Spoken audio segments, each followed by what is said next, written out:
Chapter 1. Divorce. As the official seal of the Civil Affairs Bureau was stamped down, a tremor coursed through Shen Jun's heart. Next, the staff member uttered in a mechanical tone, causing him to feel an abrupt constriction in his breath. He and Zhao Wani had ultimately arrived at this juncture. Their 6-year marriage had come to an end. Shen Jun turned a glance at Zhao Wani, but she had already detachedly stowed away the divorce certificate, not sparing him a single glance as she donned her sunglasses and strode out. After a deep breath, Shen Jun rose to follow. Zhao Wani cast a fleeting look back at him and said in a detached tone, "I will be applying for a change in custody even next week." The rhythm of her high heels striking the ground echoed like a countdown. "Don't think the court will grant you." "Nothing?" Shen Jun interrupted coldly. After 6 years, he once again locked eyes with the woman who had once vowed eternity. Where was Zhao at the drinking party when it had a fever of 39 degrees the night before? Zhao Wani's expression remained unchanged as she adjusted her sunglasses. "At least I can provide her with a VIP room in a private hospital, while you. What else can you offer her besides your cheap companionship?" Zhao Wani's voice sliced through the air like a sharp blade. "You may embrace your uselessness, but I will not allow you to drag our daughter down." With that final cold declaration, Zhao Wani issued her ultimatum and departed without a backward glance. As he watched her car disappear, Shen Jun felt a wave of disorientation wash over him. He had been in this world for 6 years. When he first arrived, he was a senior at the Shanghai Conservatory of Music. It was during a competition at the school that he met Zhao Wani, who was also studying at the conservatory. Zhao Wani was radiant and graceful, with an extraordinary aura that even Shen Jun, accustomed to the presence of handsome men and beautiful women from his past life, found hard to resist. Shen Jun was the heartthrob of his class, having been well acquainted with life and possessing high emotional intelligence due to his previous existence. Zhao Wani harbored a fondness for him. Thus, it was only natural that they became a couple. An unintended slip-up led to Zhao Wani's pregnancy, and their feelings for each other were steadfast, prompting them to marry soon after graduation. Following the birth of their child, Zhao Wani joined her father's record company. Shen Jun, having toiled in the entertainment industry for half his life, was weary and disenchanted, not to mention that he had perished from exhaustion in his previous life. Moreover, his father-in-law had always been wary of him, and with their daughter newly born and in need of care, they agreed that Shen Jun would stay home to look after the child, while Zhao Wani pursued her career. Initially, the record company was modest in scale, but upon Zhao Wani's entry and under Shen Jun's subtle guidance, she signed several artists and secured music copyrights. In the following years, these artists gained immense popularity, and the music rights sold remarkably well. The company flourished, and before long, Shen Jun's father-in-law retired, leaving Zhao Wani at the helm as CEO. Shen Jun became increasingly adept at managing the household, and their daughter grew up to be adorable and well-mannered. Shen Jun had believed that this blissful life would continue indefinitely. However, it wasn't long before their relationship began to fray. As Zhao Wani's career soared, their encounters became increasingly scarce. Her focus seemed to dwindle solely on the company. Even when she returned home, she was either glued to her computer or engaged in phone calls. They gradually ran out of common topics to discuss. Although Shen Jun could respond to her subjects, he did not wish for their home to transform into Zhao Wani's second office, nor did he appreciate her dictatorial demeanor at home. Shen Jun urged her to consider that the company was already large enough, suggesting she could take a step back from her career. Yet, Zhao Wani rebuffed him sharply, accusing him of lacking ambition and complacency, destined to live a mundane life. That incident culminated in the most heated argument they had experienced since their acquaintance. Ultimately, it ended with Shen Jun apologizing. However, a shattered mirror cannot be mended. Once a crack appears, it cannot be restored. Their quarrels became increasingly frequent and intense. On one occasion, Zhao Wani lashed out at Shen Jun, calling him worthless. In her words, had she not been blind to marry him, he might have been begging on the streets. That moment shattered Shen Jun's hopes completely. In the end, they had reached a point of mutual disdain. Zhao Wani began to spend days away from home, either at the office or in the villa she had purchased for herself.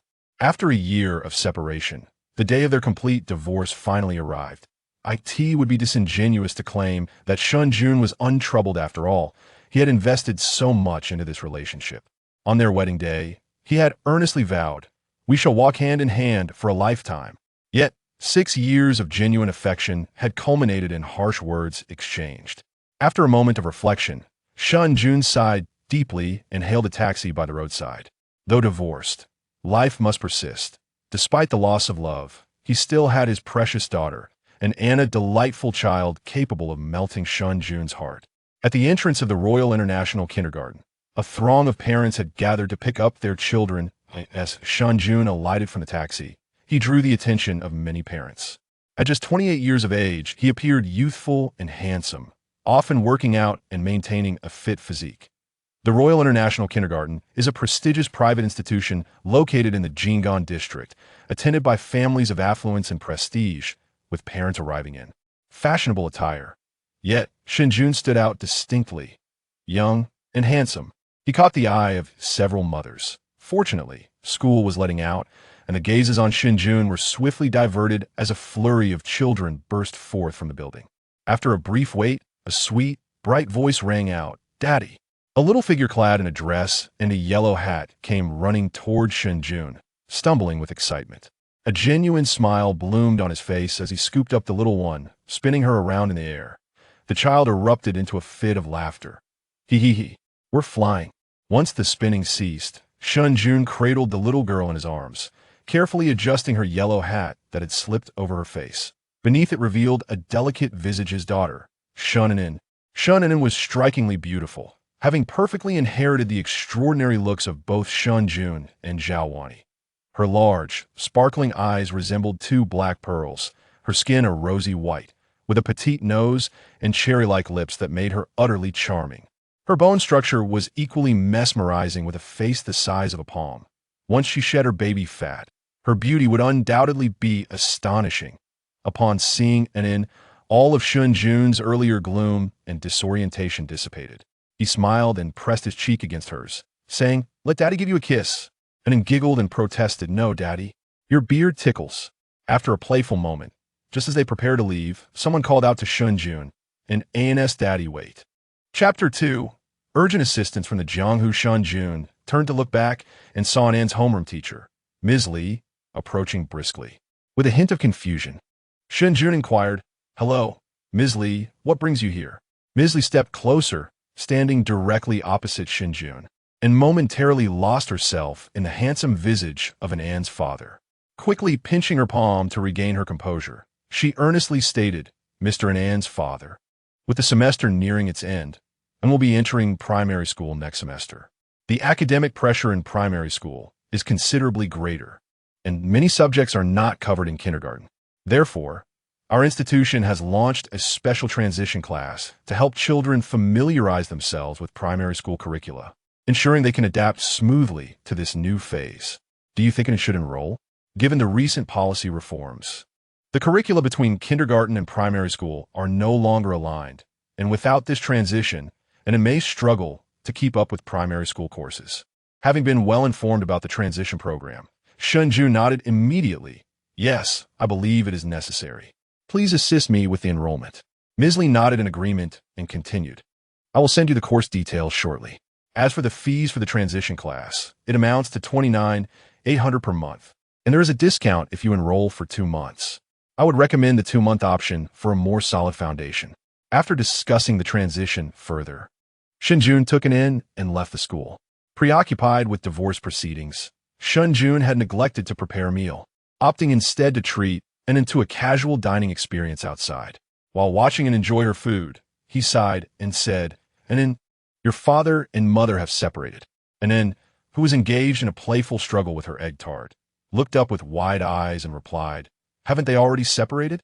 Having been aware of the tensions during the custody battle, Shen Jun felt a pang of guilt as he affectionately stroked An's head.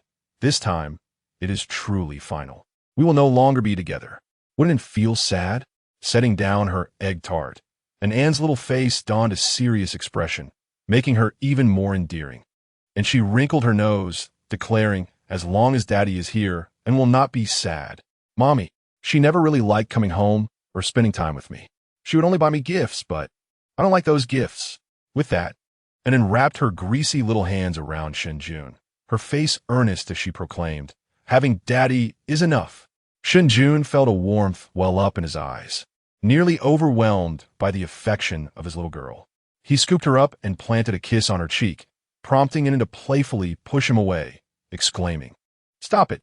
The pair continued their playful banter, and Inan resumed her meal, while Shen Jun gazed at her with a smile of pure happiness. Having such a daughter in his life seemed utterly worthwhile. After a moment of reflection, Shen Jun took out his phone and snapped a picture of their mealtime together, posting it on social media with the caption, "A toast to our past and a toast to our future." This somewhat awkward phrase encapsulated Shen Jun's current thoughts. Previously, his posts featured photos with Zhao, Wan, Yi, and after Ann's arrival, they included the three of them together. Those were the days of us. Now, however, Zhao Wan was absent from the frame, and she would no longer be a part of their lives. What remained was just the two of them. This was their present. Following their meal, Shen Jun took An to play at a children's amusement center before hailing a taxi home. Meanwhile, at Hunan Television, within a program production room, a young man with a receding hairline was lamenting to Lin Jia, the director, "Director Lin, we have finalized our 5 guests, an actor, a singer, a director, and an athlete, but we still lack a suitable civilian guest." Lin Jia, who was slightly balding, looked up from his phone, surprised by the remark. "Is it really that difficult to find a civilian? Aren't they everywhere?" The team member, wearing a pained expression, sighed, "The issue is that your requirements are quite demanding, director. The guest must be attractive, preferably a girl, and the child must also be good-looking. Moreover, the guest cannot simply be an ordinary person. They must possess talent and substance." Lin Jia raised an eyebrow. "What if they are unattractive? Would you want to watch that? Out of the 4 guests we've contacted, 3 are little boys, and we currently have only 1 girl. If we add another boy, it would upset the balance. We must find a little girl to even things out. The main draw of our show is the children. If they're not appealing, what is there to watch?" The program member looked resigned, but that is not a civilian. It's hard to find. Lin Jia frowned slightly and remarked, "Even if it's difficult, we must find someone. This is crucial for our program." Just then, Lin Jia happened to scroll through his social media feed, and a photo caught his eye, causing him to pause mid-sentence. "No need to search anymore. I will reach out to someone."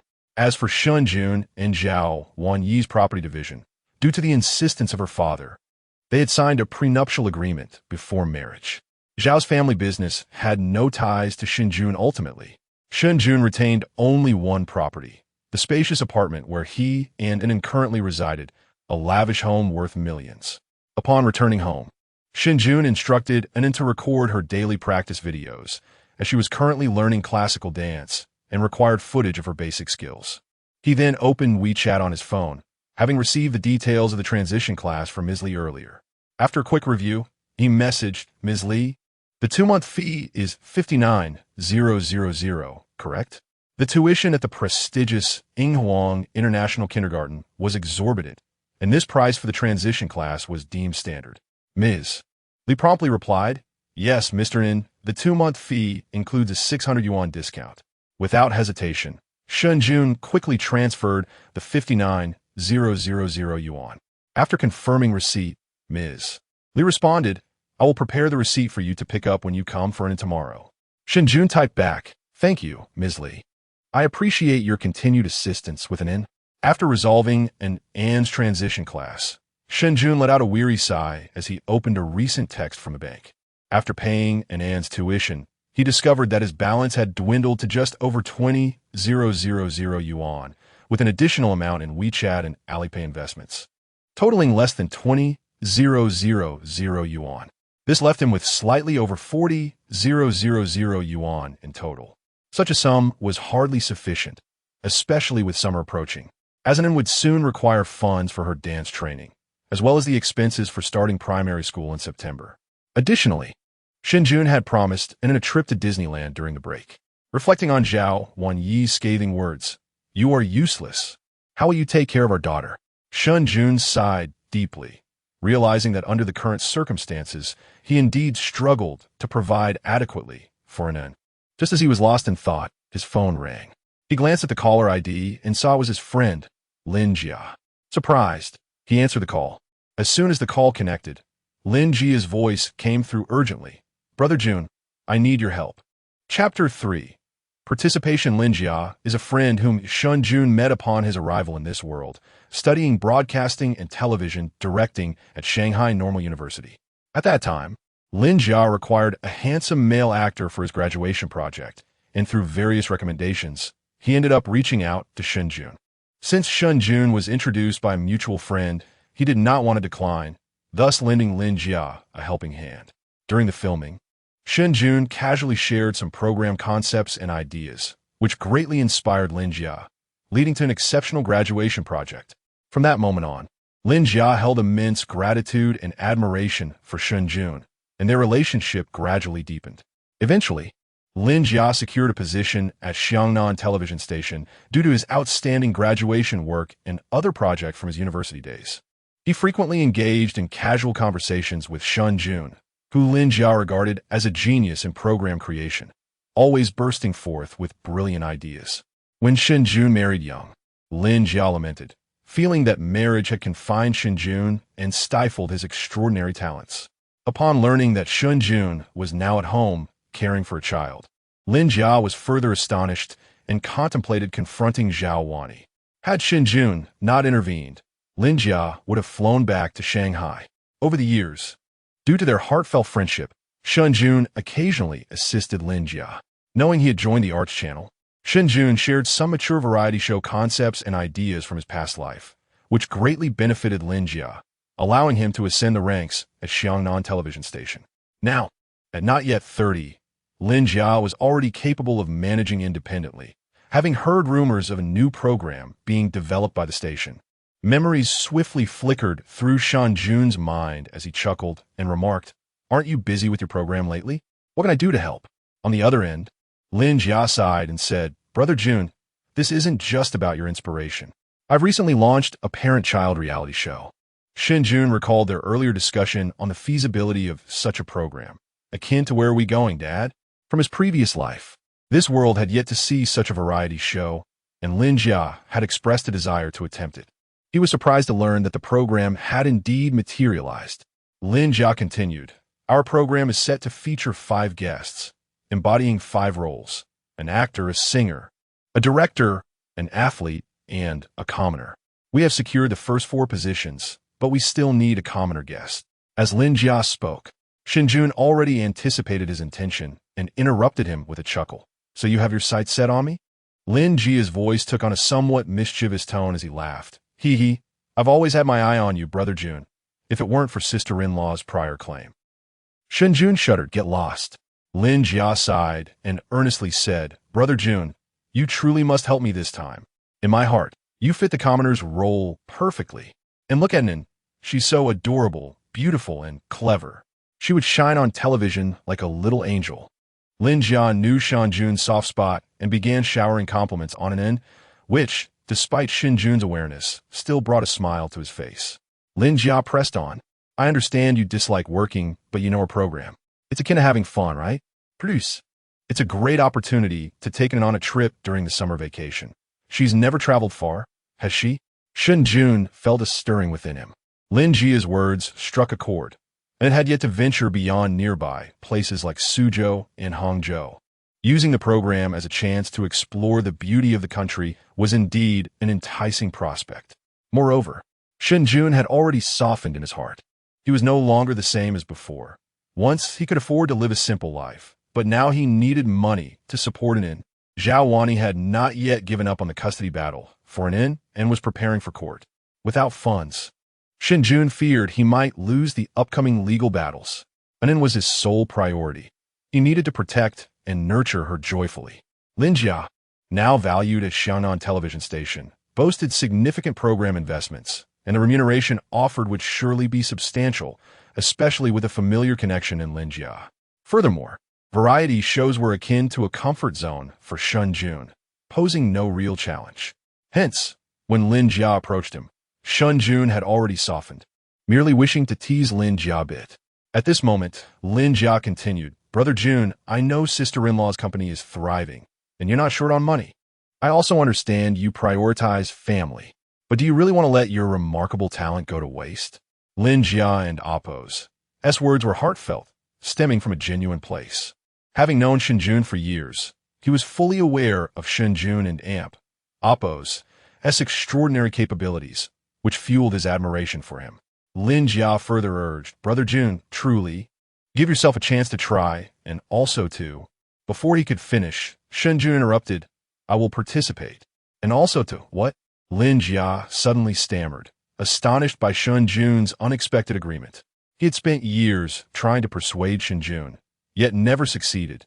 Now, Shen Jun's sudden acquiescence left him speechless. Shen Jun smiled, I will join this program. Send me the details on my phone, and Oppo's. I'll take a look. All right. Lin Jia stammered, excitement bubbling within him. Brother Jun, you've got to promise not to back out. Lin Jia felt as if he were dreaming, anxious that Shen Jun might be teasing him. And he nervously asked, Are you serious? Rest assured, it's definite. Lin Jia instantly erupted in joyous laughter. Ha. Then it's settled. If you participate, my program is bound to be a hit. I'll have my assistant draft the contract. No, I'll personally draft it to ensure it meets your satisfaction. Lin Jia was overwhelmingly excited. In his heart, Shen Jun was no ordinary individual, which was why he had persistently sought to persuade him. He wanted the world to witness Shen Jun's immense talent, and now the opportunity had finally arrived. After a bit more casual conversation, Shen Jun calmly remarked, by the way, I divorced Zhao Wani, so there's no need to call her sister-in-law anymore. Oh, okay. After a brief silence, Lin Jia, far away in Xiang province, hung up the phone, gazing at the night outside his office, murmuring in realization, no wonder. I wondered why Brother Jun suddenly relented. Turns out he got divorced. Good for him. I and Oppo's. He never liked Zhao Wani. Every time I visited Brother Jun, she wore a haughty face. I always believed she was the one holding Brother Jun back. Now that she's gone, Brother Jun can finally spread his wings. Meanwhile, in Shanghai, after Shen Jun hung up the phone, another call came in. The caller ID read, Wanru, little sister. It was Zhao Wani's younger sister, Zhao Wanru, who was 5 years younger than her sister and had yet to graduate from university. Shen Jun declined the call and hung up, but the phone rang again almost immediately. Sighing, Shen Jun answered. As soon as he picked up, a soft, urgent voice came through, Brother-in-law, have you really divorced my sister? Chapter 4. The parasite Shen Junfa's social media posts were subtle. Yet those who understood could grasp their meaning instantly. While outsiders might be oblivious to his relationship with Zhao Wani, his younger sister, Zhao Wanru, was acutely aware of the situation. Xin Yun nodded, teaching, it's Oa. After a brief pause, he added, I've had your sister move all her belongings. If you need anything, you can contact her. Unlike her sister Zhao Wani, who had grown increasingly distant and cold towards Shen Jun since taking over the company, Zhao Wanru had become more attached to him. She often visited his home under the pretext of seeing and even spending a couple of nights there. One room in his house was dedicated solely to her. Shen Jun held no particular feelings towards his sister-in-law, but now that he was divorced, their previous dynamic felt inappropriate. A few days ago, he had asked Zhao Wani to remove all of Zhao Wanru's things. Upon hearing Shen Jun's words, Zhao Wanru's tone grew increasingly urgent, tinged with a hint of tears. My sister is being unreasonable. You have sacrificed so much for this family. Without you, could she have reached this point? She has no idea how wonderful you are. The last statement was punctuated by a quiver in her voice, and before Shen Jun could offer any words of comfort, she abruptly ended the call. Shen Jun stared at the disconnected phone in his hand, letting out a sigh. When he first met Zhao Wani, Zhao Wanru was still in high school and had a particular fondness for poignant youth literature. In a bid to win her over, Shen Jun had showcased his charm, capturing her admiration. This ultimately played a role in his swift marriage to Zhao Wani, as Zhao Wanru continuously endeared him to their parents. After marrying Zhao Wani, Shen Jun treated Zhao Wanru as if she were his own sister, especially since Zhao's father was often preoccupied with business and their mother, hailing from a rural background, held traditional and outdated educational views. Zhao Wanru, rebellious by nature, frequently clashed with her family. It was only through Shen Jun's guidance that she gradually found her way, with him assisting her in academics and college applications. Thus, she came to trust and appreciate him deeply. However, with the divorce, Their familial ties were destined to fade over time, and Zhao Wanru would eventually adapt to this new reality. Shen Jun shook his head, choosing to disregard these trivial matters, and went to check on his beloved daughter. Anan had just finished her practice and was now curled up on the couch, engrossed in a cartoon on her tablet. Shen Jun joined her, watching for a while before they proceeded with their nightly routine. The soft glow of the night light illuminated the room as Anan nestled into Shen Jun's embrace, her heavy eyelids struggling to stay open. "Daddy, I want to hear a story," she exclaimed. Gently caressing her, Shen Jun replied, "What would you like to hear? How about a fairy tale?" "No, I want to hear the story of Ha-Ha." Anan, still mastering her vocabulary, had only remembered part of the title. Shen Jun paused, chuckling, "You mean Harry Potter?" Anan attempted to repeat, her pronunciation unclear. "Holly. Bote. Very clever," Anan. Shen Jun praised. "Then I shall continue the tale of Harry Potter." Although the narrative of Harry Potter was somewhat intricate for Anan, Shen Jun was amazed at her ability to recall it after hearing it just once. Perhaps its enchanting quality was what lulled her to sleep. With a warm smile, Shen Jun's deep, resonant voice began to weave the tale. Once upon a time, after Harry had won the Quidditch match, having been reborn, Shen Jun discovered that his memory had become remarkably sharp, especially regarding details from his past life, including the Harry Potter series. It was astonishing that, despite having read the book in his teenage years, he could now effortlessly recall every word and nuance, as if he had a photographic memory. This remarkable capacity for recollection greatly aided Shen Jun in nurturing and educating Anan, who required bedtime stories each night and occasionally requested him to sing. Without his extensive knowledge from his previous life, he would have long been exhausted by her demands. As his storytelling flowed through the bedroom, and Anne's large eyes finally succumbed to sleep, her breathing steady, Shen Jun tucked her in and turned off the light, settling down beside her. Meanwhile, in a luxurious villa in the city, Zhao Wanru, dressed in youthful exuberance, stormed through the door, her face flushed with indignation. The villa was brightly lit, adorned with golden embellishments, exuding opulence. In the living room sat three figures. Shen Jun's former father-in-law, Zhao Junan, peering at his phone through reading glasses, his former mother-in-law, Sun Lanfeng, seated on the sofa, munching on sunflower seeds while watching television, and his ex-wife, Zhao Wani, sitting stiffly at the bar, frowning at her computer. Upon seeing Zhao Wanru's sudden return, Sun Lanfeng exclaimed in surprise, "Wanru, what brings you back? Isn't today only Wednesday?" Zhao Wanru, who attended university in Jinling, typically returned to the city only on weekends or during holidays, so her unexpected arrival caught the family off guard. Ignoring Sun Lanfeng and Appo's inquiry, Zhao Wanru directed her gaze toward Zhao Wani and, in a fit of anger, demanded, "Sister, how could you divorce someone as good as him? How could you be so heartless?" With tears welling in her eyes, she glared at Zhao Wani.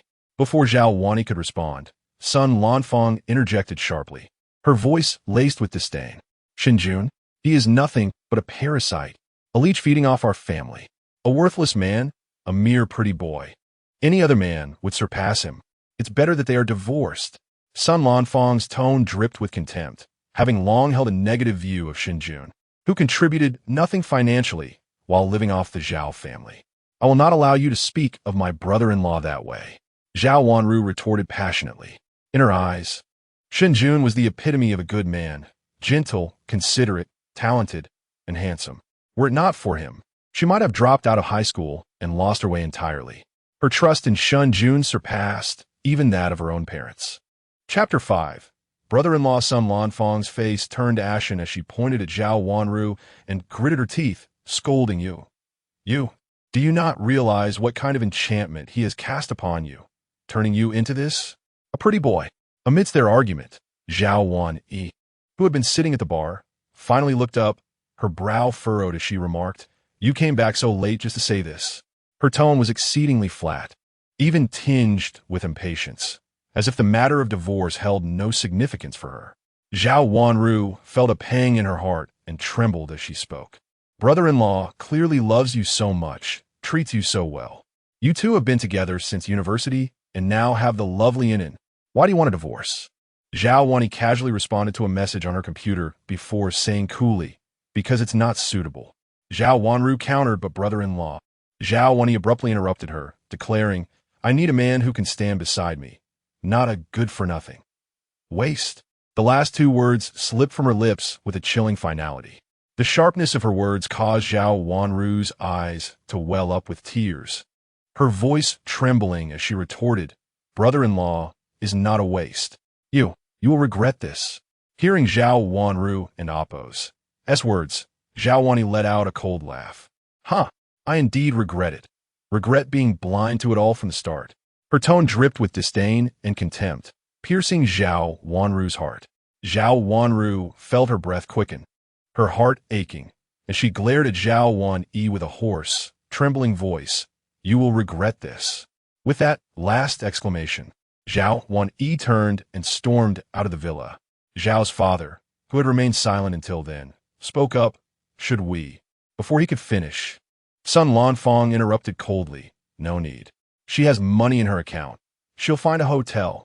After saying this, Sun Lanfang's expression darkened as she scolded sharply. Is it Shen Jun who sent her here? How amusing. I thought he had some backbone, but he just walks away. Bah, pretty boy.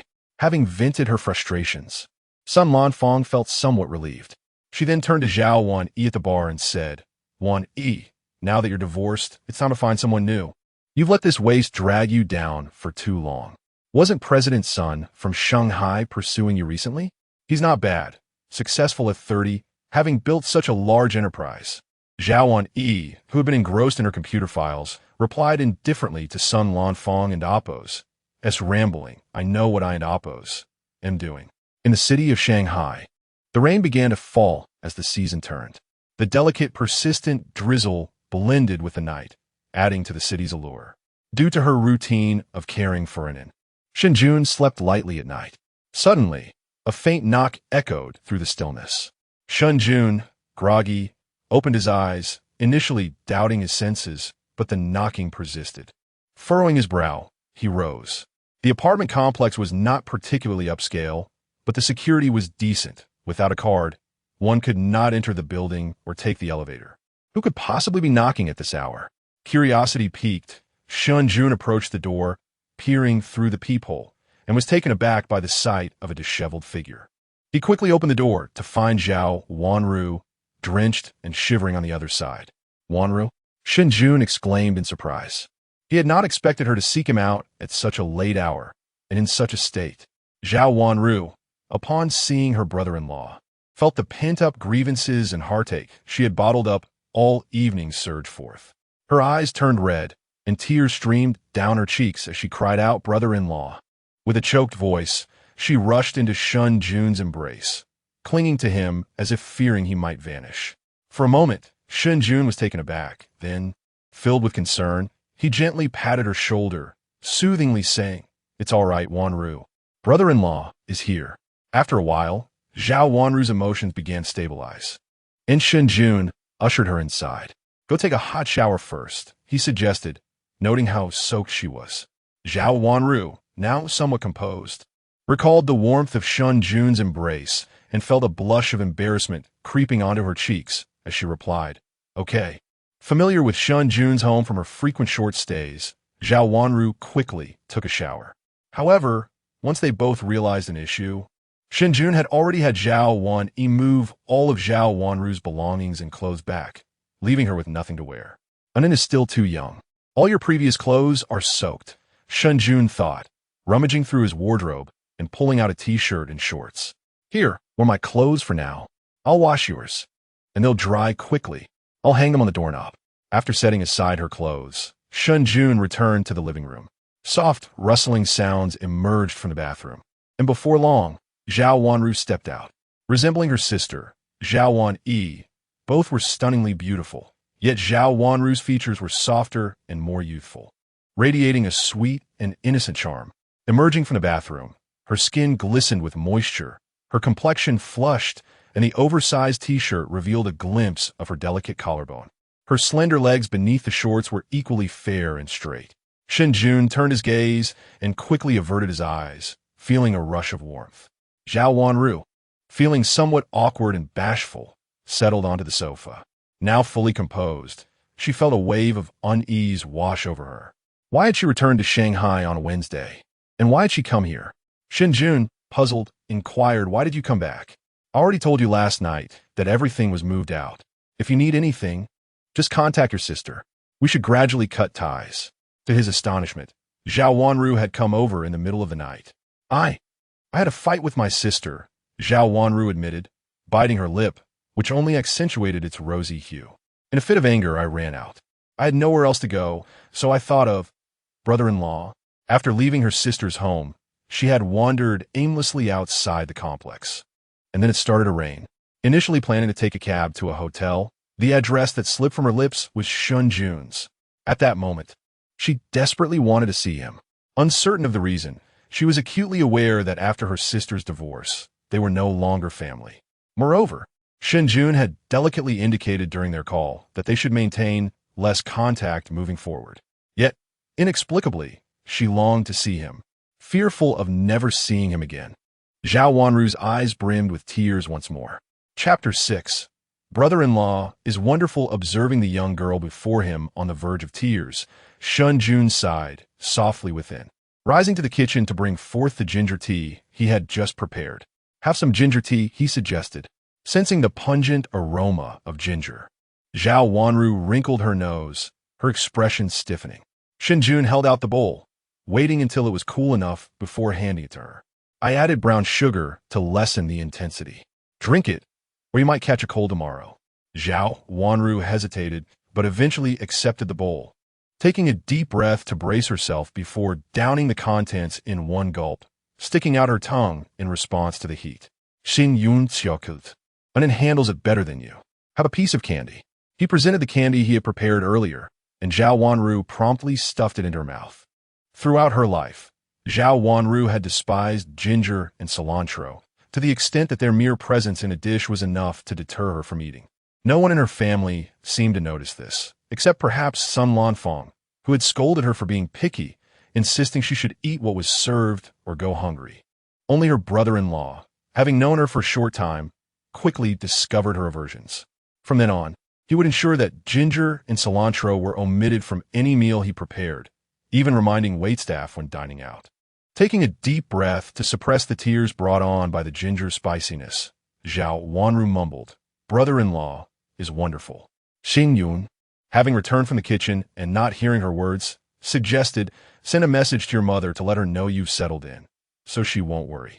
Zhao Wanru pouted, "She wouldn't worry about me."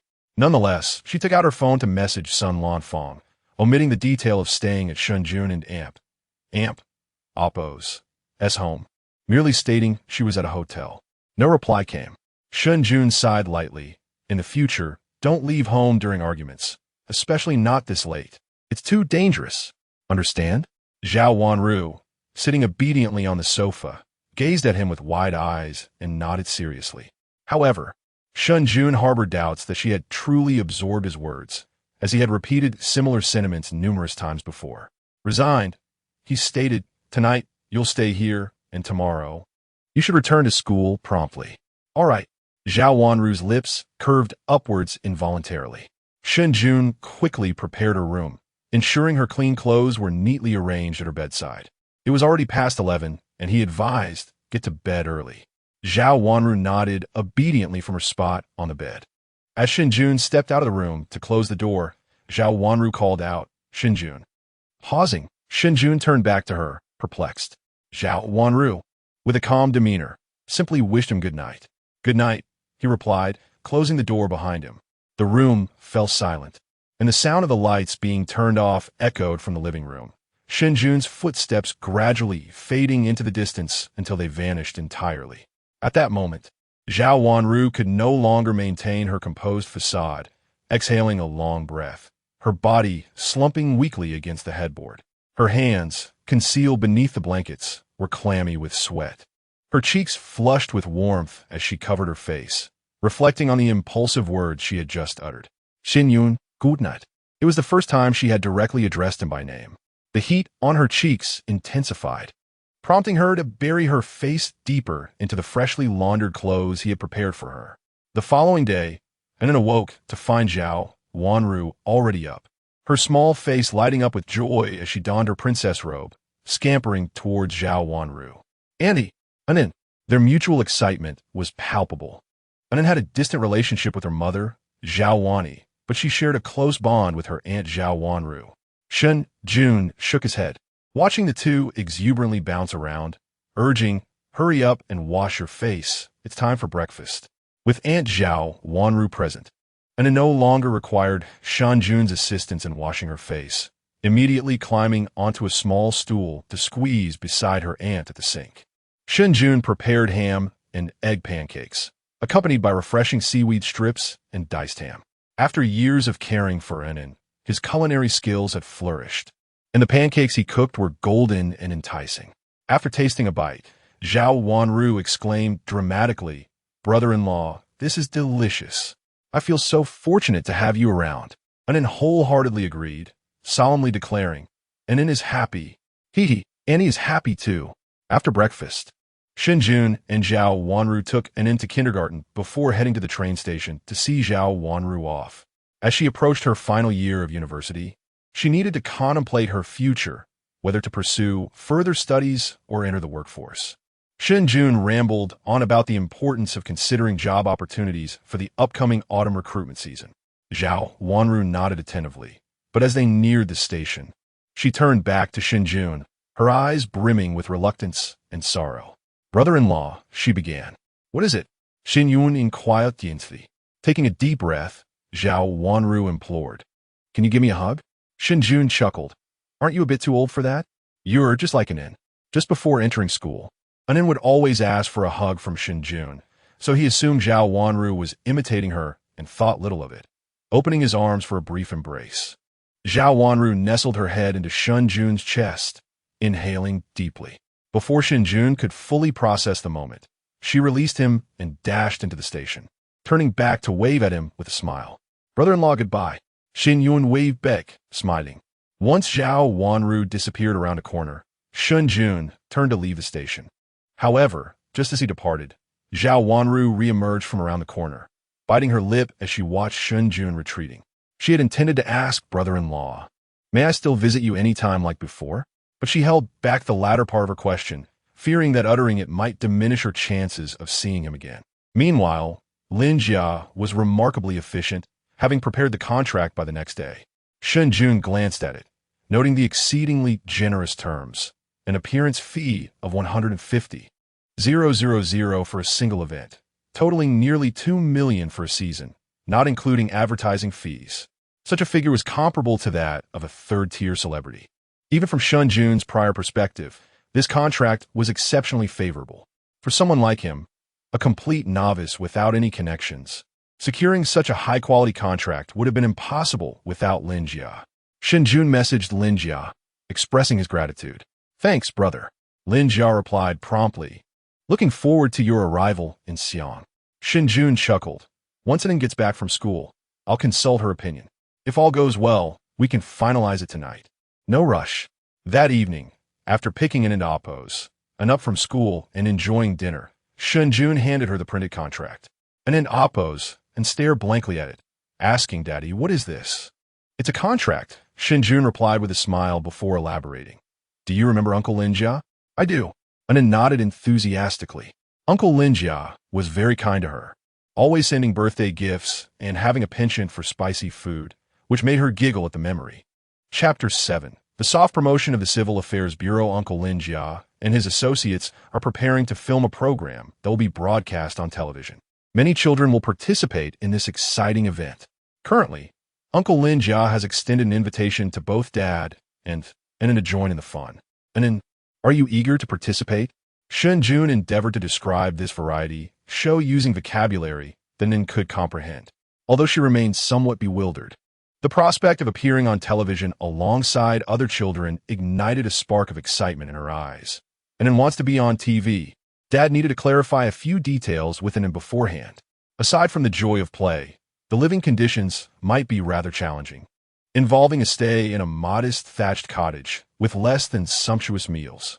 Furthermore, Anin would need to be obedient, listening to both Dad and Uncle Lin Jia. Shen Jun preemptively discussed some potential issues that might arise during the show, as this was his educational philosophy. Although Ann was still quite young, Shen Jun always sought her input on matters.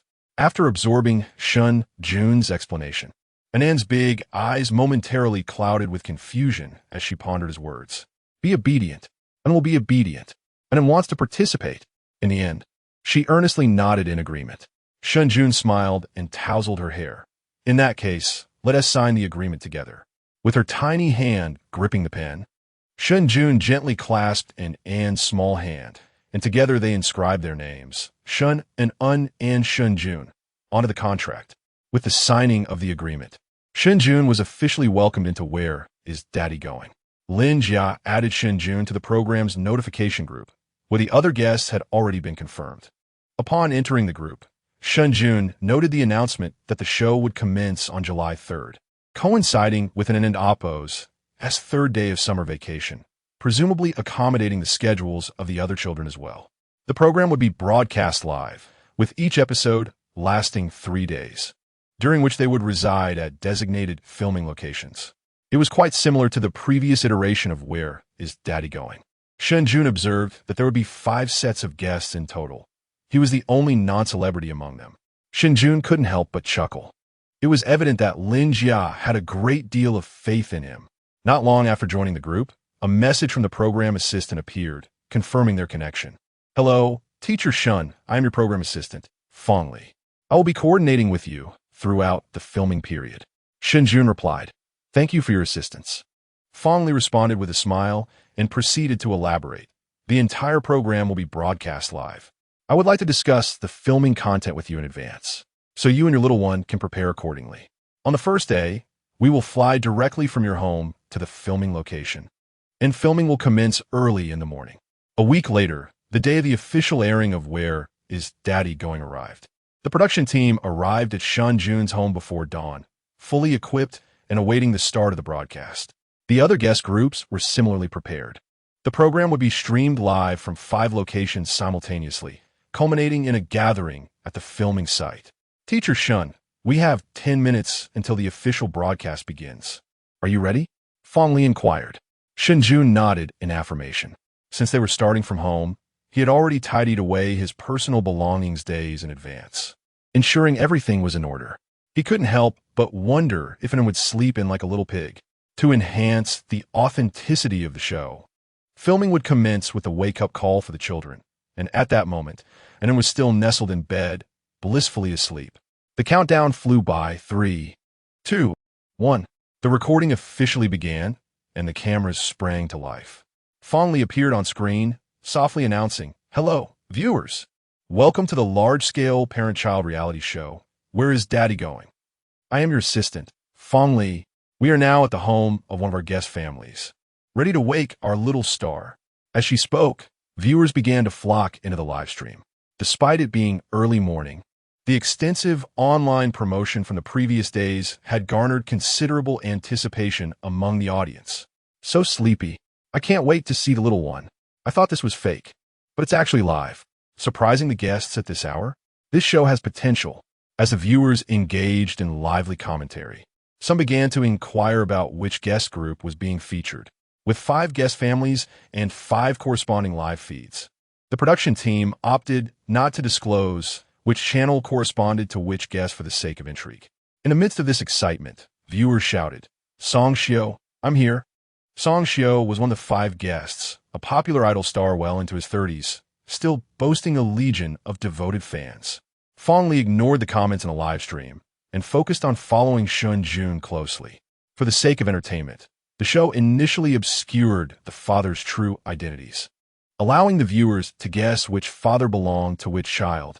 Thus, Shen Jun's face remained off camera, revealing only his tall silhouette. With that height, I'm guessing it's Song Xiao. As he opened the door, his well-defined physique suggested an athlete like Su Hong. Please call me Mr. Detail. Isn't Su Hong a bit shorter? As the audience speculated, Shen Jun had already entered the bedroom, with Shen Jun no longer acting as a wall, and then it sprawled across the bed, resembling a little piglet in her sleep. Shen Jun couldn't help but sigh in exasperation. The scene on the bed was immediately broadcast to the thousands of viewers, prompting a chorus of laughter. This child is sleeping sideways. Just like me. I also prefer to sleep sideways. How delightfully embarrassing. I now believe the production team when they say there's no script. This is too real. While the audience continued to comment, Shen Jun had crouched down beside the bed, softly calling, and then it's time to wake up. Although the viewers couldn't see Shen Jun's face, they could hear his deep, magnetic voice, causing a brief pause in the live chat. That voice is incredible. I'm awake now. What a charming voice. I wish I could be that little girl and have someone call me. Whose voice is that? It must be Song Xiao. His lines are so melodious. That doesn't sound like him. Unbeknownst to Shen Jun, his mere utterance had sent the live chat into a frenzy. At that moment, he was focused on coaxing An out of her slumber. Although he had let her sleep earlier than usual the night prior, the little one was still reluctant to rise, clinging to Shen Jun's neck and sleepily murmuring, "Daddy, I'm so sleepy." An's words sent the already excited live chat into a tidal wave of enthusiasm. My heart can't take this. So sweet. Goodness. A college student just transformed into a doting father. How adorable. I can't help but want a daughter. Is this program a soft promotion for the Civil Affairs Bureau? Chapter 8. A sudden awakening in Anne's voice, inherently sweet, took on an even more endearing tone as she playfully called out, leaving the audience in the live stream unaccustomed to such charm, utterly captivated. Even Shen Jun, who had listened to her for many years, felt his heart soften despite the ongoing filming and the impending flight. Reluctantly, he roused in, gently coaxing her, and then it's time to get up for the show. Daddy told you about it yesterday. You'll be on television. With that, and then opened her eyes, still in a daze. As she faced the camera, her large, grape-like eyes sparkled into view, prompting a chorus of excited shouts from the audience. Where did this little angel come from? So adorable. Whose daughter is this? Absolutely precious. Noticing the unfamiliar faces in the room, and then felt at ease with her father by her side. After yawning, she declared, "And wants to be on TV." Shen Jun smiled and hugged her. "Well then, let's get up, shall we?"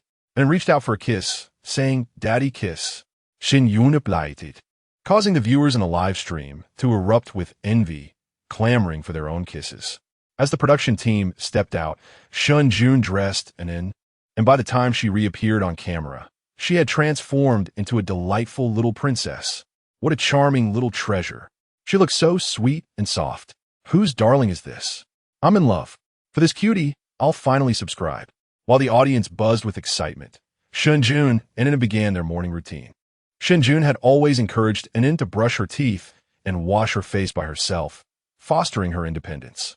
Thus, the camera captured Anna being both obedient and adorable, standing side by side with her father while they brushed their teeth together. This charming sight made many viewers express their desire to have daughters of their own. The morning live stream of Shen Jun and Anna proceeded seamlessly. However, other live streams were not as fortunate. The program director, Lin Jia, was already feeling overwhelmed. Director, Song Xiao-sun is crying incessantly, and she can't calm him down. What should we do? Director, Zhang Xuei's son refuses to get out of bed. What now? Director Wang Hai's daughter is too shy and keeps hiding from the camera. Lin Jia had anticipated various challenges during the live broadcast, knowing it was the first of its kind in the country. However, he never expected such a flurry of issues right from the start. The children from 3 guest families were unable to film properly, and the audience numbers were plummeting. The viewers were those who had previously been attracted by promotional efforts, and losing them would result in significant losses. Fortunately, among the 5 guest families, 2 were performing steadily. Notably, Shen Jun and An's segment did not disappoint Lin Jia as he watched the viewer count surge. He promptly instructed the technical department, redirect all traffic to Channel 5. The assistants in the other live streams quickly shifted the focus to other content. Under the guidance of the technical team, more and more viewers flocked to Shen Jun and An's stream. They were met with an overwhelming chorus of adoration for Anan, in stark contrast to the other 4 children, who exhibited resistance, tantrums, and disarray. Anan's charming demeanor and understanding nature made her seem like an angel, especially as she fearlessly approached the camera, her big, curious eyes peering inquisitively at the lens, leaving the audience utterly enchanted. as traffic was directed to Shen Jun and An's live stream. The previously dwindling viewer count finally stabilized. With the onset of the morning peak, the program's viewership began to skyrocket. Lin Jia let out a sigh of relief. Although the program had been categorized as part of the S-series by the Xiang Province TV station, many were skeptical of its success. After all, this was the first parent-child reality show in the country, boldly utilizing a live format. Many within the station anticipated failure, eager to witness his downfall. But now, the stable opening suggested hope. However, before Lin Jia could revel in his relief, a staff member suddenly exclaimed, "Not good." There is an influx of negative comments online. Another added, "Yes, the platform is flooded with bad reviews. If this continues, our rating might plummet below 7." Lin Jia was taken aback. What happened? He and the team quickly accessed the negative feedback collected by the technical staff and soon discovered the cause. All 5 groups of guests had risen and were preparing breakfast. The negative reviews stemmed from this very meal. In the live stream, all the mothers were seen preparing breakfast for the children, while the fathers stood idly by or busied themselves with other tasks. While this was somewhat normal, a popular online influencer criticized, "The show's called Where Are the Dads Going? I thought it was about dads taking care of kids. Yet here I see a bunch of moms making breakfast. It should be renamed Where Are the Moms Going? And why must cooking be a woman's job? What are these dads doing?" This criticism ignited a wave of discussion online, initially debating who should make breakfast at home, but soon devolving into a broader feminist discourse, resulting in a surge of negative reviews. Lin Jia took a deep breath. The program had only begun for half an hour, and already it was fraught with complications. He scratched his head. "We need to manage public opinion immediately. We cannot be swayed by the backlash. Notify the assistants of each group to remind the guests to speed up or skip this segment." Just as the staff sprang into action, another worker suddenly announced, "The online sentiment has shifted for the better. It seems we don't need to intervene." Lin Jia paused, his irritation dissipating, and then heard, "It's Channel 5. As the program team switched the display to Channel 5, everyone turned to watch. In the live stream, a charming little girl, resembling a princess, sat obediently at the dining table. Her father, who remained off camera, emerged from the kitchen, and then, "Put away your tablet. It's time to eat." The adorable girl chimed back, "Time to eat." The camera raised to capture both the little girl and the breakfast spread before her. The table was adorned with plump, well-prepared xiao mai, golden pumpkin pancakes, and 2 bowls of pumpkin millet porridge, complemented by a few simple, delightful pickles. The sight was mouth-watering, even prompting some crew members to feel hungry, their stomachs rumbling audibly. The viewers in the live stream could hardly contain themselves. "It looks so delicious. I could devour a plate of that xiao mai." One viewer lamented, "This makes it hard for someone like me, who's rushing to work." Another exclaimed, "This culinary talent. That dad is incredible. Little cutie is so lucky." Among the comments, someone remarked, "Just moments ago, people online were saying none of the dads could cook. Now, they're eating their words." Indeed, I too have noticed the trending topics online. It is quite impressive, isn't it? Chapter 9. Song Xiao. There were skeptics who doubted whether the breakfast before them was indeed prepared by their father. Did Dad really make this? It looks like frozen fast food. They exclaimed, "Isn't it unhealthy to feed children fast food?" Yet, a rebuttal quickly followed. "Sorry. I watched the entire process and saw An's father make it himself." Throughout the program, Shen Jun consistently called out for an. Thus, the seasoned viewers had already learned the little girl and amp. Oppo's name, and I can attest to this. I saw an amp. Oppo's father making pancakes when I arrived. An's father was truly remarkable. It seemed there was no household chore he couldn't handle. Viewers wondered who An's father was. They were smitten, and it was adorable. And her father was incredibly capable, making them increasingly fond of the show. As Lin Jia observed the flood of positive comments in the live stream, she let out a sigh of relief, without a hint of hesitation. Let us direct traffic to Channel 5. She arranged for clips of Channel 5 and Oppo's live broadcast to be shared online in response to public sentiment.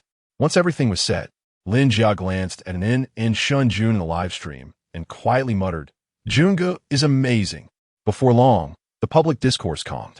As the 5 groups of guests set off for the airport, the show's inaugural episode concluded on a relatively high note. The program's assistant, Fong Li, waved at the camera.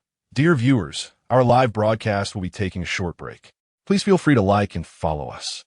We will resume at 10:30 sharp in 3 hours. We look forward to seeing you then. As the equipment powered down, Fong Li gave Shen Jun a thumbs up. Teacher Shen, the live data was outstanding. Our channel ranked first in viewership. Fong Li, a rising star at the Hunan television station, had initially felt disheartened at being paired with ordinary guests, as they lacked fans and trending topics, which inevitably resulted in fewer camera shots. Without visibility, there could be no traffic, an absolute disaster for a host. Fong Li had even mentally prepared herself for a lack of camera time, having crafted numerous guiding segments in advance. To her surprise, the show's opening was particularly smooth, with viewership skyrocketing to the top among the 5 guest groups. This led to Fong Li gaining recognition from numerous viewers. Unbelievable! She gazed admiringly at Shen Jun. That's wonderful, Shen Jun replied with a smile. Though familiar with the program from his previous life, he had not participated in such shows for 7 or 8 years, leaving him somewhat uncertain. As long as the data was good, he had not let Lin Jia down. After a brief chat, the production team soon arrived at the airport, with the first episode being filmed in an ancient town in the southern part of Hunan province. The 5 groups of guests, hailing from all corners of the country, would gather in the historic village. At 10:30 a.m., "Where are we going, Dad?"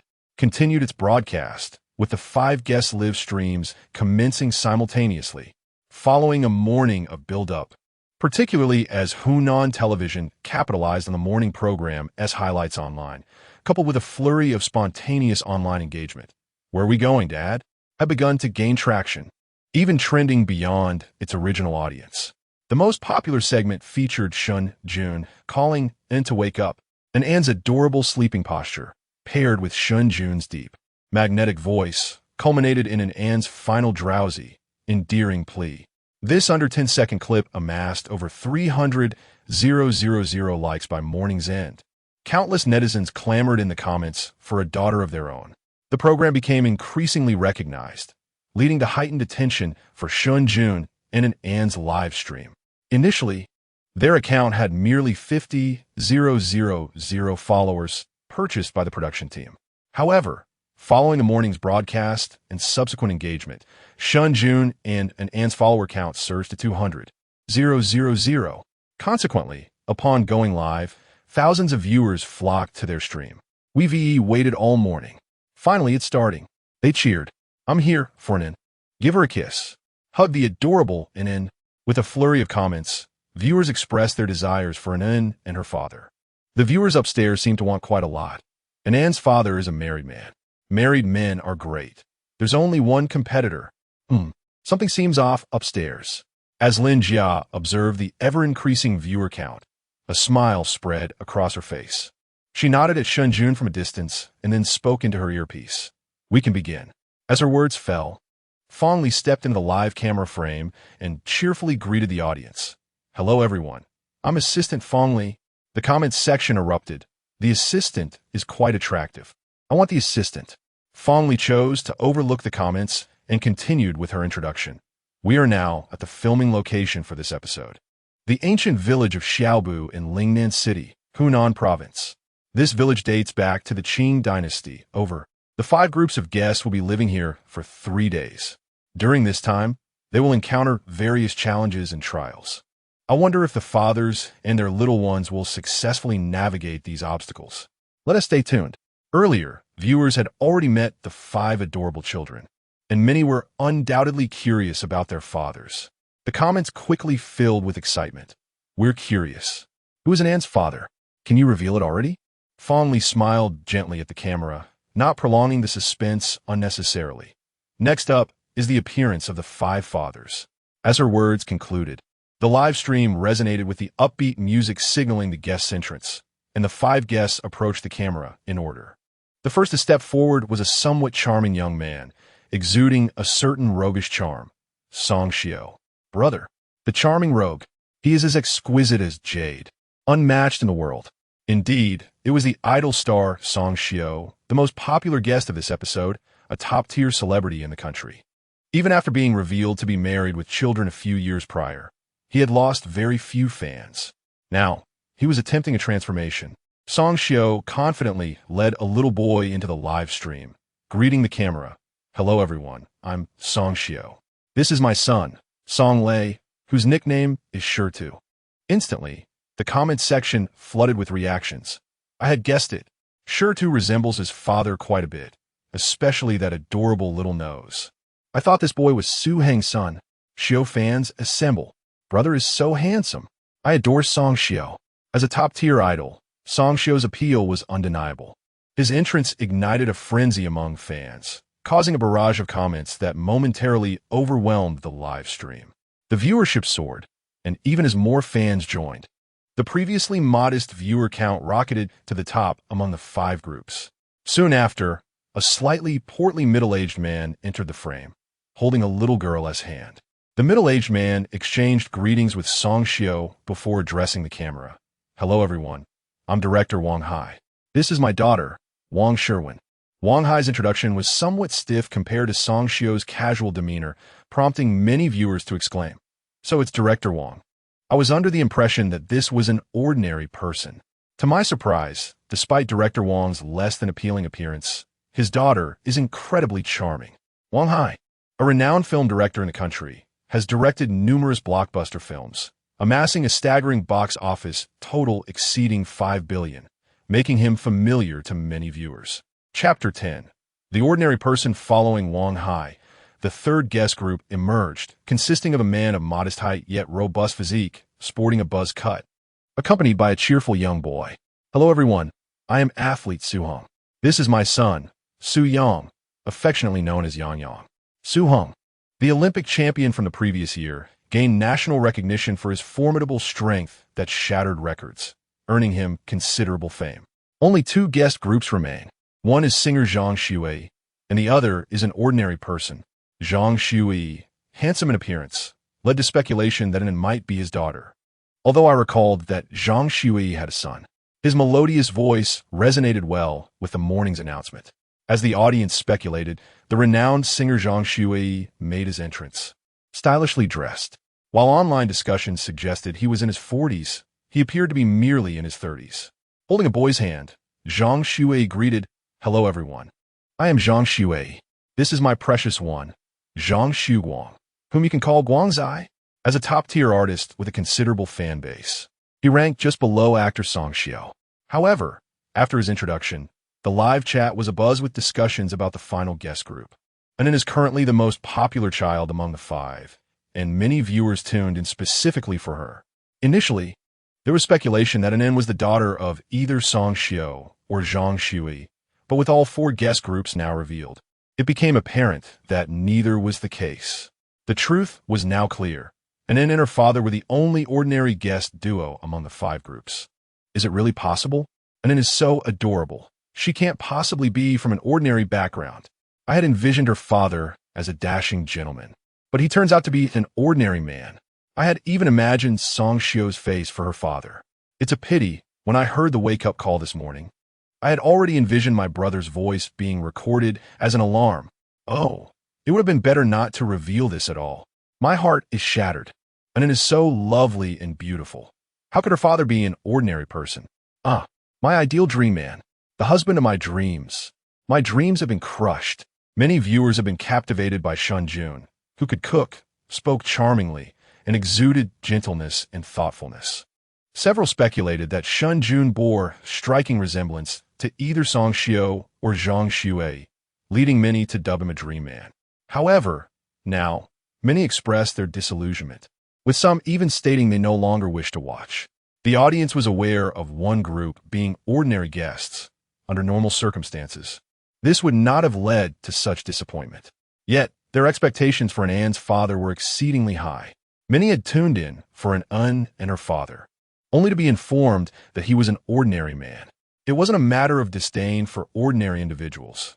Rather, when compared to top-tier celebrities, ordinary people simply fell short in aspects such as appearance and talent. Particularly in daily life, they had encountered many ordinary men in their 30s, often clad in plain attire, displaying signs of fatigue and lacking any remarkable features. What they yearned for was a perfect gentleman, Not an ordinary man who could cook and do chores. What if this ordinary man were also rather greasy? Just the thought sent chills down their spines. At that moment, in the girls' dormitory of Xiangshu University, a girl with a bare face and tousled hair let out a wail. No. Her roommates, just waking up and still groggy, were startled by her outburst. Xiao Qian, what are you screaming about? One girl exclaimed with wide eyes, angrily tossing a pillow at her. Other roommates echoed their annoyance. It's too early for this nonsense. You scared me to death. However, in the face of their glares and complaints, the wailing girl remained unfazed, her expression one of utter desolation. Concerned, her roommates furrowed their brows and asked, Xiao Qian, what's wrong? Xiao Qian, the girl who had cried out, sighed sadly and replied, Isn't there a new variety show on Shantai? I watched it this morning because it featured Song Xiao, and I was captivated by a little girl who was simply adorable. Like a little angel. It made me want to have a child. Her roommates looked at her wide-eyed, and Xiao Qian continued with a sigh. But that's not the main point. The focus is on the girl's father. This reality show invited Song Xiao. I thought that little girl was his darling. Considering how handsome Song Xiao is, surely his daughter would be equally lovely. Plus, the girl's father was caring, gentle, could cook, and had a delightful voice. He perfectly matched my fantasies about Song Xiao. I was almost head over heels. Her roommates exchanged glances. Knowing Xiao Qian was a die-hard fan of Song Xiao, having followed him since high school, and some even shared her admiration. After all, he was indeed strikingly handsome, charming even in his 30s. And then, her roommates wondered. Given Xiao Qian's description, they expected her to be overjoyed, yet she appeared utterly despondent. With a pained expression, Xiao Qian pointed at her tablet, which was still streaming the live show. But the result? The girl's father is not Song Xiao. He is an ordinary man. Xiao Qian was on the verge of tears. Ever since watching the show that morning, she had been enamored, even posting online about wanting to be Anne's mother. She had replayed the wake-up video over a dozen times and had imagined countless scenarios with Song Xiao that could never be spoken of, only to find out that an and Appo's father was an ordinary man. Her roommates struggled to understand Xiao Qian and Appo's feelings. But what an Appo's wrong with being ordinary? Xiao Qian's expression turned to fury. If he's a father, he must be in his 30s. Just think of the ordinary men you encounter in daily life. T-shirts, shorts, flip-flops, unremarkable looks, perhaps a beer belly, or even an air of fatigue. Finishing her lament, Xiao Qian cried, my perfect man. Online, many echoed Xiao Qian's sentiments. Though some attempted to console themselves, look on the bright side. What if this ordinary man is actually quite handsome? To which someone retorted, can he possibly outshine Song Xiao? When Song Xiao debuted, he was hailed as a top beauty of Huaxia, maintaining his fame from his 20s into his 30s. Even after marriage and fatherhood, his looks are simply unparalleled. There are scarcely any in the entertainment industry who can compare with him. The comparison is utterly absurd. The once lively comment section fell silent, as it seemed everyone struggled to accept this reality, preparing to exit the discussion. The Backstage data reflected this shift. With the emergence of the first 4 guests, while Song Xiao's stream continued to rise, the others began to experience a rapid decline in viewership. The viewership is plummeting, a staff member reported. Lin Jia furrowed her brows, realizing that incorporating an ordinary person was a highly risky endeavor. From the onset of the project, this approach had faced skepticism. Yet, Lin Jia firmly believed that ordinary individuals could bring a unique flair to the program. Not to mention, this particular ordinary person was Shen Jun. Taking a deep breath, Lin Jia steadied her voice through the earpiece. Continue. Chapter 11. Aspiring to be in an end Appo's mother fondly received the cue and quietly addressed Shen Jun, Teacher Shun. It's your and Anne's turn to take the stage. At that moment, everyone from the production team was observing Shen Jun and An. The inexperienced An felt a twinge of nervousness, while Shen Jun maintained his calm demeanor. With a smile gracing his lips, he gently encouraged It and Appo's. Our time now. Just hold your daddy and Appo's hand, and you one and Appo's. Feel nervous. As Shen Jun took hold of an end Appo's little hand, she visibly relaxed. Shen Jun then cheerfully declared, "Our little princess is about to make her entrance." With that, he naturally led and toward the camera.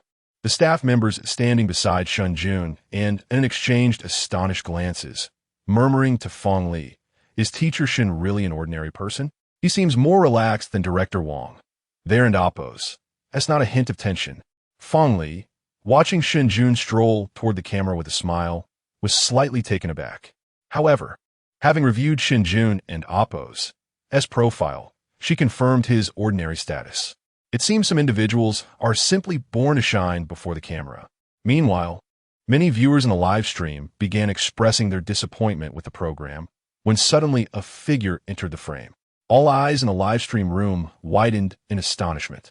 The sunlight streamed in from the side, illuminating a face that captivated everyone. Loose strands of hair fell over sharply defined brow ridges. With a face that boasted prominent features, a strong nose, thin lips, and strikingly angular facial contours. His deep, mesmerizing peach blossom eyes were utterly enchanting. The photographer seemed to recognize the remarkable allure of this visage. Zooming in for a close-up, as countless viewers beheld this face, their expressions shifted to sheer shock, with some even swallowing hard in disbelief. The camera quickly returned to a mid-shot, revealing the figure and Oppos' physique and attire. Standing over 6 feet tall, with a strong and open demeanor, he wore the most ordinary of simple colored t-shirts and shorts, yet exuded an extraordinary aura of charisma, almost model-like, if not surpassing it. Many viewers were taken aback by his seemingly impeccable physique. His arms displayed well-defined muscles, and a hint of a robust build was visible beneath his t-shirt. Eyes widened in astonishment. Viewers could hardly contain their awe. The audience was momentarily entranced until Shen Jun broke the silence, saying, "Hello everyone, I am Shen Jun. This is my daughter, Shunanin." His voice was magnetic and deep, akin to a serene morning, capturing the attention of all. After a moment, the chat erupted with exclamations. "Wow, wow, wow, so handsome. Is this really an ordinary person? Have ordinary folks become this impressive? Doesn't still need a mother? Of course. And it is so adorable. I knew her father would be handsome. Thank goodness I was cautious and waited." Suddenly, Song Shio doesn't amp. Oppos, T seems so striking anymore. The perfect male deity has returned. Forgive my earlier chatter. This ordinary person is truly remarkable. Not even Song Shio can compare. There are hardly any in the entertainment industry who can rival him. I'm glad I stayed. It's the first day of aspiring to be an Anne's mother. I wonder if an Anne's father is married. The once quiet live stream room erupted with excitement, with the previously dwindling viewership suddenly surging. Meanwhile, in the girls and Oppos dormitory at Xiangshu University, Xiao Qian, who had just lamented loudly, now buried her face in her hands, seemingly reluctant to face reality. Her roommates exchanged puzzled glances. Just as they contemplated how to console Xiao Qian, a deep, magnetic voice emanated from the tablet on the table. "Hello, everyone. I am Shen Jun." This voice was so captivating that it was impossible to ignore, and all the roommates curiously peered at the tablet. Their expressions froze in disbelief, eyes widening as they absorbed the scene, and, after a moment, someone gasped, "Could this possibly be the Mediterranean uncle in his 30s that Xiao Qian mentioned?" The roommates exchanged incredulous glances, their expressions brimming with astonishment and an uncontainable hint of excitement. "It and Oppos, SM," Xiao Qian shouted indignantly, not lifting her head. She had listened to an amp, Oppos, as father and amp, Oppos, voice countless times that morning, and it was etched in her memory, so she could recognize it without even looking. This is an Anne's father, that ordinary dad. Fraud. Voice fraud. The more Xiao Qian thought about it, the angrier she became, until she heard her roommates suddenly declare, "How dare he upset Xiao Qian? I'll help you comment and scold him. Yes, I will definitely watch every episode and defend you. When he appears, I'll be sure to criticize him." Xiao Qian felt a bit of relief. Right, let us give him bad reviews and make him go away.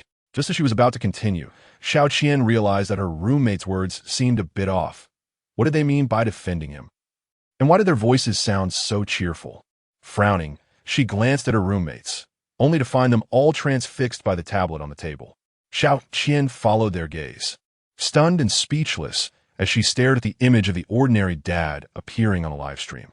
With Shen Jun's entrance, the data in the live stream, which had been on a downward trend, suddenly halted, and soon the viewership began to skyrocket. The entire production team was left in shock, having prepared for a drop in viewership and drafting statements to quell any potential backlash. However, to their astonishment, nothing of the sort occurred. In fact, the numbers skyrocketed, leaving all the staff members in disbelief as they watched Shen Jun and Shun and then face the camera. Lin Jia, with a tense expression, allowed a smile to break through. He sighed in relief, knowing that when Junji made his appearance, everything would be fine. Moreover, beauty was merely the most ordinary and commonplace trait of Junji.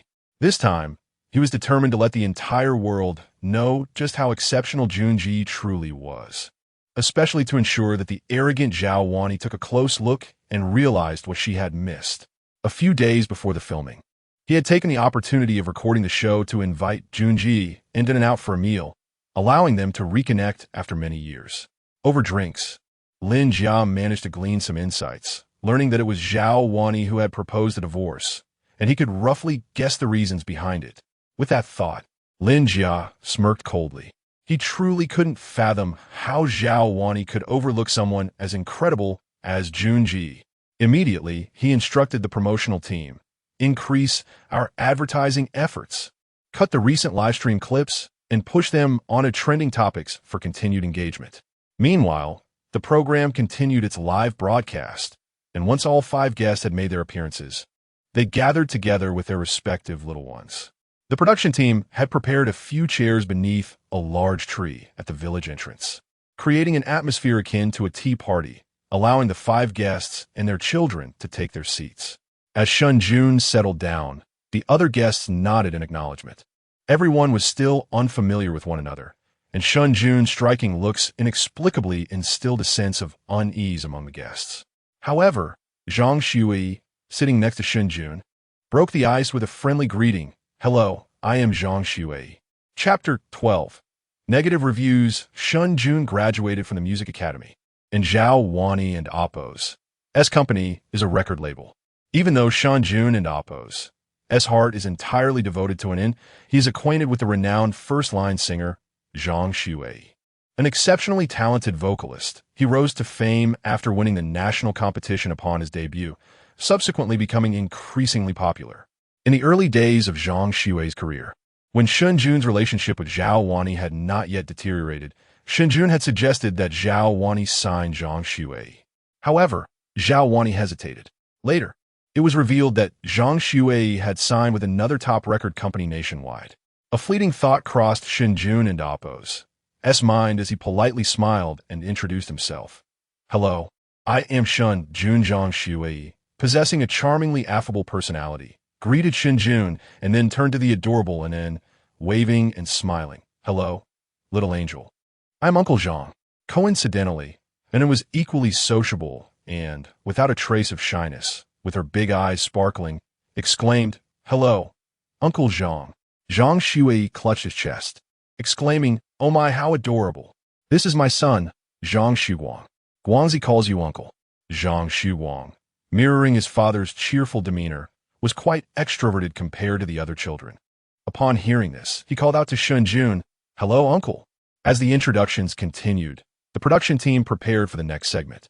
A staff member, holding a megaphone, addressed the 5 groups of guests. "Greetings, everyone. This will be our home for the next 3 days, Xiaobu Ancient Village. During this period, the 5 teachers will live and survive alongside our little treasures. So let us take a moment to get to know each other. This will also allow the audience to become acquainted with everyone." Among the guests, athlete Su Hung scratched his head, somewhat puzzled, and asked, "Didn't we just introduce ourselves?" The staff chuckled. "What we just did doesn't count. Since the teachers will be living together for 3 days, we need to delve deeper into each other's lives. Each group will now conduct a self-introduction lasting no less than 1 minute. Moreover, the staff paused for effect before adding, "Teachers, do not think you can just throw something together. This self-introduction will determine your housing arrangements for the night.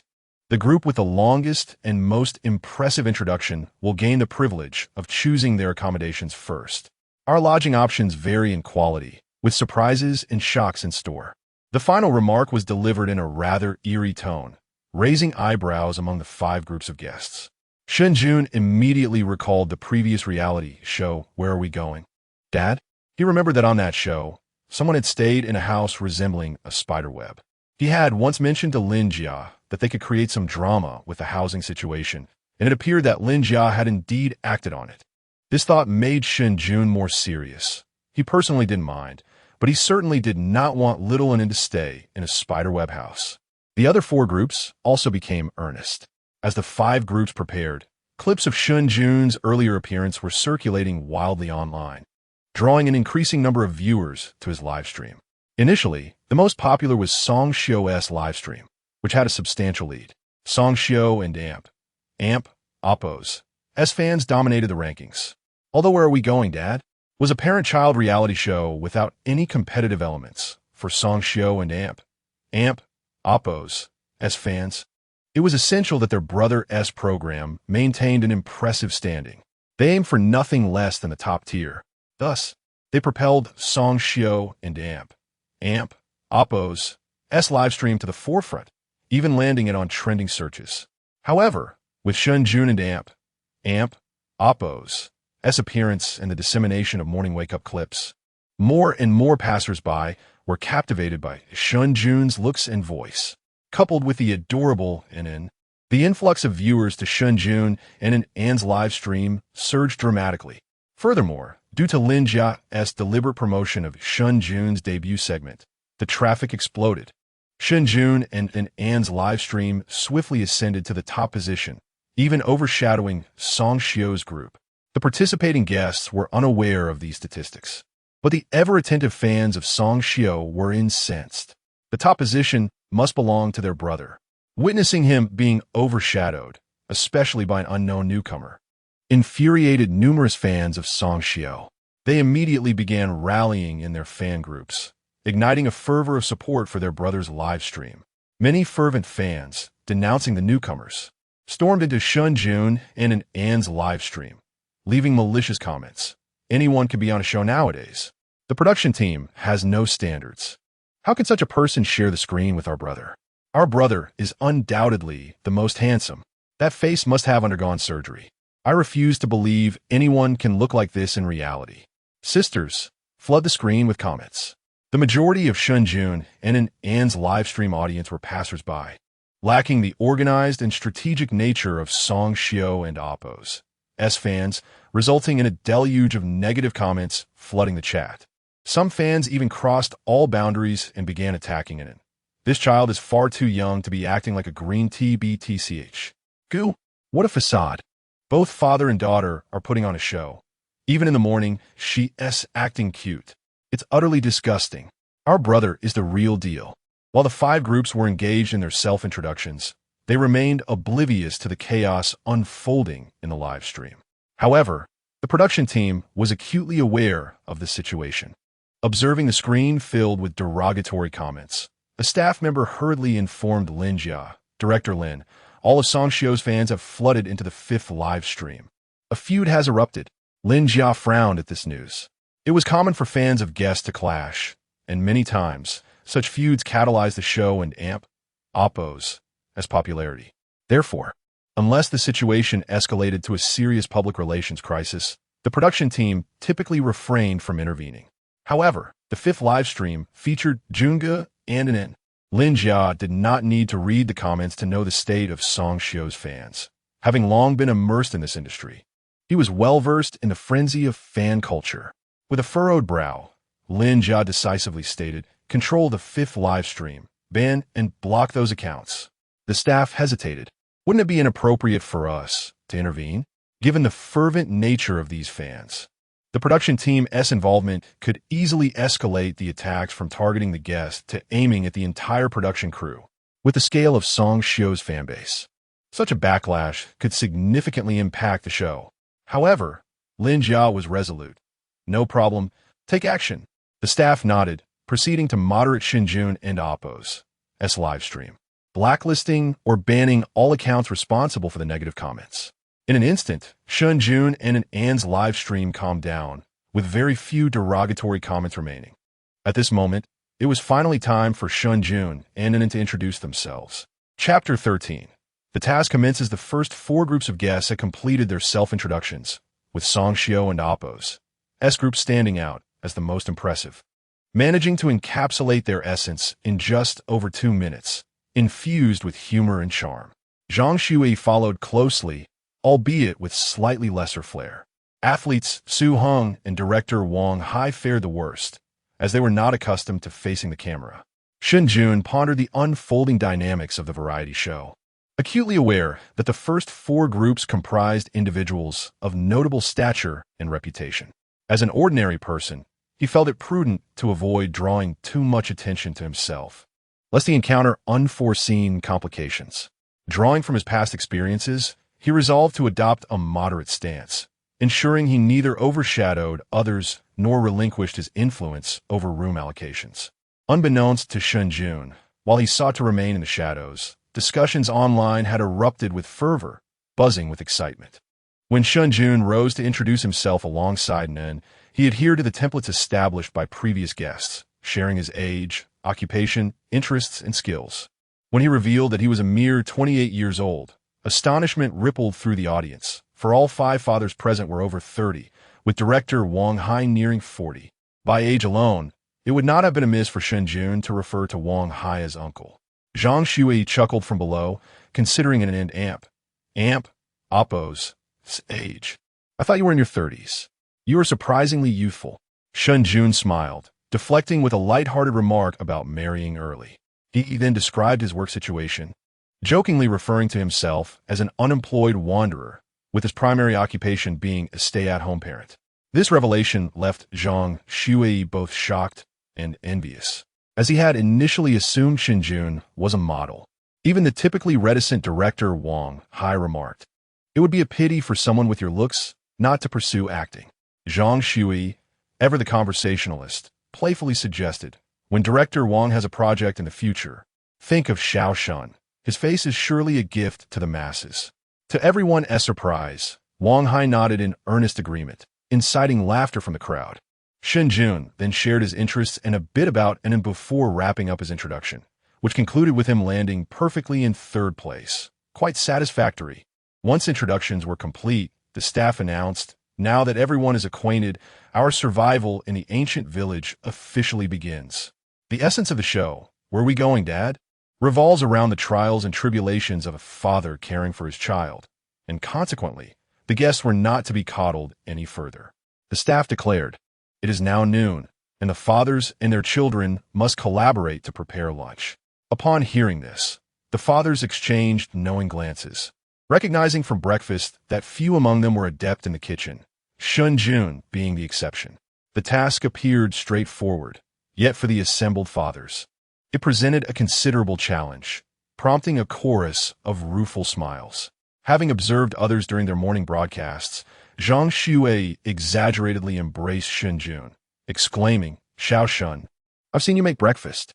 We're relying on you." His son, Guangzai, mimicked his father, wrapping his arms around Shen Jun's leg.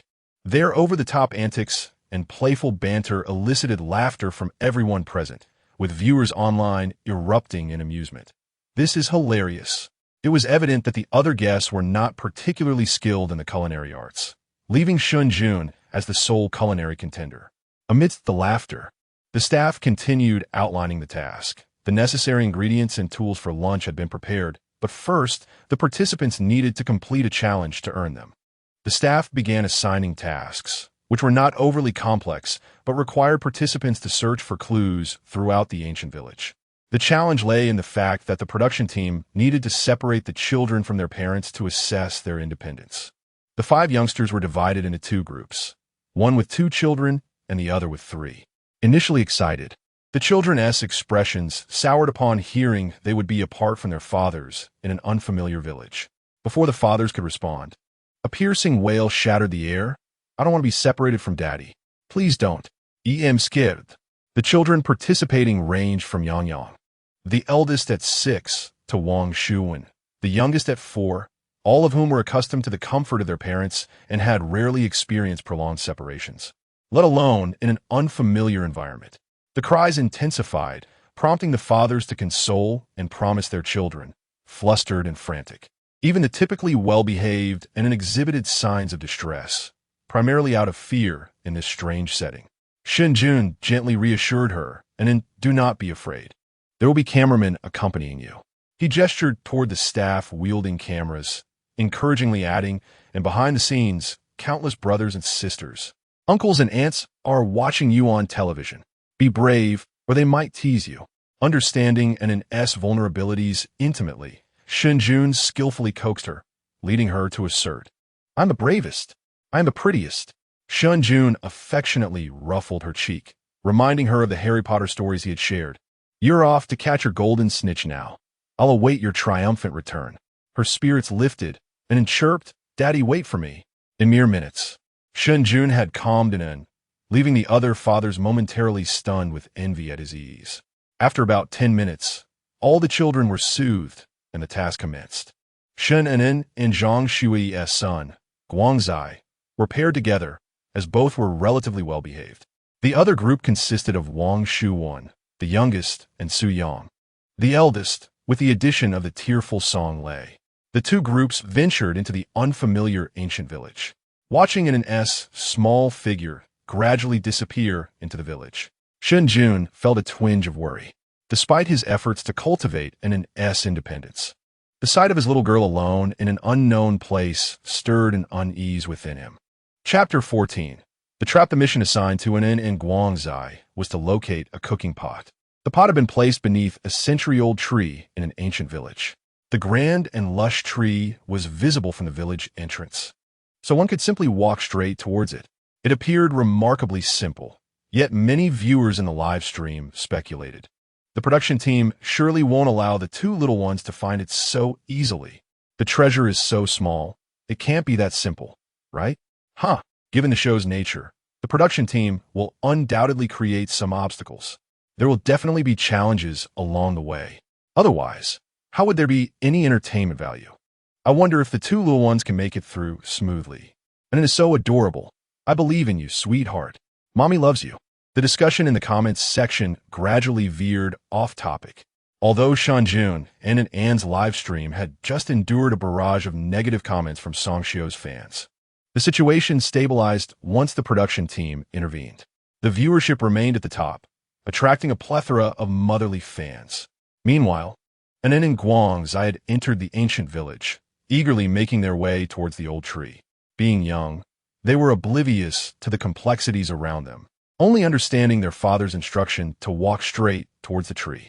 However, as the viewers predicted, the production team was indeed orchestrating some mischief.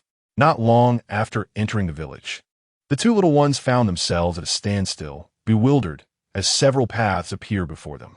They were at a crossroads, unsure of what to do.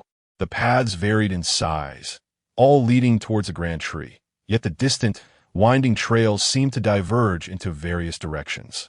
This left the two little ones feeling quite lost, and furrowed her brows, prompting the live stream audience to exclaim, "And it is so adorable. That little expression is simply too cute. And then take the big road, go for the big road." Among the paths, one was notably wider, capable of accommodating a vehicle, while the others were narrow.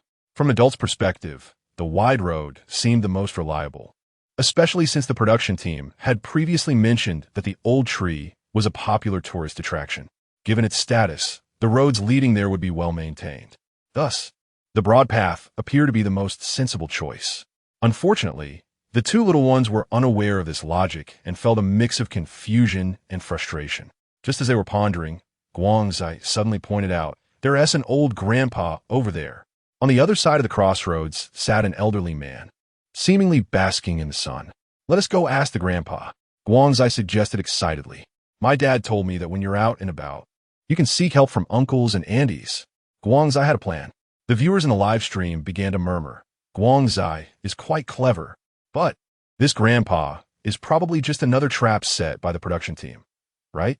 He's sitting at the crossroads as if he's waiting for the two little ones."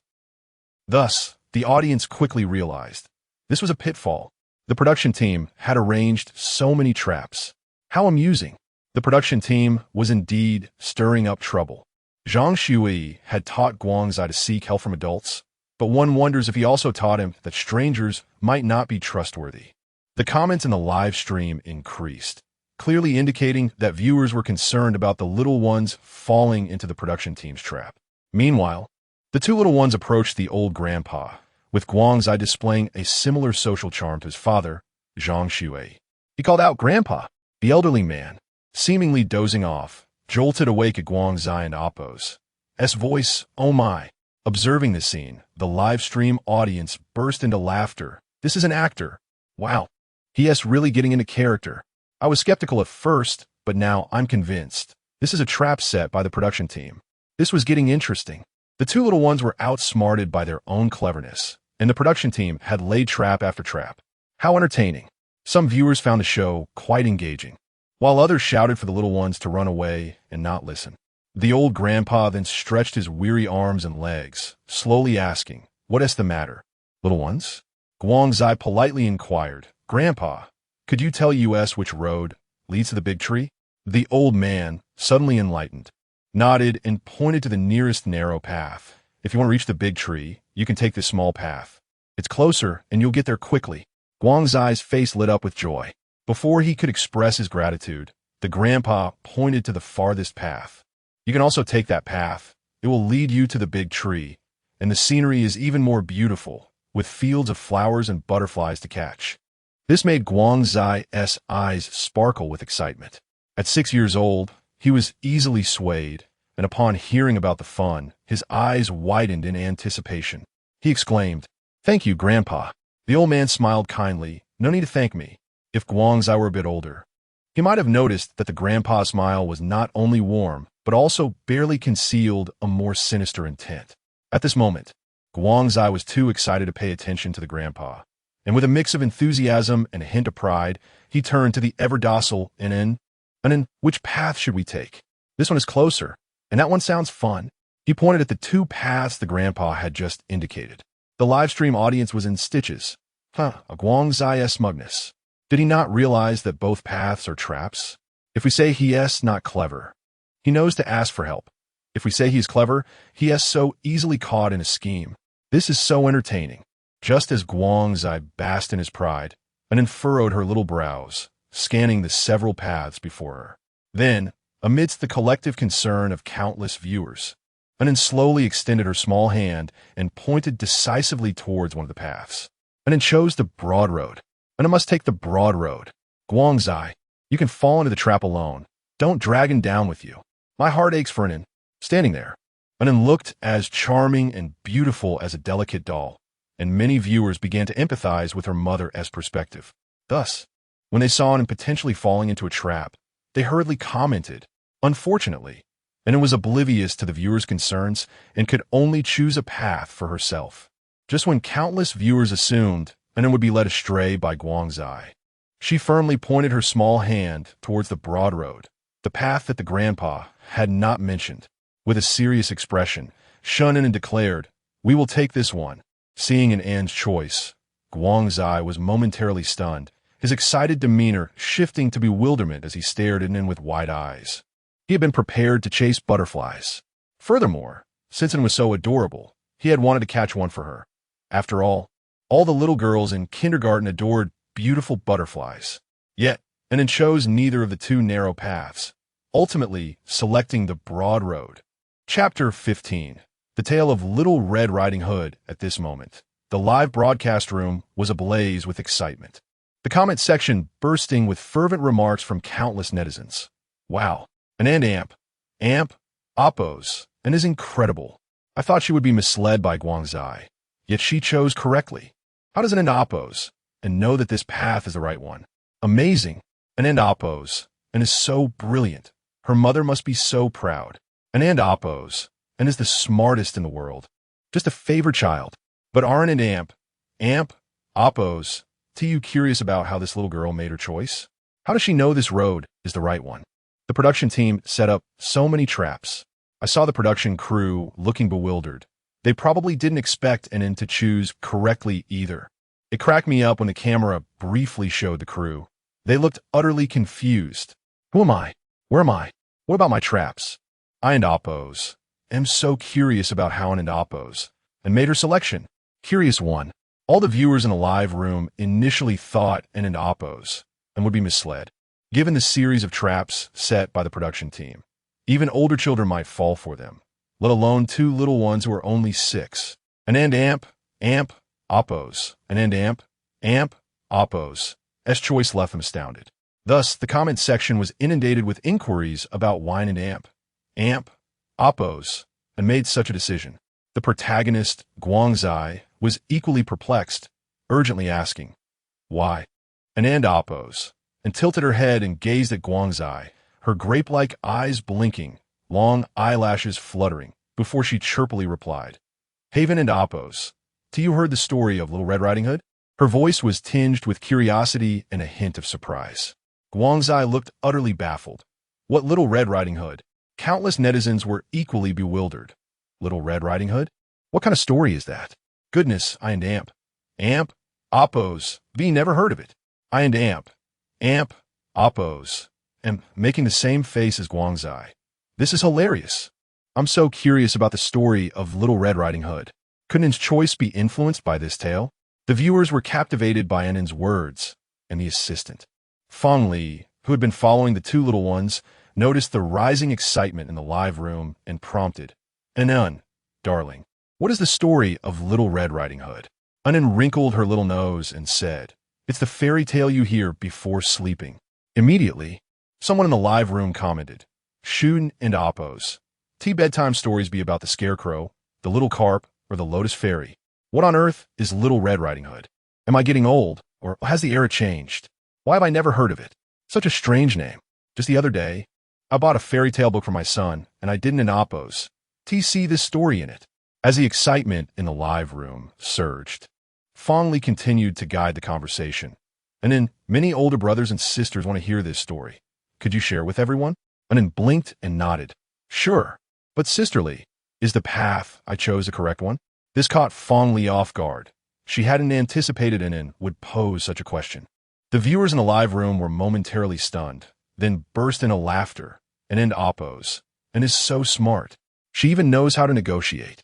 She and Oppos. That's brilliant. Wow, I want a child just like An. She's incredibly clever. Fong Li smiled, glancing back at the production team, who nodded in approval. They had set up traps for the sake of the show, and the results were splendid. There was no need to be overly rigid about the traps, especially since the little one had guessed correctly. Thus, Fong Li smiled and nodded. An, you're truly clever. This is indeed the right path. An beamed, her eyes crescent-shaped and radiant like a stunning moon, captivating all the viewers in the live room. However, their reverie was swiftly dispelled as the camera shifted to Guangzai's face, revealing his wide-eyed expression of disbelief and shock. His eyes nearly popped out. He had thought An and Oppos, and had chosen the wrong path, only to discover it was the right one. Guangzai and Oppos. S astonished face sent waves of laughter through the live room, with many quickly taking screenshots. A new meme is born. I and Oppos. Am dying of laughter. Guangzai and Oppos. S expression is too funny. Standing next to an amp, Oppos, and he looks like A and amp, Oppos, silly boy and amp, Oppos. Huh. The contrast between an and amp, Oppos, and in Guangzai and amp, Oppos, S expressions has taken the show S effect to a new level, further elevating the excitement in the live room. The two little ones soon resumed their journey. Walking along the main road, Guangzai fell silent while an Oppos, and with her tender voice, began narrating, once upon a time, there was a lovely little girl who was called Little Red Riding Hood, because she always wore a red hood given to her by her grandmother. Instantly, someone in the live room exclaimed, oh wow, so she's called Little Red Riding Hood because of that? I thought it was a fairy tale about a hat.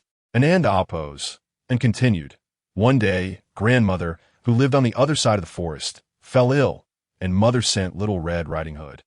Shen Jun had told an amp, Oppos, and the story of Little Red Riding Hood many times throughout the years, so she remembered it well. Moreover, the big bad wolf had frightened her at first, as she walked and narrated, she said, on her way to grandmother's house. Little Red Riding Hood came to a fork in the road. One was a big road, and the other was a small road. At this point, viewers began to connect the dots. This plot resembled the traps set by the production team. So, was this the reason an and oppose and chose the big road? The comment section fell silent as viewers seemed to listen intently to an story. Even Guangzai, who had been quiet, now looked up at Anin, his eyes filled with curiosity, clearly captivated by the tale. Anin continued. Little Red Riding Hood's mother had warned her that the small paths in the forest were dangerous and advised her to take the big road.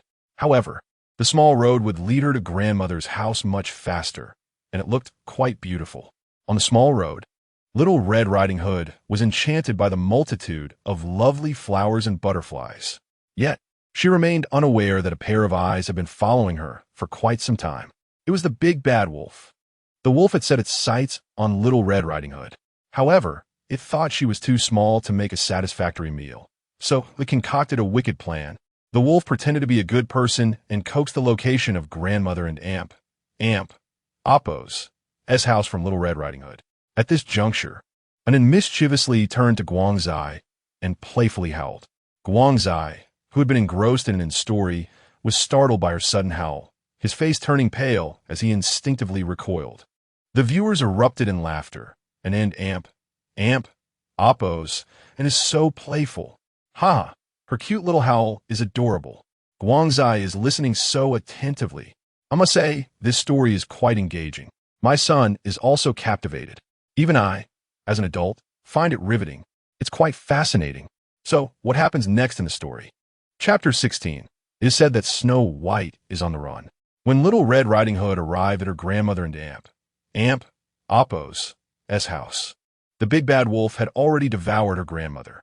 Guangzai gasped in surprise, and then continued to narrate in a childlike voice. Moreover, the big bad wolf pretended to be the grandmother and ate Little Red Riding Hood as well. However, fortunately, passers-by discovered the situation of Little Red Riding Hood and her grandmother.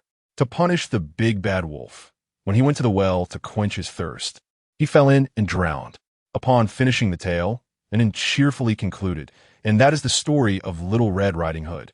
The audience in the live stream listened attentively to the story, and after it concluded, they began to comment. What an interesting little story. Though the logic is a bit flawed, does a pair of scissors really cut open a stomach? Doesn't tea that hurt? Stop arguing upstairs. It's a fairy tale. Do you understand what an animated story is? Some thought it might be childish for kindergartners, while university students found it just right. I find this story quite engaging. Although simple, it encapsulates several important lessons. Indeed, it teaches through entertainment. Listen to your mother, stay vigilant, and do not easily trust strangers. Knowledge entered my mind in a peculiar manner.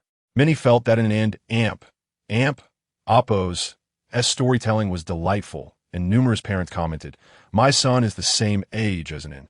He usually ignores everything I say, but after hearing Anin's story, he told me not to easily trust strangers.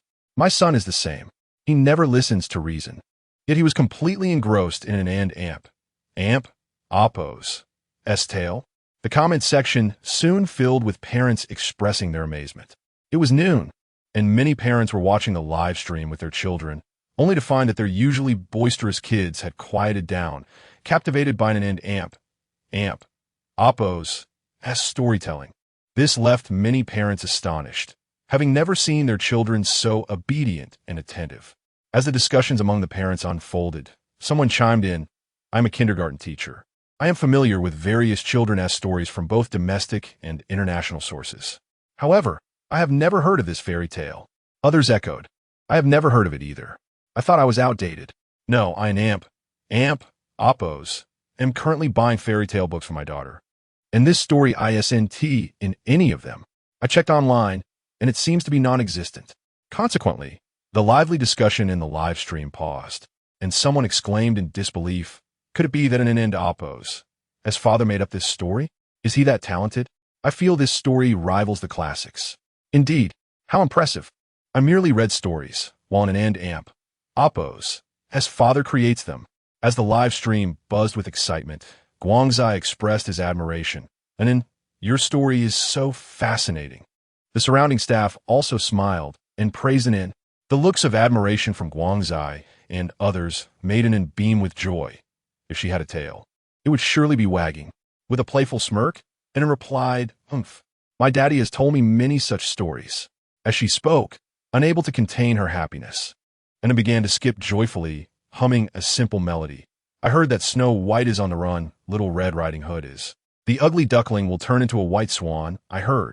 Guangzai widened his eyes in astonishment, and all the viewers in the live stream were equally mesmerized. After a moment, someone commented, "What is Nin singing? Little Red Riding Hood was just the story we heard. What about Snow White and Alice and the ugly duckling? Why do An's fairy tales sound completely different from what I know? Upstairs, it's not that it's different from yours. And Amp, Oppo's fairy tales might be unique to all of us. They could be exclusive. Help! Does anyone know other stories? My son insists I tell him more. My daughter does too. I'm on my wit's end. My son is the same. Thankfully, I recorded it. I plan to let him listen to Little Red Riding Hood a few more times. Resources needed. Begging for resources." The comment section was quickly inundated with parents pleading for resources, while other comments barely managed to survive within the chatter. Such as, "Am I the only one who thinks and sings beautifully?" The commotion in the live stream had nothing to do with Nin. She, being the quintessential storyteller, cheerfully hummed a portion of the song her father had taught her before dashing off with Guangzai towards the ancient tree. They successfully found the pot. When Nin and Guangzai returned, the other group of children had not yet come back, reportedly trapped in a snare. The fathers of the 3 children had already gone to rescue them. Only Shen Jun and Zhang Shui remained at the gathering site. Seeing Nin return successfully, Shen Jun and Oppo's anxious heart finally settled, and Nin ran to Shen Jun, who picked her up in his arms. "You are amazing," and Nin. Shen Jun praised sincerely, having grasped the gist of what had transpired. And Nin smiled, her eyes crescent-shaped with joy. "And it is amazing." Nearby, Zhang Shui, resembling a brother to Guangzai, bumped fists with him, intending to inquire about Guangzai and Oppo's experience. But Guangzai, filled with admiration, exclaimed, "Nin knows so many stories. Daddy, why haven't you ever told me a story?" Zhang Shui's smile froze instantly, and the live stream erupted in laughter. The soul of the child speaks. Zhang Shui awkwardly responded, "When we get home, Daddy will tell you. I want to hear the story of Little Red Riding Hood, and also the story of the snowflakes and the ugly duckling." Guangzai recounted the stories he had heard from Nin, and though Zhang Shui was unfamiliar with these tales, he readily promised, "No problem. Tonight, Daddy will tell you." Laughter erupted in the live stream. Brother Shui is just like Guangzai, always digging his own holes. It's a family tradition. Before long, the other group successfully returned, but unlike the joy and leisure of Nin and Guangzai, the 3 little ones from the other team appeared somewhat downcast. The girl in the group, Wang Shirwan, had red eyes, as if she had been crying. Fortunately, they returned safely, and all the cooking tools and ingredients were gathered, marking the official beginning of the first meal for the Where Are We Going, Dad? Show. Cooking turned into Shen Jun's personal showcase. The other fathers and little ones intended to help, but they only ended up making things more chaotic. Eventually, even the production team couldn't bear to watch and assigned other groups of guests to wash dishes and chop wood. Before long, a simple feast was swiftly prepared. Although the ingredients were basic, Shen Jun's cooking was visually appealing, stimulating everyone's appetites. Not to mention that the assembled guests have been busy all morning, leading them to devour the meal like ravenous creatures. During this time, the eating antics of the little ones sparked much laughter among the audience. Chapter 17. Bring him down. While the atmosphere within the live stream was serene, a tempest brewed outside. Earlier in the day, due to the overwhelming traffic in Shen Jun's live stream overshadowing Songshio's, fervent attacks and boycotts erupted from Songshio's fans. Although the production team managed to contain the situation within the live stream, the internet remained rife with vitriol directed at Shen Jun and the show's producers. Particularly by noon, Shen Jun and Oppo's live stream maintained its high viewership, igniting a fiery resentment among Songshio and Oppo's fans. To them, Shen Jun had become a thorn in their side. a relentless irritant. Song Xiao, the most prominent figure in the program, was expected to be the star attraction. Yet, this newcomer was inexplicably stifling their idol's popularity. And to their dismay, the production team seemed to be backing him. Accounts attempting to attack in the live stream were swiftly banned, inciting further fury among Song Xiao's fans, who cursed the producers for failing to recognize who truly commanded the spotlight and brought in the traffic. Consequently, many zealous fans banded together, even preparing slogans to boycott Shen Jun in the program. As for Shen Jun himself, he became the target of relentless scrutiny from countless Song Xiao fans, with malicious rumors proliferating. Some claimed Shen Jun had entered the group with financial backing, while others spread falsehoods about plastic surgery, and even suggested he was being kept by a wealthy woman. The rumors were presented with seemingly credible evidence, as Shen Jun had mentioned his age in relation to an NS, leading some to deduce that he had become a father immediately after graduation. Moreover, Shen Jun jokingly referred to himself as an unemployed individual, solely devoted to child-rearing. This prompted accusations that he had been supported by a wealthy woman throughout university, living off his looks and requiring no employment. Even his proficiency in household chores and cooking was twisted into a narrative that he had honed these skills to serve a rich patroness. As these rumors spiraled out of control, both Shen Jun and the production team faced severe public backlash. Fortunately, the show Where Are We Going, Dad?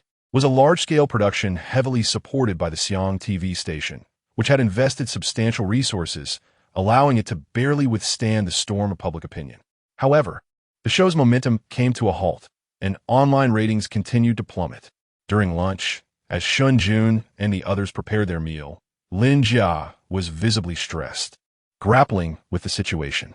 He could not fathom the motives of these fans. Their idol was also part of the program. What benefit did undermining it serve them? Public relations.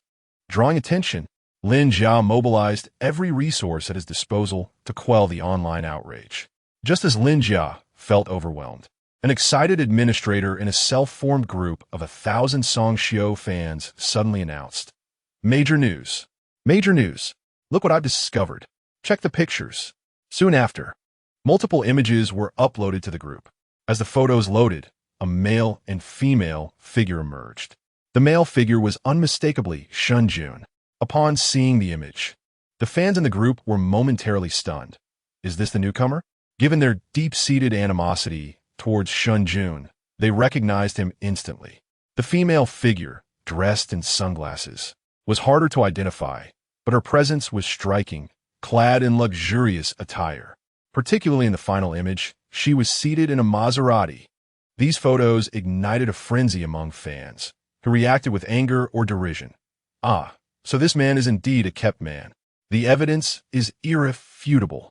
How disgusting that such a person should share the screen with our idol. The administrator declared confidently, "This is that kept man." And do you know where these photos were taken? At the Civil Affairs Bureau. Someone gasped in astonishment. Are they getting married? How could someone like him get married? Disgusting. The administrator quickly clarified, "No, I asked the photographer, and they said the two were actually there to get a divorce." The group erupted once more. A kept man being dumped by a wealthy woman? How splendid. Justice served. This is so satisfying. He dares to suppress our idol. He deserves this. Determined, fans resolved to spread this information online, ensuring everyone would know the true nature of this kept man. Yes, let us take this public. Let this kept man have no place to hide. For suppressing our idol, I'll make him regret it. Bring him down. Bring him down.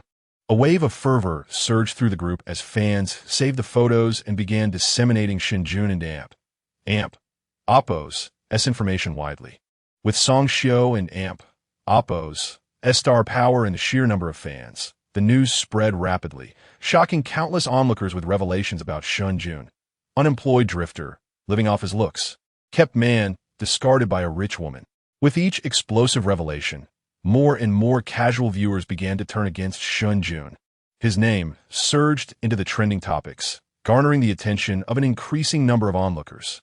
Lin Jia usually welcomed trending topics, as they signified the program's breakout success. Yet at this moment, as he gazed at Shen Jun's name in the trends, his expression darkened. He could hardly believe how the situation had escalated. Shen Jun's information was being scrutinized across the internet. Even details about his divorce from Zhao Wani were being exposed. Now, he was the target of malice from Song Xiu's fans, and his reputation lay in ruins.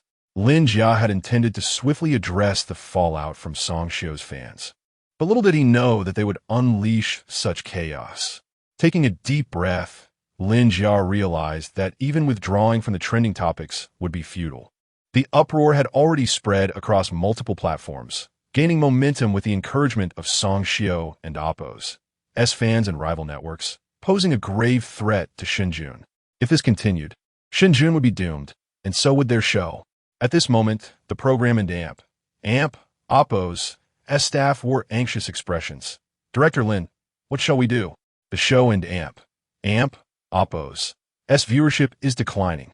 The live broadcast continued, and the guests had finished their meals, now discussing their accommodations for the night. Due to the recording requirements, Shen Jun and the others had surrendered their phones to the production team, leaving them unaware of the online uproar. Lin Jia gritted his teeth. Utilize all resources from the station to mitigate the impact of public opinion. This afternoon, we will temporarily halt the broadcast. Chapter 18. Suspension. The decision to suspend the program was articulated by Lin Jia with an almost exhausting effort. Today marked the inaugural broadcast of the show, a momentous occasion. However, a premiere suspension had never occurred before. The losses incurred from such a decision were monumental.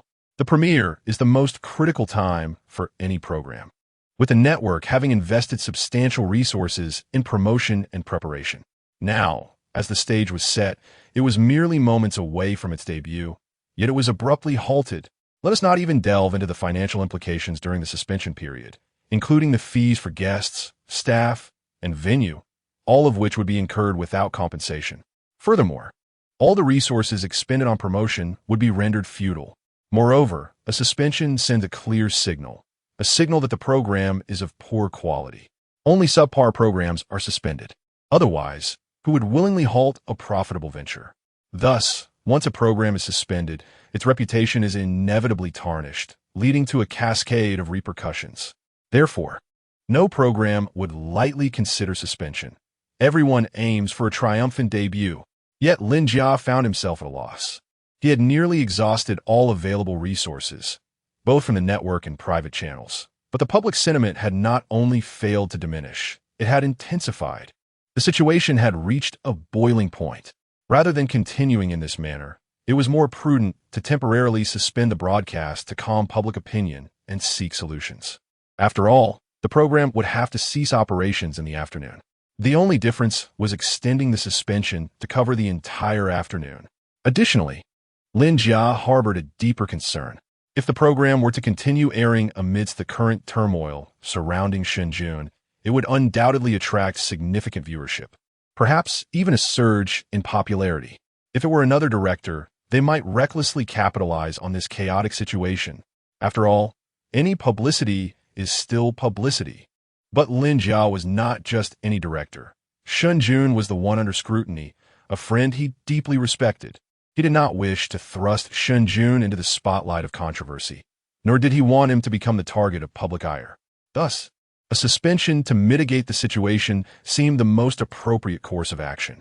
Upon hearing Lin Jia's words, the other members of the production team exchanged anxious glances, their expressions heavy with concern as they urged him. Director, the repercussions of a suspension are significant. Please reconsider. Indeed, our network has never witnessed a suspension of an S-tier program's premiere. This would render all previous promotional efforts completely wasted. The gravity of a premiere suspension left the team exchanging solemn looks. Nonetheless, Lin Jia had made up his mind. After exhaling deeply, he stated firmly, "Suspended, temporarily halt the broadcast, and we will reassess for resumption this evening based on the situation. Inform everyone that it is due to equipment issues." The production team, though reluctant, complied with Lin Jia and Oppo's directive and swiftly executed the plan. Before long, Shen Jun and the others received the notification. They had just finished allocating rooms for the night when they were taken aback by the suspension notice. Shen Jun furrowed his brow, while Zhang Shui voiced his confusion. Didn't we plan to suspend at 2:00 and Oppo's clock? Why is it happening now? They had reviewed the filming schedule prior to their arrival, which indicated a suspension at 2:00 and Oppo's clock, followed by a resumption at 5. Yet, they found themselves suspended before even reaching the designated hour. A staff member sighed and explained, "There are some equipment issues, necessitating a temporary suspension. The teachers can take a break this afternoon, and if all goes well, we will resume the broadcast tonight." Zhang Shui murmured, "Equipment issues?" "Yes, repairs are underway. The teachers can take a look at their accommodations, which also need some adjustments," the staff member replied helplessly. The staff's explanation ignited excitement among the younger participants, who had shown great interest in their new living quarters. They immediately exclaimed, "Dad, let's go see our new house." Their chatter momentarily pushed aside thoughts of the suspension, and Shen Jun was happily led away by an to explore their new abode. Simultaneously, the production team and Oppo's suspension announcement was disseminated online, as there were still many viewers in the live stream. They utilized the same justification, but many netizens were clearly unconvinced, especially given the current heated public discourse. The program team faced an uphill battle to extricate themselves from this predicament. Notably, fans of Song Xiao were particularly relentless, accusing the program team of guilt and hitting a nerve. Lin Jia was infuriated. Eventually, with no other recourse, he called upon the principal figure, Song Xiao, seeking assistance. The weight of public opinion was immense. If this continued, the entire program would suffer.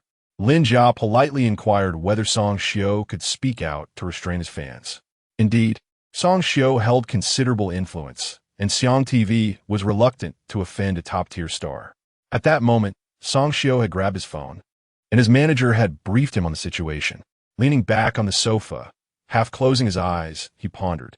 He could indeed speak out to temper his fans or clarify matters for Shen Jun and the production team. But why would he choose to do so? To Song Xiao, Shen Jun held no value. Rather, he was perceived as a threat and competition. The striking visage of Shen Jun flashed through his mind. Even amidst the sea of attractive faces in the industry, Song Xiao had to concede that Shen Jun and Oppo's beauty was exceptional. It was breathtaking. Upon their first encounter, Song Xiao had felt an overwhelming sense of threat. The subsequent developments were predictable. Shen Jun had indeed siphoned off a significant portion of viewership, even overshadowing him. And then there was that little girl. She was adorable, and he held affection for her. However, his participation in this program was primarily to facilitate his own career transition and to pave the way for his son, Shi Tu's future.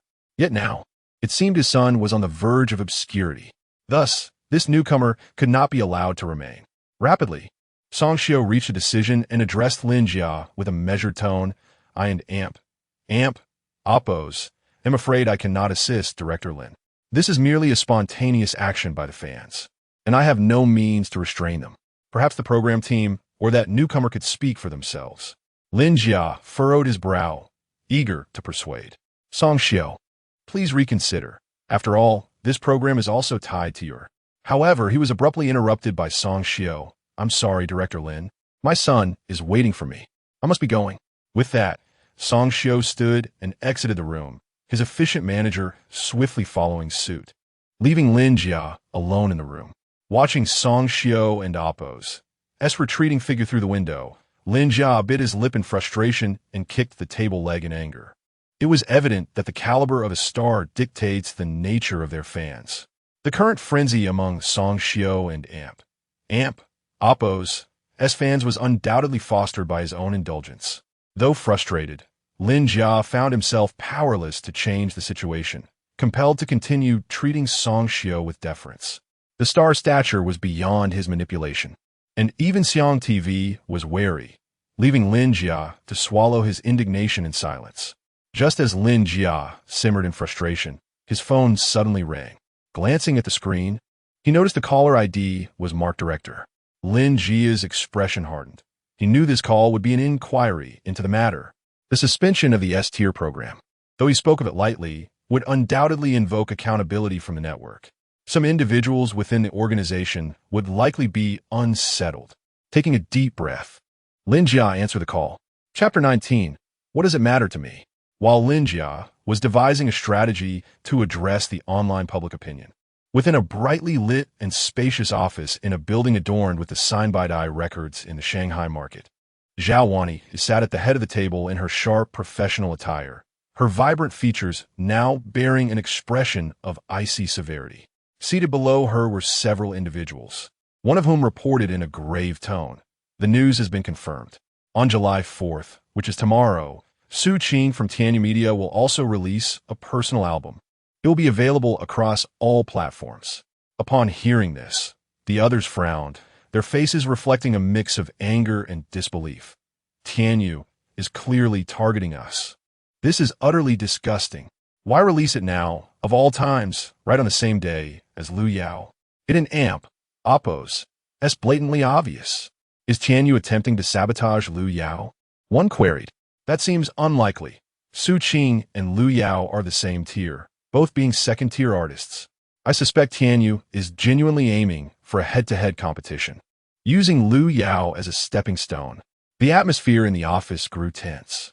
Lu Yao was a key artist that Baidai Records had been promoting heavily over the past 2 years, investing significant resources into her. The personal album set to be released tomorrow was a critical investment aimed at propelling Lu Yao to the forefront of the industry. However, the unexpected emergence of Tianyu Media posed a formidable challenge. Tianyu Media, a giant in the media sector, boasted a far larger scale than Baidai Records. With a nationwide reach across film, entertainment, and music, Su Qing, a rookie singer introduced by Tianyu, had already ascended to the second tier within a year of her debut. More troubling was the fact that Su Qing's vocal style and artistic direction bore similarities to Lu Yao and Amp, Oppo's. Their rivalry had been evident since their debut, with their fanbases often clashing fiercely. Given the limited market share, it was clear that only one of them could secure a position among the top-tier artists. Baidai Records, sensing the competitive threat posed by Su Qing, was eager for Lu Yao to make her mark at the top. Thus, substantial resources had been allocated for this album. Yet, just a day before its release, Tianyu announced Su Qing and Amp, Oppo's, impending album launch, followed by an overwhelming promotional blitz. It was evident to any discerning observer what Tianyu and Oppo's intentions were: to overshadow Lu Yao and elevate Su Qing to prominence. This revelation left the team at Baidai in a state of chaos and indignation. Tianyu, such a colossal company, is truly bullying us, one exclaimed. In this industry, who speaks of fairness? This is outrageous. After a brief exchange of grievances, Zhao Wani finally spoke, her voice crisp and commanding. Everyone has listened to Lu Yao's album. What are your thoughts? The team responded in unison. It and Amp, Oppo's excellent. I think it and Amp, Oppo's fantastic. It's no wonder it was penned by teacher Su. It's remarkable. The lead single should dominate the charts. They expressed confidence in the album, recognizing the significant investment made by the company, especially in securing the talents of the renowned lyricist. Teacher Su. The overall quality was exceptionally high, making it the most meticulously produced album the company had ever released. Zhao Wani nodded, her expression resolute as she commanded. From this moment on, we must intensify our promotional efforts for the album, elevating our strategy to level 3. Contact television stations and secure several variety shows. Lu Yao must clear her schedule for the next month to enhance her exposure. Simultaneously, reach out to major music platforms, negotiate resources, and secure every available promotional position for a comprehensive online campaign. The team responded affirmatively. Zhao Wani concluded with a cold huff, a flicker of anger evident in her eyes. If Tianyu wishes to engage in battle, we shall meet them head-on, though Baidai's scale cannot compare to Tianyu's. We cannot afford to back down now. If we do, we shall be trampled upon by every upstart. After the meeting, as the office gradually emptied, Zhao Wani's icy demeanor softened slightly, akin to a glacier melting to reveal hints of warmth. However, as she paused for a moment, an undercurrent of anxiety and agitation surfaced. Her hopes for Lu Yao's album were immense. Over the years, Baidai Records had established a firm foothold in the Shanghai market and even Southeast Asia, gaining a respectable reputation in the music industry. Nevertheless, the company faced a dire issue. There were too few artists capable of standing on their own, and a generational gap was emerging. Aside from a few singers signed during her initial years at the company who had performed well, most of the newer signings had failed to make significant progress. With many of the older artists either nearing the end of their contracts or already seeking opportunities elsewhere, the company was at risk of a regression. Zhao Wani had placed her hopes on Liu Yao, a promising talent she had signed amidst this turmoil. In just over 2 years, Liu Yao had reached the second tier, a commendable achievement compared to her contemporaries. Thus, Zhao Wani had directed resources toward Liu Yao, believing that if Liu Yao could successfully ascend to the top tier, the company's future would be secure, possibly even brighter. But failure was not an option. She could not allow it to happen. Biting her lip, Zhao Wani suppressed the tumultuous thoughts swirling within her.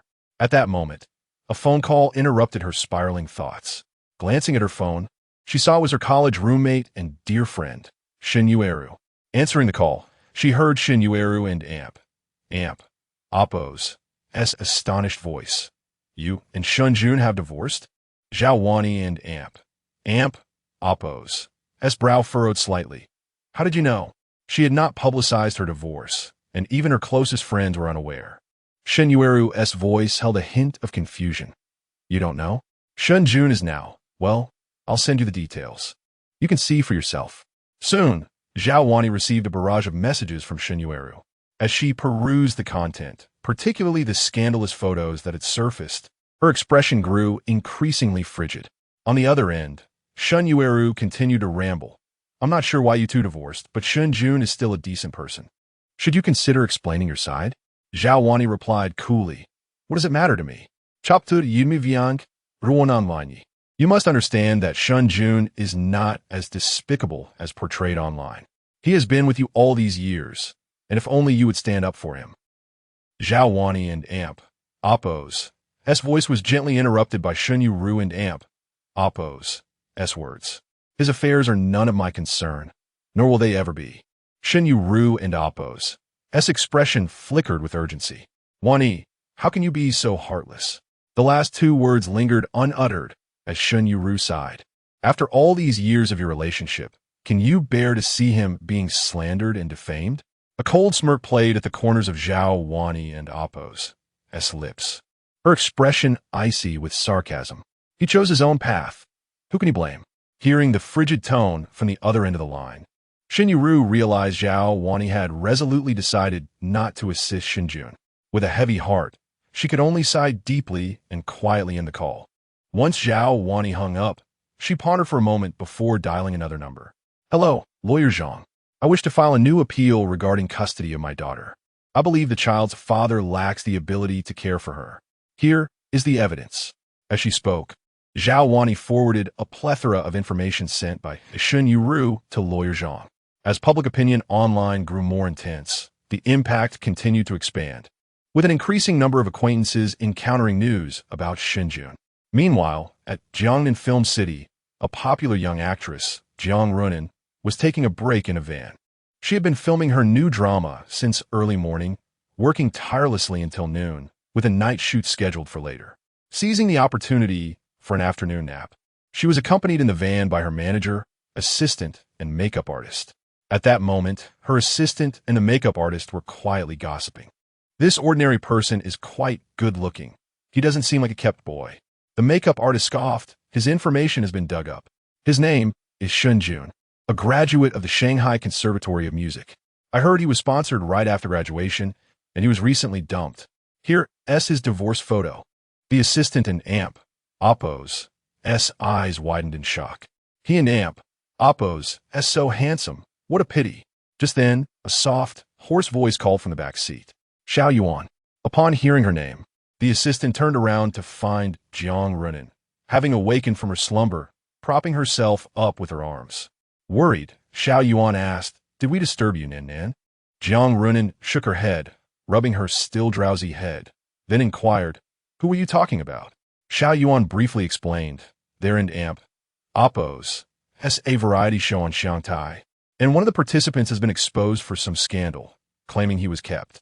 Jiang Runan, recalling the name she had vaguely heard in her sleepy state, asked uncertainly, What was his name?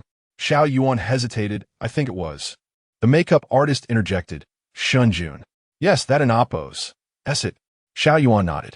Upon hearing this name, Jiang Runin and Oppos' movements abruptly ceased, her posture straightening as her brows furrowed tightly.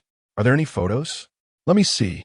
Xiao Yuan and the makeup artist exchanged puzzled glances at Jiang Runin and Oppos' unusual reaction. She was typically disinterested in such entertainment gossip, yet today she seemed different. In their confusion, the makeup artist sent the widely circulated divorce photos from the internet to Jiang Runin. As she beheld the familiar face in the photographs, Jiang Runin and Oppos' expression froze, the image gradually merging with her memories. She exhaled gently and asked slowly what happened to him. Her voice was even more hoarse than when she had just awakened. Xiao Yuan and the makeup artist shared a glance, perplexed, and proceeded to send Jiang Runin some of the online revelations. As she scrutinized the reports, Jiang Runin and Oppos' lips gradually pressed into a thin line, her fingers gripping her phone tightly until they turned pale. Observing her prolonged silence, Xiao Yuan and the makeup artist exchanged worried looks, their concern deepening. Even manager Su noticed the change and furrowed her brow, asking, Runin, what in Oppos? Wrong? I'm Oppos. Am fine, Jiang Runin replied, lifting her gaze to Xiao Yuan. Hand me my work phone. Jiang Runin's social media accounts were all managed by Xiao Yuan, who, though puzzled, handed over the device. Jiang Runin logged in without hesitation and began to compose a message. Manager Su, bewildered, glanced at Jiang Runin and Oppos' phone. When she finally discerned the message Jiang Runin was crafting, her pupils dilated in shock, her expression transforming drastically. Runin, what are you doing? She reached for Jiang Runin and Oppos' phone, but Jiang Runin had anticipated this and swiftly dodged. Looking directly at Su, she insisted, Sister Su, please don't stop me. Su's face was anxious, her demeanor frantic as she looked at Jiang Runin. Have you lost your mind? What does Shen Jun have to do with you? Why are you speaking up for him? He is at the center of controversy, and the entire internet is filled with malicious comments. Do you understand the consequences of your actions? Xiao Yuan and the makeup artist, initially bewildered, exchanged alarmed looks upon hearing Su and Oppos' words. Nan, everyone knows Shen Jun is at the center of this controversy, and with all the negative feedback. Speaking up for him now, Jiang Runin bit her lip, gazing intently at Su. He is my friend. He is not the person they claim online, and I cannot allow him to be slandered. Su, her expression fraught with concern, urged her, even if he is your friend, you cannot act recklessly. Do you know what will happen if you speak out? You have been in the industry for 5 years without any scandals or forced pairings. You are a beloved figure in the eyes of your fans. If you suddenly speak up for a male friend, your carefully crafted image will suffer a serious blow. Jiang Runin interrupted, her voice resolute. He is not that kind of person. If my image is damaged, so be it. I must help him. She grasped Su and Oppos' arm, pleading, Sister Su, I have never asked you for anything over the years. Please let me be selfish this once. Su lowered her gaze, noticing the glistening tears in Jiang Runin and Oppos' eyes, which tugged at her heartstrings. After a few moments of contemplation, Su sighed deeply. What kind of person is he truly? Jiang Runin's eyes widened slightly, and she answered slowly, without him, perhaps there would be no current version of me. Su was taken aback for a moment, then waved her hand in resignation, signaling Jiang Runin to handle the matter as she saw fit. Jiang Runin expressed her gratitude and promptly edited a message, posting it on her social media account without a hint of hesitation. Meanwhile, at the temporary office of the production team in Xiaobu Ancient Village, Lin Jia hung up the phone, his expression darkening. The premiere had been suspended, and he had been reprimanded by the director of the Arts and Culture Center. Furthermore, the director revealed that due to the suspension leading to financial losses, the station would reassess the ranking of the program. Where are we going, Dad? Resulting in a downgrade. Chapter 21. No rumors. The current public opinion remains tumultuous, showing no signs of abating. The program has suffered a severe blow, and if it were to be demoted at this juncture, the lack of resources would likely spell disaster for it.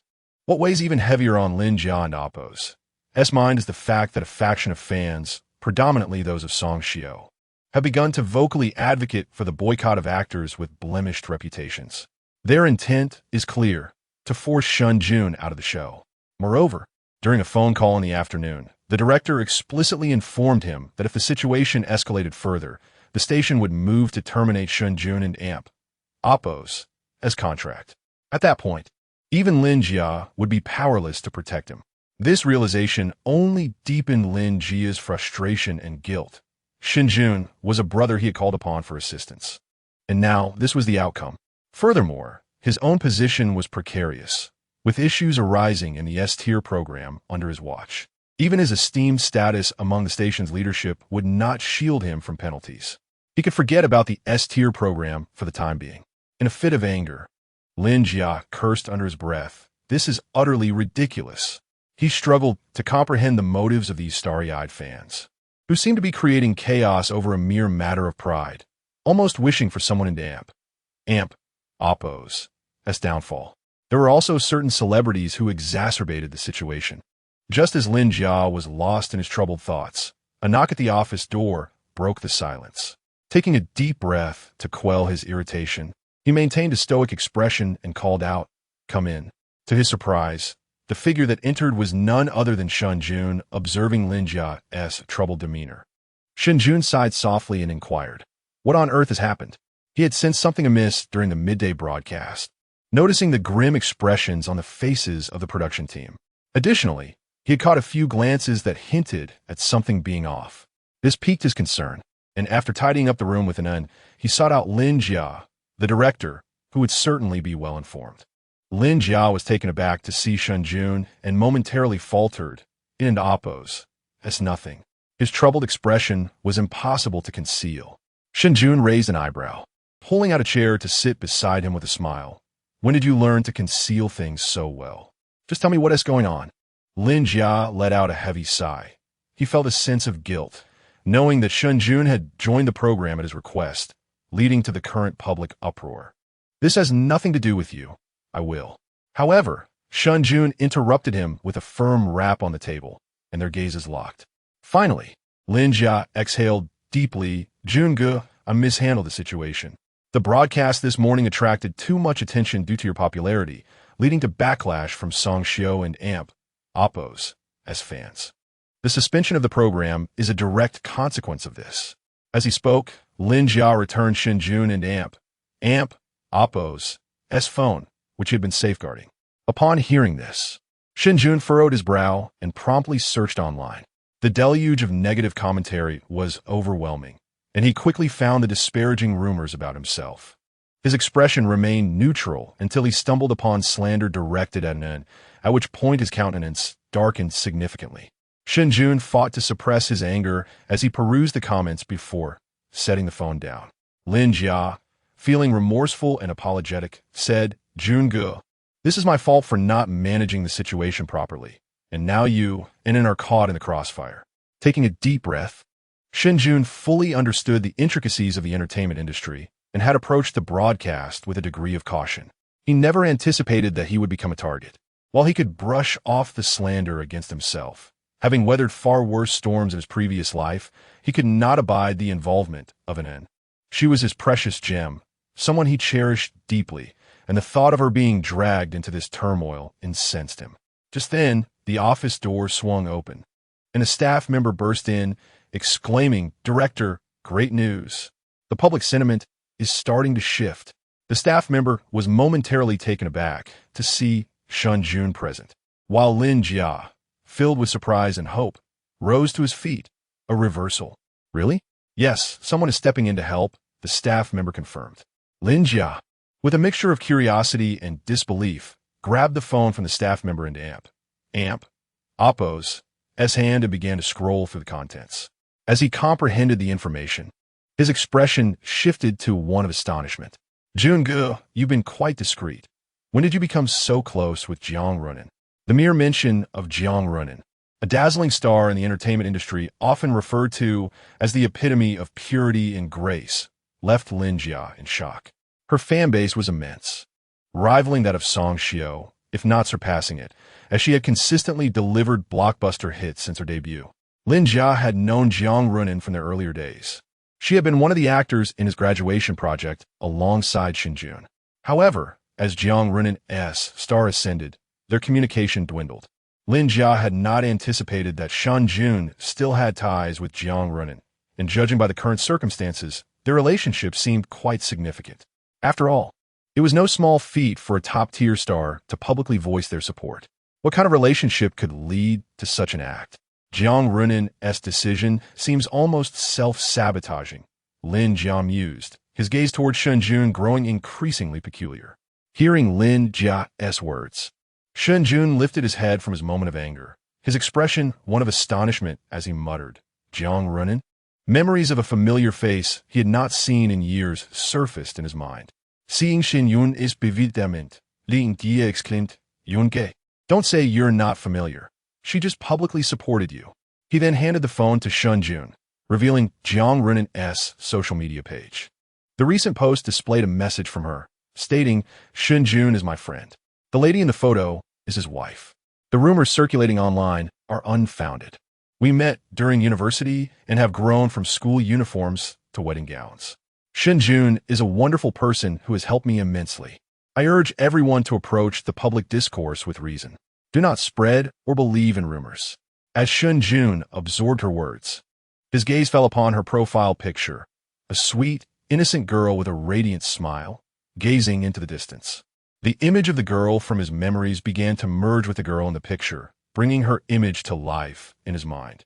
He had not expected Jiang Runin to advocate for him, especially after years of silence between them since his marriage to Zhao Wani, with only New Year greetings exchanged thereafter. Chapter 22. Clearing the path ahead unexpectedly. Shen Jun let out a sigh. Having traversed the entertainment industry in his past life, he was acutely aware of the tremendous cost that a top-tier celebrity would incur for expressing such sentiments. The consequences could range from a loss of fans to a complete collapse of one and amp.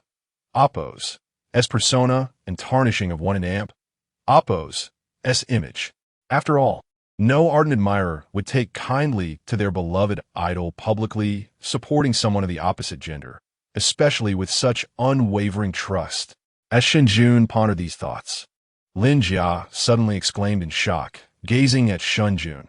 "Even the renowned producer, Old Shen, has spoken up for you." As she spoke, she handed her phone to Shen Jun. Upon glancing at it, he saw a social media post from an account verified as Golden Melody producer, Shen Yunqing. "Shen Jun is my student, of excellent character. Do not spread rumors lightly." Though brief, the statement carried immense weight, prompting many musicians within the industry to share it widely. Shen Yunqing, an esteemed contemporary female composer of Huaxia, a Lifetime Achievement Award recipient in Chinese music, and a titan of the music realm. One utterance from such an individual could send ripples through the industry. And now she had publicly stood by Shen Jun. Lin Jia, still grappling with her astonishment, asked, "You are a student of Old Shen?" Shen Yun, his heart warming at the words of Shen Yunqing, replied, "She was my professor in university and took special care of me." Lin Jia, still in disbelief, retorted, "Special care? This is extraordinary care, treating you like her own student." Just as she spoke, Shen Jun and amp. Oppo's phone rang, displaying an amp. Oppo's teacher Shen and amp. Oppo's as the caller. Before he could utter a word, Lin Jia urged him, "Answer it, answer it." She then hurriedly exited the room, kindly closing the door behind her. Shen Jun shook his head and answered the call. "Teacher." After a brief silence, a gentle voice resonated from the other end. "Do you still remember your teacher?" Upon hearing that warm tone, Shen Jun's previously somber expression softened, a smile gracing his face. "I could never forget you." Pausing for a moment, he sincerely expressed his gratitude. "Thank you, teacher." The voice on the other end carried a hint of annoyance. "Why thank me, you child?" Lin Jia had not been mistaken. Shen Yunqing and Oppo's care for Shen Jun was indeed exceptional. During Shen Jun and Oppo's senior year, she had discovered his extraordinary talent for songwriting and composing, even contemplating taking him as her apprentice. With a sigh, Shen Yunqing inquired, "How did things end up like this?" Shen Jun echoed her sigh. "I participated in a program, and I only recently learned about the situation. I never anticipated it would escalate to this point, causing you concern. Shen Yunqing and Amp, Oppo's voice turned worried. What about Zhao? Shen Jun, recalling his marriage to Zhao Wani, simply replied, we are divorced. There was a moment of silence on the other end before she comforted him. You are still young. Divorce is nothing to fret over. With your qualities, you shall surely find a better partner. Shen Jun's expression softened. Thank you for your concern, teacher. Shen Yunqing continued. I see the discussions online have not yet subsided. I am aware of the murky matters within the industry. I will have Man reach out to you. When the time comes, you may decide how to proceed, and she will assist you. Shen Jun hastily declined. Teacher, there and Oppo's.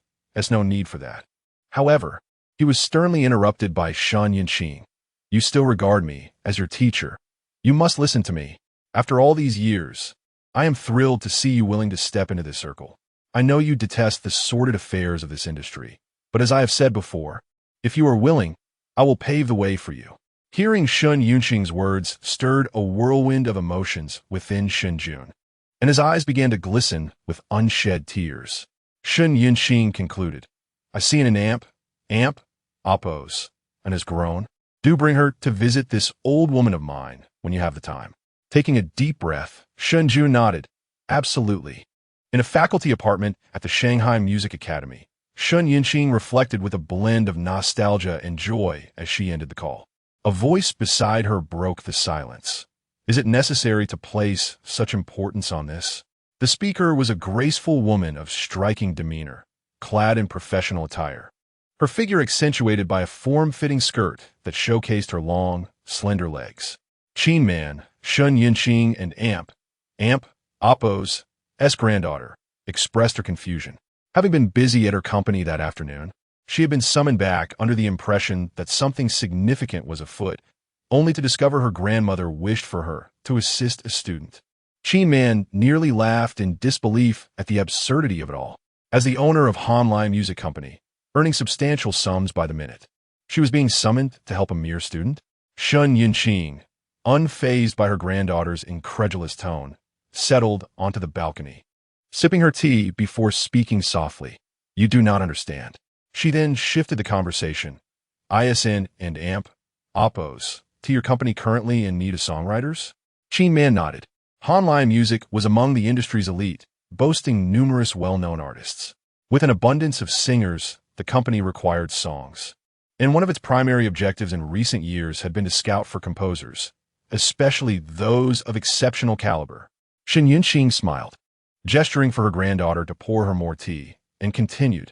If you can secure Shen Jun, none of these issues will be a concern. His talent for music composition is the most astonishing I have ever encountered. At times, I even feel his musical prowess surpasses my own. Shen Yunqing and Oppo's tone was tinged with both admiration and nostalgia as she reminisced. Qin Man, taken aback by her grandmother and Oppo's words, could hardly comprehend. How is that possible? Qin Man was acutely aware of her grandmother's esteemed status and musical talent. She was indeed a luminary in contemporary Chinese pop music. In her lifetime, Qin Man had never encountered anyone whose talent exceeded that of her grandmother. Now, to hear her claim that a student possessed greater musical aptitude was simply unfathomable. Shen Yunqing sighed and continued. In the past, I had indeed contemplated taking him under my wing. Unfortunately, Shen Jun seemed quite averse to our industry and was unwilling to apprentice.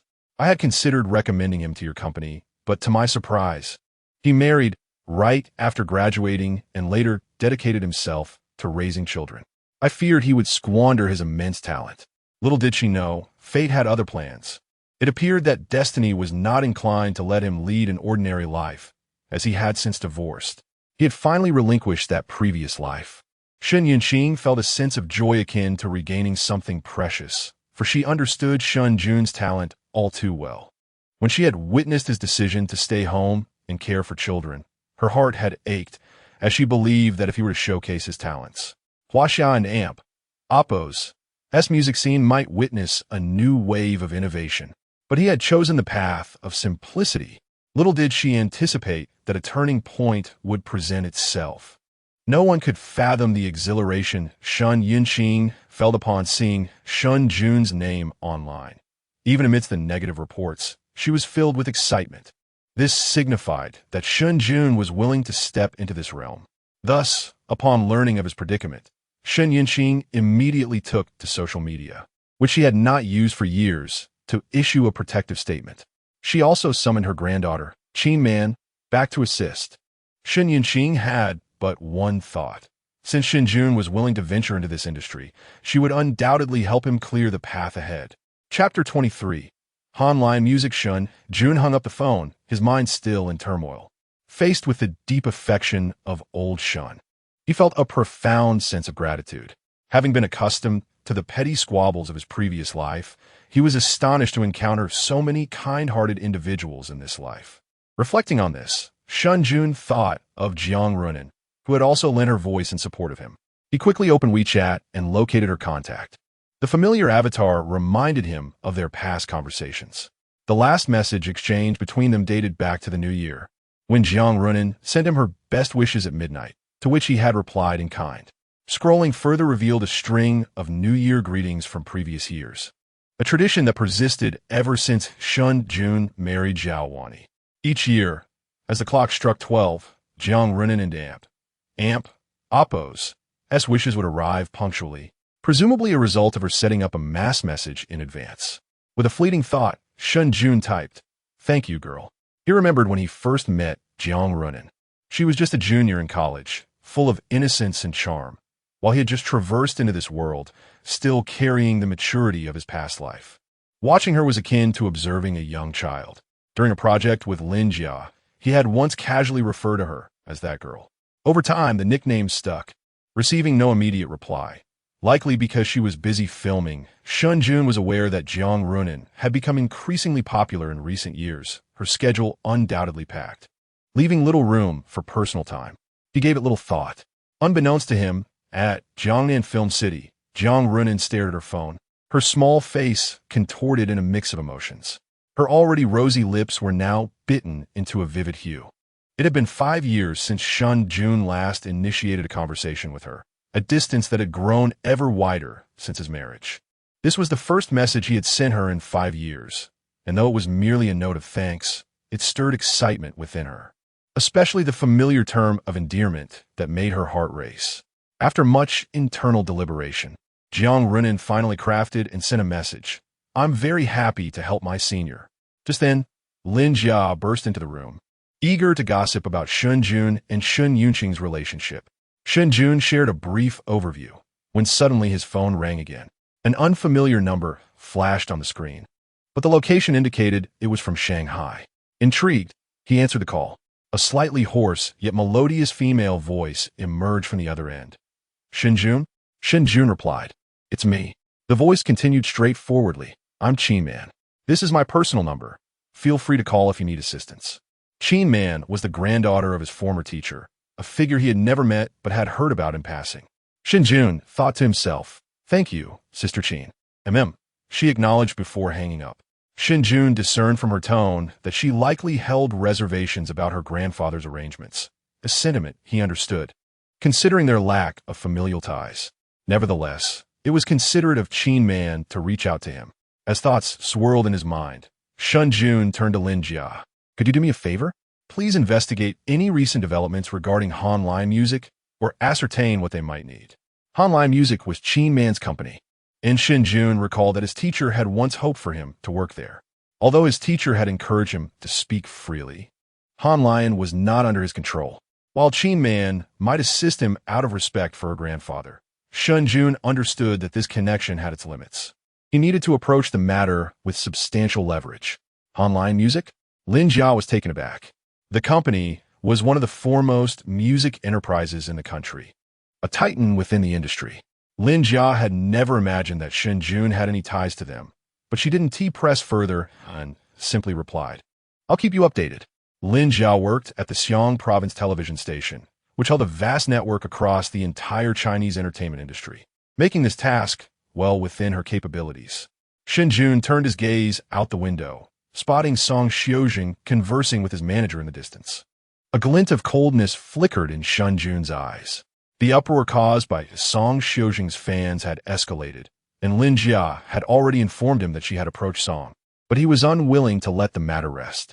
This group had crossed a line, especially concerning an absolute taboo for Shen Jun. Throughout both his past and present lives, he had never been one to tolerate provocation, nor was he someone to be trifled with. If they dare to challenge him, they must be prepared for the consequences. As the afternoon wore on, public opinion began to shift, gradually reversing with the collective voices of Jiang Runin and Old Shen. Shen Jun's reputation started to recover, largely due to Old Shen's influence. Once he spoke out, numerous musicians and industry figures rallied to share his message, quelling the rising tide of controversy. As for Jiang Runin, her statement only intensified the discussion. Her announcement left the internet in shock. With her pure and sweet appearance, coupled with her numerous hit dramas, she was undeniably one of the hottest stars in the entertainment world.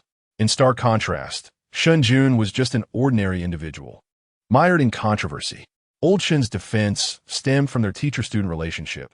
Widely known as Shen Jun was a graduate of Shanghai Music Academy, where Old Shen was a prominent figure. But what of Jiang Runin? Were they merely friends? Who would believe that? Her support for a male counterpart seemed detrimental, even self-sabotaging. Jiang Runin had maintained a scandal-free career until now. Suddenly voicing support for a male, her fans were in an uproar. Yet, she still chose to speak out, which indicated Shen Jun and Oppo's significance in her life. Their relationship was far from ordinary, especially highlighted by her statement that Shen Jun is a wonderful person. Such an assertion raised eyebrows. If they were not closely related, he would perform a handstand while washing his hair live. Consequently, public opinion began to sway. However, this also served to further suppress Shen Jun and Oppo's negative publicity. Following Old Shen and Oppo's intervention, a new topic unexpectedly gained traction online, an fairy tale. It appeared that some netizens, watching a live program with their children, found their little ones enamored by an storytelling. The children clamored for more tales. But once the program ended, they were unable to find additional stories online, leading them to seek help. This revelation attracted a plethora of similar responses, with parents expressing that their children loved the tales, yet struggled to find more online. Many parents noted that the stories were not only simple and enjoyable, but also imparted valuable lessons. Thus, they sought similar stories for their children as supplementary reading or bedtime tales, yet their searches yielded nothing. Chapter 24. The Little Stool is Ready. The fairy tales circulating online are merely those familiar traditional stories. And the tale of Little Red Riding Hood that I mentioned is entirely absent. This topic snowballed, gathering momentum and interest until it surged to the trending list. Countless netizens participated in discussions, seeking and Oppo's fairy tales, with even prominent figures from the fields of early childhood education and fairy tales making appearances, lauding the story of Little Red Riding Hood. Consequently, the entire internet found itself beseeching an fairy tales. Unable to locate them online, the masses turned to the creator of these tales, an father. Thus, Shen Jun and an Oppo's livestream account experienced a meteoric rise in followers, while the media account for Where Are We Going, Dad? Was inundated with fervent viewers. Lin Jia never anticipated that matters would resolve in such a manner. To her astonishment, the commotion did not diminish the program's viewership. If anything, it seemed to have increased significantly. This revelation brought a profound sense of relief to Lin Jia, as the clouds of despair that had lingered over her dissipated. Regaining her composure, she promptly announced, "Prepare to go live." Shen Jun was engaged in light conversation with Jiang Runin when he received the news about the broadcast. He texted Jiang Runin, "We're about to go live. Let's chat later. Remember to come to Shanghai, and I'll treat you to a grand meal." Jiang Runin swiftly replied, "Good luck, senior. It's a promise. I'll definitely come." With a bright-eyed cartoon emoji, Shen Jun chuckled, sent a cool emoji in return, and set his phone aside before retrieving the playful and from the field. Meanwhile, in the makeup room of Jiangnan Film and Television City, Jiang Runin patted her slightly flushed cheeks from excitement and joy. Before she could fully compose herself, the door to the makeup room swung open with a rush. Her manager, Sister Sue, appeared with an exasperated expression. "My dear niece, your fans are in an uproar, and you still have time to chat here." The joy on Jiang Runin and Amp, Oppo's face abruptly ceased, as dusk descended at 7:00 and Amp, Oppo's clock. "The Where Are We Going, Dad?" program, which had been off air for the afternoon, resumed broadcasting. The moment it went live, the viewer count began to skyrocket. There were still 5 live stream rooms with 5 groups of guests.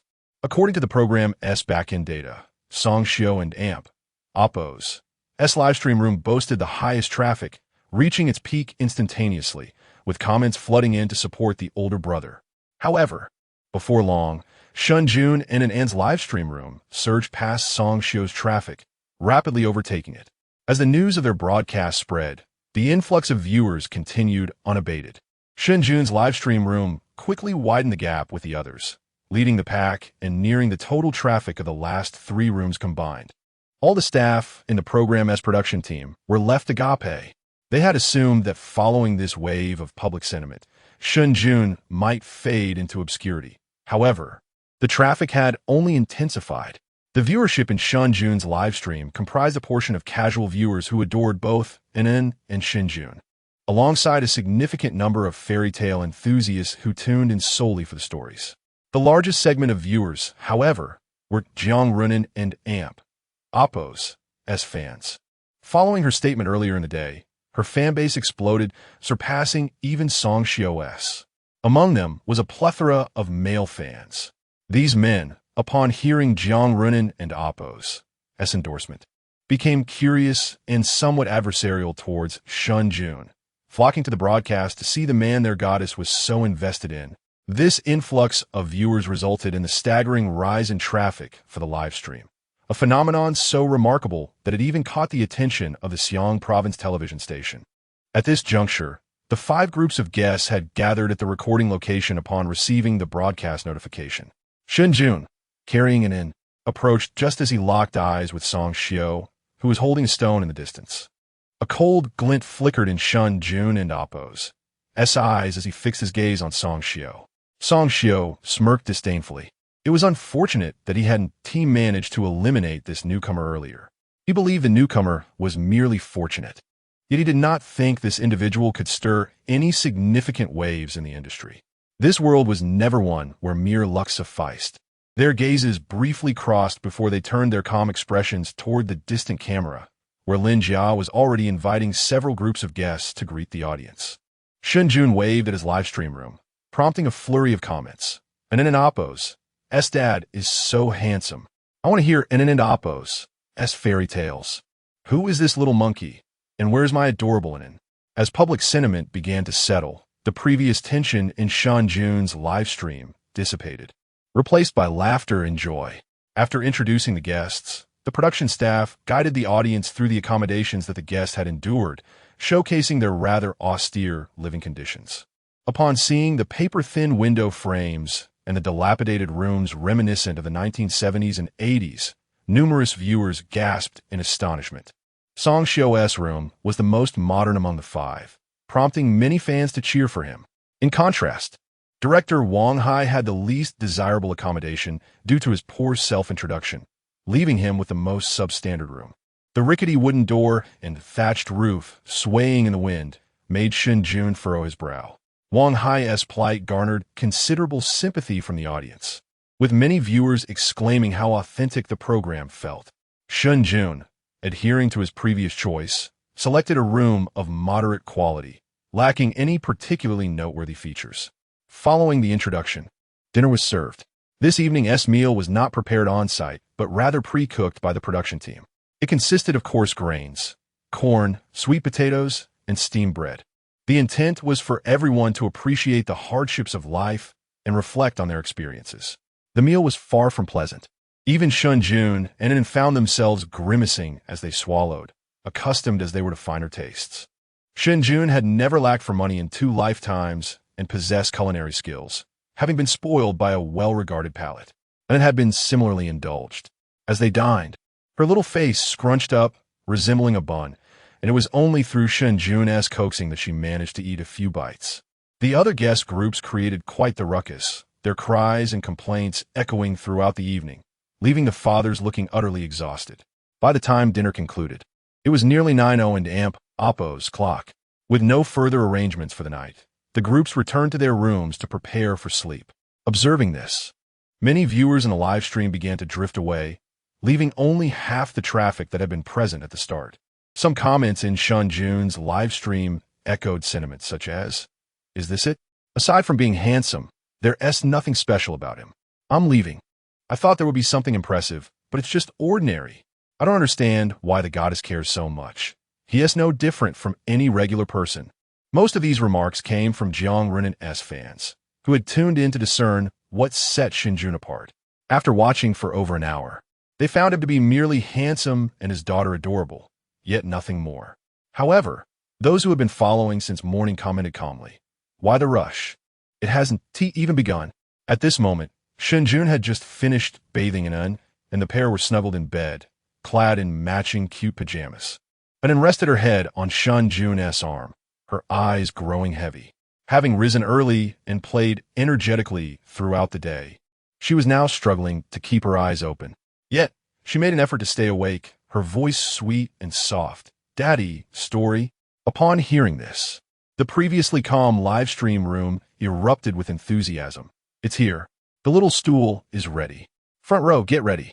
After waiting all night, it's finally here." Upon hearing that a story would be told, my son abandoned his toys entirely. Chapter 25.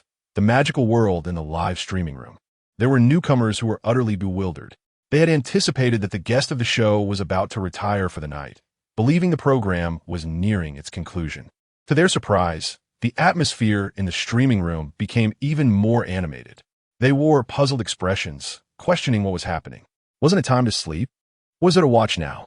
Meanwhile, the seasoned fans eagerly responded, "We're just getting to the showcase. Don't ask, just sit tight and listen. Sure, we've waited all night for this moment." At that moment, in a villa in the capital, an amiable elderly man cranked up the volume on his phone, tuning into the live stream. If anyone were present, they would recognize him as Sun Dawei, a celebrated fairy tale master and renowned children's author in China. His actions aroused the curiosity of his companion, who exclaimed, "Old Sun, when did you become so trendy? Watching live streams now?" Sun Dawei chuckled, saying, "Trendy? I'm half buried in the ground already. This afternoon, my grandson came across a fairy tale while scrolling through short videos and couldn't stop talking about it. So here I am to learn a bit." His companion laughed heartily. "Learn? Does your grandson not realize what you do? I'm keen to see what story can humble our fairy tale master." As they bantered, Shen Jun had already conferred with him about the bedtime story, which was Harry Potter, a recent favorite of hers.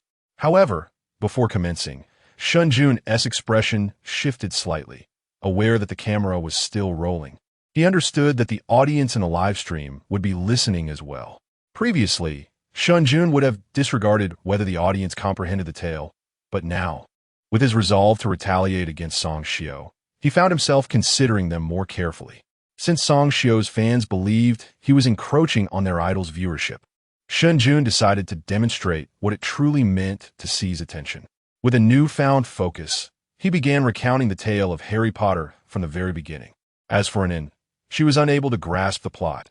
She simply yearned to hear about the enchanting and whimsical magical world and its extraordinary spells. The viewership in the live stream began to swell, largely fueled by curiosity about the bedtime story Shen Jun was about to share.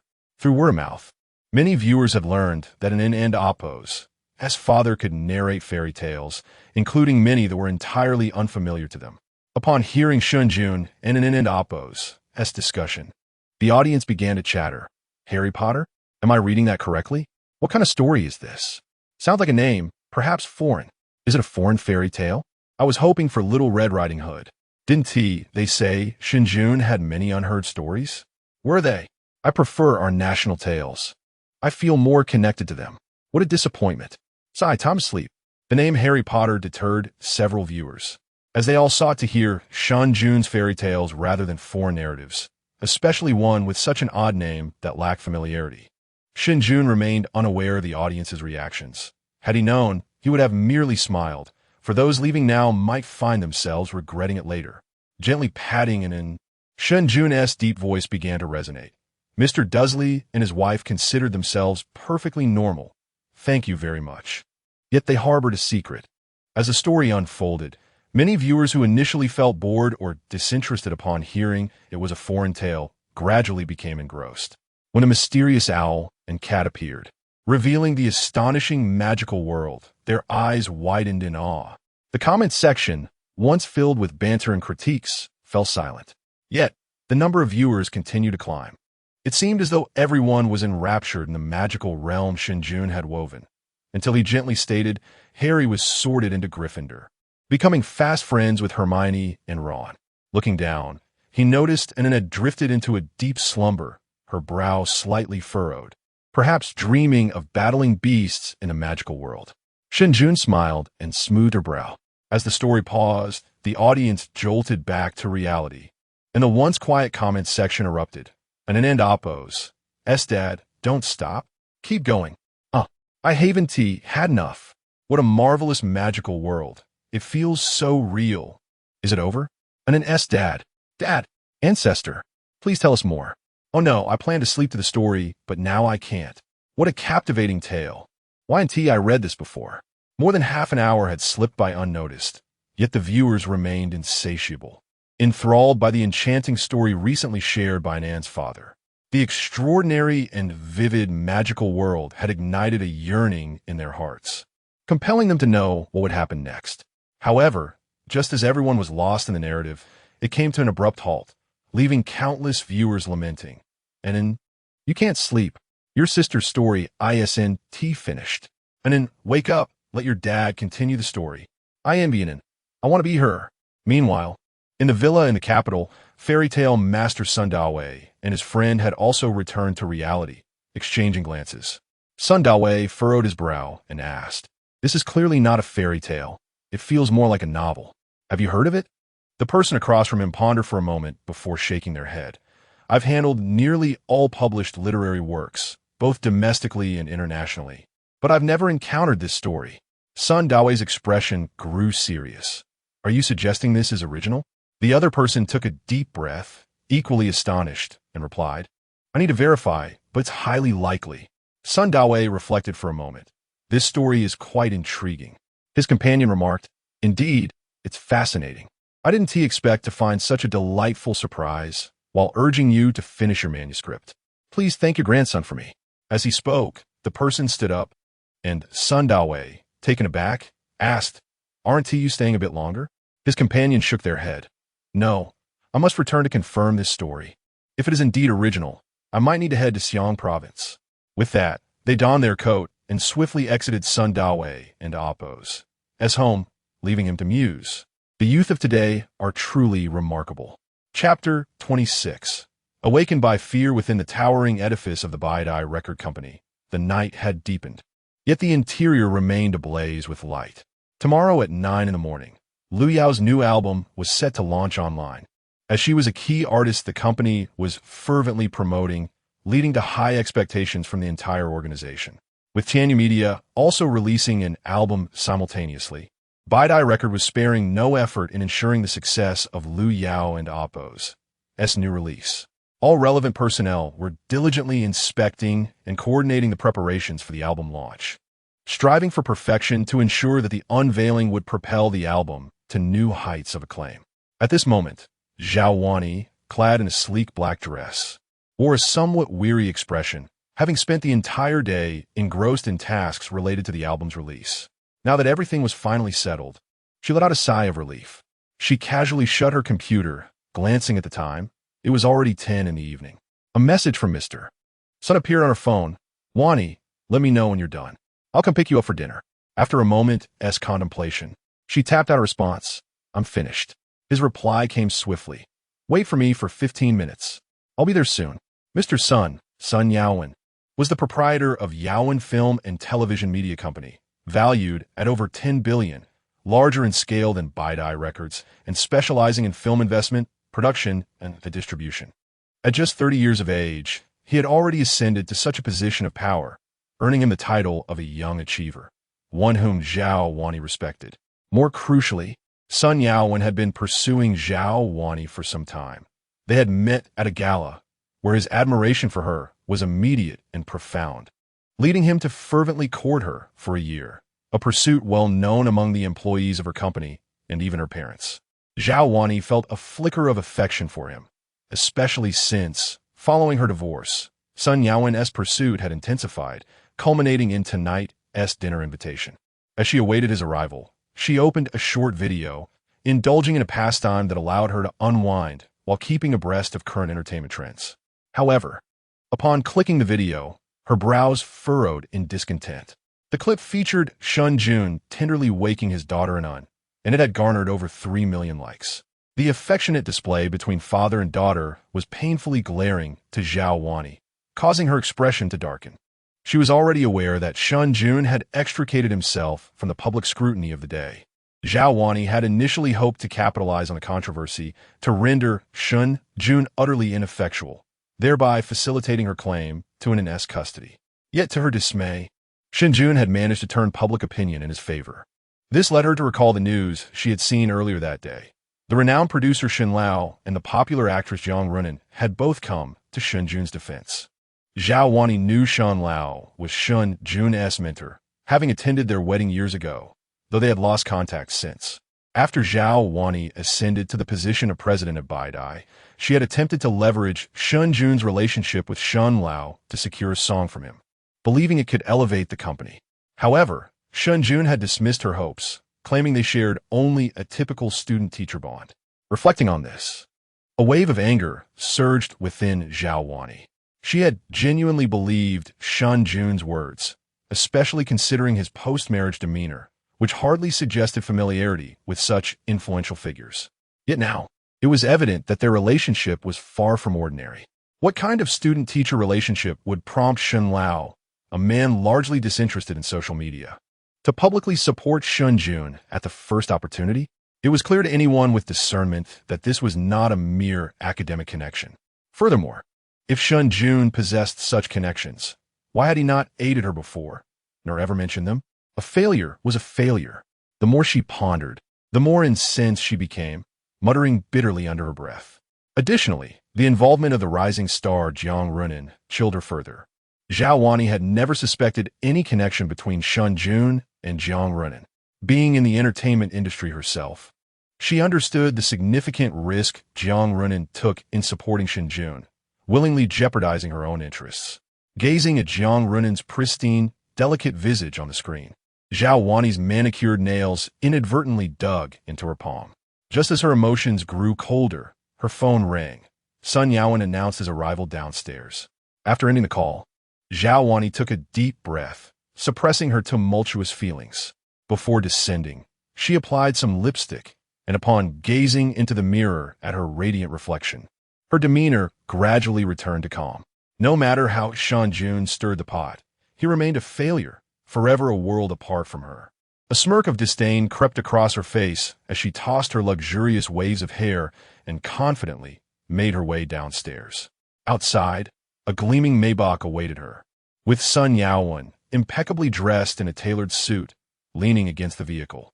Upon seeing the stunning Zhao Wani emerge, he approached with a bouquet of flowers, exclaiming, "Wani, you've worked hard." Onlookers, including employees and passers-by, observed this tender scene with envious glances and hushed admiration.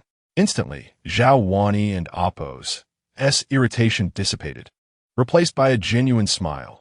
This was the life she desired. She graciously accepted the bouquet of roses, and Sun Yaowen attentively opened the car door for her. With the opulent Maybach gliding toward the neon-lit cityscape of Shanghai, a deafening roar of thunder suddenly shattered the tranquility of the night sky over Lingnan City. Amidst the stormy darkness, lightning flashed, and the booming thunder startled all the guests recording a program in the quaint Xiaobu ancient village. Inside, Shen Jun let out a weary sigh. He had finally managed a lull and into sleep, and was preparing to conclude the live broadcast. Before he could relay this to the crew, a sudden clap of thunder rent the heavens, followed by a torrential downpour, startling and awake. Chapter 27. The insect's flight from a young age, and then harbored a deep-seated fear of thunder whenever it roared. She could not find solace in sleep unless someone remained vigil by her side, particularly when jolted awake by the thunderous claps. Her heart would spiral into despair if she could not locate her father. True to form, following about a thunder, Shen Jun observed the little one in his embrace stir. Her tiny face contorted momentarily before her legs kicked out. In an instant, her large eyes flew open. Unlike her usual adorable demeanor, fear now filled an Appo's gaze, causing Shen Jun and Appo's heart to clench tightly. Without hesitation, he enveloped Appo's, and in his arms, gently soothing her. "Do not be afraid, my dear Anin, for Daddy is here." Startled awake by the thunder, Anin's initial fright diminished slightly upon seeing Shen Jun, yet the fear still lingered. Trembling, she nestled deeper into his embrace, her voice tinged with vulnerability. "Daddy, I and Appo's am scared." At that moment, the live stream still hosted a considerable audience. As the program neared its conclusion, the viewers, captivated by Shen Jun's recent storytelling, lingered in hopes of hearing more. Many were fervently spamming the chat, desperately seeking Shen Jun's attention. Then came another thunderclap. As the audience heard Shen Jun's tender reassurances to Anin, a flurry of comments erupted. "Anin's dad. Do you need a charming daughter, aged 6 years and 204 months? Your voice is so soothing, it's deadly. And Appo's, and let your sister have a turn to lie down." When viewers heard Appo's, as pitiful confession of fear, their hearts collectively ached. Particularly poignant was a camera angle focused on Anin's frightened visage. Upon witnessing her terrified little face, countless mothers in the chat exclaimed, "Do not fear, Anin, for Mommy is with you. Oh, my poor little darling. Fear not, fear not. You shall save a spot for Mommy, and together with Daddy, we shall protect you." The other guest families shared a similar plight. Initially, they had all prepared to conclude the live stream and snuggle their children to sleep. However, a sudden thunderclap disrupted their efforts, awakening the peacefully slumbering children. The other guests, less experienced in managing children and predominantly with boys, faced even greater chaos. The process of lulling them to sleep nearly cost several fathers their sanity. Just as they began to relax, their children were startled awake once more. Laughter erupted in the live stream. "I feel like Zhang Shui is about to burst." After finally calming down the little rascal Guangzai, it all went to waste. At the moment Guangzai was startled awake, Zhang Shui's face displayed an expression of utter despair, akin to seeing a ghost. Viewers captured this moment, and some even combined Zhang Shui and Appo's and Guangzai and Appo's expressions into a meme dubbed the shocked father and son, prompting further laughter and an increase in viewers. Observing that all the guest families were now awake, frantically soothing their children, Lin Jia seized the opportunity to steer the program into Appo's topic and declared, "Let us continue the broadcast. We shall make up for the afternoon and Appo's interruption." The staff swiftly resumed their activities, reigniting the program and Appo's momentum on trending charts, attracting an ever-growing audience. The scene unfolded with 5 fathers in a flurry, attempting to calm their children while outside. Thunder boomed incessantly, accompanied by torrential rain and the eerie cries of unknown creatures amidst the night. Unlike the city's vibrant neon lights, the ancient village outside was shrouded in shadows, casting an unsettling atmosphere that left the viewers feeling somewhat spooked. The children, jolted from their dreams, erupted into heart-wrenching cries. Shen Jun could even hear Guangzai's wailing from a nearby room. Anin, too, was not faring any better. Although obedient and well-behaved, she was unable to suppress her fear in the face of such overwhelming terror. The village, devoid of the comfort found in her home, where curtains were drawn and soundproofing was effective, only amplified her distress. In Shen Jun and Appo's arms, she wept, her adorable face streaked with tears and snot. Using Shen Jun and Appo's nightshirt as her tissue, the viewers found themselves torn between laughter and sympathy.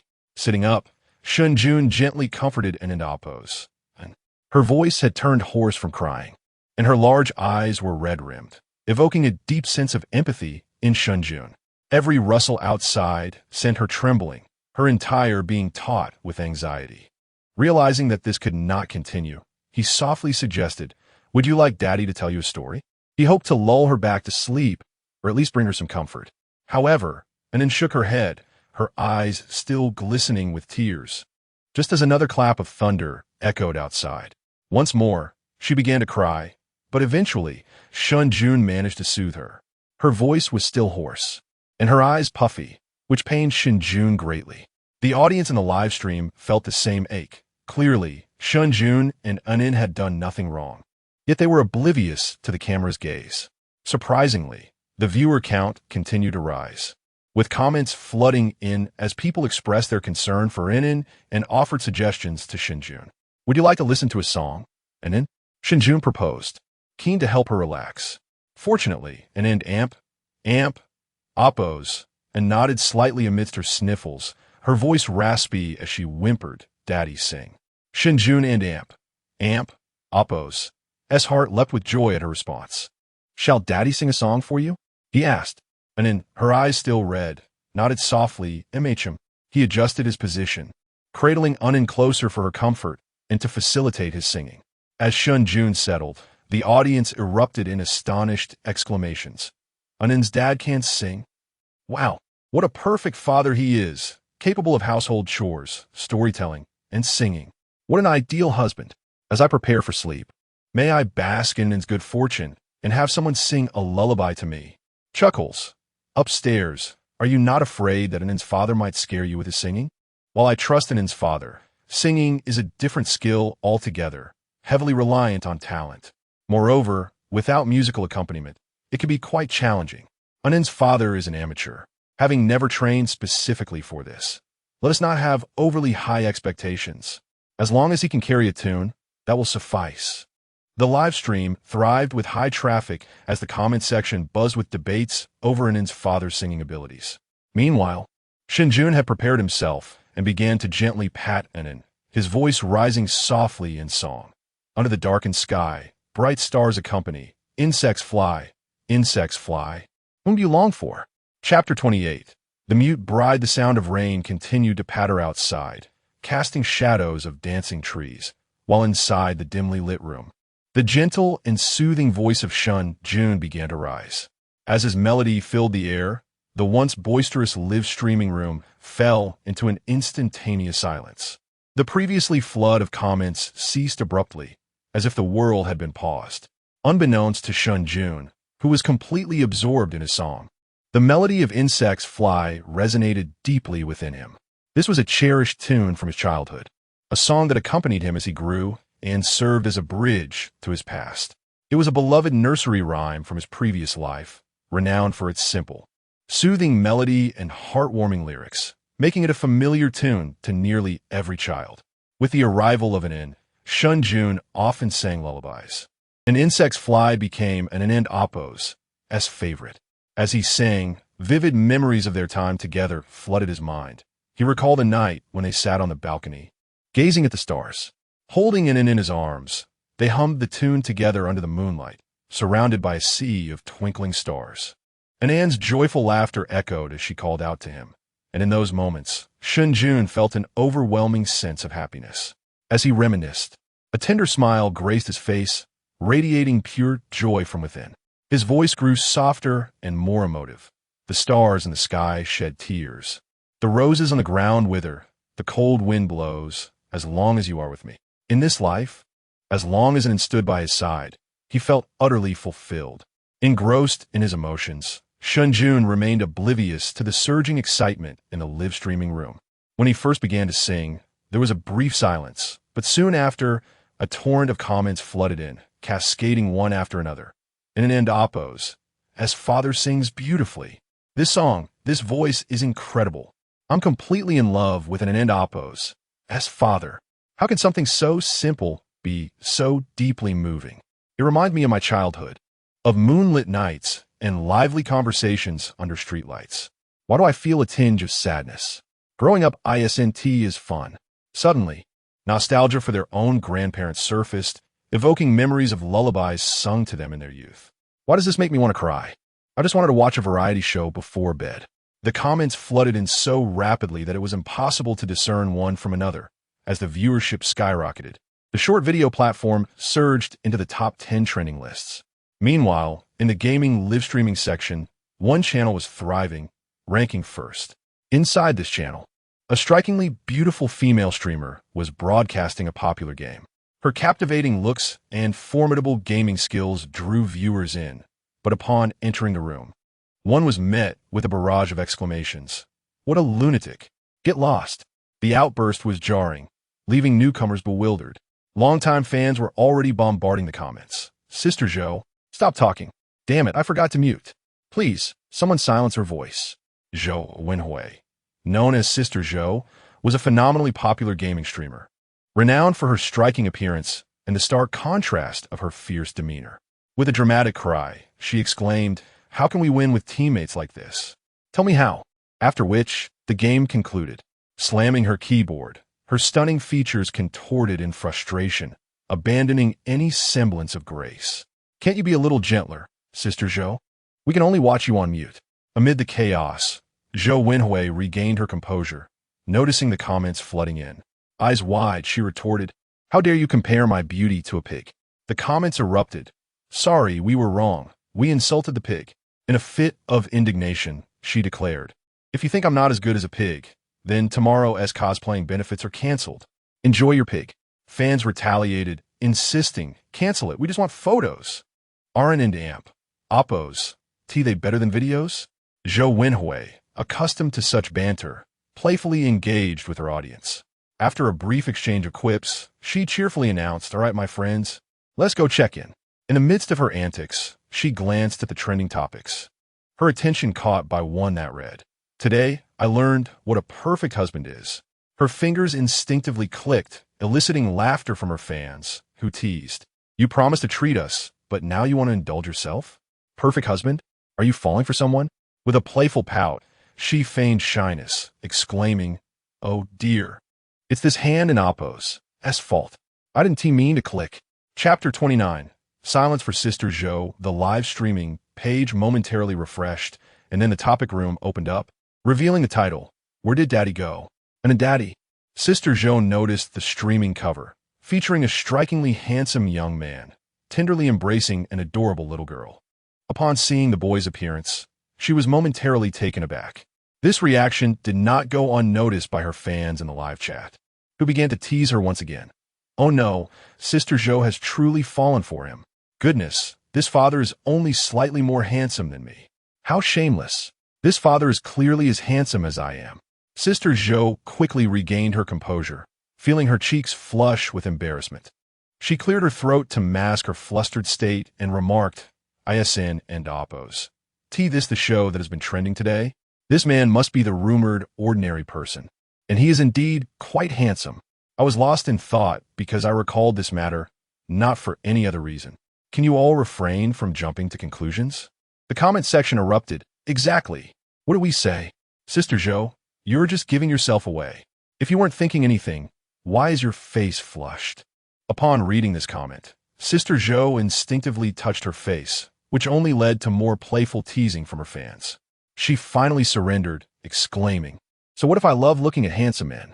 This is a blessing earned from my past life. A perfect husband? I must see what the fuss is all about. Let me savor this for my sisters." With that, she clicked into it in Shen Jun's live stream. At that moment, Shen Jun had just finished singing The Little Bug, a song and adored. The little girl's fear had noticeably diminished, and her eyes were less red. Shen Jun continued, gently singing again, "The dark sky hangs low, bright stars accompany." Sister Zhou's account held a high rank, and her entrance into a live stream usually triggered a system notification for the host, signaling a notable presence had arrived. Typically, when she entered, the host would be momentarily stunned before exclaiming with delight, "Thank you for your support, Sister Zhou. We welcome you to join us often." Despite her carefree demeanor, the millions of fans she commanded made her a formidable figure to most streamers, someone to be revered. Yet this time, her entrance stirred no reaction. The handsome man cradling the child didn't even glance up. Feeling overlooked was disheartening for Sister Zhou. However, her attention was soon captured by the soaring viewer count and the flood of comments filling the screen. With wide eyes, she stammered, "Is this? Am I seeing things?" She rubbed her eyes, but the viewer count remained astonishingly high, surpassing 1 million. The comments were indecipherable. She gasped, realizing that despite her own experience in vast crowds, she was utterly taken aback. No wonder she was ignored. Her account was merely a small fry in this sea of popularity. In just a brief moment, she recognized several familiar high-profile accounts.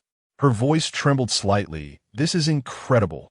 The fans who had accompanied Sister Zhou to watch were equally astounded by the situation in an and Shen Jun stream. Someone chimed in, "Sister Zhou, it seems this man is out of your league." Goodness, the comments are so fast that none can be read. Everyone seems eager to be a mother. They had been watching the program in the evening when the stream had already garnered significant traffic, but now it had reached unprecedented heights. Sister Zhou snapped back to reality, exclaiming, "Brothers, this is unbelievable. Let's focus on the live stream. I want to see what makes it so extraordinary."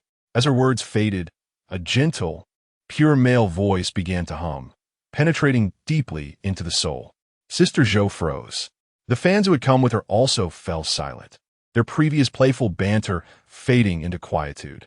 Following the melody, Sister Zhou turned her gaze to the live stream, where the handsome man sat on an old bed, holding the little girl, his expression radiating affection and tenderness. The room was dimly lit, reminiscent of childhood homes. Outside, shadows danced from the trees, and the faint sounds of rain and wind could be heard, with glimpses of the night sky visible through the worn window pane.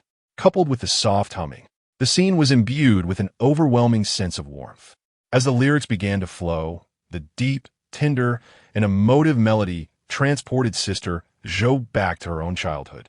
She envisioned her mother waving a fan, and her father bustling about. Even the old house that had long since been demolished reappeared vividly in her mind. The memories of her youth flooded back.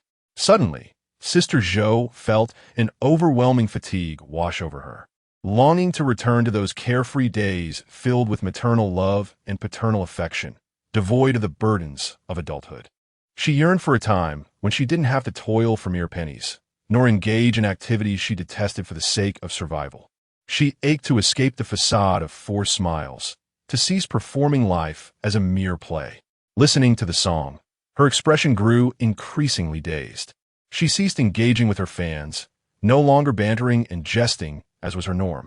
Curling up in her gaming chair, she hugged her knees, resting her chin upon them, quietly absorbing the song's beauty. Her fans, noticing her unusual demeanor, felt a strange unease at Sister Zhou's uncharacteristic stillness. Known for her quick wit and unrestrained banter, her sudden silence was disconcerting. Many had joked that silencing Sister Zhou would be akin to scaling a mountain. Some suggested that the only way to quiet her was to render her mute, transforming her into a silent bride.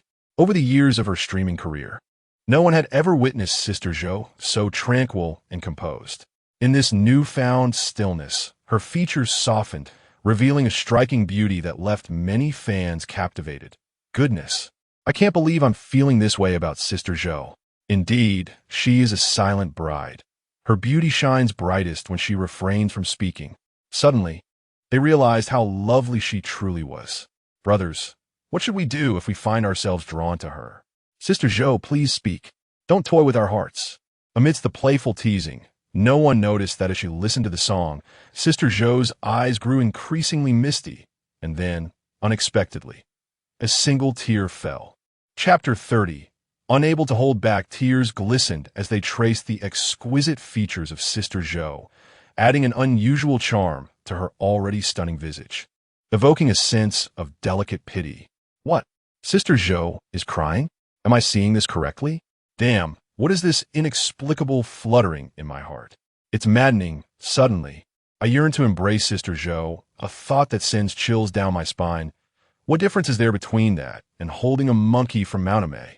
Today, I finally recognize Sister Zhou and Appo's beauty. Truly, a mute bride is more alluring. As long as Sister Zhou remains silent, she is my goddess. Smitten.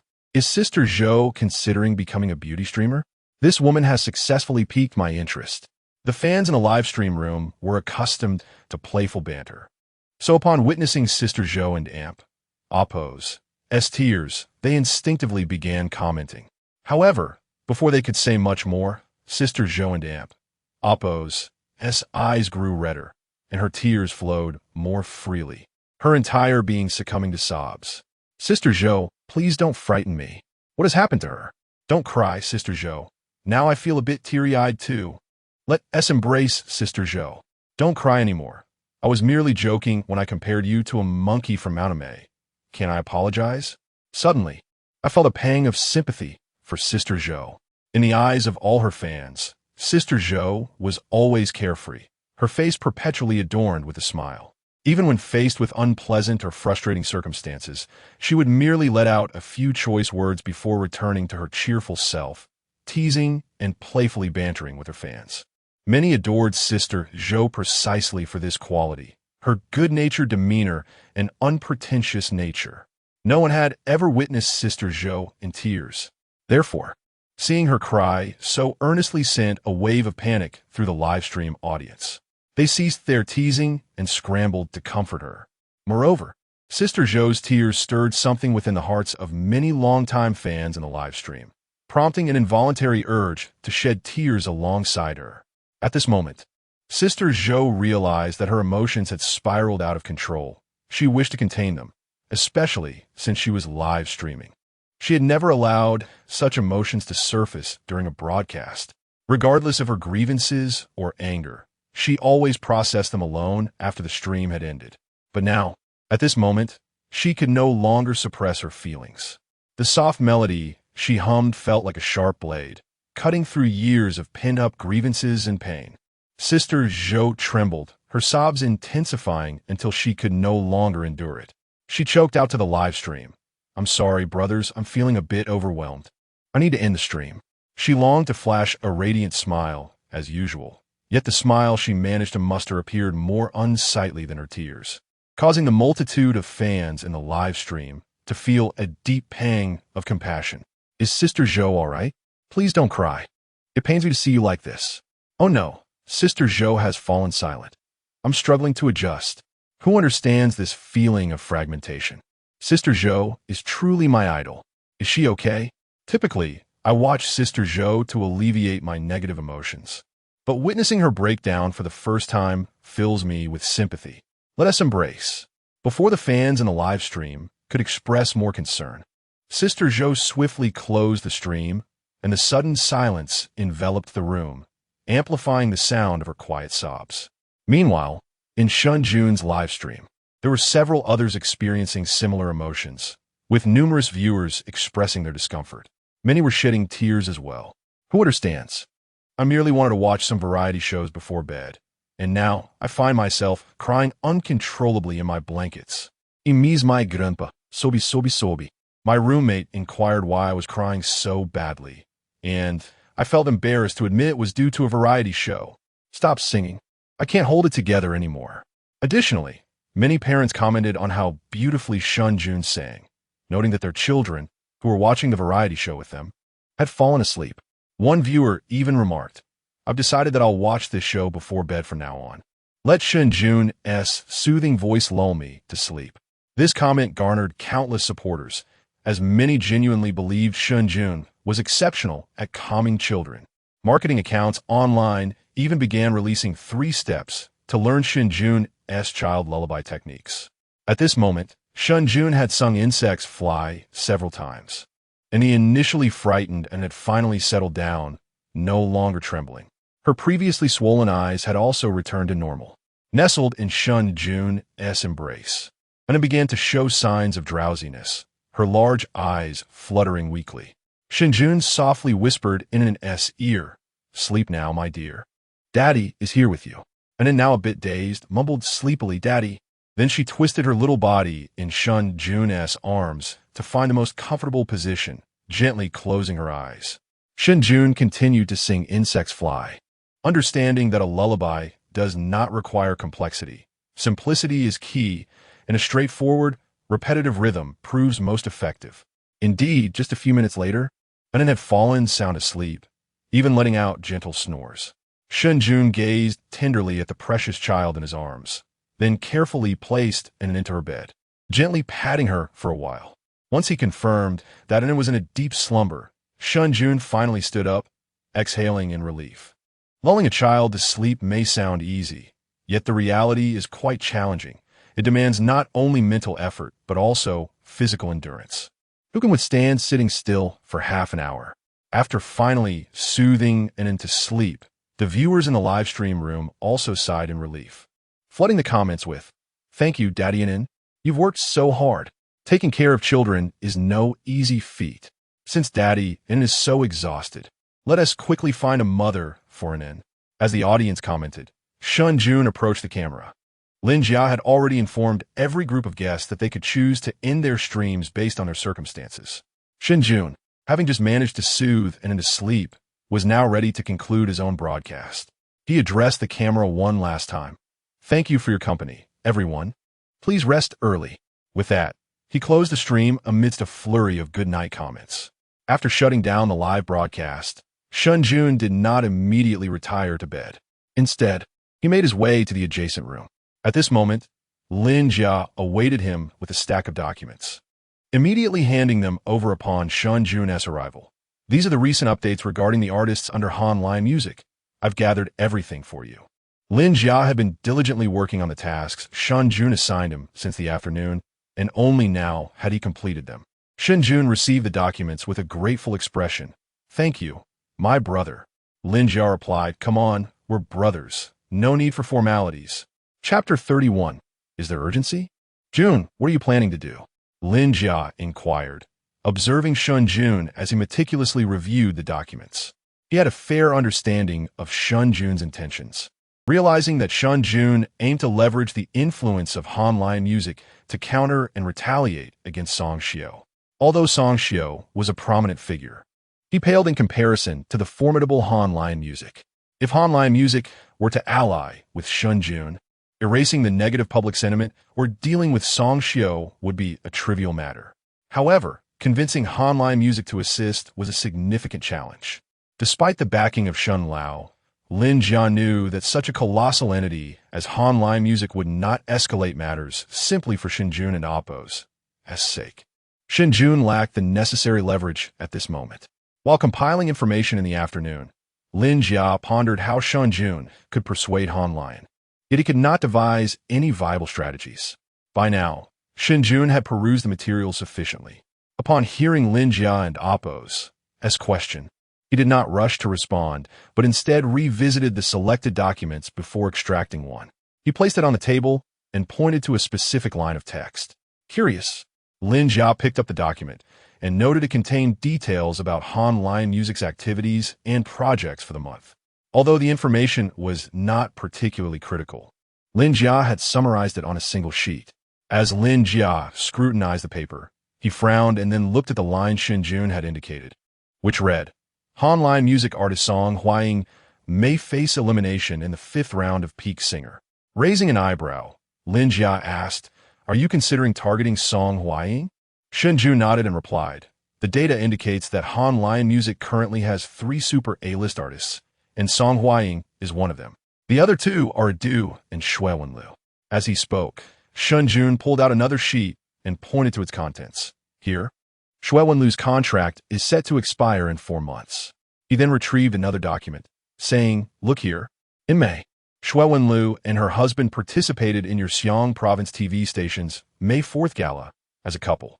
Lin Jia was aware of this event, recalling that Shui Wenlu and her husband had indeed attended the gala. He inquired, "What does that signify?" Shen Jun explained, according to the data, one of the founders of Hying Music is Zhang Haowei, who emerged from Oriental TV. Hying Music initially gained traction due to Oriental TV's talent shows. Thus, the ties between Hying Music and Oriental TV are profound.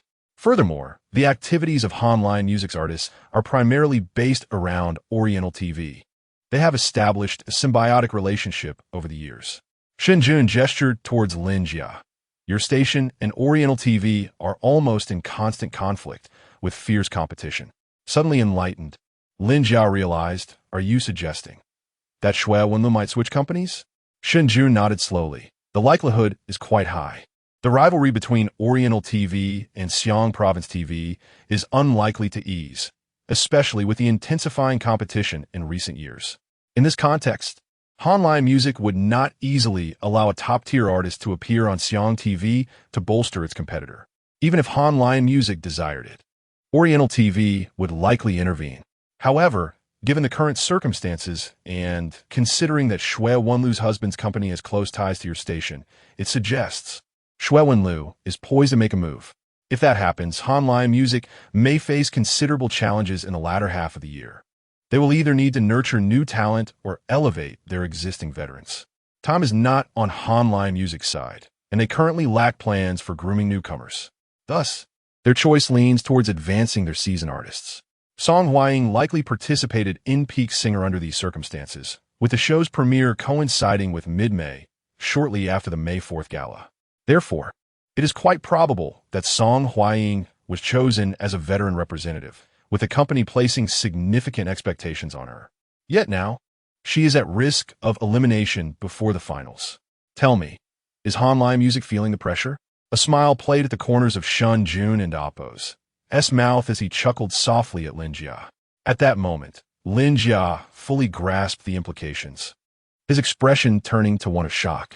Although he frequently engaged with entertainment news, he had never considered this angle. Even after gathering a plethora of information in the afternoon, he had failed to deduce the internal dynamics of Online Music. Yet, in a mere brief glance at the materials he had provided, Shen Jun had extracted so much information and even forecasted Online Music's trajectory for the latter half of the year. How could Lin Jia not be astounded? Left speechless, Lin Jia took a deep breath and remarked, "Jun, you're truly impressive." If Shen Jun were aware of Lin Jia's astonishment, he would surely find it amusing. Having navigated the entertainment industry for much of his previous life, he was intimately familiar with these matters, making them instantly recognizable to him. Otherwise, his past experiences would have been in vain. Shen Jun waved his hand dismissively, then, adopting a serious demeanor, said, "Help me find a recording studio. I intend to record a demo." Lin Jia nodded in agreement. Shen Jun sighed lightly, feeling somewhat embarrassed, and addressed Lin Jia, "I appreciate your assistance during this period. Once everything settles, and then I will treat you to a lavish meal." Lin Jia's expression shifted to one of urgency. "Jun, don't say that. It implies you no longer regard me as a brother. You've helped me so much in the past. Now that I can be of service, please don't hold back. Besides, this situation arose because I failed to manage things properly, causing you and then to bear the brunt. I have long found Song Xiu disagreeable." Shen Jun refrained from further commentary, giving Lin Jia's shoulder a reassuring pat before returning to his room.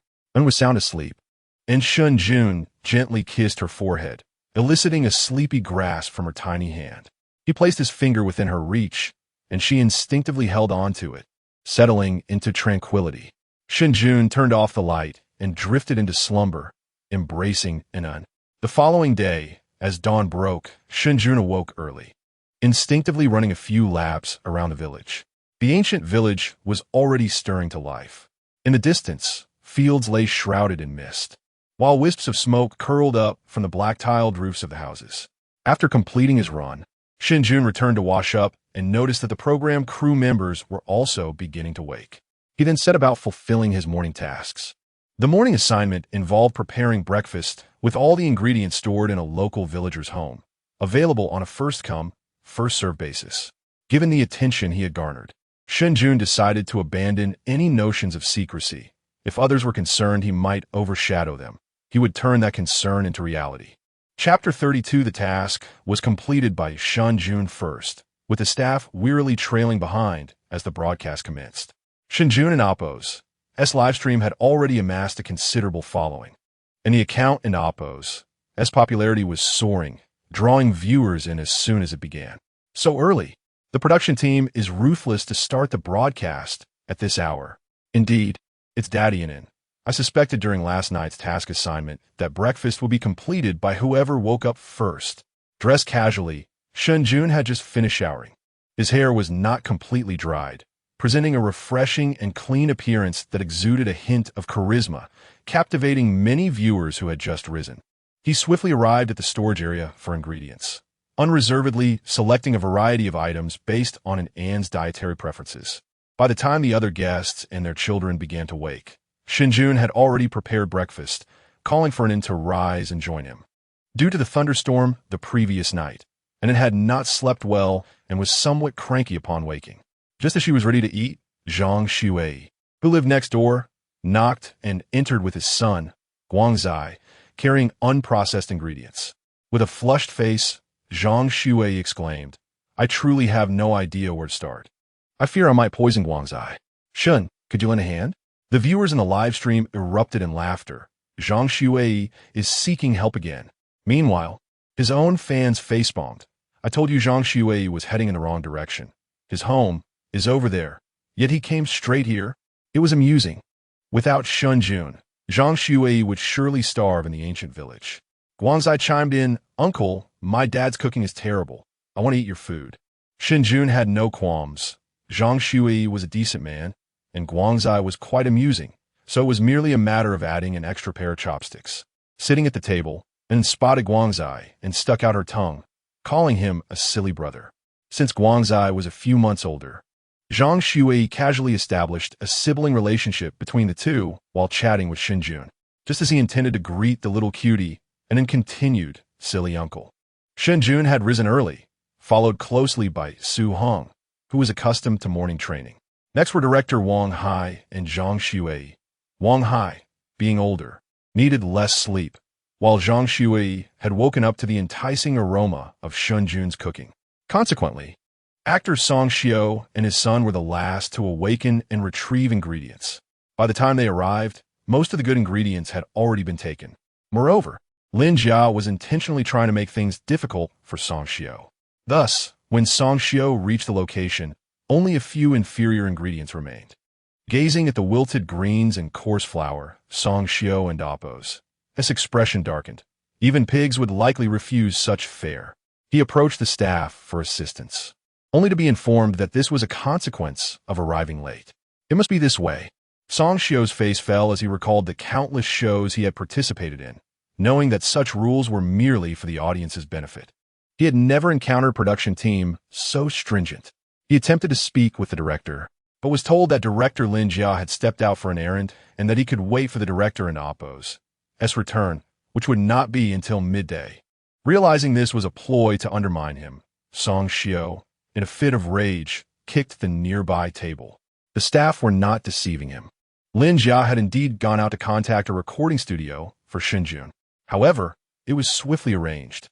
Upon returning, several groups of guests had already finished breakfast, and as the morning broadcast concluded, Lin Jia drove Shen Jun and An into the studio. In the car, Lin Jia asked in surprise, "Jun, have you finished it?" He was aware that Shen Jun intended to write a song for Song Hying, using it as leverage to make an impression.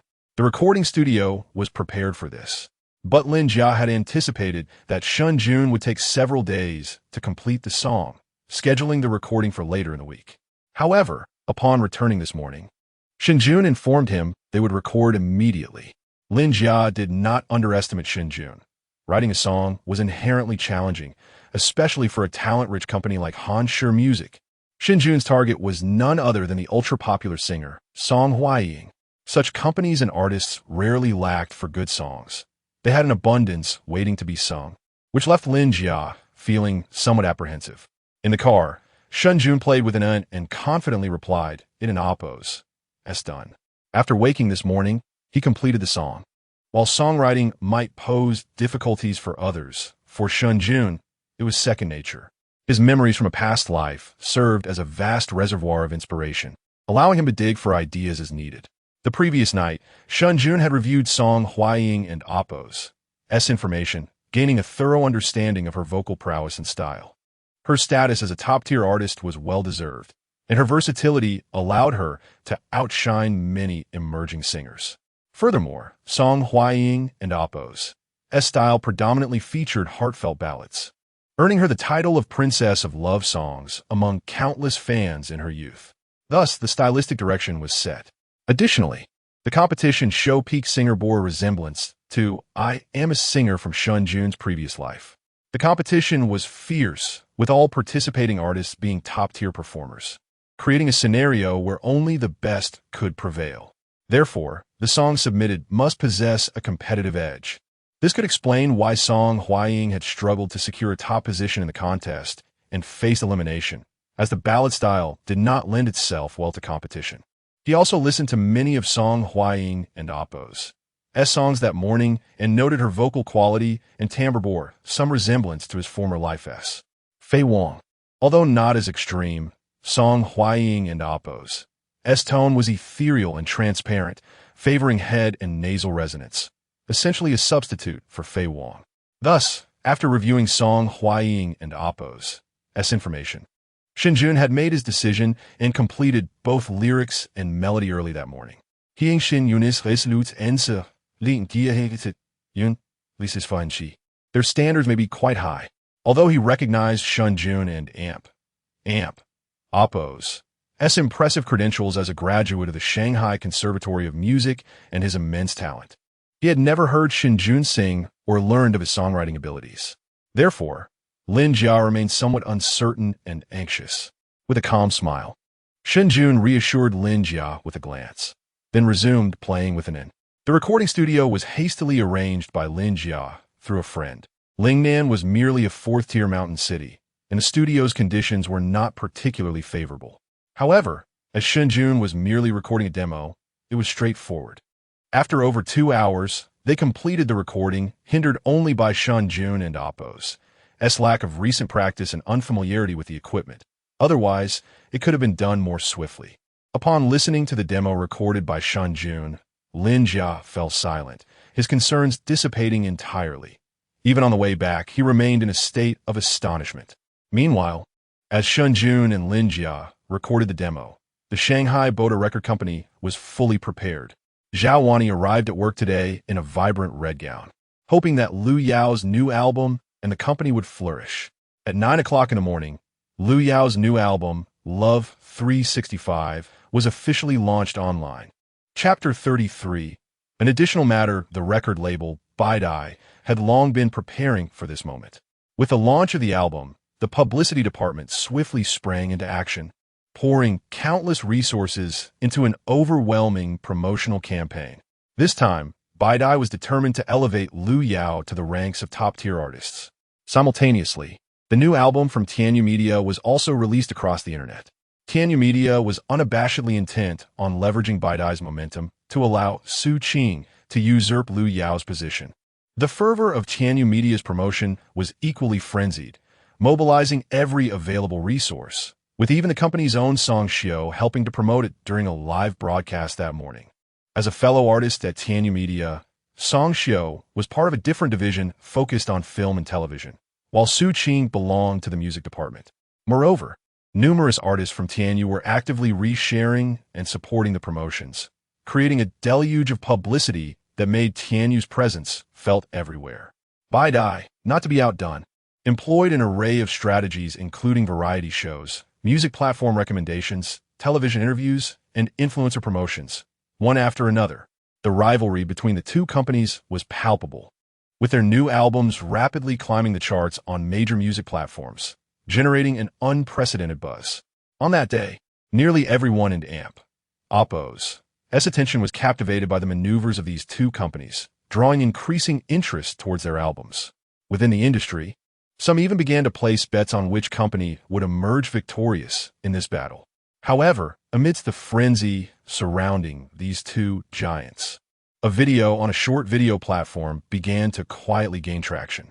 For those familiar with esports live streams, the figure in the video was none other than the popular streamer Sister Zhou. The video's title read, "A man who made Sister Zhou break down in tears."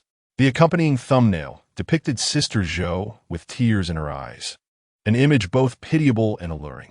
Additionally, on the Hualu music platform, a rather rough and hastily produced music recording titled in an amp, Oppo's lullaby was uploaded. Hualu is renowned as the most popular music platform in the world of Huaxia, where albums from both Baidai and Tianyu Media were released and all subsequent rivalries unfolded. Everyone's singular aim was to seize the top position on the Lu Hot Songs chart. Achieving this would not only validate the song's worth but also elevate the artist's status. At this juncture, both Baidai and Tianyu were engaged in a fierce competition for the charts. Meanwhile, in the depths of the rankings, in a corner scarcely visible even after flipping several pages, Anan's lullaby began to ascend steadily. On the other hand, Lin Jia and Shen Jun were driving back, during which Shen Jun placed a call to Qinman. Online music, a leading force in the industry, had long been publicly traded and was significantly larger in scale than Baidai, even overshadowing Tianyu Media. As the president of Han Lion, Qinman, and Oppos, days were filled with an overwhelming array of responsibilities, her morning commencing with a flurry of tasks that extended well past noon. After taking a moment to breathe, she instructed her assistant to prepare a cup of coffee. When engrossed in work, her lunch typically consisted of a few bites of bread accompanied by coffee, all in the name of efficiency. There were still numerous matters awaiting her attention at the company, one of which was an application for approval currently in her hands, submitted by Song Hying's manager. It had already received signatures from the director and others.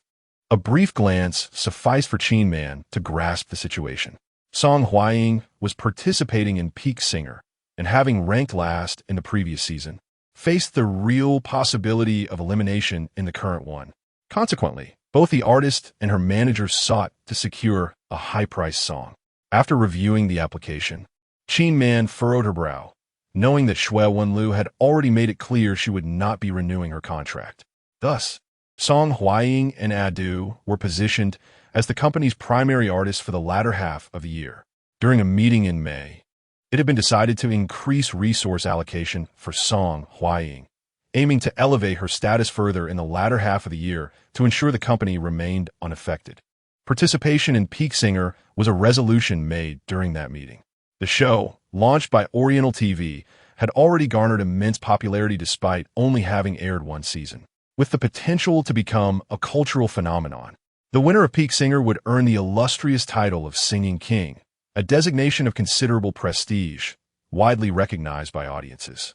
Even without securing the title, achieving a top 3 finish would significantly enhance one and Oppo's fame. The champions and runners-up of the previous season were merely first-tier singers at the time of their participation, yet they had since ascended into the realm of superstars, their popularity eclipsing even that of established names like Song Hying. Given Han Lion and Oppo's amicable relationship with Oriental TV, they arranged for Song Hying to participate in the latest season of Peak Singer. The original plan was for her to aim for the championship or at least secure a runner-up position. A top 3 finish would undoubtedly catapult her reputation, propelling her towards even loftier heights. However, it was unexpected that after 4 rounds of regular competition, she showed a concerning trend of approaching elimination, with a significant likelihood of being ousted. Qinman frowned as she reviewed the company's gathered information, noting that the next season of Peak Singer would invite 2 superstars as guest challengers. If Song Hying were to rank last or second to last again, she would face immediate elimination. Such an outcome would render all prior resource investments futile, and being eliminated midway would severely tarnish Song Hying's reputation. This outcome was untenable for both the artist and the company. With a sigh, Qinman signed the application. As her assistant brought in the coffee, Qinman took a moment to sip and gather herself, preparing to resume her work when her phone rang. It was a personal call. Few individuals had her private number, most of whom were quite significant in her life, so she promptly answered. Upon checking the caller ID, she noted, "Grandma's student." For a moment, Qinman was taken aback, recalling that this was the individual her grandmother had asked her to assist yesterday, someone named Shen Jun. Such matters felt trivial to her, and after their conversation the previous day, she had casually noted it down and promptly forgotten. Had it not been for this call, she might have entirely overlooked this person. Remembering her grandmother's earnest tone from yesterday, Qinman sighed and answered the call, though she had little desire to get involved in such trivialities. After all, she was the granddaughter. Once connected, Shen Jun politely greeted her, "Hello, Kinti." Eam Shen Jun Kinman responded coolly, "Hello." Shen Jun let out a soft sigh and continued, "Recently, I have participated in a reality show, And you might have noticed the public discourse surrounding it has become quite serious. I might need your assistance in managing some of the discussions, particularly those concerning my daughter. Although the public sentiment had shifted in Shen Jun's favor, improving her reputation significantly, Song Shio's fans were still vocally attacking her online, even affecting and understood. Qin Man nodded. Since she had agreed to assist her grandmother, she would certainly lend a hand. Resolving the public discourse was not a daunting task. After agreeing, she prepared to end the call, only to be met with Shen Jun's voice once more. There is one more matter I need your help with. Qin Jia. Chapter 34. The awakening of rhymes. Upon hearing these words, Qin Man instinctively furrowed her brows, her perception of Shen Jun diminishing once more. How audacious! A flicker of annoyance flashed in her eyes. Yet Shen Jun continued on the phone. I hope Sister Qin can assist me in persuading Song Shio to withdraw from the program. Song Shio, an idol of the highest caliber. To have Song Shio withdraw from the program? Han sure could accomplish that, but it would demand a considerable price. Such a cost is utterly incomparable to quelling public opinion. Han sure would never expend such resources for someone inconsequential. To put plainly, Shen Jun lacks the requisite value, even with his connection as a student of her grandmother. Moreover, how could someone so insatiably greedy and presumptuous have caught her grandmother and Appo's attention? A series of thoughts flashed through Qin Man and Appo's mind, deepening the chill in her gaze. Meanwhile, Shen Jun, blissfully unaware, continued. I understand this matter is not easy. I heard that Sister Qin and Appo's company is currently in need of songs, so I've composed one that might be of assistance to you. Furthermore, if your company requires anything in the future, how arrogant, so unaware of his own limitations. Qin Man's impression of Shen Jun plummeted to its nadir. With a light huff, she interrupted him. Thank you, but that won't be necessary. With that, she abruptly ended the call. After hanging up, Qin Man sighed in exasperation, rubbing her forehead. Han Shure's company boasted over a dozen composers, many of whom had collaborated with the industry's finest. Why had they ever needed a newcomer to write a song? In truth, Shen Jun could scarcely be classified as a newcomer. At best, he merely reached the level of a college student. Where did his confidence stem from? Shaking her head, she tossed her phone aside and resumed her work. On the other end, Shen Jun found himself momentarily taken aback by the abruptness of the call and Appo's conclusion. He had anticipated that his connection to Shan Lao would afford him a few more moments of conversation. Just before the line went dead, he believed he heard a soft exhale. Frowning slightly, he nonetheless sent the music demo to Qin Man. After their conversation the previous day, he had added her contact information. However, after sending the demo, he received no reply. Shen Jun's hopes dwindled. It seemed reliance on Han Shure would yield no results. He would have to devise a plan on his own. Upon returning to Xiaobu Ancient Village for the afternoon shoot, the task at hand was to prepare a meal. Due to the previous day's experiences and the program's intent to stir things up, this time, the rule was that each participant must prepare their own meal. Moreover, the cooking method was a hot pot. The program's effect was heightened, and aside from Shen Jun and an An's tranquil group, the others were in utter chaos. While Zhang Shui and Guang Zai attempted to cook, they nearly caused an explosion in the stove, with smoke billowing everywhere. Once they emerged from the haze, both father and son were left as comical figures, their faces covered in soot. Viewers in the live stream erupted in laughter, as the duo inadvertently provided a fresh batch of memes. After lunch, the guests were given a brief respite, primarily because the children needed to rest. The broadcast resumed at 2 o'clock. In the afternoon, the program team assigned a new task to each group: herding cattle.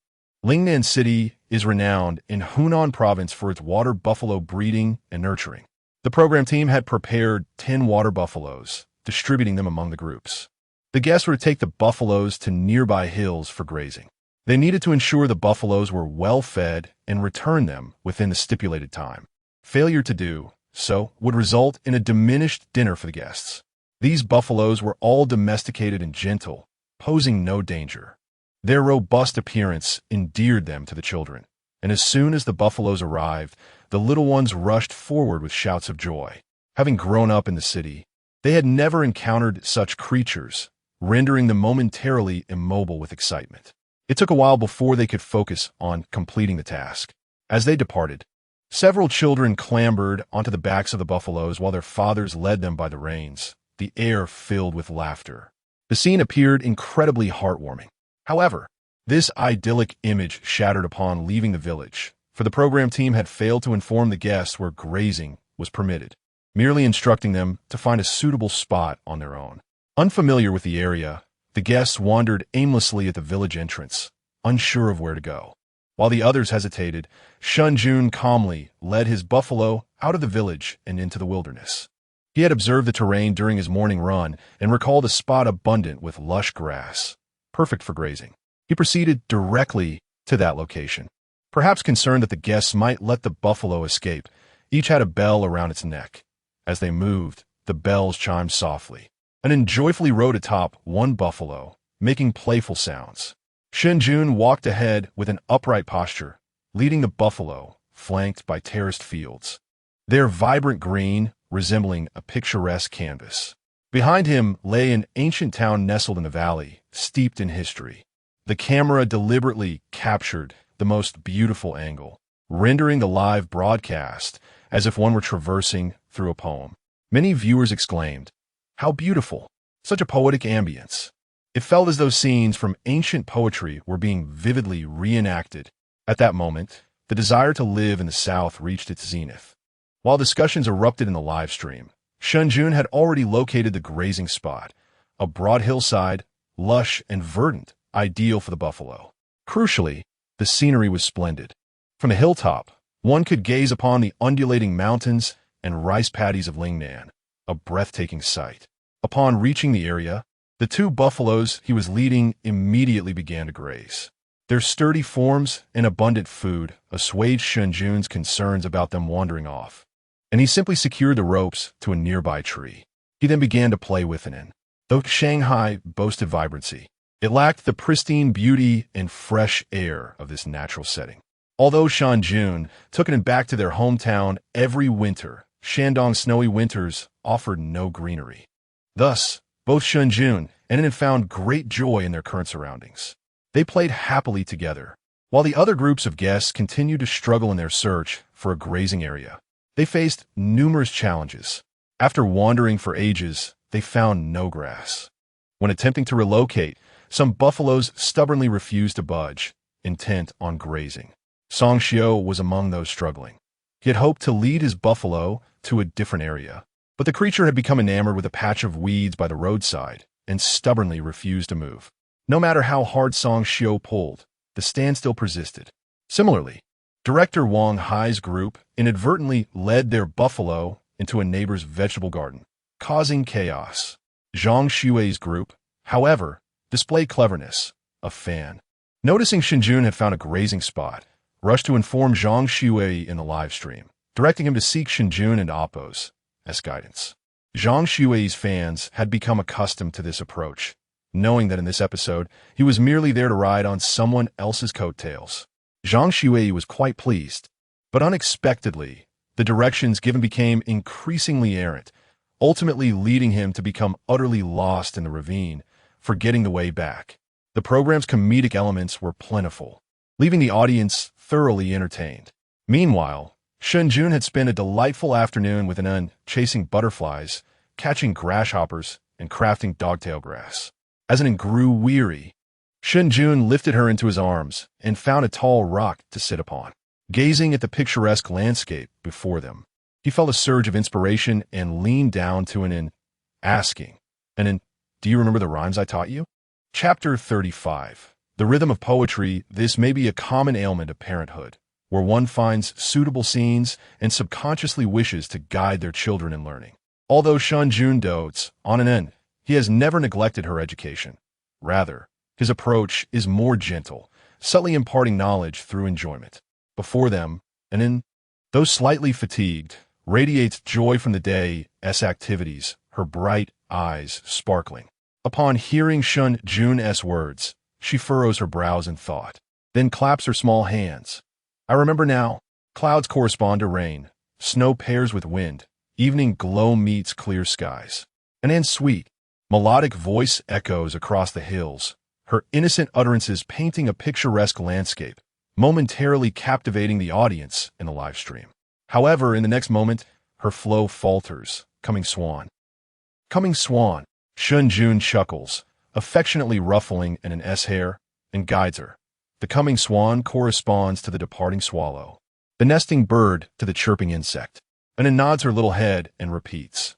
The coming swan corresponds to the departing swallow, the nesting bird to the chirping insect. Thus, the duo, one with a deep, magnetic voice and the other with a childlike lilt, recites together amidst the mountains. 3-foot sword, 6 Yuan bow. The north ridge meets the east river. The earthly clear summer palace, the celestial grand cold palace. On both banks, dawn smoke and willow green. A garden of spring rain and apricot blossoms. As Shen Jun and Anan recite the rhythmic verses, the audience in the live stream perceives no anomaly, merely thinking it a typical children-esque primer, perhaps even contemplating acquiring a copy for their own children as an enlightening read. However, while ordinary viewers remain oblivious, some astute observers in the live stream start to display expressions of astonishment, even gravitas. Chu Qingwan, a junior majoring in Chinese language and literature at Yenjing University, was initially in her dormitory working on her assignments. She is enrolled in a course titled The Aesthetics of Ancient Poetic Rhythm, taught by the renowned scholar of Han and Tang literature, Professor Tang Shui.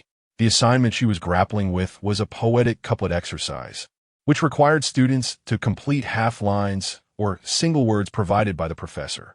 At first glance, the task seems straightforward, yet in practice, it is exceedingly challenging. The assignment demands meticulous attention to symmetry, harmonious sounds, rhyme schemes, and the appropriateness of imagery and juxtaposition, making it quite formidable. Even Chu Qingwan, a top student in her cohort, finds it quite daunting. However, as the class representative, she must persevere. With no classes in the afternoon, she began her work in her dormitory, but the task proved to be a mental strain, leaving her feeling dizzy and unable to focus. Seeking a moment of respite, she turned to the internet and stumbled upon a live broadcast of Where Are We Going, Dad? Specifically, the live stream featuring Shen Jun and an immersed in her studies. She was unaware of prior discussions surrounding the show. She simply found the visuals of the live stream particularly poetic. As a humanities student, she was drawn to such aesthetics. Moreover, the serene atmosphere of Shen Jun and an S stream contrasted sharply with the raucousness of many contemporary variety shows, which did not appeal to her. Thus, she settled in to watch, contemplating her assignment as she did. As Shen Jun guided Anan through the rhythmic verses, Chu Qingwan found herself at an impasse with her work, thoughtfully gnawing on her fingers, her expression troubled. Suddenly, the harmonious voices, a deep, resonant tone combined with innocent childlike clarity, caught her attention. The cadence was pleasing, almost familiar. Startled, Chu Qingwan's mind snapped back to focus. With wide eyes, she gazed at her phone screen, with a picturesque scenery of mountains and clouds unfolded, and she discerned the content of Shen Jun and an S recitation. 3-foot sword. 6 Yuan bow. The north ridge meets the east river. The earthly clear summer palace, the celestial grand cold palace. On both banks, dawn smoke and willow green. A garden of spring rain and apricot blossoms. As the recitation concluded, Chu Qingwan found herself at a loss for words, her jaw agape, stammering. Was this not the very essence of her assignment? She swallowed hard in disbelief, her expression a mix of shock and incredulity. The content recited by Shen Jun and Anan was indeed a poetic couplet. Although it differed slightly from Professor Tang's assignment, the essence remained. It was a poetic couplet nonetheless. The irony was that this task had proven exceedingly difficult for her, and she felt that much of what the little girl recited was beyond her capabilities. Shen Jun and Anan continued, their recitations growing more impressive with each line. As a high-achieving student in Chinese literature, Chu Qingwan took her study seriously. Professor Tang had even suggested she consider pursuing graduate studies. Thus, she was well acquainted with the landscape of domestic poetic research and had never encountered a version of poetic rhythm suitable for early education. At best, it was intended for secondary school students. In stark contrast, the material Shen Jun and Anan articulated was of a significantly higher caliber. It struck her that this content, while advanced for primary and secondary students, was perfectly aligned with her university level. Listening to their recitations, Chu Qingwan felt a surge of clarity regarding the nuances of rhythm, and several perplexing questions that had plagued her suddenly sparked inspiration. Realizing this, she gasped, unable to remain seated, and promptly grabbed her phone, rushing out. Though she might not fully grasp the significance of what she had just witnessed, her professor, one of the foremost authorities in the field of ancient poetry research in the country, would undoubtedly recognize its value. At that moment, Professor Tang Shui was enjoying tea and conversation with a friend in his office at Yenjing University's College of Literature, where he held a distinguished position as a leading scholar in ancient poetry. His office, a sanctuary of scholarly pursuit, was adorned with flowing calligraphy and paintings of poetry, complemented by an expansive bookshelf filled with tomes that bore the patina of age, leading one to ponder their antiquity. In the midst of this tranquil scene, Professor Tang engaged in casual dialogue with Lu Yaoye, the vice president of the College of Literature and a prominent figure in literary circles. Chapter 36. Good, very good, sighed Uncle Tang. Nowadays, there is a vigorous promotion of traditional culture in schools across the country, and students are increasingly acquiring knowledge of our ancient heritage. Yet, when will the tide turn towards poetry and classical literature? My greatest aspiration in life is to proliferate poetry and prose, to spread the ancient writings of our civilization throughout the nation and even to the world. In my view, poetry and literature are the jewels of our traditional culture, the radiant gems adorning the crown of our grand heritage. They represent the essence and spirit of our civilization. However, despite the state's initiative to promote traditional cultural education, the dissemination of poetry and literature remains fraught with challenges. Poetry is merely a tool for examination, not to mention that the study of poetry in primary and secondary schools is still quite sporadic. Even though high schools and universities have specialized programs for poetry, it remains difficult to popularize. In daily life, traces of poetry are nearly absent. I genuinely worry that if this trend continues, one day the spirit of our civilization will be utterly submerged in the river of history, lost forever. Thus, when I saw the news about traditional culture entering schools today, I felt a knot in my heart and couldn't help but vent my frustrations to old Lou. Uncle Tang was acutely aware of the current atmosphere surrounding poetry in the country.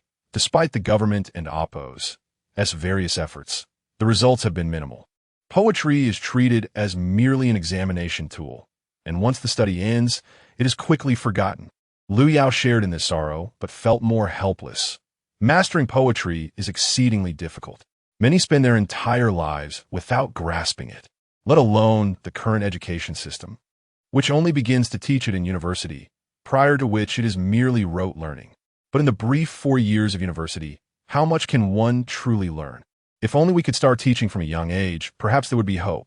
Lu Yao and Oppo's thoughts trailed off, for they both understood that neither the educational model nor the complexity of ancient poetry allows for early learning. The first hurdle before everyone is the absence of suitable textbooks. The brilliance of poetic culture is intricate, and simplifying this complexity into accessible and comprehensible materials for young learners has stymied all efforts. Uncle Tang has dedicated over a decade to teaching, constantly striving to develop simpler educational resources. Yet even now, half of his students, university students, mind you, struggle to comprehend. Uncle Tang has not given up, but he also realizes that this endeavor may consume his entire life, perhaps even remain unfulfilled. He only hopes that his efforts can lay a foundation for others to build upon, allowing future generations to follow a path toward enlightenment, ensuring that the pearl of ancient poetry does not easily fade away. Reflecting on this, Uncle Tang's demeanor grew somber. Lu Yao promptly raised his teacup, saying, "Let's enjoy some tea." Just as Uncle Tang was about to pour tea, the hurried entrance of Chu Qingwan interrupted them. In light of urgency, she burst into the office without knocking. Both Uncle Tang and Lu Yao were startled. Observing the flustered student, Uncle Tang furrowed his brow and asked, "What is it?" No sooner had he spoken than a clear, youthful voice emanated from Chu Qingwan's phone, reciting, Poor versus rich, blocked versus free, old hermit versus stream child, gray hair versus green brow, white teeth versus red lips. As an expert devoted to the study of ancient poetry, the rhythmic cadence and vivid imagery immediately captivated Uncle Tang and Appo's attention, causing him to tremble with excitement. The child in Appo's recitation was impeccable, both in imagery and rhythm. Before he could fully process this, a deeper voice continued. Heaven vast, sun warm, sword against bow. Half creek, flowing green, thousand trees falling red. Wild fairy, swallow through willow rain, fragrant pond, fish frolic in lotus breeze. Ignoring the voice's tone, Uncle Tang focused intently on the content of the recitation, his astonishment growing. He murmured, half creek versus thousand trees, flowing water versus falling flowers, green versus red, wild fairy versus fragrant pond, swallow versus fish, through versus frolic, willow versus lotus, rain versus breeze. His murmurs grew louder, and the previously dim light in his eyes rekindled, as if flames were igniting within him. Ultimately, his voice resonated throughout the room. Excellent. Truly excellent.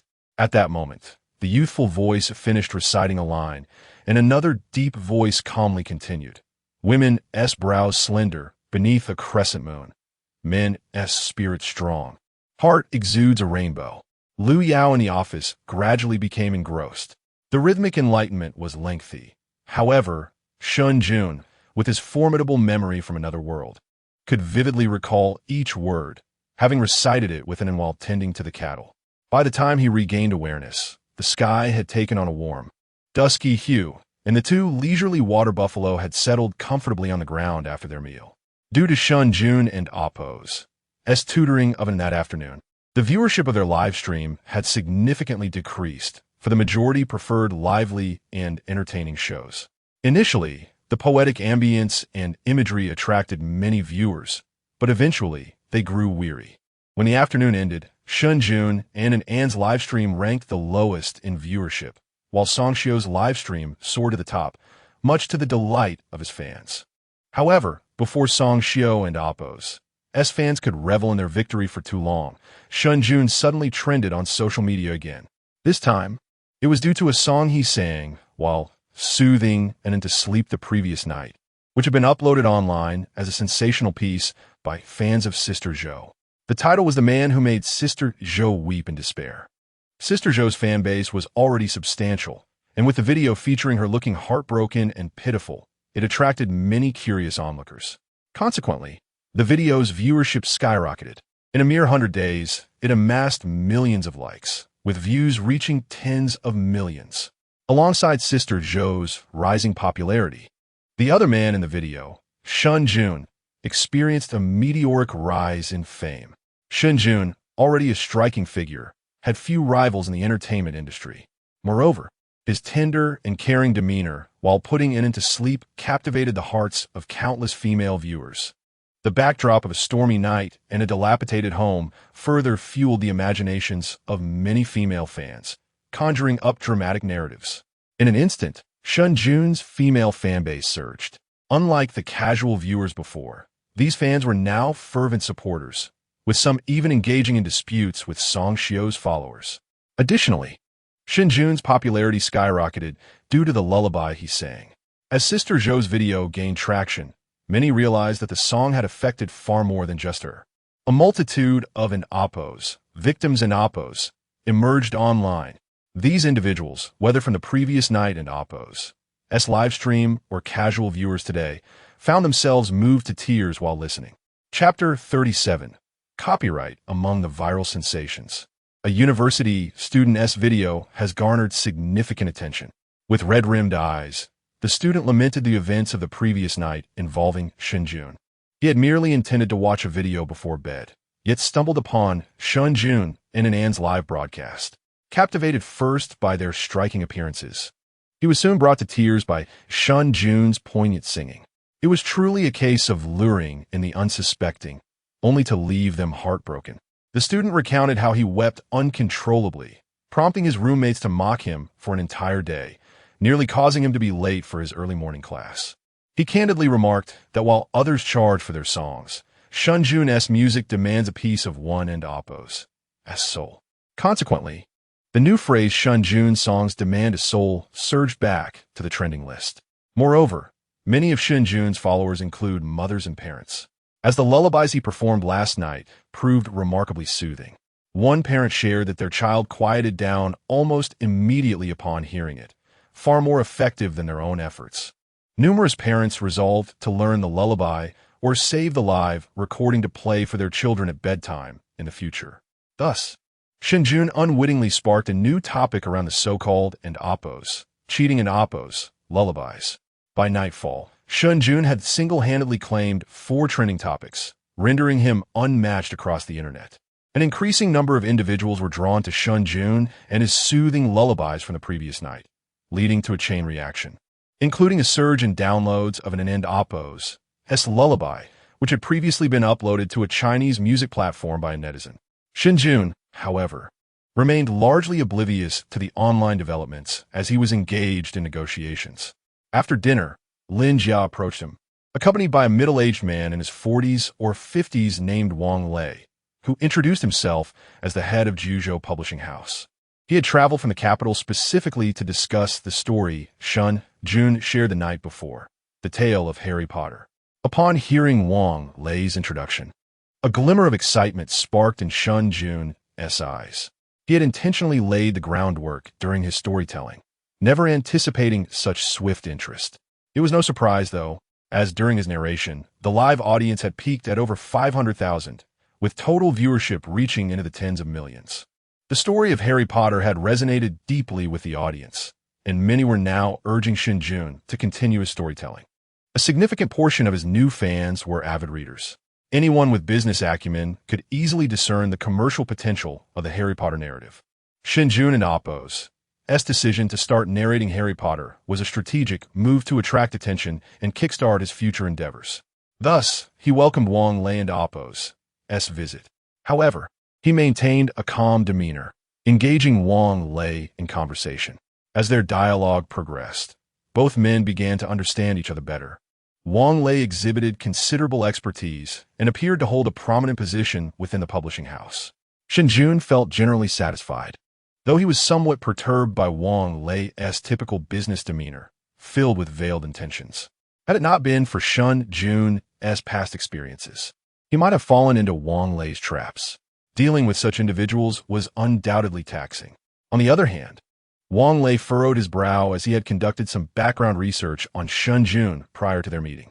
From the information circulating online, he gathered that this young man had rarely ventured into society, having married and started a family shortly after leaving academia. Such individuals often lack practical survival skills and tend to be somewhat naive. However, as their conversation unfolded, Wang Lei quickly revised his initial assessment. This was no naive individual.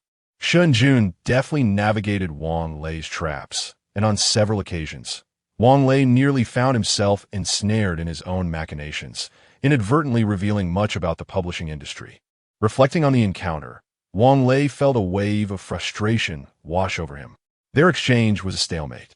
Mr. Shen, while we recognize the potential of the book, you must acknowledge that a significant portion of last night's buzz stemmed from the program, public sentiment, and your own persona. There are too many external factors to accurately gauge the book and Oppo's worth. Moreover, as a newcomer in the literary field, your first book carries substantial risk. I am already taking a considerable gamble by offering you the highest buyout price available for a newcomer. After over half an hour of back and forth, Wang Lei spoke sincerely. Shen Jun remained unfazed by Wang Lei and Oppo's earnestness. While it was true that the risks associated with a debut novel were significant, he had witnessed firsthand how immensely successful the Harry Potter series had become in his past life, generating billions in revenue for J.K. Rowling and ensuring her financial security for life. Thus, no matter how grandly Wang Lei spoke or how many tactics he employed, Shen Jun would not acquiesce to a buyout. His only option was profit sharing, with additional rights to be negotiated separately. Wang Lei was nearly amused to the point of exasperation. Did Shen Jun understand what he was proposing? Demanding profit sharing and additional rights was a privilege reserved for established authors who had proven their worth over time. For a newcomer to audaciously make such demands was utterly unreasonable. Taking a deep breath, Wang Lei reconsidered his position.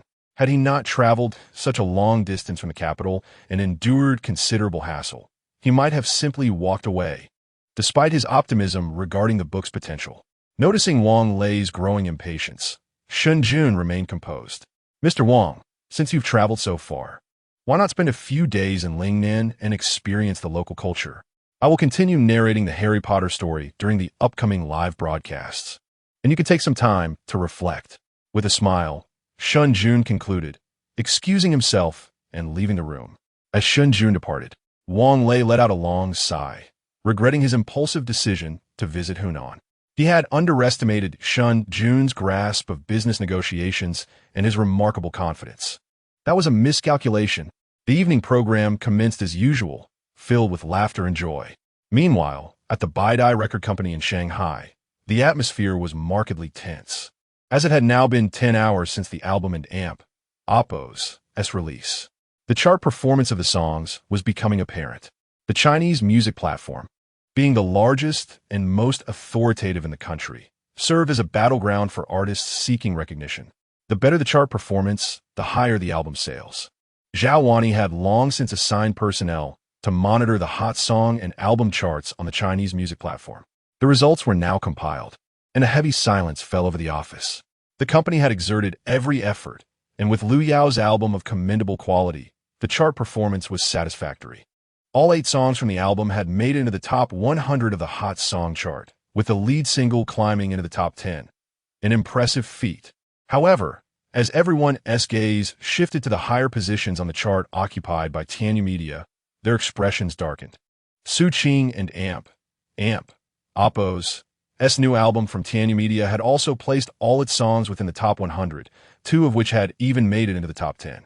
The lead single was now contending for a position in the top 5, far surpassing Lu Yao's lead track, and was poised to challenge for a spot in the top 3 that very night. Chapter 38. Why not take action? The Mandarin music platform stands as the largest music platform in the country. If a song can ascend to the top 3 of the charts within 24 hours, it indicates immense potential. It even holds the promise of becoming a sensation.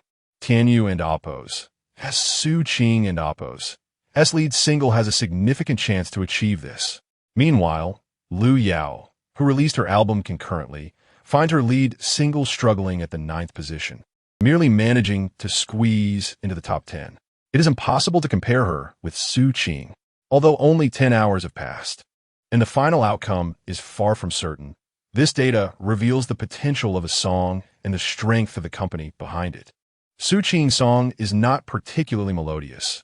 It is merely a product of Tianyu's substantial investment. Given Tianyu's substantial resources, they are willing to spend lavishly. Today, the platform was nearly inundated with Tianyu artists. The office staff, suppressing their frustration, remarked that they had listened to both Su Qing's and Lu Yao's songs and could not discern why Su Qing's song was so highly praised. In their view, Su Qing and Oppo's rapid rise to the top 5 was solely due to Tianyu and Oppo's financial prowess. Someone scoffed and said, I have compiled online reviews. Although Lu Yao's song is currently slightly weaker, it has received higher ratings than Su Qing's. We still have an advantage. Tianyu will eventually falter, and we will have our chance to surpass. Zhao Wani, seated in the prominent position, wore a frosty expression. She had high hopes for Lu Yao, and the company had invested significant resources this time. If Lu Yao's ascension fails, the company would likely suffer a severe blow. This would be akin to adding insult to injury for the already struggling Baidai Records. Zhao Wani found the rankings on the chart exceedingly glaring. Hearing the employees' discussions, she coldly stated, Then why not take action? I do not wish to hear your speculations and complaints. Mobilize all company resources. I want to see Lu Yao's ranking surpassed tomorrow. Tianyu may have the financial clout, but our company can too. Zhao Wani's icy tone concealed repressed anger, rendering the office staff silent, their heads bowed in acknowledgement. Meanwhile, as Baidai Records busily mobilized, Shen Jun had already tucked in and into bed, entering the eagerly anticipated sleep story segment. Shen Jun's livestream traffic exhibited a curious phenomenon. The closer the program approached its conclusion, the more viewers surged in, particularly at this moment. Other live streams were preparing to wind down for the night. Yet Shen Jun's room was increasingly bustling. As netizens expressed, after airing a day of trailers, the main feature has finally arrived. Countless viewers eagerly awaited Shen Jun's sleep stories and lullabies. Due to increased attention from publishers, Shen Jun continued to narrate bedtime stories to an end, once again delving into the magical world of Harry Potter. As soon as the viewers learned that Shen Jun would recount Harry Potter, they immediately quieted down, typing, "The bench is ready. Front row is set." Although the previous night and Oppos, as Harry Potter story did not garner as much attention as the subsequent lullabies, it had attracted numerous fans. Online, someone had transcribed the entire story Shen Jun narrated last night, and it was now circulating widely. The story began to unfold. Just last night, they had only covered the beginning of the Philosopher's Stone, and now the tale had progressed to the three young wizards studying at Hogwarts. A small climax was on the horizon. The audience in the live stream became increasingly engrossed. Wang lay in a quaint, age-worn room in Xiaobu ancient village, having lost count of how many times he sighed. After his discussion with Shen Jun had collapsed that afternoon, he inexplicably found himself believing Shen Jun's charm, staying the night. As Xiaobu ancient village lacked proper hotels, thus he, like the staff, had to sleep in the village. The bed beneath him creaked ominously, and outside, the pitch-black night was filled with the eerie cries of unknown creatures, causing Wang Lei to furrow his brow. Reflecting on Shen Jun and Oppo's words from earlier, he sighed again and opened the program's live stream. There was no need to search. The homepage prominently featured Shen Jun and Anne's live stream. The program's popularity had soared, particularly Shen Jun and Anne's segment, which faced no competitors online during this time. Naturally, it became a focal point of the platform's recommendations. Wang Lei clicked on a live stream, encountering the same scene as last night. The little girl, named and nestled in her blanket, while Shen Jun softly narrated a story beside her. Upon seeing this scene the previous night, Wang Lei had felt a sudden stir in his heart. It was not because of the warm atmosphere, nor due to Shen Jun's handsome appearance, nor even the story's content. Rather, it was Shen Jun's effortless storytelling. Others might not have sensed it, but for Wang Lei, who had immersed himself in the literary publishing field for half a lifetime, Shen Jun's storytelling was astonishingly nonchalant. Without a manuscript, no outline, not even a moment of contemplation, a grand and mysterious tale unfolded seamlessly. This casualness had profoundly impacted Wang Lei the night before. It is crucial to note that the story Shen Jun was weaving was not a simple children's fairy tale, but a complex, magnificent novella. It seemed as if the story was etched in Shen Jun's mind. This casual mastery was also the reason Wang Lei impulsively rushed from Beijing to Xi'an province. He felt that Shen Jun might be a literary genius. Otherwise, how could one explain such effortless storytelling? And stories from literary geniuses often become sensational. Thus, Wang Lei acted on impulse. Of course, there was a more significant reason. Wang Lei recognized the potential value of this story, hoping to secure it early, perhaps even catching a break. He thought to himself, "Let me see if your story is truly worth the split." Reflecting on Shen Jun's confidence and determination, Wang Lei scoffed lightly and proceeded to enter Shen Jun and Oppo's live stream. At that moment, in the live stream, Shen Jun had begun narrating the scene where the troll appears at Hogwarts. As the magical elements of transfiguration, potions, dark arts, three-headed dogs, trolls, and other wondrous concepts flowed from Shen Jun's lips, viewers found themselves increasingly captivated by the enchanting, grandiose world of magic. They became more immersed and yearning. When they heard that Hermione was trapped by the troll, the audience in Oppo's hearts collectively tightened, and when the three young wizards accidentally knocked the troll unconscious, everyone breathed a sigh of relief. Their affection for the trio deepened. The subsequent Quidditch scene left the viewers wide-eyed with curiosity. Wang Lei, too, was intrigued, muttering, "Interesting. A sport adapted from football?" However, this concept fit seamlessly within the magical world, evoking no sense of dissonance. Wang Lei sighed softly, as Shen Jun and Oppo's as story unfolded. He almost became lost in the belief that such a magical world truly existed. And thus, Shen Jun's story for the night came to an abrupt end. Chapter 39. Not yet over in his embrace, and had already drifted into slumber.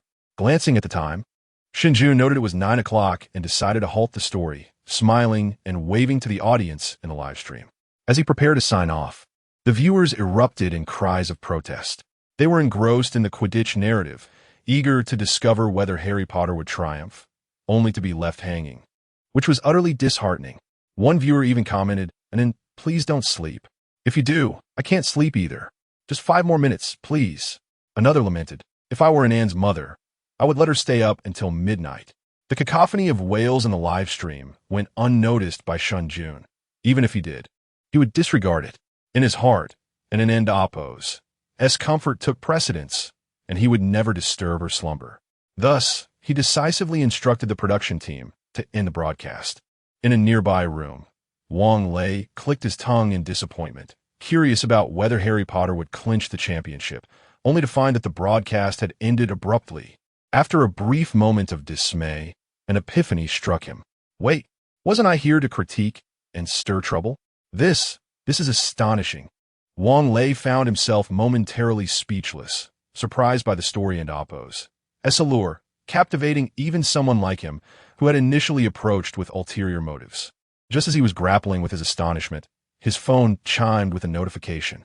A chat had commenced in a group titled Industry Discussion Group. This group was formed by heads of several publishing houses during a conference he had attended, intended for discussing industry developments.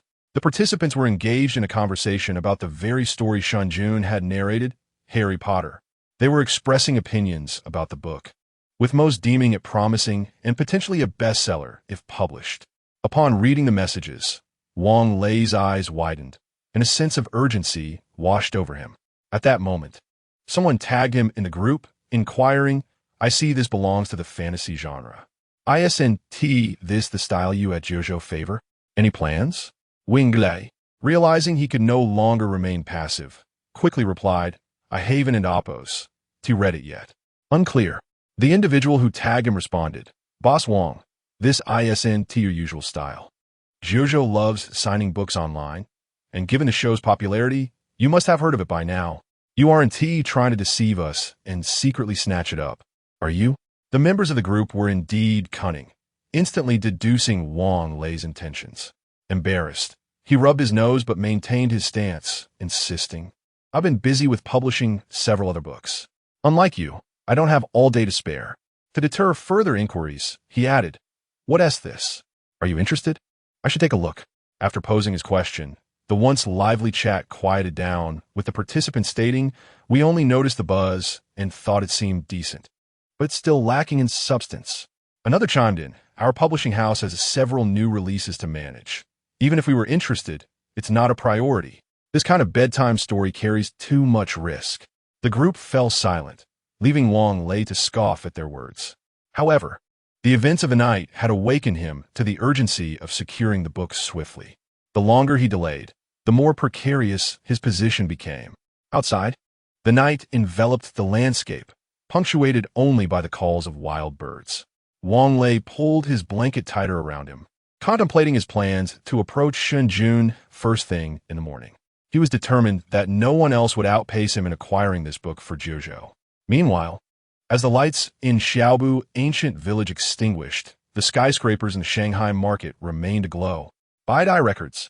In the same office, the atmosphere had markedly improved, no longer as stifling as before. Even Zhao Wani bore a smile, for after a night of hard work and financial investment, they had propelled Lu Yao's lead single into the top 5 of the charts.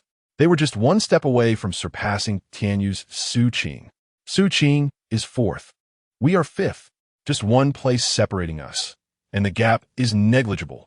Tianyu's momentum is waning, while our promotion continues to gain traction. We will soon dethrone her. Someone in the office exclaimed, their enthusiasm palpable. Yes, I've contacted several MCNs, and tomorrow, their influencers will begin promoting our songs simultaneously. Their combined fan base exceeds 50 million. coupled with our high-priced homepage promotions on music platforms and the upcoming advertising slots in various shows, we will create a formidable buzz.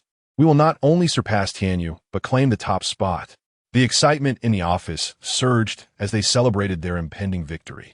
Sitting at the head of the table, Zhao Wani smiled and said, "Thank you all for your hard work today." The team responded in unison. "Not at all. It's you who worked hard, boss." Zhao Wani nodded. Before concluding, "The marketing team must ensure everything runs smoothly. No slip-ups. The rest of you can head home to rest." The others chimed, "Thank you, boss. Goodbye." As the lights of Baidai Records flickered off one by one, the team departed the office. Zhao Wani exited alongside her colleagues, only to spot Sun Yaowen waiting by the car, impeccably dressed in a tailored suit, smoking a cigarette. Upon seeing Zhao Wani, he promptly extinguished his cigarette, picked up a large bouquet of roses from the car, and approached her. The other employees erupted in cheers, causing Zhao Wani to blush. Sun Yaowen stepped forward, presenting the bouquet to her while exclaiming, "Wani, wishing you a tremendous success with your album." The surrounding employees cheered even louder, and Zhao Wani, smiling, accepted the flowers. Amid the joyful uproar, Sun Yaowen placed his arm around her waist as they climbed into the car, a Maybach that vanished into the night. However, the exuberance of the crowd masked the reality unfolding on the Hua Lum music platform, where a particular song was surging into the top 10 with a meteoric rise, showing no signs of slowing down. The rankings were being shattered one by one, 8th, 7th, 6th, 5th. In a heartbeat, this song had catapulted into the top 5, directly overshadowing the new release Baidai Records had fought hard to promote. And this was just the beginning. Chapter 40. The World Has Changed Lullaby. As the name suggests, it is a song to be listened to before sleep. Although Anand's Lullaby was uploaded online during the day and experienced a steady increase in downloads and clicks due to the popularity of Shen Jun, it had yet to reach its peak, only climbing to around the 30th position on the charts. However, the pace of its ascent dramatically transformed after nightfall. Where it had taken hours to rise by a few spots during the day, by night, it changed almost every minute. Downloads and clicks surged exponentially, especially as Shen Jun's live stream ended. Countless internet users, stirred by curiosity, began to search for topics related to him all over the web. It was in this fervor that Anand's Lullaby was discovered on the Hua Lum music platform, rapidly spreading far and wide. Consequently, it surged through the ranks and directly broke into the top 10. By this time, the deep night had arrived, and numerous night owls eagerly opened the Hua Lum music platform, hoping to listen to the song and drift into slumber. Wang Su, a university student, was one of them. Suffering from chronic insomnia, he often found it impossible to sleep at night. So he forced himself to put down his phone at a set time and listen to music to calm his mind. On good nights, he could fall asleep in about half an hour. However, on bad nights, he once listened with his eyes closed for 2 hours and still couldn't and damp. He managed to sleep. Wang Su sighed, perplexed by the fact that as he entered his 3rd year of university, his responsibilities had multiplied and his insomnia had worsened. Perhaps it was the looming internship in his 4th year and the anxiety about his future career that kept him restless. Consequently, his insomnia intensified, and he suspected he might be suffering from depression, feeling as though his state was deteriorating. He hoped to fall asleep early that night. With a resigned sigh, Wang Su set aside his phone and opened the Hua Lum music platform. He had no particular preference for music. His main goal was to distract himself. So he simply clicked on the hot song chart and let it play automatically from the beginning. He set his phone down, and the music began to fill the air. The night outside was serene, and his roommate occasionally emitted soft snores. Wang Su listened to one song after another, estimating he had gone through 6 or 7 tracks. Yet sleep still eluded him. Instead, his thoughts grew increasingly active. However, he could distinctly sense his body was fatigued and hollow. He needed rest.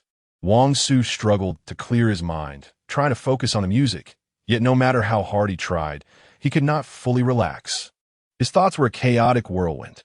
One moment, he was contemplating his future job after graduation. The next, he was reflecting on his parents' current lives back home. He even worried about the ever-increasing housing prices and whether he would be able to afford a home by the time he got married. Wang Su felt as if his brain might explode. He even sensed a tightening pain at the back of his head. Just then, as he neared his breaking point, the previous song concluded, and after a brief silence, the music resumed with a deep, magnetic voice gently resonating in Wang Su's mind. This velvety voice conveyed an aura of tranquility and serenity, intertwined with a hint of poignant sorrow. The soothing and tranquil sensation jolted Wang Su's chaotic mind into a moment of stillness.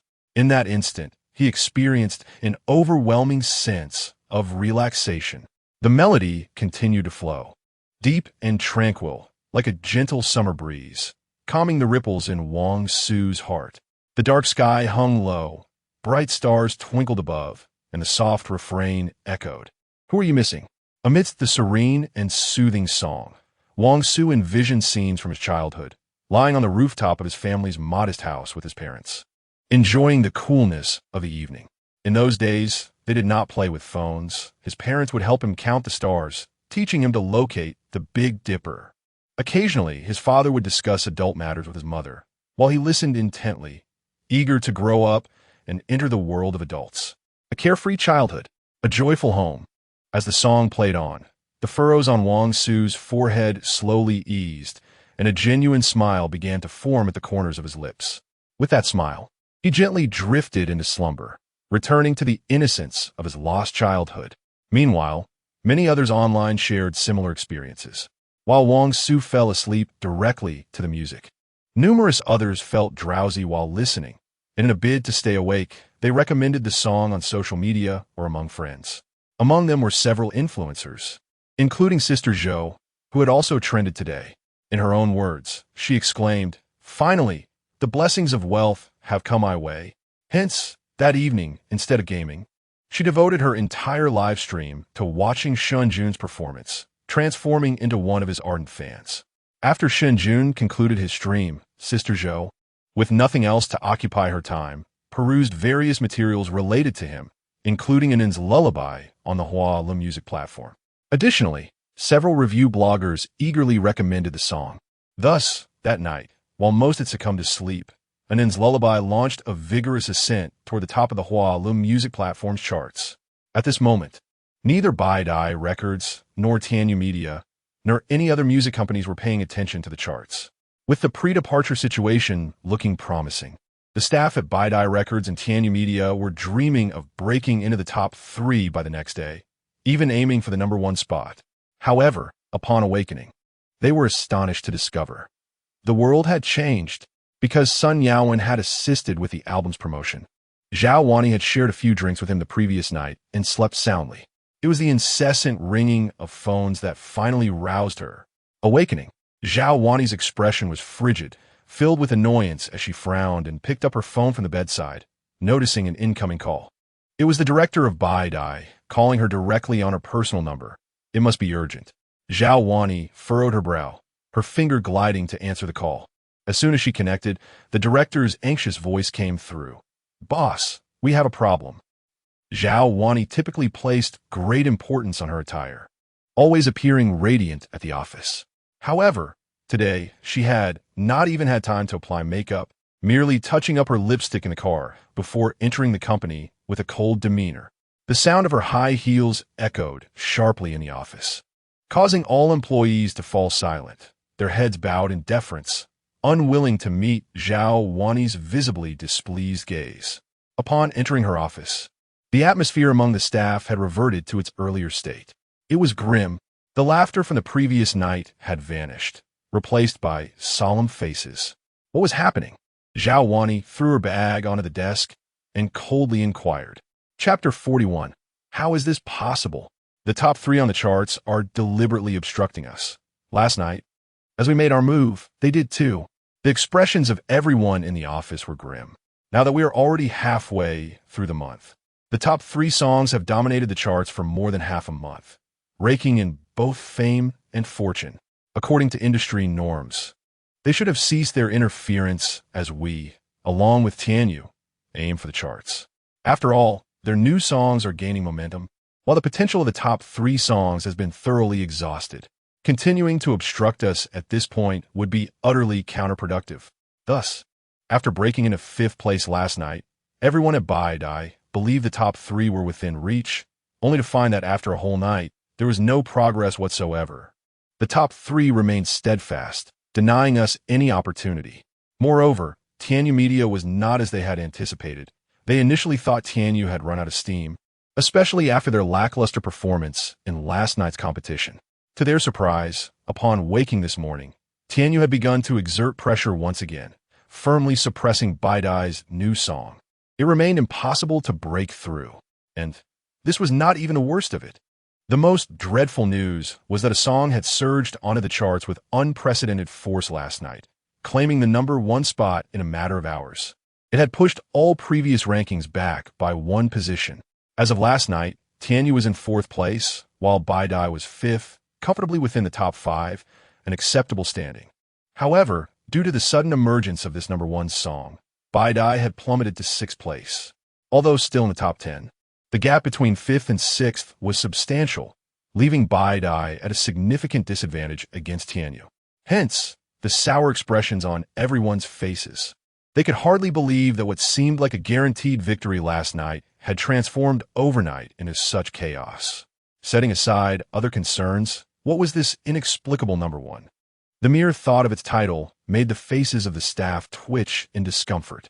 At that moment, Zhao Wani had grasped the situation, her face cold as ice, with a simmering anger evident in her eyes as she scanned the room with a frosty glare. Is this what you meant by no problems last night?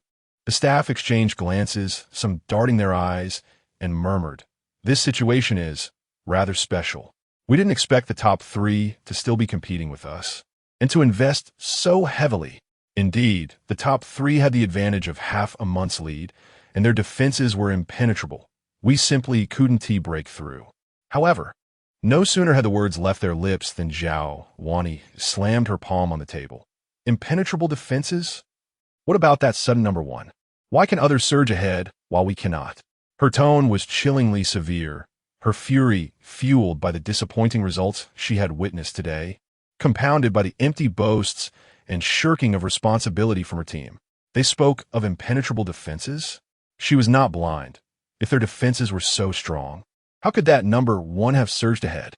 In essence, it was merely a reflection of their incompetence. If they possessed the strength of a #1 song, such a situation would never have arisen. Confronted with Zhao Wani's wrath, the office fell silent, but the staff harbored a sense of grievance, for the circumstances were indeed unique. One employee mustered the courage to speak. "Boss, this situation is truly exceptional. That #1 song comes from a recently popular variety show. That show is currently a sensation. It has been trending nonstop, generating immense traffic." Upon hearing this, Zhao Wani's expression turned icier as she prepared to unleash her anger. But the employee's words caused her eyelids to twitch involuntarily. Taking a deep breath, Zhao Wani inquired, "Which variety show?" She was unsure why she asked. She instinctively felt a tightening in her chest at the mention of a variety show. An employee promptly replied, "The show Where We Going, Dad?" This variety show has become extraordinarily popular, incomparable to anything else. Indeed, it was the name she dreaded to hear. Zhao Wani felt a throbbing in her temples, her emotions roiling as she asked, incredulously, "The #1 song is from this show?" The employee nodded, "Yes. Moreover, this song is quite special." Zhao Wani furrowed her brows, an ominous premonition stirring within her, as if her heart were being slowly seized. She was well aware that Shen Jun had participated in this variety show with his daughter, and their popularity was soaring. Although she wished to avoid it, she couldn't help but stumble across glimpses online. Thus, when the employee mentioned the show, Zhao Wani instinctively thought of Shen Jun. For reasons unknown, her intuition warned her that this matter was likely connected to him. Yet, her rational mind quickly dismissed the notion. Shen Jun's current popularity stemmed from public criticism, and he lacked the talent to reach such heights on his own, let alone ascend to the charts. She had hardly ever heard him sing at home. Rumor had it that his academic performance in college was subpar, even if his singing was decent. Years of neglect had likely reduced his standard to that of an average college student, perhaps even inferior. How could he possibly compare to professional lyricists and singers? especially since she had engaged a renowned lyricist at great expense for this title track, with Liu Yao, a second-tier singer, performing it. Surely, they were far superior to someone like Shen Jun. Perhaps the pressures she had been under recently were causing her to entertain such absurd thoughts. Zhao Wani scoffed inwardly, swiftly suppressing the ridiculous notion. Just then, an employee handed her the compiled information. Zhao Wani took it without a second thought. The document contained the top 10 songs on the charts along with their detailed information. However, as her gaze fell upon the first line, her pupils constricted sharply, and her hand trembled violently. The first line read, 1. An Anne's lullaby artist, Shen Jun. Guessed on Where We Going, Dad? Frequent trending topic. Both An and Shen Jun were names Zhao Wani knew all too well, like daggers piercing her heart. Her expression paled, and a wave of tremors spread from her palm throughout her body as she struggled to comprehend the document before her. The very goal she had yearned for, painstakingly pursued, had been seized by this worthless man? How could this be possible? Zhao Wani's heart screamed in anguish, feeling as though it were being relentlessly constricted, leaving her breathless. Striving to maintain her composure, she rasped to the few people in the office. You may leave now. The staff, baffled by the sudden shift in her demeanor, exchanged worried glances, having witnessed their boss's face contort in distress upon receiving the document. They felt an unsettling chill enveloping them. One employee hesitantly asked, Boss, are you all right? Zhao Wani glared up, her expression icy as she barked, Out. The remaining employees, feeling the weight of her gaze, were engulfed by a sense of foreboding, as if plunged into an icy abyss. They hurriedly fled the office. Chapter 42. Lullaby. After several employees departed from the office, they collectively exhaled a sigh of relief. The terrifying gaze of their boss moments ago had left them thoroughly unsettled. In all their years working together, they had never witnessed such fury emanating from her. One individual, still trembling from the encounter, dared to inquire, What has gotten into the boss? That was truly frightening. I could barely breathe. It was their first experience of her wrath, and many feared the consequences. Amidst the murmurs of speculation, someone suddenly exclaimed, I heard our boss's husband is that ordinary person from the variety show. A few were momentarily taken aback. Ordinary person? What ordinary person? The speaker's eyes widened in surprise, their voice rising in pitch. Are you referring to Shen Jun? They had watched the song and its performer countless times that morning, thus the name Shen Jun was familiar to them. Given the recent surge in his popularity online, it was inevitable that everyone would have encountered it.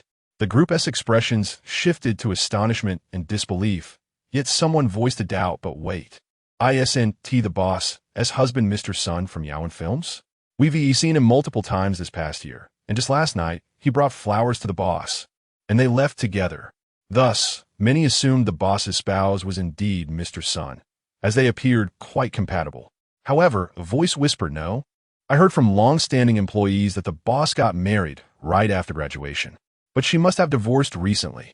Haven't you seen the online discussions? There are a few photos. Although the woman in the pictures is wearing sunglasses and the images aren't very clear, it's definitely our boss. At this revelation, the others widened their eyes in shock. How come we never heard of this before? I thought the boss had never been married. One remarked. Another shook their head. I don't know. The boss has never mentioned her husband at work. Suddenly, one of them mused, if only the boss's husband could promote our album on the show. Our album's popularity would surely skyrocket. Others rolled their eyes in response. She's already divorced. The speaker felt embarrassed and conceited. All right then. But Shen Jun is far more handsome than Mr. Sun, and he seems quite talented as well. Why do they ever part ways?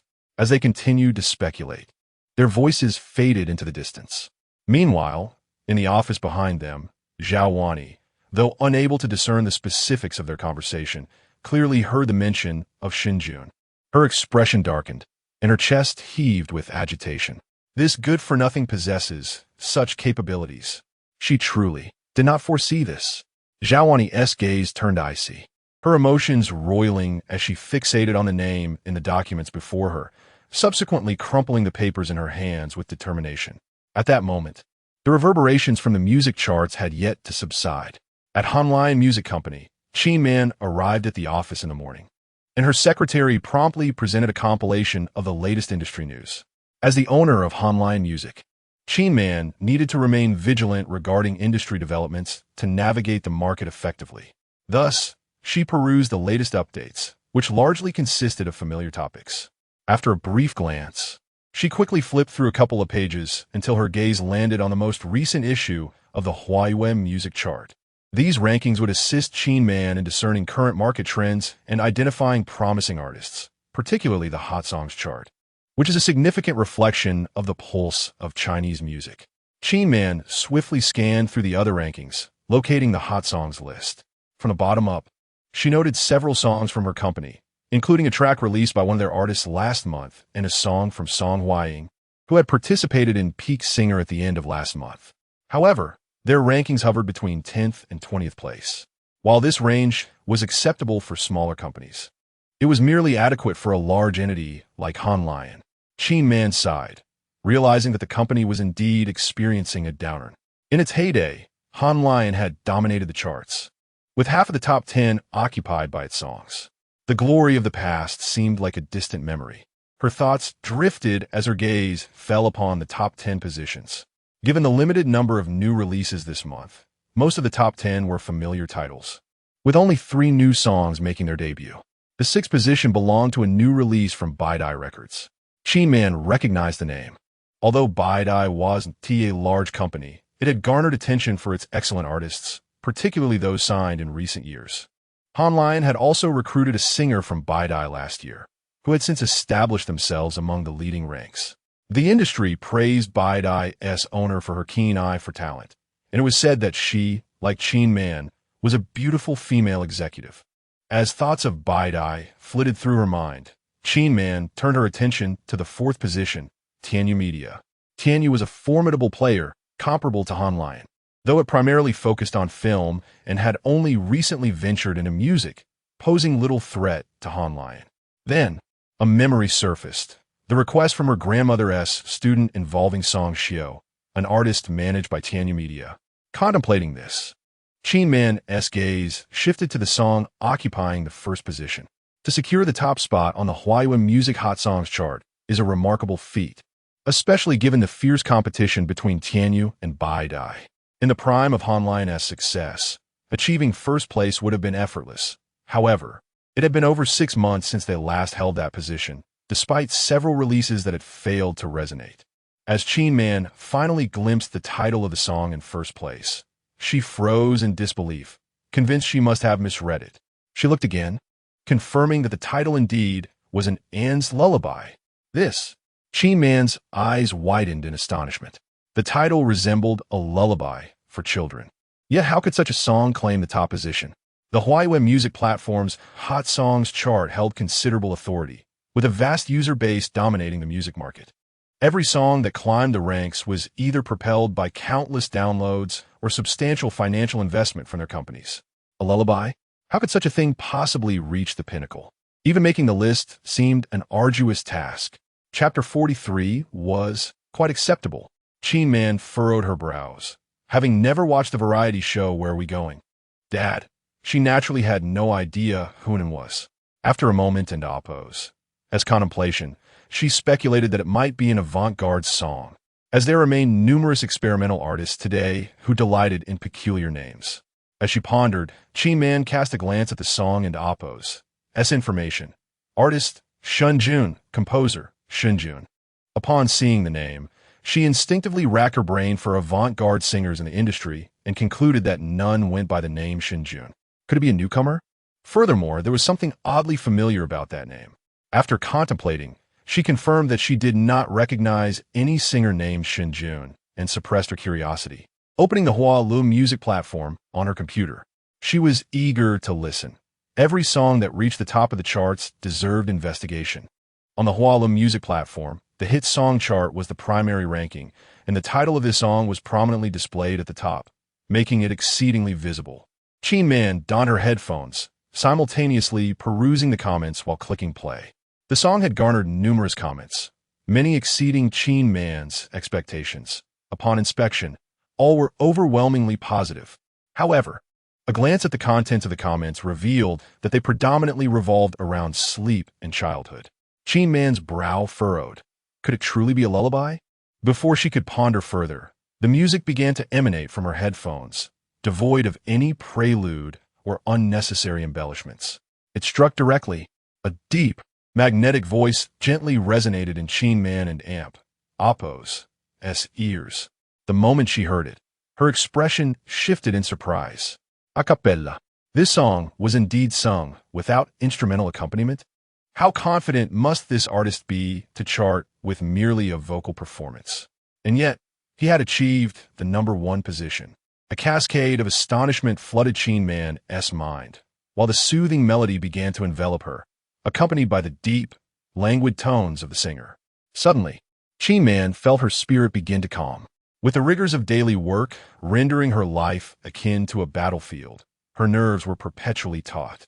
Thus, upon returning home each day, she felt an overwhelming fatigue, a sensation that lingered even during her time at the office, compelling her to consume coffee as if it were water.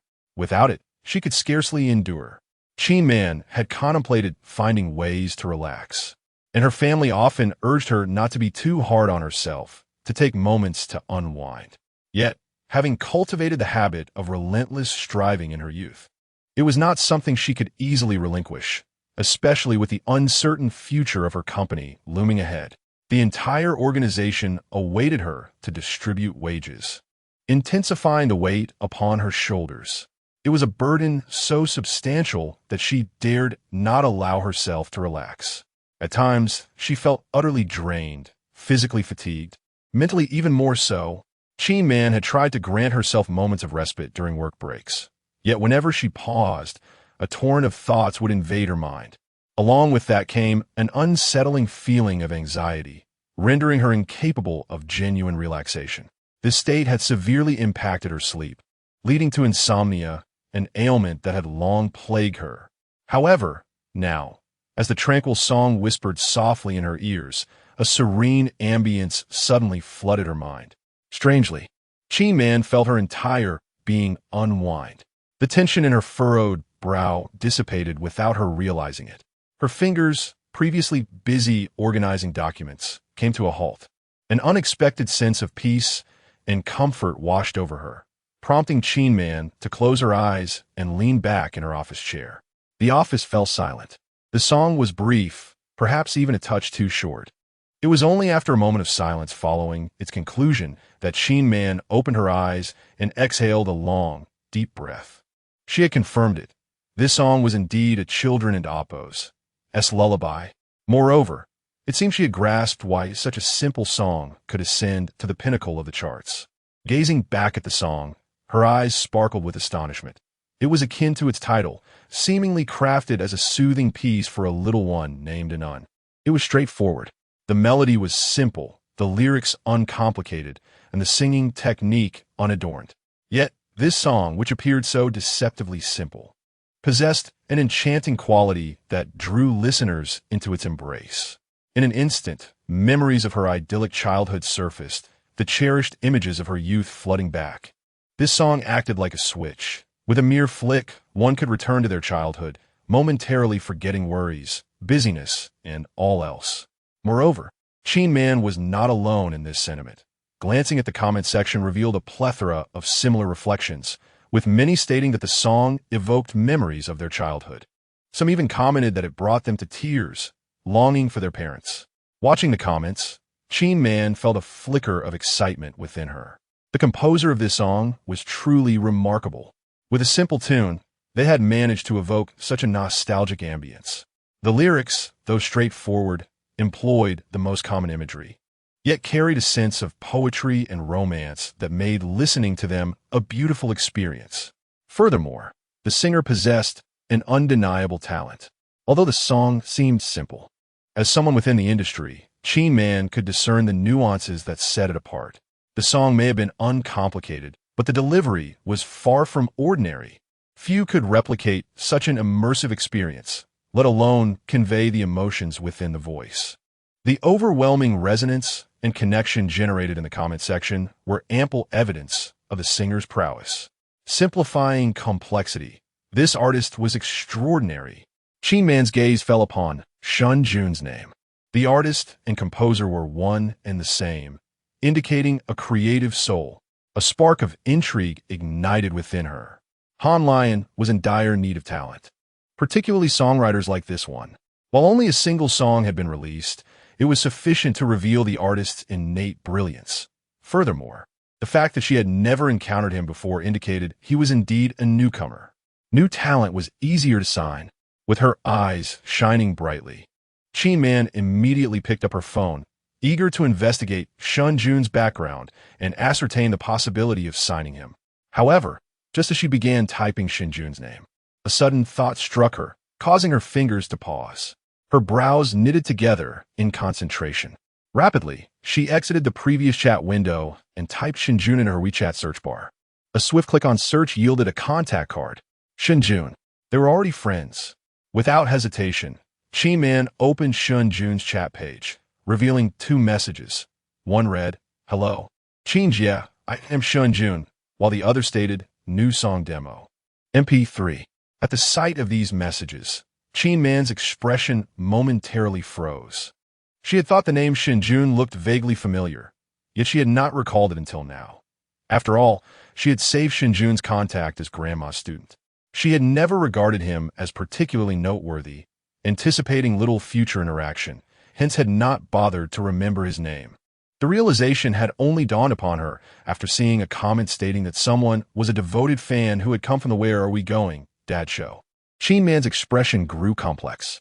She recalled her grandmother's words, that securing Shen Jun would alleviate the company's future worries regarding music production. At the time, she had dismissed it as an exaggeration, even now finding it hard to believe, and she had harbored a rather poor impression of Shen Jun. Yet unexpectedly, this individual was indeed a songwriter, and the work was quite commendable. Shen Man pursed her lips, her gaze fixated on the demo file in the chat. A sudden curiosity ignited within her. If he could compose such a delightful children's song, what could he create in the realm of more conventional music? With that thought crossing her mind, Shen Man reached out to click on the file. Chapter 44. I have a song at 10 a.m. Han Lion Music Company convened a high-level meeting. The agenda was to discuss the program matters concerning song Hying. The song approval from yesterday had been granted, and the fee for this song was astonishingly high, far exceeding the usual costs. Song Hying must not be eliminated. At the very least, she should reach the finals and secure a respectable ranking. This is the consensus among everyone at Han Lion. Should Song Hying be eliminated in the next round, coupled with the news of Shui Wenlu's impending departure, Han Lion Music would undoubtedly face grave troubles. Their reputation would be utterly tarnished. They would become a mere shadow of their former self. One can only imagine how others would refer to Han Lion in the future. Furthermore, this would publicly expose Han Lion's decline, leading to a potential plummet in stock prices alongside the loss of their reputation. Thus, the board was in a state of urgency. Yet, this was not the most troubling issue. The most perplexing dilemma was that Song Hying was currently unable to secure a song. Money had been offered, yet songs remained elusive. Even with a generous budget, no one within the industry dared to compose for her. Why was Song Hying at risk of elimination? Prior to the competition, no one could have predicted this outcome, as she was an established superstar, renowned for her vocal prowess and emotional delivery. However, after 4 rounds of performances, it became evident to all that her singing style was ill-suited for a competitive format. Attempting to modify her technique or style would only diminish her capabilities. As for securing new songs, the composers she had previously collaborated with continued to produce pieces that did not align with a competitive atmosphere. While new composers could craft competitive songs, there was no guarantee that Song Hying would deliver a stable performance. Thus, a most awkward predicament emerged. The songs previously written were unsuitable for competition, while the new compositions could not ensure her success. Peak Singer was a groundbreaking variety show, drawing widespread attention online and within the industry. Under these circumstances, if Song Hying faltered, it would not only be a personal embarrassment, but also tarnish the reputation of the composers behind her songs. Moreover, it was highly likely that Song Hying would face elimination.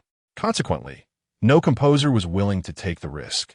Those with established reputations were particularly protective of their standing. Additionally, other companies were actively undermining their efforts. Numerous individuals within the music industry hoped to see Hying falter, and various troubles had arisen as a result. Now, they found themselves in a conundrum. They had the financial means, yet securing songs remained impossible. While lesser-known composers might be available, Hying was already struggling to maintain her standing. If the songs did not reach a high standard, she would surely face elimination. Hence, today's meeting was convened to discuss future actions. The options before them were stark. Either gamble with unknown composers or withdraw from the competition entirely to preserve some dignity. However, as soon as the second option was mentioned, Hying vehemently rejected it. In her 40s, with a long face and flowing wavy hair, she expressed her despair, stating, "We cannot withdraw. To do so would not only signify defeat in the competition, but also a loss of integrity.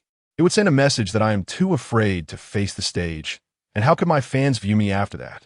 Before she could finish, a voice from the conference room interjected, "What choice do we have if we don an oppose? To withdraw. Being eliminated would only bring greater shame. This will affect not only you, but the entire company." Hying, filled with indignation, retorted, "You were the ones who encouraged me to compete. Now that I am struggling, you want me to withdraw? What do you take me for? I refuse to step down. If I must lose, I will do so openly and with dignity." The middle-aged man who had spoken earlier glared at her. "Whether or not to withdraw is not yours to decide. This situation has already impacted the company and Oppo's stock. The board must act swiftly to mitigate losses." Just as it seemed the two were about to clash, others in the meeting quickly intervened, urging, "Let us not argue. Isn't there another option?" "Indeed, Hying," another voice chimed in. "What Lin said is merely the final resort. We have other choices." The man referred to as Lin muttered under his breath, "What other choices could there be?" Though his tone was subdued, it lacked anger. Everyone understood that this predicament was not solely Hying's fault. After all, her participation had been a collective decision. Seated at the head of the table, Chi-Man finally spoke. "Hying is right. Losing a competition is inconsequential. Losing the support of our fans would be catastrophic." The others nodded in agreement. "Yes. We should consider the first option. Entering the competition with fear is a grave error. We must at least give it our all. The outcome of elimination remains uncertain. Hying possesses the talent. What she lacks is a suitable song, and I believe there is still hope." After a lengthy discussion, they ultimately decided to pursue the first option, to explore collaborations with lesser-known composers. There might be unexpected surprises. After all, even the greats had once been newcomers. Previously, when the company announced a lucrative offer for song submissions, numerous composers had submitted their work, albeit to little attention. Simultaneously, the company's extensive song library was revisited, and one by one, they listened. "This composer's style somewhat aligns with Hying. It's worth considering. This one is too folk-oriented. The style is incompatible, and folk lacks competitiveness. This song is quite good. Who composed it? Teacher Sue? Then never mind. This song's first half is promising, but the chorus lacks impact." As discussions continued, they searched in vain for a suitable selection. Most of the songs from lesser-known composers fell short. Any rare gems they found were not particularly compatible with Hying or lacked a competitive edge. They would have to seek out new songs. With only 4 days remaining, time was of the essence, and if they chose incorrectly, then let us find several composers. After all, these lesser-known ones are not expensive. We'll cast a wide net. Everyone felt overwhelmed, while Hying sat in the conference room, dejected, realizing there appeared to be no glimmer of hope. She deeply regretted agreeing to participate in the competition, fearing that peak singer would become an indelible stain on her life, serving merely as a stepping stone for others. Her face drained of color. The room was filled with expressions of despair and hopelessness as they struggled to find a way out. Just then, Chi-Man, who had been silent until now, suddenly spoke. "I have a song. Everyone take a listen." Chapter 45. Publishers gather upon waking in the morning. Shen Jun and commenced their live broadcast. "Today marked the third day of the Where Are We Going, Dad? Program. It was also the final day of the inaugural episode. As soon as they rose, the production team stirred into action, gathering all 5 groups of participants together to announce the first task of the day, teaching their children to sing. Each parent was required to teach their child a song by the end of the day. During this time, they were forbidden from using their mobile phones for research, nor would there be any background music. In the evening, the 5 children would take the stage to perform, with local villagers serving as judges. The song that received the highest votes from the villagers would be declared the winner. The victorious team would enjoy the highest rewards of the episode that night, which included, but was not limited to, an early return to the city, a lavish meal, and hotel accommodations. Upon hearing about the rewards, the 5 parents and their children widened their eyes in astonishment. The past 3 days had been exceedingly arduous for them. Even bathing was a challenge, let alone eating and sleeping. They had truly come to the countryside to experience life. Thus, the 5 groups of participants, already on edge, were now invigorated by the prospect of an early departure, eagerly proclaiming their intent to seize the evening's rewards. Zhang Shui laughed heartily, declaring, "Tonight, that reward is as good as mine." His confidence stemmed not from arrogance, but from the fact that he was the only singer among the 5 groups, and his vocal prowess was indeed remarkable. Influenced by him, Guangzai had also developed a knack for singing since childhood. Therefore, both Zhang Shui and Guangzai felt assured about their task, exchanging glances filled with confidence. However, Zhang Shui was oblivious to the fact that, after he made his boastful remark, the viewers in the live chat erupted in laughter. "Oh no, Brother Shui has declared victory too soon. Brother Shui, I can see that your singing is delightful. But do remember there are others who can sing as well."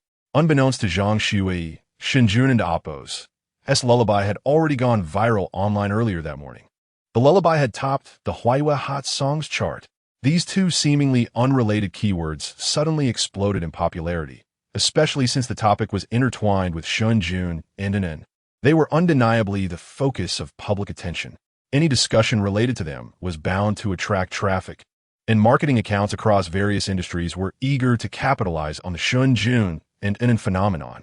Moreover, this trending topic had been personally crafted by Shen Jun and Anan, resulting in an An's lullaby dominating social media early in the day. The viewers in the live chat were well aware of Shen Jun and Appo's singing talent, particularly when it came to children and Appo's songs. Therefore, Zhang Shui and Guangzai's exuberance seemed a tad premature. With the emergence of the lullaby, who could rival their performance? Observing Guangzai's smug demeanor, I couldn't help but anticipate the extent of his disappointment in the afternoon. "And then, please go easy on Guangzai." The viewers erupted in laughter, teasing. To witness Brother Shui and Guangzai's cries of despair, I must tune in tonight. Meanwhile, the 5 guests remained oblivious to the fact that, apart from Zhang Shui and Guangzai's confidence, the other groups were equally determined to compete. Shen Jun and Anan exchanged a knowing glance, subtly winking at one another. After assigning the tasks, they proceeded to have breakfast, with the production team once again insisting that the 5 fathers drive to fetch the meal. They were to drive a tractor. Even Shen Jun found it challenging to manage, and during the attempt, Su Hong inadvertently drove into a ditch, leaving him in a disheveled state. By the time they finished breakfast, it was already past 10:00 and Appo's clock. 2 hours had elapsed since the live broadcast ended. Shen Jun exhaled in relief. Driving the tractor had proven to be no simple task, leaving him in quite a mess. After soothing Anan, he quickly retreated to wash up. Just as he emerged from the shower, Wang Lei from Jiuzhou Publishing approached him. Wang Lei had been waiting all morning. After watching the live broadcast last night, he had resolved to sign Shen Jun, especially given the urgency indicated by some of his old friends. Thus, he had risen early, eager to secure a contract with Shen Jun, fearing the delays might complicate matters further. However, upon waking that morning, Shen Jun had immediately begun the program and Appo's live broadcast, and it was only now that it had concluded. As Wang Lei watched Shen Jun step out, he finally breathed a sigh of relief. "Last night, I reconsidered and missed her. Shen's terms are quite acceptable." Wang Lei appeared to be deep in thought, albeit with a hint of concern, when suddenly a voice with a distinct northern accent rang out from outside. "Oh, you old fox, wearing an oppos. To you just ignoring us." Startled by the familiar voice, Wang Lei turned to see several figures entering the room. Those very individuals from last night's group chat. Faced with their knowing expressions, Wang Lei's heart sank, realizing the situation had become complicated. Nevertheless, he maintained his composure. "Oh, after hearing you all talk last night, I couldn't oppose. T help but take a look, and once I did. Sleep eluded me, so I came directly over." The others were entirely unconvinced, exchanging skeptical glances. Huh. Shen Jun was momentarily taken aback by the sudden influx of visitors. But upon hearing Wang Lei and Oppos, as conversation, he quickly grasped the situation, a smile breaking across his face. Harry Potter truly deserved its place as a globally celebrated tale. He had merely cast a line during the program, only to reel in such a bountiful catch. It seemed that the matter of publication would unfold favorably. Shen Jun's demeanor settled into tranquility as he observed Wang Lei banter with the others, casually noting the newcomers. Each of them had already reviewed Shen Jun's profile and were somewhat familiar with him. However, witnessing him in person left them collectively in awe. Such a visage was too captivating to not be a star. They were momentarily taken aback. The group had been brought together by Lin Jia, the program's director, who was also the host. With the involvement of Brother Jun, he took the initiative to host everyone in a village committee meeting room. The 6 or 7 participants settled down, their intentions clear. They were there to discuss the book Shen Jun had mentioned. Wang Lei remained silent upon entering, blending into the background like an invisible man, calmly observing as the other seasoned publishers attempted to negotiate, hoping to take advantage of Shen Jun's perceived inexperience. Having encountered Shen Jun's acumen before, he was amused by the unfolding drama. After all, these were all cunning old foxes, and opportunities like this to witness their missteps were rare.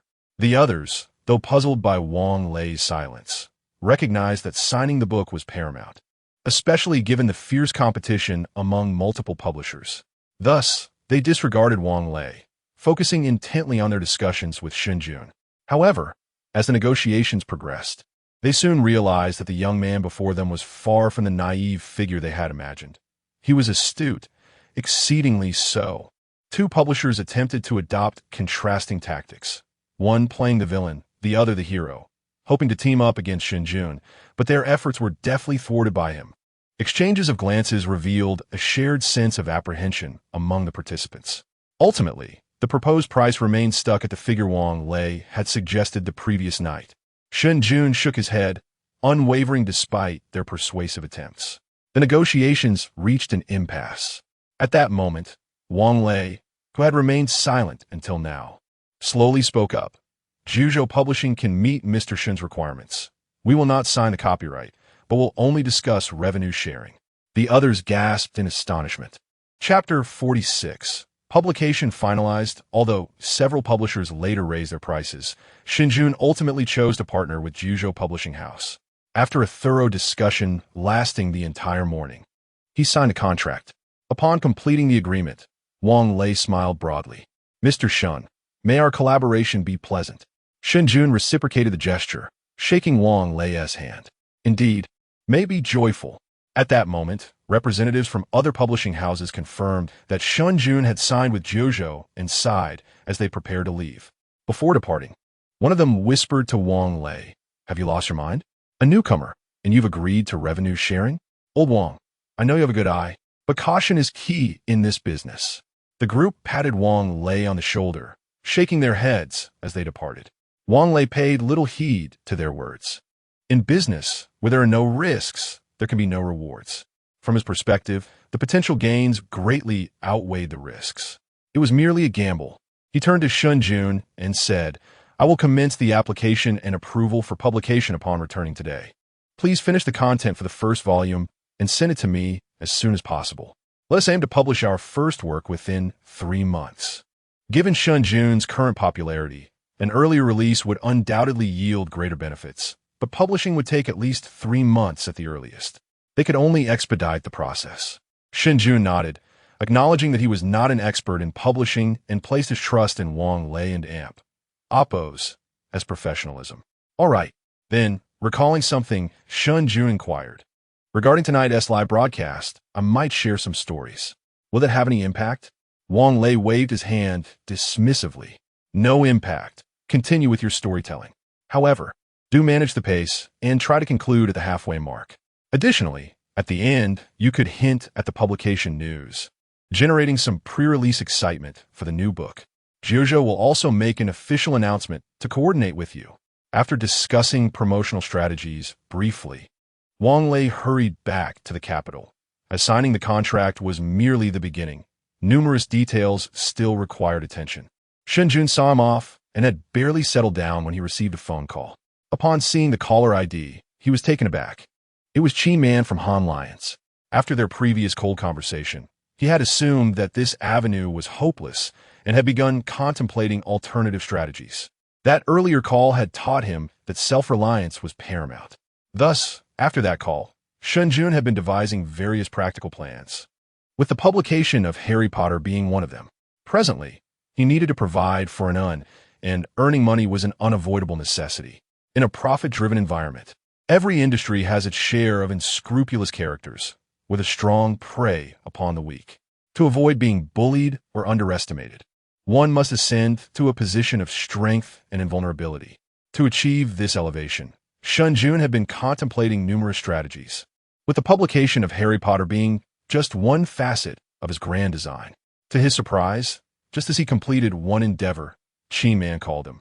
Although surprised, he promptly answered the phone. Once connected, Chi Man's voice came through, noticeably warmer than before. Hello, Shen Yun recognizing her gesture of goodwill. Shen Yun responded courteously. Hello. Sister Chin. Chi Man continued. The song you sent me last time was listened to by the company, and they found it quite appealing. I apologize for the delay in feedback. The company's efficiency leaves much to be desired. As a seasoned businesswoman, Chi Man adeptly framed a positive narrative, knowing she needed Shen Jun's cooperation. Shen Jun smiled. Is that so? Chi Man's tone remained steady as she continued. Han Lions would like to acquire this song for 200,000. What do you think? Shen Jun was not surprised that Han Lions coveted the song. After all, it was a piece by the renowned diva Fei Wang, meticulously selected for song Hying's vocal style and capabilities. Not wanting to seem too eager, Shen Jun maintained his composure, replying, Sister Chin, it's not merely about the money. Chi Man was forthright, 400,000. Shen Jun shook his head. Sister Chin, as I mentioned before, if you can help me secure Song Xiao, I will write songs for you. Kim man seid, Appearing Sommervat Trublet. Song Xiao is a top idol with immense influence, and his sphere is primarily in the film industry, which is somewhat disconnected from the music realm. Han Lions primarily operates in the music industry, yet Shen Jun remained resolute. However, there must be a way to navigate this. Wouldn't you agree, Sister Chin? I recall that Song Xiao's company has recently ventured into the music industry as well, right? After a moment of silence, Chi Man sighed again. Song Xiao's status complicates matters for Han Lions, and it might provoke public discourse afterward. Understanding Han Lions' apprehensions, Shen Jun boldly stated, if Han Lions assists me, I will ensure Song Hying reaches the finals. The fifth round of the competition determined semi-final slots, meaning Shen Jun would need to prepare another song for Song Hying, bringing the total to 2. To be honest, Chi Man felt a flicker of interest. Having heard Shen Jun's songs, especially the one from that morning, she was no longer surprised by his confidence. She pondered Shen Jun's words seriously. Her earlier hesitation was genuine. Persuading Song Xiao would come at a significant cost, given his status as a top idol. However, if Song Hying could indeed secure a place in the finals and achieve a high ranking, it would be profoundly beneficial for Han Lions, potentially allowing them to breathe a little easier and even elevate their status. In such a case, any price could be negotiable. With these thoughts racing through her mind, Chi Man finally pursed her lips and said, I will be in Xiong province this afternoon. Let us discuss this further. After hanging up, a smile spread across Shen Jun's face.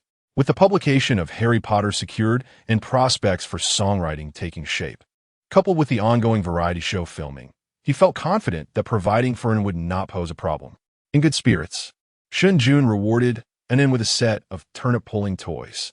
Anin was happily splashing water and catching tadpoles with Guangzai and several other children when suddenly Shen Jun lifted her by the head. "Who am I, and where am I?" Anin exclaimed in confusion. After lunch, the production team began assigning afternoon tasks, which included fishing in a water field. The 5 parents toiled tirelessly while the 5 children reveled in their play. By the end of the afternoon, Anin had transformed from a little princess into a muddy monkey, which tugged at Shen Jun's heartstrings. Nevertheless, he refrained from curtailing Anin's enjoyment. Although she had grown up amidst the urban splendor of Hu City, such a natural rural life was a rarity for her. While they did return to their hometown during the new year, Anin rarely played joyfully due to the absence of familiar friends. Thus, Shen Jun intentionally allowed her to indulge in the experience. Chapter 47. A bountiful return as an end oppose. And return to the village, she was truly laden with treasures. With her small hands, she vigorously gathered her clothes into a makeshift bag, which was filled with 4 or 5 lively fish from the rice paddies. The fish were energetic, splashing mud everywhere. Anin's mud-speckled face radiated with joy as she giggled heartily.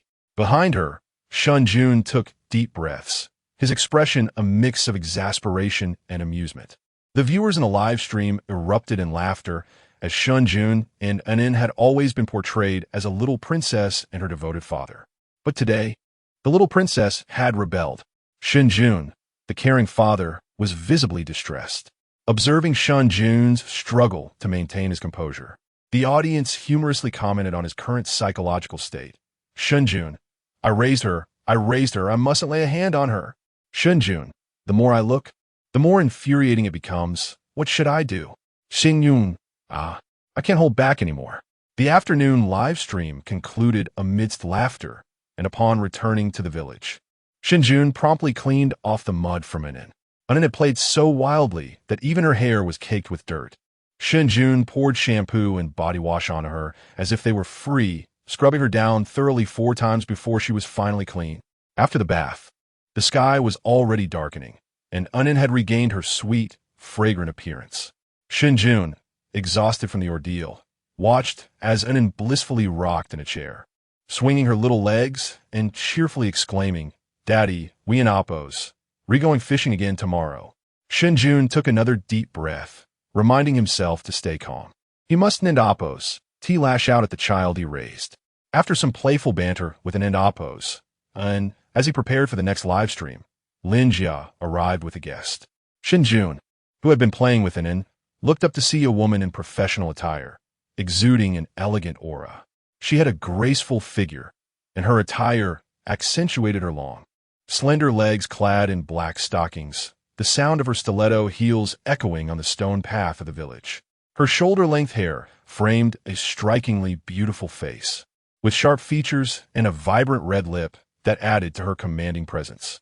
At the sight of her, Shen Jun and Amp, Oppos, heart skipped a beat. Chin Man.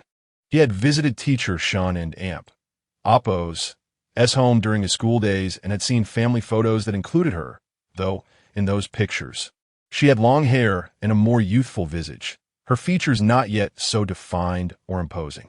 Perhaps this was a common trait among those who had become successful in their careers. As Shen Jun assessed Chin Man, she too was taking stock of him as she stepped inside, slightly out of breath from her entrance. Before she even entered, she had noticed Shen Jun playing with his daughter in the yard. Prior to her visit, she had researched Shen Jun online to prepare for their meeting, and upon seeing him in person, her first thought was the online descriptions were indeed accurate. It would be a shame for someone like Shen Jun to not pursue an acting career, even though Chin Man had reached significant heights in her career and had encountered countless handsome men in the industry. Seeing Shen Jun in that moment sparked a flicker of surprise and attraction in her eyes. His sharp brows and bright eyes, his chiseled features and jawline were striking, and the way he interacted with Anin, filled with warmth and tenderness, was utterly captivating. Taking a gentle breath, Chin Man shifted her gaze away. Lin Jia, already accustomed to the situation, announced, "Brother Jun, this is for you." Ananda Oppos, and who had been playing with her father, looked up, her big eyes blinking curiously at Chin Man. Before Shen Jun could say anything, Anin waved her little hand, cheerfully saying, "Hello, beautiful sister." Her sweet and soft voice melted hearts. And even if Chin Man tried to maintain a serious demeanor, a smile involuntarily graced her lips. Everyone adores an adorable little girl, no matter whose child she is. However, before Chin Man could enjoy the moment, Shen Jun interjected, "Sister? Call her Andy." Chin Man's smile froze instantly, her high heels striking the ground with a firm thud. Shen Jun, oblivious to the tension, felt it necessary to correct Inen, as he didn't want her to confuse their familial titles further. Luckily, Inen disregarded Shen Jun's correction, scratching her head and saying, "But Daddy said I should call pretty sister sister." Shen Jun covered his face, deciding not to continue the discussion. Instead, he greeted Chin Man. "Hello, Sister Chin. I am Shen Jun." Chin Man nodded slightly hello. Shen Jun sensed a subtle chill in her gaze, leaving him puzzled. He asked Lin Jia to watch over an Appos, and while he led Chin Man into the house. Once inside, Chin Man got straight to the point. "Han sure can help you." 3 songs. Shen Jun anticipated that Chin Man would negotiate, so he had deliberately stated only 2 songs to keep some bargaining power. He smiled and replied, "Sister Chin and Amp, Appos. S visit suggests you and Amp, Appos, V heard my song. What did you think?" With only 4 days until Song Hying and Amp, Appos, as competition, the urgency was not as alone. Chin Man hesitated, as she had not only played Shen Jun's demo for her company executives, but she had also arranged for an assessment of the song before her visit. The feedback indicated that it had the potential to become a classic.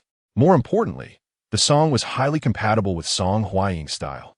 Many believed it was crafted specifically to showcase her vocal prowess. Chin Man recalled the meeting that morning, where Song Hying's expression transformed from despair to sheer brilliance upon hearing the song. The emotion had been so overwhelming that it was as though the light could engulf her. Song Hying listened to the demo 3 times and confidently declared that with this song, she could undoubtedly reach the semifinals. She was so excited that she inquired about the songwriter, eager to secure him as her exclusive composer. Both Chin Man and Song Hying recognized Shen Jun and Appos' talent. Writing songs was already a challenge, but producing a great one was even rarer, defeating 99 of composers in the industry. Custom tailoring a song to fit specific criteria was nearly impossible. This was why Song Hying struggled to find songs in the industry. Such talent was exceedingly scarce. Discovering someone like Shen Jun, she was unwilling to let go. Han Sure shared the same sentiment, which explained Chin Man's trip to Xiang province. Shen Jun's status alone would not have warranted the president's personal visit. As thoughts raced through her mind, Chin Man nodded. "The song is quite good." Although she acknowledged the song, her demeanor remained calm, as if merely stating it was decent, deliberately omitting the company's assessment results. She aimed to maintain the upper hand in the negotiations. Observing her composed expression, Shen Jun couldn't help but smirk. If it were an ordinary person, they might have fallen for Chin Man and Appos' act, but Shen Jun knew the true worth of the song. Had she not been optimistic, she wouldn't have flown directly to Xiang province. This move revealed both her intentions and Han Shure's urgency. Chapter 48, Digging a Pit when Chin Man arrived. She harbored thoughts akin to those of Wang Lei and others. Thanks to Song Xiu's fanbase, Shen Jun's current situation was quite transparent. Everyone was aware of Shen Jun's circumstances over the years and naturally regarded him with a touch of disdain. After all, what experience could one gain from merely raising children? To put it bluntly, Shen Jun appeared quite unremarkable in the eyes of others, and this led to an innate sense of superiority among them. However, this condescension swiftly dissipated upon Chin Man's encounter with Shen Jun. Observing Shen Jun's calm demeanor, unyielding and unaffected, Chin Man's expression darkened. She had been engaged in discussions with Shen Jun for over an hour, attempting to secure more songs from him while striving to minimize her own costs and maximize profits. The influence of the show, Where Are We Going, Dad?, had far surpassed that of the S channel.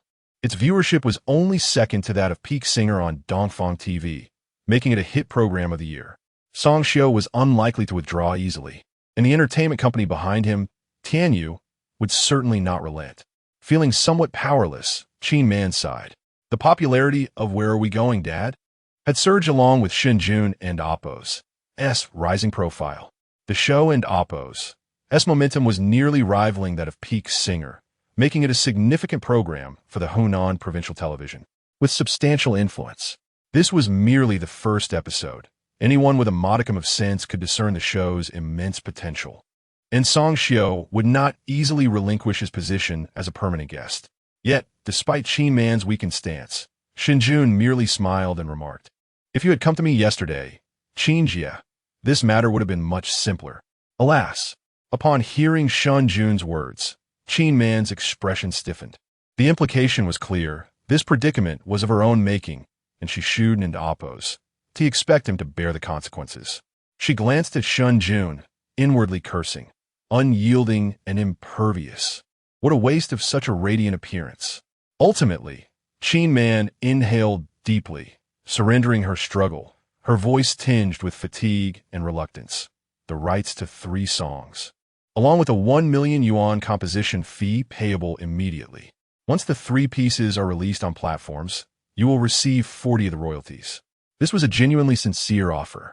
Shen Jun, having no further demands, smiled earnestly. "Qin Jia, may our collaboration be delightful." As they shook hands, Qin Man, albeit reluctantly, acquiesced.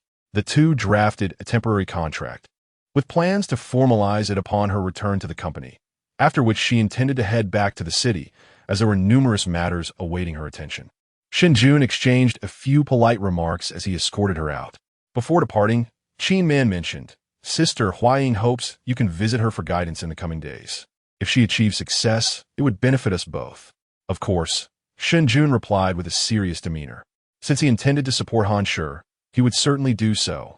Receiving Shen Jun's earnest affirmation, Qin Man's expression finally relaxed a bit. Song Xiao will not appear in the next episode. With that, she stepped into the night.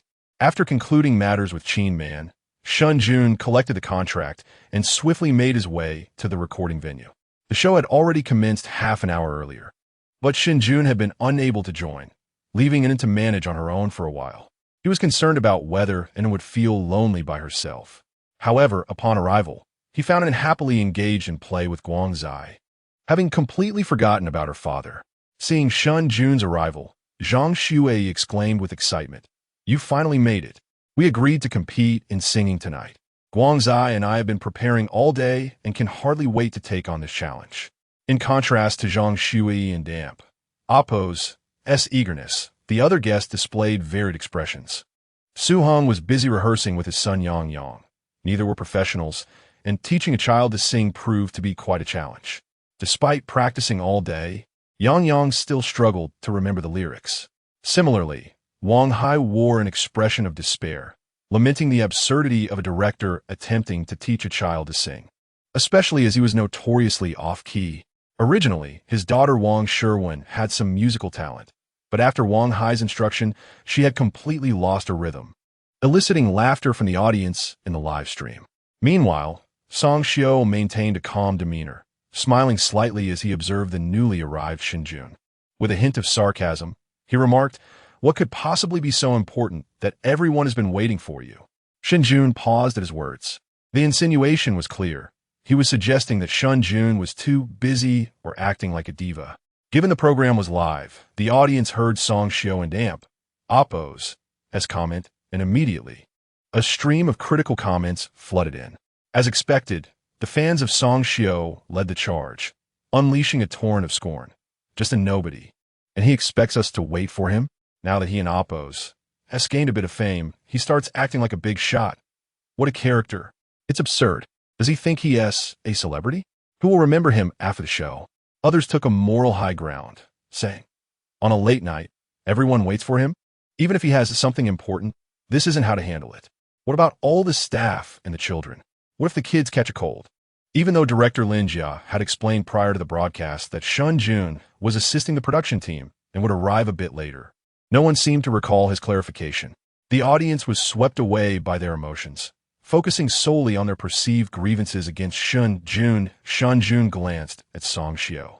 After his remark, he could already envision the ensuing online uproar.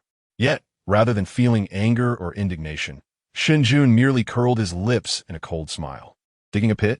Let us see how long you can dance in it. In Shen Jun's eyes, Song Xiao was akin to a person on the verge of being ousted, and thus he felt no internal turmoil, casting a fleeting glance before returning his focus. He continued towards his designated seat and sat down. Ignored, Song Xiao's expression darkened.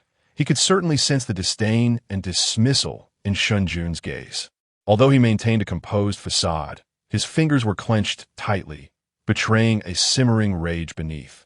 The hatred in his eyes for Shen Jun surged as he reflected on how, since his debut, he had always been the center of attention, only to have that spotlight stolen upon joining this show, followed by continuous disregard and disdain from Shen Jun.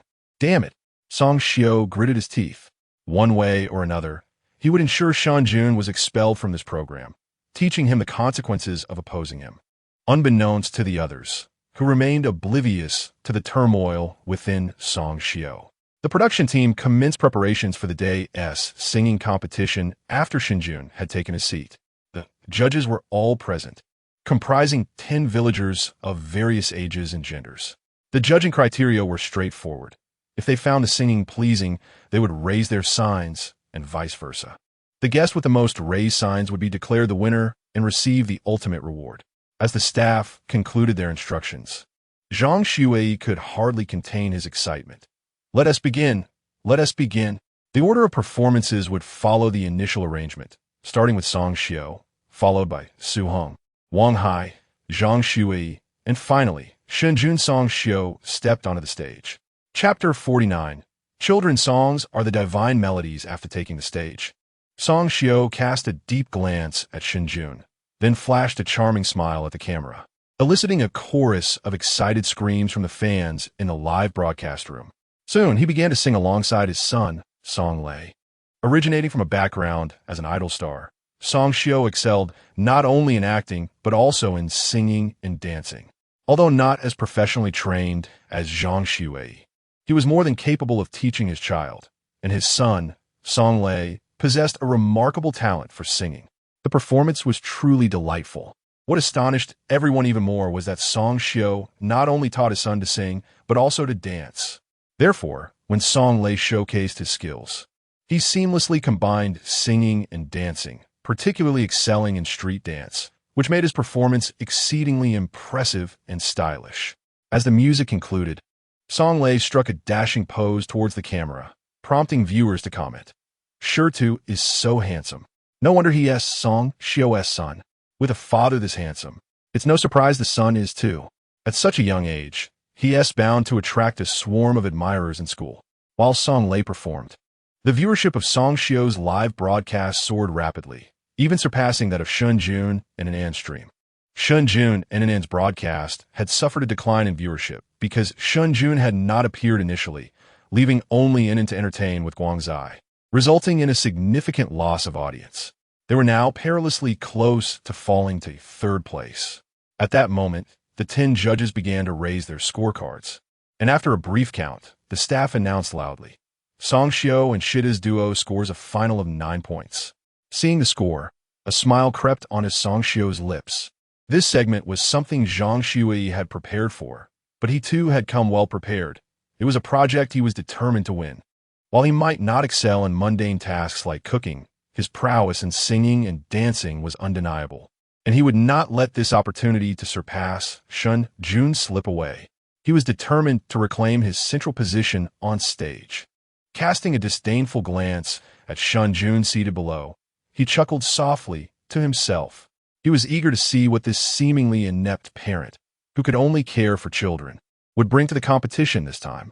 After witnessing Song Xiao and Song Lei's performance, the expressions of the 4 groups of guests changed as well. Su Hong and Wang Hai, who were already lagging behind, appeared even more disheartened. Zhang Shui's initial excitement turned into a solemn demeanor, clearly caught off guard by the impressive display from Song Xiao and Song Lei. Although their singing skills might not match his, Song Xiao and Oppo's innovative combination of singing and dancing compensated for their vocal shortcomings. Scoring a 9 was undoubtedly a daunting challenge for others to surpass. As for Shen Jun, he merely sneered. After Song Xiao descended from the stage, Su Hong took his turn and compared to the stellar performance of Song Xiao and Song Lei. Su Hong and Yang Yang struggled to remember the lyrics, stumbling through their performance and ultimately scoring only 2 points. Next up were Wang Hai and his daughter, Wang Sherwin. Observing the duo on stage, completely off-key yet earnestly dedicated, the audience in the live broadcast room couldn't help but laugh. How did they manage to be so out of tune while being so earnest? It was hard to contain my laughter. To be fair, woman had some pitch, but she was led astray by her father. Director Wang should focus on filmmaking. This singing is quite dire. The audience humorously mocked, and after their performance concluded, the 10 judges chuckled as well, ultimately awarding Wang Hai and Wang Sherwin a token score of 5 points. Following them were Zhang Xue and Guang Zai. The father-son duo appeared notably more serious, clearly feeling the pressure from Song Xiu's performance. Zhang Xue's vocal prowess is renowned throughout the music industry, and his son Guang Zai had inherited his talent. They chose the most challenging song among the 4 groups. Their rendition was the most polished and melodious, yet they only scored 8 points in the end. The staff requested the 10 judges to provide brief comments, mindful of Zhang Xue's considerable fan base, to avoid igniting a backlash. The judges remarked that their performance lacked the impact of the first group. Everyone understood the reason. Zhang Xue and Guang Zai had not incorporated dance, thus falling short in stage presence. While the rationale was clear, Zhang Xue's fans protested vehemently. This is a singing competition. When did it turn into a singing and dancing contest? Some people simply cannot accept defeat. Let us see them compete in singing. As the live broadcast filled with discontent, Song Xiu's fans quickly retaliated, igniting a verbal battle. Unaware of the tumult in the live broadcast room, Zhang Xue and Guang Zai exchanged a glance and sighed in disappointment before stepping off the stage. As they exited, Shen Jun and took the stage, and Zhang Xue patted Shen Jun on the shoulder, encouraging him. Good luck. Shen Jun nodded slightly, leading an to the center stage. All eyes in the audience turned towards them, with Song Xiu wearing a smirk, his expression dismissive. The atmosphere in the live broadcast room buzzed with excitement as Shen Jun and took their positions.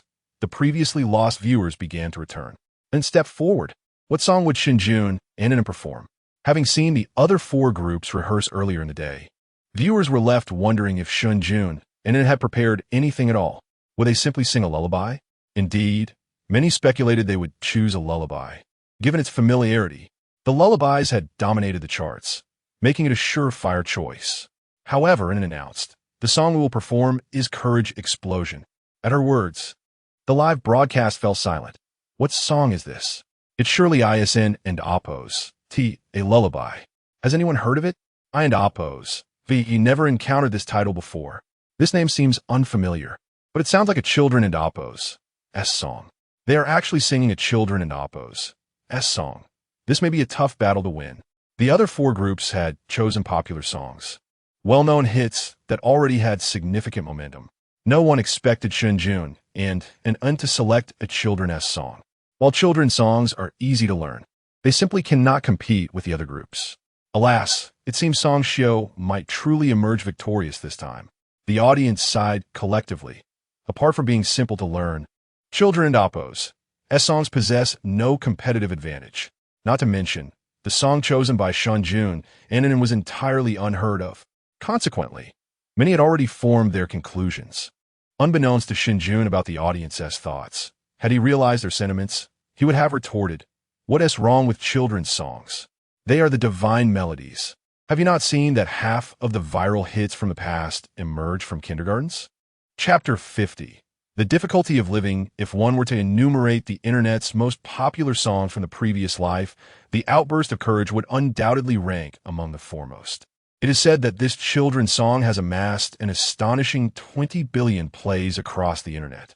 Regardless of age or gender, individuals everywhere have been captivated, and nearly anyone can hum a couple of lines. The lyrics and melody brim with childlike innocence and sunshine, imparting a profoundly positive message, rendering it perfect for early childhood education. By the time she was 3 or 4, Shen Jun had already taught in the song. Thus, while others were preoccupied with rehearsals today, Shen Jun could allow to play with peace of mind.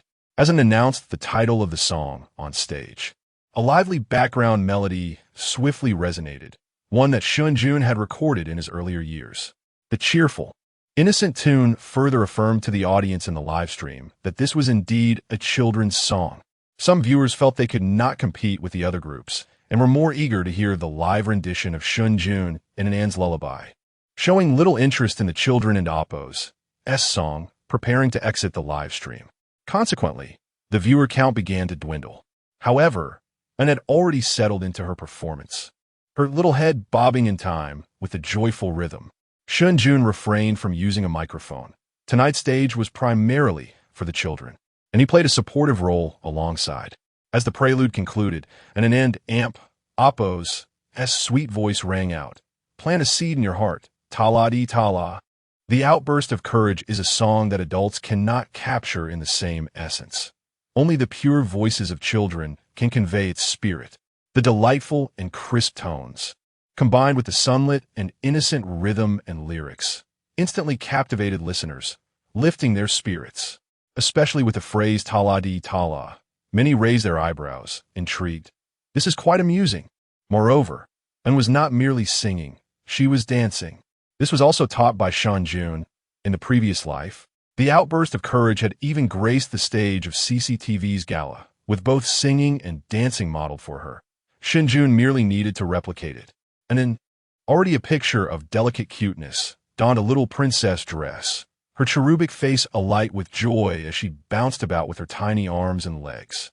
This delightful performance left the audience in the live stream utterly defenseless, completely enchanted. The viewer count, which had been declining, abruptly stabilized as countless comments flooded in. Ah, she's so adorable. Oh no, now I want to have a daughter. Is An's father someone from the Civil Affairs Bureau? A 20-year-old college student wore a fatherly smile. I would love to be An's mother. An's father had just divorced. Perhaps he had a chance. The comments section was a whirlwind of excitement, barely comprehensible. As the heat of the live stream began to surge, An continued her charming performance on stage. I heard every child wants to have it. Are you ready? Oh yeah, let's explore together. Both Shen Jun and Zhao Wanyi hailed from music academies, ensuring An's musical talent was exceptional, her singing delightful. Yet, what truly exhilarated the audience was not merely the song's appeal, but An's endearing and playful expressions and movements. It was utterly captivating, especially the way she exclaimed, "Oh yeah," as she jumped with a fist pump, her cherubic face serious, her round eyes melting hearts. That single "oh yeah" nearly ensnared all viewers in the live stream. Indeed, this song is rather delightful. Wow. And it sings so cutely, my maternal instincts are overwhelming. Why does this song get better with each listen? And it is simply too adorable. Oh no, I want to sing along too. Although the song might not suit younger children, it was just right for college students. Viewers in the live stream showered praises on the song and An's charm, with many commenting, I don't know why, but as a man in my 30s, this song has healed me. In the capital city, nightfall enveloped the bustling metropolis. At 8:30 in the evening, while many were preparing for bed, for Tan Min, it marked the end of his workday. Weary, he emerged from the office building and squeezed into the throng at the subway station. He endured almost daily marathon work hours, with astonishingly long commutes.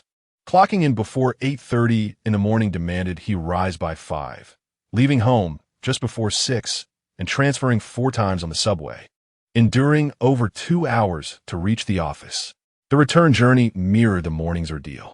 Exhausting indeed. Yet, Tan Min persevered for 10 years.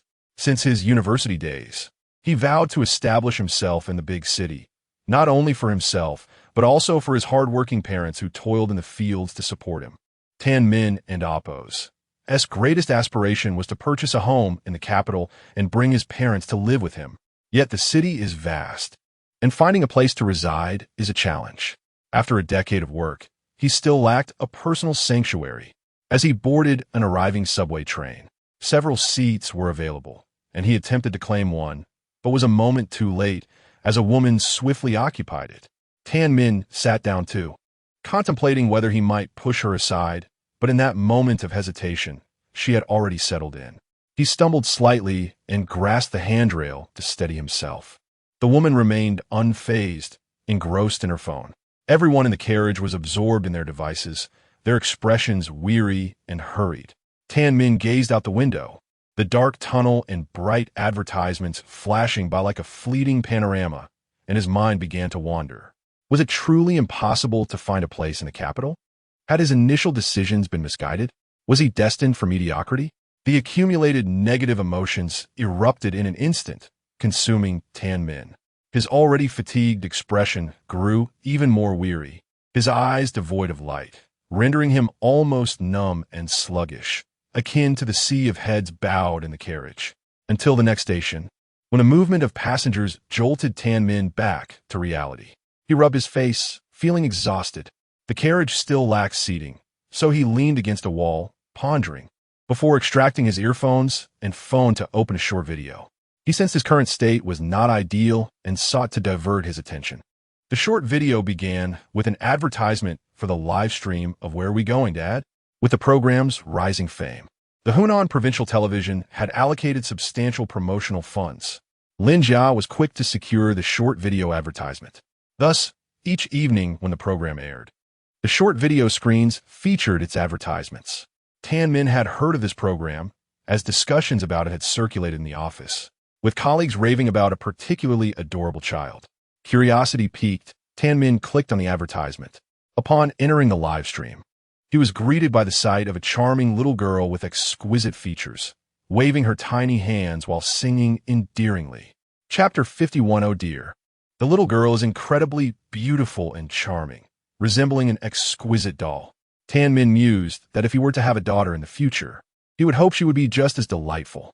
Observing the lively little girl, the weariness on Tan Min and Oppo's face seemed to dissipate, and the dimness in his eyes appeared to brighten. At that moment, the girl's melodious voice began to rise softly.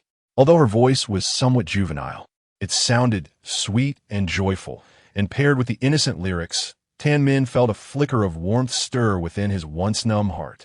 Before he could delve deeper into his thoughts, he heard the little girl utter a sincere and earnest "Oh dear." This exclamation struck Tan Min and Oppo's heart with profound impact. Unbeknownst to him, a genuine smile had graced his face, reaching even the corners of his eyes.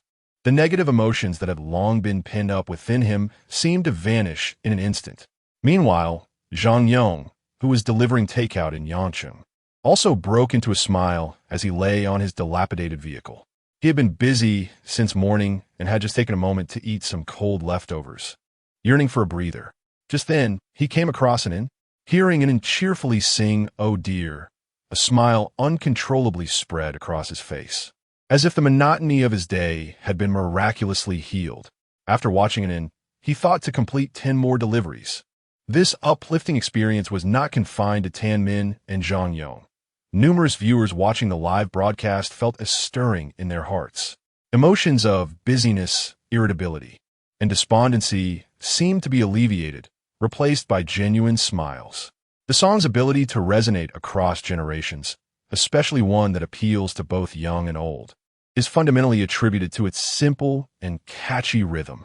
If the little bug evokes childhood memories and instills tranquility, then Courage Explodes serves as a balm for the soul. The song, meant for children, seemingly resonates with the hearts of adults, instilling in many a renewed sense of determination and resilience. Of course, the essence of a viral song lies in its catchy nature. As an sang a verse of the chorus, many viewers in the live stream began to hum along. In various households, parents initially engrossed in the broadcast found their little ones bouncing joyfully to the rhythm of the music. During an Anne's performance, the viewership numbers in the live stream skyrocketed. Initially, the traffic for Shen Jun and an Anne's broadcast had dwindled, trailing behind Song Xiu and even Zhang Xuei. Song Xiu and Zhang Xuei's group had attracted many fans and viewers through their performances, while Shen Jun and an Anne's group had yet to begin, resulting in a steady decline. However, this trend abruptly reversed upon an Anne Oppo's enchanting voice as the data for their live stream surged dramatically. As the broadcast reached its climax, it nearly reached a breaking point. The video experienced buffering issues, and the server struggled to cope. Fortunately, Lin Jia maintained contact with the short video company and promptly requested data support. The situation was salvaged. Gazing at the record-breaking viewership numbers, Lin Jia and the staff were rendered speechless. They had never anticipated that a children's song could wield such power, eclipsing all other trends and internet celebrities. On stage, after completing her song, Anin bounced about energetically, leaving her quite exhausted, with beads of sweat forming on her forehead, yet her little face radiated excitement. Clearly, she was exhilarated from her performance. As she finished, a wave of applause erupted from the audience. Before the staff could announce anything, the 10 judges eagerly raised their scorecards, 10s across the board, and then beamed with joy, exclaiming, "Daddy, we won." At her age, she understood the concept of winning and losing. And in her delight, she rushed towards Shen Jun, who lifted her up and spun her around, exclaiming, "And it is amazing." He planted a kiss on her cheek, unable to contain his affection for her adorableness. "Daddy, silly," and then playfully pushed Shen Jun's stubbled face away. At this moment, the number of viewers in the live stream surpassed 500,000, setting a record for the highest viewership in short video live broadcasts. Over 500,000 people witnessed the interaction between the father and daughter. Anand's daddy, "Your daughter says you're silly." "Huh. I and Oppos am dying from laughter at an and Oppos. That's disdainful expression. If an doesn't and Oppos, T want him, give him to the Annie. I like men with beards, it looks manly." The banter continued as viewers chimed in. "Ah, and likes it. And so does her daddy. Which one to choose? Take it in Oppos. S daddy. Both are yours." Anan was already quite endearing, especially after her recent performance, drawing a plethora of female admirers, including older sisters and aunties, who began discussing how to win over in Anne's father online. Without delay, the staff announced the winning group. Shen Jun and Anan claimed the grand prize for the day, eliciting envy from Zhang Shuai and Guangzai. Regarding the competition's outcome, Zhang Shuai quipped, "As long as Song Xiao doesn't win, that's all that matters. Let him revel in his moment." Zhang Shuai spoke cautiously, avoiding the live stream's cameras, but not far from Song Xiao, who darkened at the comment, shooting a resentful and furious glare at Zhang Shuai and Shen Jun. Noticing Song Xiao's expression, Shen Jun simply scoffed, turning away with an in his arms, too indifferent to even acknowledge him. With a thud, Song Xiao fiercely kicked a chair across the room. After the competition, the other 4 groups returned to their respective lodgings, while Shen Jun and Anan packed their belongings and headed to the city. Just before departing, Zhang Shuai lingered by the car door, reluctant to part ways. Shen Jun realized that Zhang Shuai had quite a flair for theatrics and playfully remarked, "It would be a pity if you didn't pursue acting."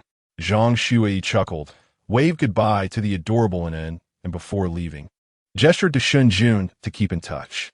Since the show's commencement, Zhang Shuai had found Shen Jun quite admirable, handsome and devoid of the pretentiousness often seen in the entertainment industry. Moreover, he was attentive and caring towards his daughter. Even Guangzai had benefited from his kindness. Thus, the two exchanged contact information. "Goodbye, Anan. Goodbye, brother Guangzai." The two little ones bid farewell as the car sped towards the city. Upon arrival, as the production team had promised, the accommodations were splendid, and Shen Jun finally breathed a sigh of relief. Although he was accustomed to hardship, it did not mean he relished enduring unnecessary discomfort. He promptly took in to wash up thoroughly, and afterward, they enjoyed a light supper. By this time, it was already 9:30 p.m. It was the hour to rest, yet Anan was unusually energetic and had no intention of sleeping. Shen Jun also contemplated promoting the publication of Harry Potter, so he requested the production team to initiate a live stream, continuing to narrate stories. Meanwhile, in Xiaobu Ancient Village, the program's live broadcast had concluded, yet the lights in Song Xiao's room remained aglow, accompanied by the sounds of clattering and crashing. Song Xiao had kicked over every piece of furniture and object within his sight. Chapter 52. Return to Shanghai. In a corner of the room, his son Song lay cowered. Fear and panic etched across his face as he gazed at his furious father. Fortunately, Manager Chen arrived just in time to intervene, blocking Song Xiao's path. "Have you lost your mind? If this gets out, your reputation will be ruined," she admonished, as Song Xiao attempted to lash out, only to have Chun snatch the object from his grasp. In her 40s, Manager Chun was a seasoned agent at Tianyu, well-respected in the industry and responsible for managing a number of stars. However, the most prominent among them was undoubtedly Song Xiao. During the filming of the program, Chun had nearly taken up residence in Xiaobu Ancient Village. With Chen's intervention, Song Xiao finally calmed down, though his face remained a stormy shade of anger as he addressed her. Chun, I do not want to see Shen Jun in the next episode. I want out of this show. Shen Jun had completely infuriated him, especially with the memory of Shun's mocking laughter and blatant disregard, which ignited Song Xiao's rage to an uncontrollable level. What does he think he is? A mere amateur, repeatedly disrespecting me as if he were someone of importance. Having spent the last 3 days in Xiaobu, Chen understood the root of Song Xiao and Appo's fury and shared his desire to see Shen Jun gone. With Shen Jun around, all of Song Xiao's popularity and momentum were siphoned away, relegating him to the role of a mere supporting character. However, Chun furrowed her brows in concern. But Shen Jun has powerful backing. Previously, it was Shen Lao and Jiang Runan who spoke up for him, allowing him to escape a dire situation. Otherwise, he would have faced a complete downfall. Powerful backing? Song Xiao scoffed derisively. An old man and a young woman. I refuse to believe they can protect Shen Jun. Have the company take action. I ask for nothing more than for Shen Jun to be removed from the program. After a pause, he turned to Chun. Tell the company that if they assist me, I am willing to take on 2 more idol dramas for them. And I don't mind if they want to insert others into the projects. Chun hesitated, but this could impact your transition. With a fierce glint in his eyes, Song Xiao replied, as long as it ensures his downfall, I don't care if it delays my transition by a year. Meanwhile, Shen Jun's narrative had progressed to the secrets of the Chamber of Secrets, where it was evident to all that something sinister lurked within. Injured teachers, peculiar snake-like creatures, and the presence of a giant intruder. All clues were converging. The audience was captivated by the mystery unfolding within the chamber. Their curiosity piqued about the enigmatic figure behind it. Yet at that moment, Shen Jun announced, tonight's story concludes here. And then, nestled beside him, had fallen into a peaceful slumber, her gentle snores indicating her exhaustion from a day of adventures. Shen Jun tenderly caressed her small face. In the live stream, excitement erupted, for everyone was aware that this was the final night of the current episode. To hear more of the Harry Potter tale, they would have to wait for the next installment. Although the next episode was merely a week away, the audience was left in suspense, eagerly anticipating the conclusion. A week felt like an eternity. Frantic comments flooded the live stream, pleading for Shen Jun and Appo's attention. Oh no, and Appo's father, I can't Appo's. Bear to be apart from you. Please finish the story before you go. Some even chimed in. And Anne's father, I'll take care of it if you tell me the story. The urgency to become Anne's mother was palpable. Shen Jun could surmise the nature of the comments, but chose to ignore them. Instead, he addressed the camera earnestly. I have signed a contract with JoJo Publishing for the Harry Potter story, which should be published in about 3 months. If you enjoy this tale, I hope you'll support it when the time comes. Thank you all for your companionship over the past 3 days. I love you. With that, he made a heart gesture towards the camera from a previous life and, disregarding the audience and Appo's lamentations, ended the live stream. After a restful night, Shen Jun returned to modern society, enjoying a much-needed slumber. With the program concluded, there were no disturbances, allowing him to indulge in a leisurely morning. He awoke around 9 o'clock, shared breakfast with Lin Jia, and soon after, Lin Jia took Shen Jun and went into the airport. Before parting, Lin Jia remarked, Song Xiao won't remain idle. He must be aware of last night's commotion. Shen Jun waved dismissively. It's fine. Chi Man spoke to him last night. Hanshi Corporation has agreed to my conditions. They will begin taking action today to remove Song Xiao from the program. He won't last long. Knowing that Shen Jun had the support of Hanshi, Lin Jia felt reassured and smiled. I have a few videos for you. Let us see if you can make use of them. He waved goodbye to Anin, who had thoroughly enjoyed the past 3 days and had taken a liking to Lin Jia. Goodbye, Uncle Lin Jia, she chirped, after bidding farewell to Lin Jia. Shen Jun and Anin boarded their flight back to Shanghai. Meanwhile, Tianyu Media having received news of Song Xiu's message that morning, began to mobilize their efforts. Two idol dramas could yield tens of millions in revenue for the company, and with Song Xiu's offer to allow others to join the projects, it presented a chance to cultivate new talent. This proposition was too enticing for the company to resist. Despite Shen Jun's backing, as Song Xiu had pointed out, they were merely an old man and a young woman. Could Tianyu truly fear them? With Shen Lao retired and Jiang Runan not yet powerful enough to challenge the entirety of Tianyu, the company dismissed Shen Jun's potential threat. After reaching an agreement with Song Xiu, they promptly began orchestrating their plans. Unbeknownst to Tianyu Media, as they set their wheels in motion, Hanxi Music Company in Shanghai convened a high-level meeting. Soon after, various departments within Hanxi began to hustle with activity. By the time Shen Jun disembarked from the plane, it was already past 2 in the afternoon. After returning home and spending over an hour settling in, he glanced at the clock. It was now 4 o'clock. The city was enveloped in the dampness of the plum rain season, and with no one home for days, a musty odor lingered. After ensuring it was comfortable, Shen Jun changed the bedding and opened the windows for ventilation. Having tidied up, evening descended, coinciding with dinner time. With no program obligations to fulfill, Shen Jun decided to treat himself and into a meal at a restaurant. "Where are we going, Dad?" was popular. It had yet to reach a phenomenon level of recognition. Although Shen Jun and it seemed quite well known, they were still newcomers who had only debuted 3 days prior. And thus, they were not yet at a point where they would be recognized in public. Shen Yun felt relieved. The two enjoyed a delightful dinner together. However, Shen Jun remained unaware that during their meal, or more precisely, since his flight that afternoon, the entire internet was ablaze with chatter. Chapter 53. The Pursuit of Wealth. Although the first episode of Where Are We Going, Dad? Has concluded, the impact of this sensational program continues to reverberate. Many individuals are still engaged in seeking and discussing content related to the show. For instance, there are those captivated by the lullaby sung by Shen Jun for an as well as the record-breaking children's song performed by on the final night of the program. Furthermore, there is considerable interest in Shen Jun's bedtime stories. The saga of Harry Potter may have reached its end, but the narrative is just beginning, particularly as Shen Jun recently unveiled a pivotal moment from the first installment. The abrupt cessation has left many feeling quite disheartened.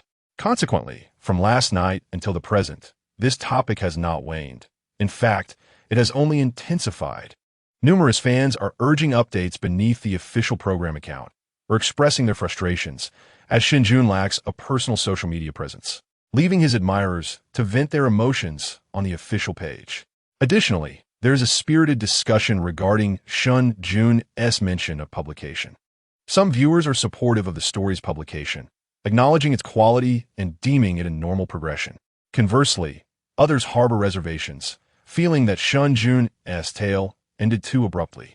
Despite the program's conclusion, many viewers blame Shen Jun, suspecting he withheld the story's resolution for the sake of publication. A portion of the audience is also envious, as they never anticipated that a bedtime story could be published. Initially, this discourse was confined to the viewers, lacking any significant impact. Yet in the afternoon, an individual unexpectedly posted on social media, "Is the entertainment industry now infiltrating the literary world for profit?"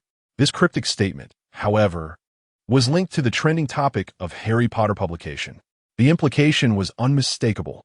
The individual behind this remark is Lin Wenxin, a contemporary renowned author known for his serious literary background, having received numerous domestic and international literary awards, and is a regular on bestseller lists. In short, he is quite prominent. Furthermore, his temperament is rather fiery. As his fans would describe, he confronts everyone, including his admirers. Lin Wenxin is exceptionally talented, and many fans relish his confrontational style. Thus, he boasts a substantial online following of over 3 million. Following Lin Wenxin's comment, what was once a mere topic among the program's audience rapidly gained traction. Many fans and onlookers delved into the subject Lin Wenxin had tagged, and upon discovering that individuals from the entertainment industry were venturing into publishing, a fervor ensued. What do people perceive of those in the entertainment industry? They view them as entertainers. As for literary prowess, Is that something one expects from those in show business? Especially after observing Shen Jun's appearance, which did not exude an air of cultured sophistication. Coupled with Lin Wenshin's pointed remarks, the onlookers stirred into a frenzy, convinced that Shen Jun was merely seeking monetary gain within the literary realm. As for the content of the book, there are live recordings available online, and some netizens have compiled textual versions, yet the curious bystanders show little inclination to peruse them. Does that matter? It does not. Marketing accounts crave a sensational discourse. Intellectuals seek a topic to critique, and emotionally charged viewers require an outlet for their frustrations. Shen Jun fits the bill perfectly. Thus, the topic of the entertainment industry profiting in the literary world swiftly ascended to trending status. In Jinling, within a tea house, several individuals are seated, engaged in conversation over tea. If Shen Jun were present, he would recognize that among them are the publishers who had traveled to Xiang province specifically to seek his signature. The only unfamiliar face among them is Lin Wenshin, the well-known author who has ignited a public frenzy online. Lin Wenshin, appearing to be in his 40s, sports a pair of small mustaches and exudes no semblance of the scholarly demeanor associated with literary figures. Rather, his gaze reveals shrewdness and calculation. Observing the uproar on the internet, one of the publishers chuckled, remarking, "Old Lin is impressive. A single remark has propelled someone to trending status."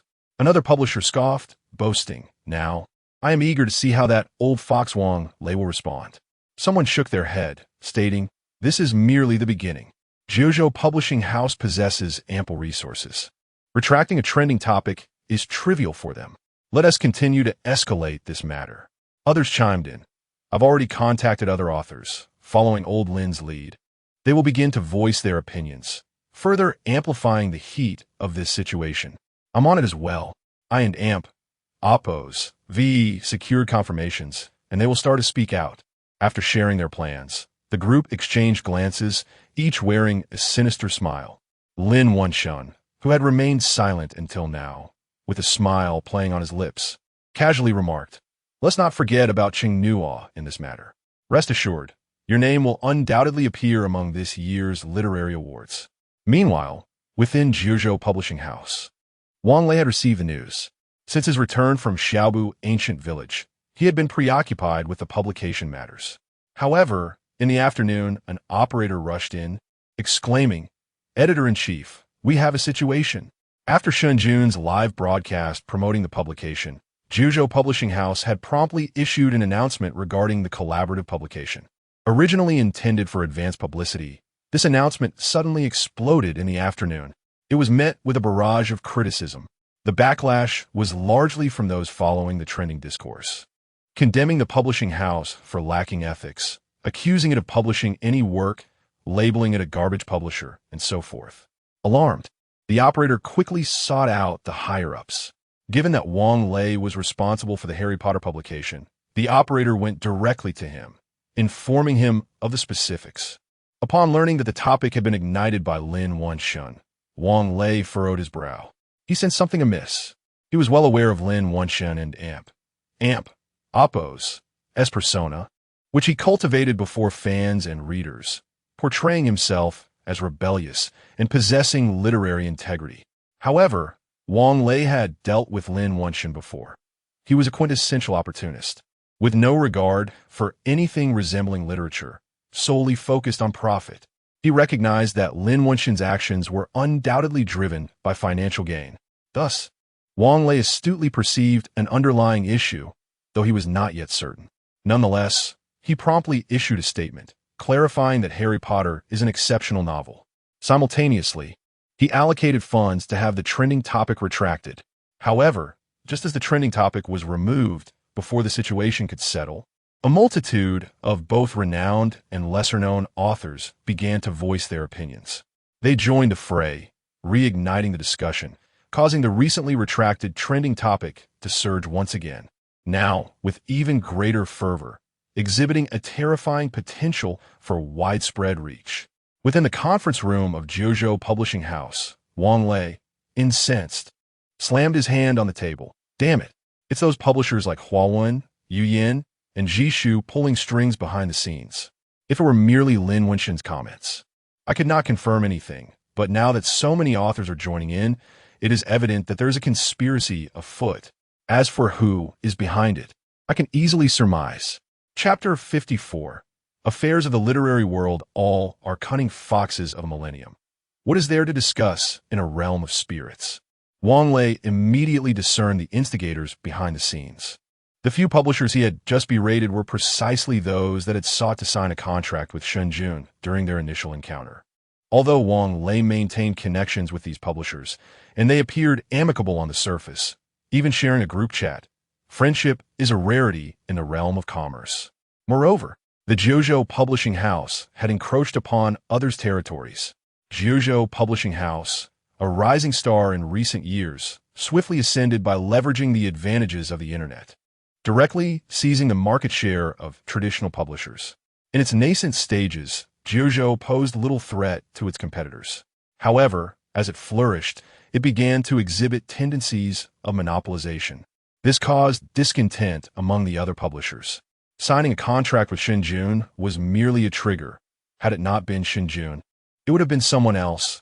The underlying tensions between the parties were bound to surface eventually. Shen Jun merely accelerated this process.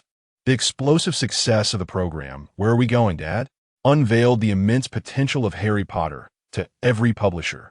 It is worth noting that during Shen Jun's live broadcast last night, the peak online viewership shattered records, soaring to an astonishing 50,000. Not to mention the cumulative viewership over 3 days, which reached astronomical figures. Thus, Harry Potter had already become a sensation before its publication. Furthermore, any publisher with a keen commercial instinct had certainly heard of the high-quality narrative of Harry Potter.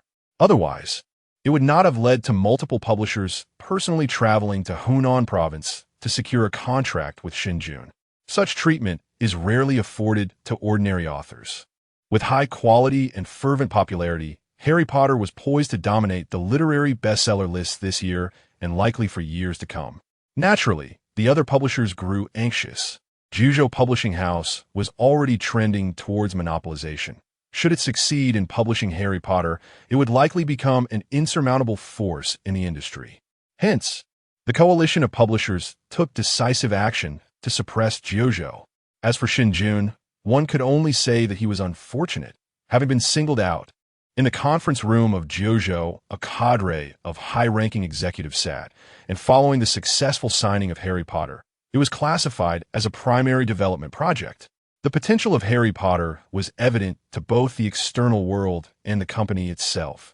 Initially, everyone had anticipated quietly amassing wealth, but they were unexpectedly struck by a united offensive. Not only was Wang Lei's countenance grim, but the expressions of all present were equally somber. They had not anticipated such ruthless actions from the other publishers, nor their aggressive approach, which had ignited public discourse. Now the entire internet was abuzz with the matter. The ramifications were significant. After Wang Lei and Appo's tirade, the president of the publishing house seated at the head of the table spoke solemnly. Our immediate priority is to quell this public outcry. We must issue an announcement post-haste. Simultaneously, we should contact major platforms to retract trending topics. However, given the magnitude of the situation, these conventional methods proved largely ineffective. Others began to brainstorm. Since they can find voices to support them, can we not seek allies as well? Let us reach out to some cooperating authors, preferably those esteemed figures within the industry, to lend their voices in support of and Appo's, Harry Potter and Appo's. This appeared to be the most viable solution, as the crux of the online discourse hinged on many questioning Shen Jun's identity as an author, perceiving him as merely a money grabber in the literary arena. Therefore, solidifying Shen Jun's status as a legitimate author or validating his talent could significantly mitigate the backlash. Yet, as soon as the suggestion was made, Wang Lei sighed. That may prove difficult. Let's not forget, Shen Jun hails from the entertainment industry. Upon hearing Wang Lei's words, the others frowned. Shen Jun's identity was indeed a formidable obstacle. While ordinary individuals might be more forgiving, the entertainment industry and the literary world, though seemingly disparate, harbored deep-seated animosities. Many within the literary realm held disdain for those in the entertainment sector, and numerous authors had publicly criticized the latter. This disdain for the entertainment world constituted the prevailing sentiment among literary circles. Thus, seeking support for Shen Jun proved exceedingly challenging, especially from those cultural figures who prided themselves on their integrity and reputation. The president of the publishing house spoke gravely. If they are unwilling to assist, it merely indicates that the incentives offered are insufficient. I nodded in agreement. The company would maximize resource allocation, urging everyone to swiftly contact their acquaintances in the authors and APO's circle for assistance. Financial investments would also be made to ensure the success of this endeavor. With that, the president paused, casting a grave glance over the assembly. I trust that each of you understands the gravity of this matter. This is not solely an issue for one author. It pertains to all of us at Jiuzhou.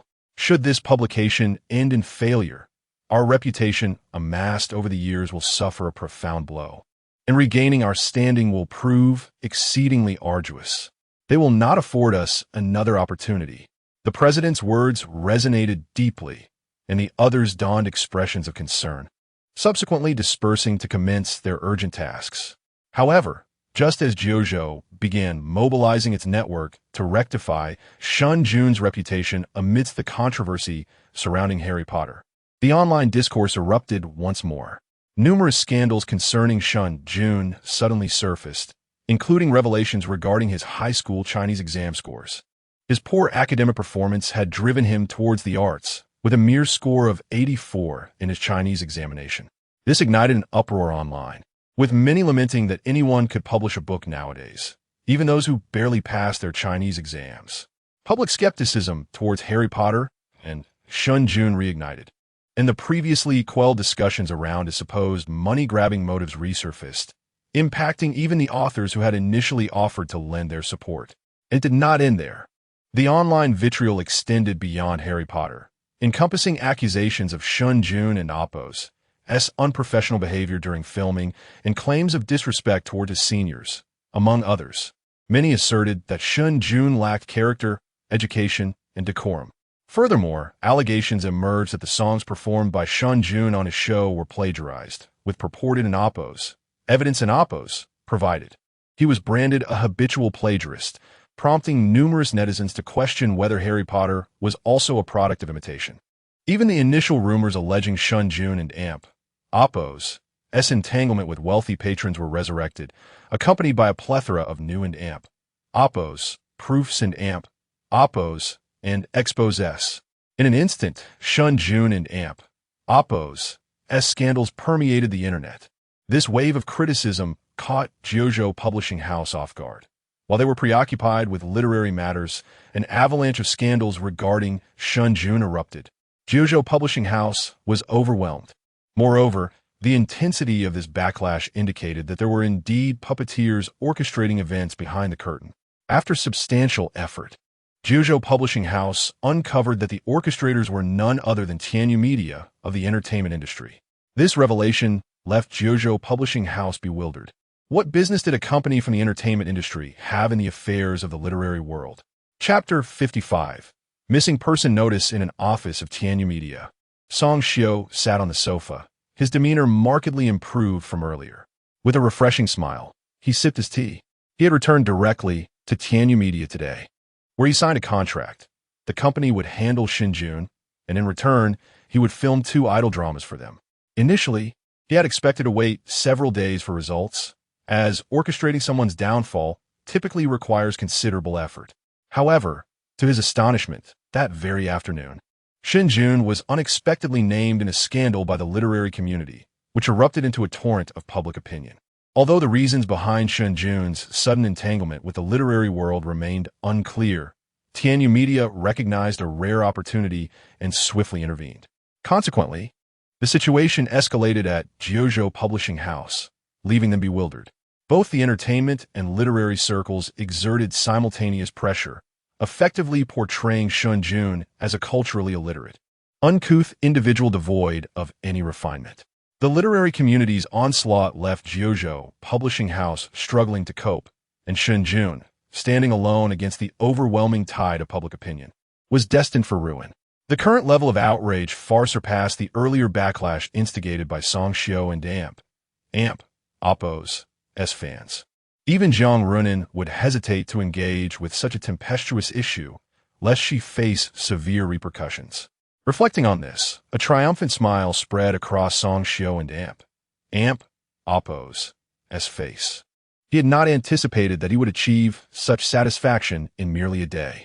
It seemed fate was indeed favoring him. He wondered if Shen Jun could still maintain his composure amid the chaos. Unbeknownst to the self-satisfied Song Xiao, as he reveled in his triumph and the public uproar surged online, a missing person notice was suddenly released. The notice was issued by Tang Shui, officially recognized as a professor at Capital University and a distinguished expert in classical poetry and literature, as well as a scholar of Han and Tang literature. The titles alone indicated that he was a highly esteemed scholar. While the specifics of this matter were not crucial, what mattered was that Tang Shui was searching for none other than Shen Jun, the very epicenter of the current scandal. Typically, matters within the academic sphere do not generate significant public impact. However, the stature of Tang Shui was so high, and his search was for someone at the heart of the controversy, that the notice quickly attracted a large audience. Initially, people were engrossed in Shen Jun and Oppo's predicament when they stumbled upon Tang Shui's announcement. Upon seeing the verified title of Tang Shui, many paused, incredulous, questioning their own perceptions. How could a situation steeped in scandal so closely relate to the realm of academia? Curiosity piqued. The crowd eagerly clicked on the Oppo's missing person notice, and Oppo's.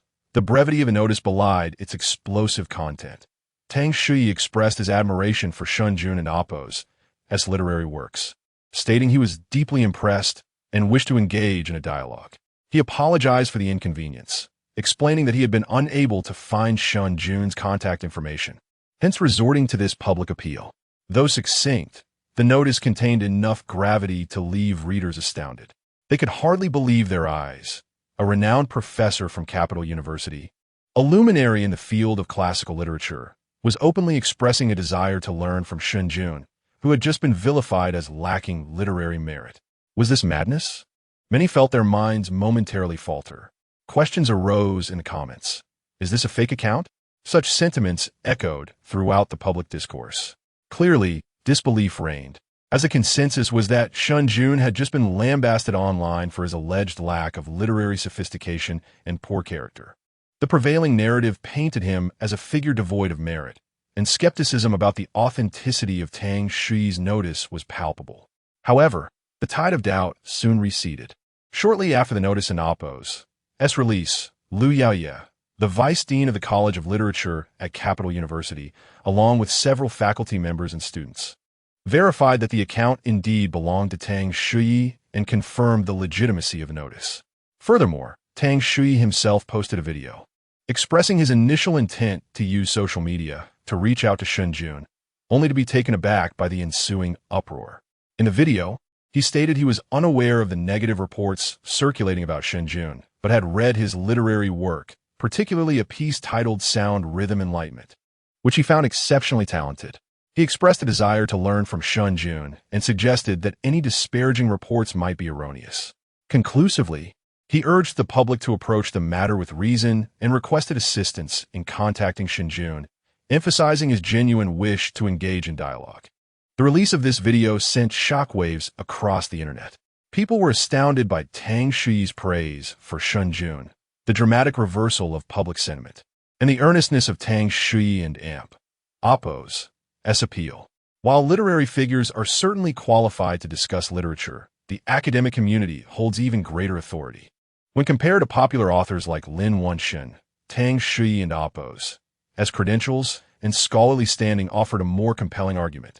With a professor from Capital University endorsing Shen Jun and Oppo's talent, the public uproar that had previously gained momentum suddenly came to a halt, leaving many to reconsider their perspectives. This was merely the beginning. Seizing the opportunity created by this unexpected pause in public sentiment, Hansher swiftly entered the fray, initiating a counterattack. Chapter 56. The truth revealed that evening. With the entry of Hying Company, numerous artists under Tianyu Media suddenly encountered a series of unforeseen circumstances. Some faced withdrawal of endorsements, others were exposed to various scandals, and some had their recommendations on music platforms revoked. Hying's extensive resources and connections, cultivated over years within the industry, struck Tianyu unprepared. Notably, Su Qing, who was being heavily promoted by Tianyu, was the first to be targeted. Initially, her recommendation on the Lu music platform was withdrawn, followed by a barrage of allegations. Accusations of pitch correction, plagiarism, cosmetic surgery, and poor character surfaced, stale yet effective revelations.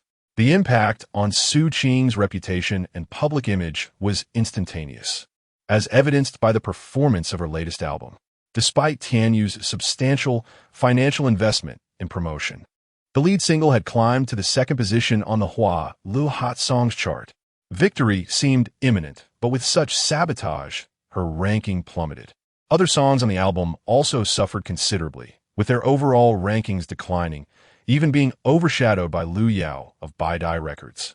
Previously, Su Qing had hoped to ascend to the ranks of top-tier artists with this album, but now, her very survival in the industry became questionable. Upon receiving the news, Su Qing and Oppo's face turned ashen with fury, and this was merely the beginning. Throughout the night, an array of unexpected incidents sent the entire Tianyu music department into a frenzy.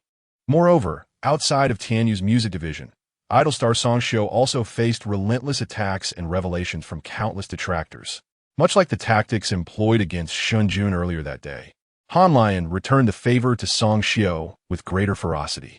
Unlike Shen Jun, who had only just entered the industry 3 days prior and struggled to find any dirt, Song Xiao had been entrenched in the scene for over a decade, with ample incriminating evidence available. Hying had spent the day gathering such material. Qi Man's approach was always thorough. If they were to take someone down, they would ensure it was absolute. Thus, an avalanche of revelations flooded the internet, even overshadowing Shen Jun's rising popularity. Among these scandals were videos of Song Xiao's explosive rage during an appearance on the show Where Are We Going, Dad? Footage provided by Lin Jia, who had been astute enough to capture evidence of the conflict between Song Xiao and Shen Jun when it first arose. The videos depicted a furious Song Xiao, his visage twisted with rage, starkly contrasting the idol persona expected by the public, instead resembling a deranged lunatic. Even Song Xiao and Oppo's fans were taken aback. Moreover, crucially, these leaked videos contained Song Xiao and Oppo's original audio, with one particular segment leaving everyone aghast. Sister Chun, I don't want to see Shen Jun on the next episode. Get him off this show. Let the company take action, as long as it can ruin him. These few chilling words sent shivers down the spines of all listeners, their expressions filled with horror. Reflecting on the deluge of scandalous accusations against Shen Jun that had proliferated since the day began, the truth dawned upon everyone. The orchestrations of Song Xiao and his management company became glaringly evident. Thus, the media storm that had initially surrounded Shen Jun swiftly redirected towards Song Xiao and Tianyu Media, intensifying with each passing moment. With Hying subtly fanning the flames from behind the scenes, and countless netizens feeling deceived and manipulated, coupled with their guilt towards Shen Jun, the vitriol directed at Song Xiao escalated in intensity and vulgarity. Within a single night, Song Xiao became the pariah of the industry. Even Tianyu Media suffered greatly, with their official website inundated with malicious comments, and their social media accounts forced to disable comments altogether. Numerous artists under their banner faced indiscriminate attacks and insults. In the span of a single night, Tianyu Media and Oppo's stock plummeted, inciting outrage among the board members. As for Shen Jun, he remained oblivious to the turmoil of the previous night. By the time he learned of the events the following day, the dust had settled.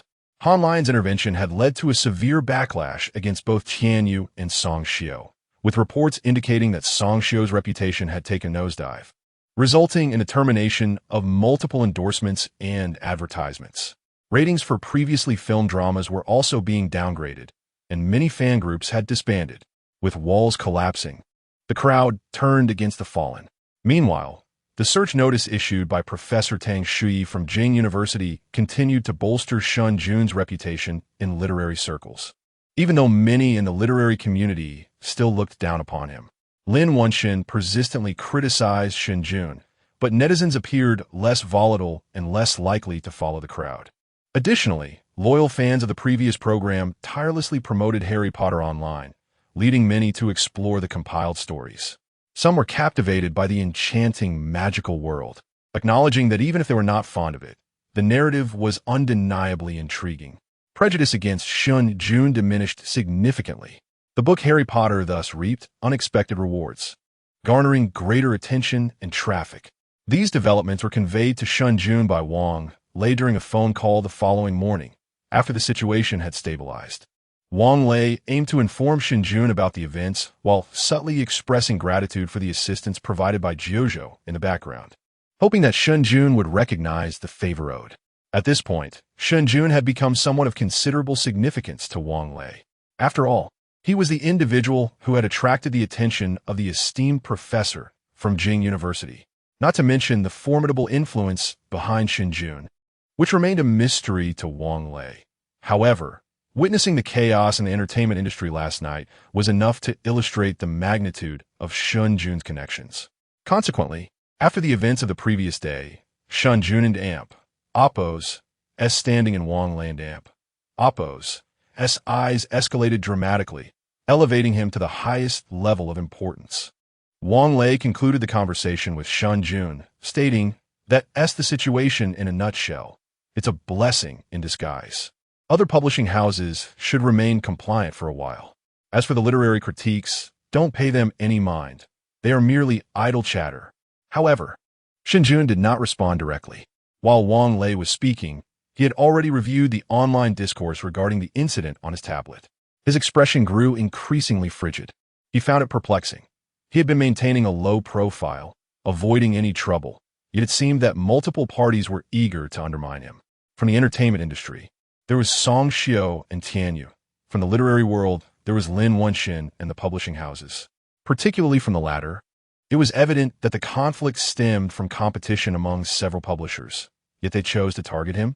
And those literary figures who invoked his name, was it not enough for them to amuse themselves within their own circle? Did they truly believe he was an easy target? Even clay figurines possess a stubborn essence, let alone Shen Jun. His reluctance to seek conflict did not equate to a fear of confrontation. Shen Jun realized that the more one attempts to remain inconspicuous, the more likely they are to be perceived as a soft target. If they accused him of seeking profit, then he would seize the opportunity to demonstrate what true profit-making entailed. Chapter 57. Tomb robbery notes whether in his past life or the present. Shen Jun has never been one to endure humiliation in silence, since they enjoy wielding a knife against him. Shen Jun intends to demonstrate just how sharp that knife can be. With this thought in mind, Shen Jun spoke up, "Brother Wang, doesn't the Jiuzhou publishing house have a literary magazine?" On the other end of the line, Wang Lei was about to hang up, but Shen Jun and Oppo's words caught him off guard. After a moment of surprise, he replied, "Yes, there is one. The Jiuzhou Fiction Journal, a literary periodical under Jiuzhou Publishing House." During the signing process, Shen Jun had familiarized himself with the overall situation of Jiuzhou Publishing House. Thus, he remembered the existence of this literary magazine. Shen Jun directly stated, "I have a book that can be published in a magazine. The publication of Harry Potter requires 3 months. By then, the opportunity would have passed." Shen Jun preferred to settle scores promptly.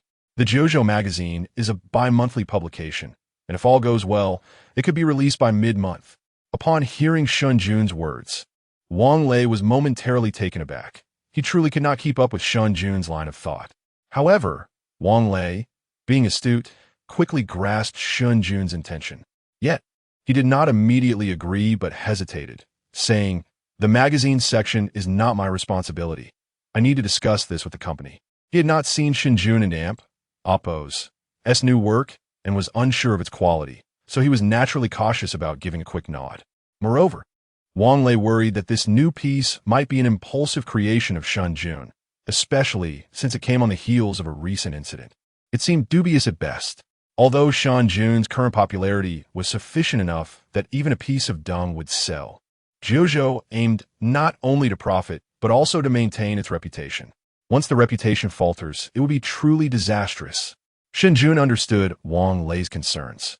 If he were in Wang Lei's shoes, he too would hesitate to agree easily. Shen Jun calmly replied, I will send you the first 20,000 words in the next couple of days for your review. If it's feasible, I hope to publish it in the latest issue of the magazine. If not, then so be it. With Shen Jun's assurance, Wang Lei felt more at ease and nodded in agreement. No problem. After finishing the call with Wang Lei, Shen Jun pondered for a moment before registering a social media account for himself, first verifying a yellow badge, and then locating the account of Uncle Tang Shui from Beijing University. To be honest, he was somewhat surprised that Uncle Tang Shui went through such trouble to find him. He never anticipated that the sound of rhyme enlightenment would attract the attention of giants in the academic circle. It merely came to his mind while educating it in. He thought it was suitable and used it without overthinking.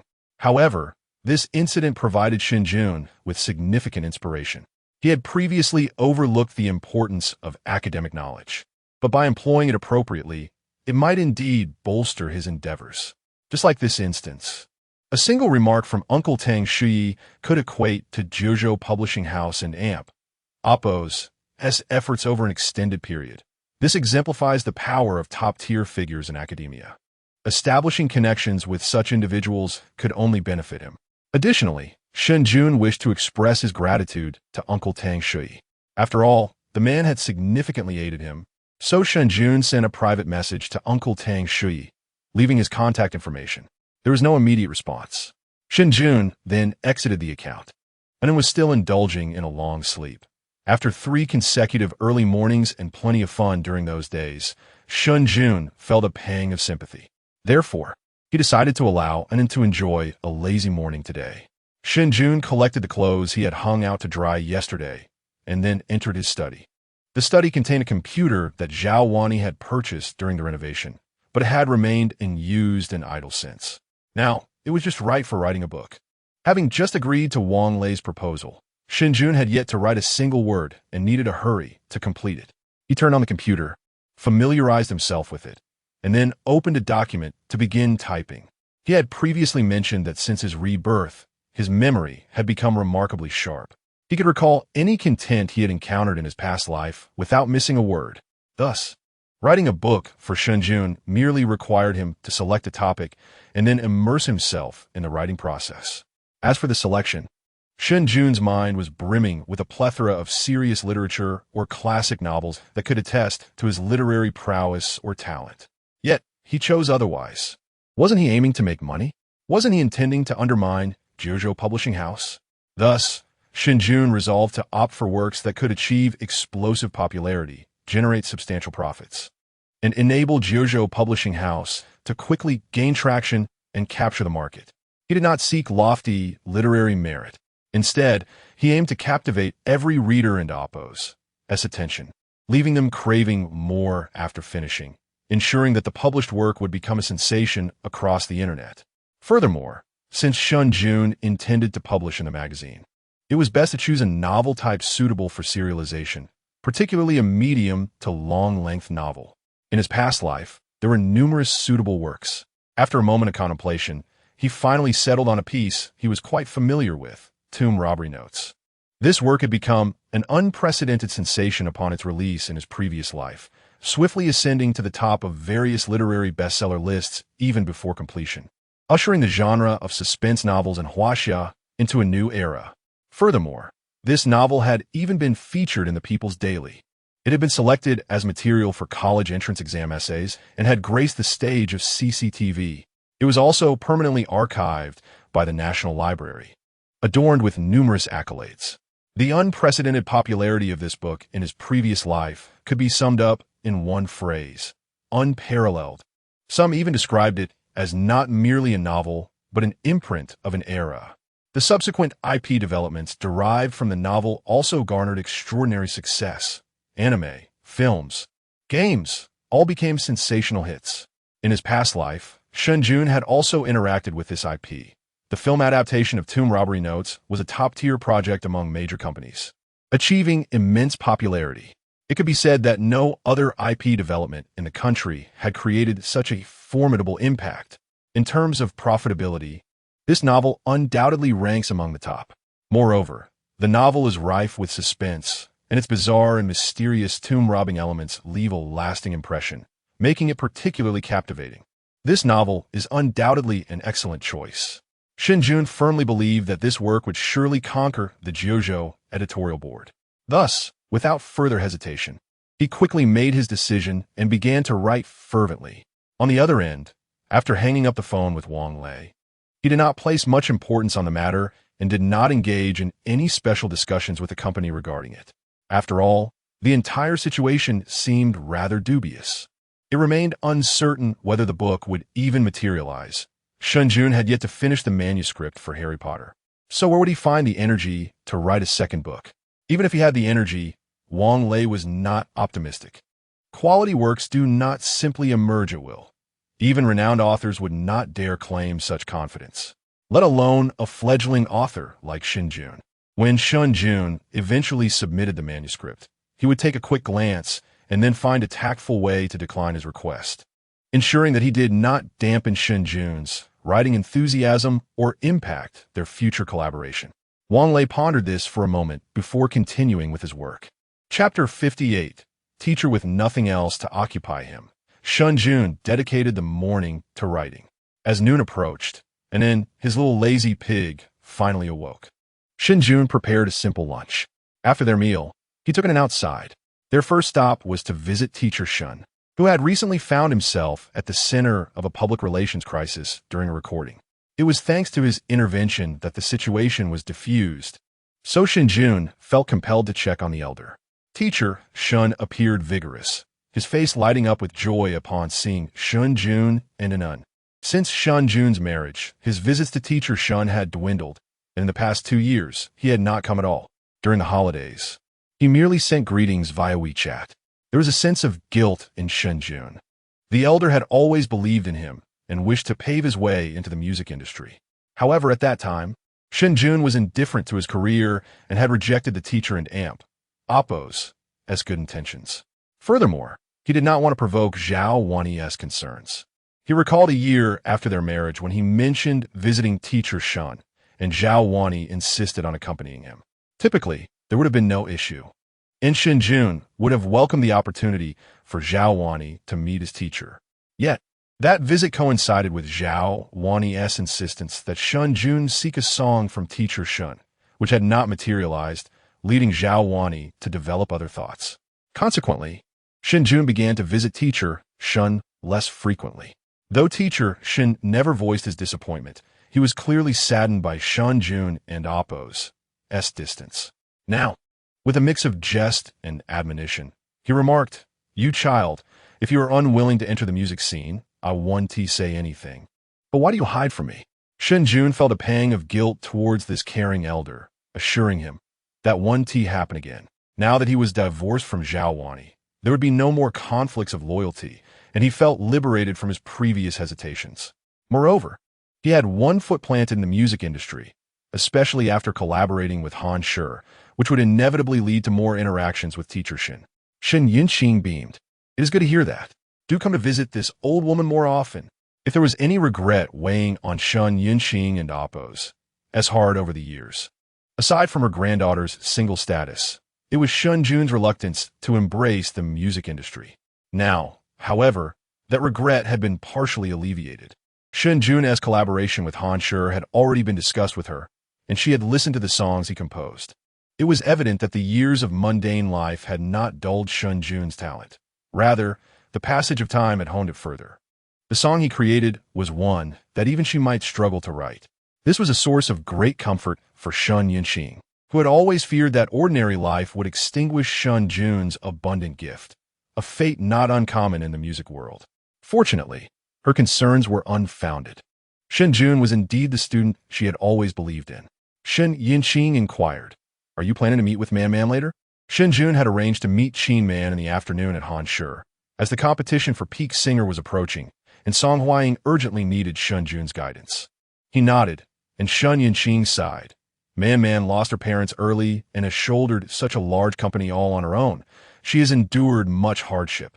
I worry about her daily, but I am old now. My heart is willing, but my strength is lacking. I wish to help, but I cannot. Now that you are back, I feel much more at ease. With Shen Jun's return, she urged him to offer support to Man Man. Similarly, she encouraged him to not hesitate to ask for her help when needed. The elders spoke earnestly, and over the years, Shen Yunqing had cared for Shen Jun deeply. Naturally, he could not refuse her. Whatever I can do to assist, I will surely try my best, he replied. Upon hearing these words, Shen Yunqing's expression softened considerably. She smiled and waved her hand. All right, I am tired too. I wanted to oppose to delay your busy schedule any longer. At the age of 83, Shen Yunqing and Appo's vitality had waned significantly. Shen Jun quickly added, Teacher, please rest well. I will come to see you again soon. He then turned to an inn and said, Say goodbye to Grandma. An who had been quiet, blinked her large eyes and waved her little hand to the kind old lady, exclaiming, Goodbye, Grandma. Shen Yunqing smiled with delight. Goodbye, Anin. After bidding farewell to Shen Yunqing, Shen Jun took it into Hansher Company. After 2 trips, he realized how inconvenient it was without a car. During the division of assets, he had only retained a house and nothing else. He needed to purchase a car soon. Otherwise, visiting Hansher would be a hassle. Unfortunately, his pockets were empty. The payment for the first episode had yet to be disbursed, and even when it arrived, it would only amount to 200,000. That was hardly enough for a vehicle. He needed her money quickly. The publication of tomb robbery notes must be expedited. Other avenues for income could not be neglected either. Raising a daughter was a long-term endeavor. As Shen Jun gazed up at the towering, radiant Hansher advertisement, he stepped into the upscale office building, which was even more luxurious than by Die Records. Daddy, what are we doing here? Anan asked, feeling anxious in the unfamiliar environment, especially with the hustle and bustle of suited individuals, prompting her to cling tightly to Shen Jun and Appo's leg. We and Appo's here to find the beautiful aunt we met before. Anan looked puzzled. Beautiful aunt? Before Shen Jun could elaborate, the sound of clicking high heels approached from behind them. Anan turned around, her eyes lighting up with surprise as she exclaimed, Pretty sister. It was indeed Qin Man, elegantly dressed in a formal outfit with black stockings. Shen Jun had messaged her just before arriving, and she had been waiting downstairs upon her arrival at the company. In the office, Qin Man exuded an impressive aura. As people passed by, they lowered their heads and greeted her, President Qin. Qin Man nodded before making her way towards Shen Jun. Upon hearing an amp, Appo's call, her previously serious expression softened into a radiant smile, reminiscent of a blooming rose. My dear, and Qin Man approached, and rushed forward, taking her small hand in hers. Qinjia, sorry to have kept you waiting, Shen Jun said. Qin Man smiled casually. I just arrived as well. Come on, let me take you upstairs. She took an Appo's hand and headed toward the elevator, with Shen Jun following closely behind. Once inside the elevator, the previously quiet lobby erupted into whispers and speculation. Who is that man? Their relationship with President Qin seems rather special. As the head of Hansher Company, Qin Man's stature and beauty drew attention, especially with Shen Jun's striking looks. The scene they had just created sparked much gossip and discussion. Unaware of the chatter behind them, the 3 remained silent for a moment before Qin Man spoke. The situation at Tian Yu has been resolved. Song Xiao will withdraw from the show before the next episode. Shen Jun had already learned this from Wang Lei and expressed his gratitude. Thank you, Qinjia. Qin Man nodded. No need to thank me. I will be relying on you for the singer matters as well.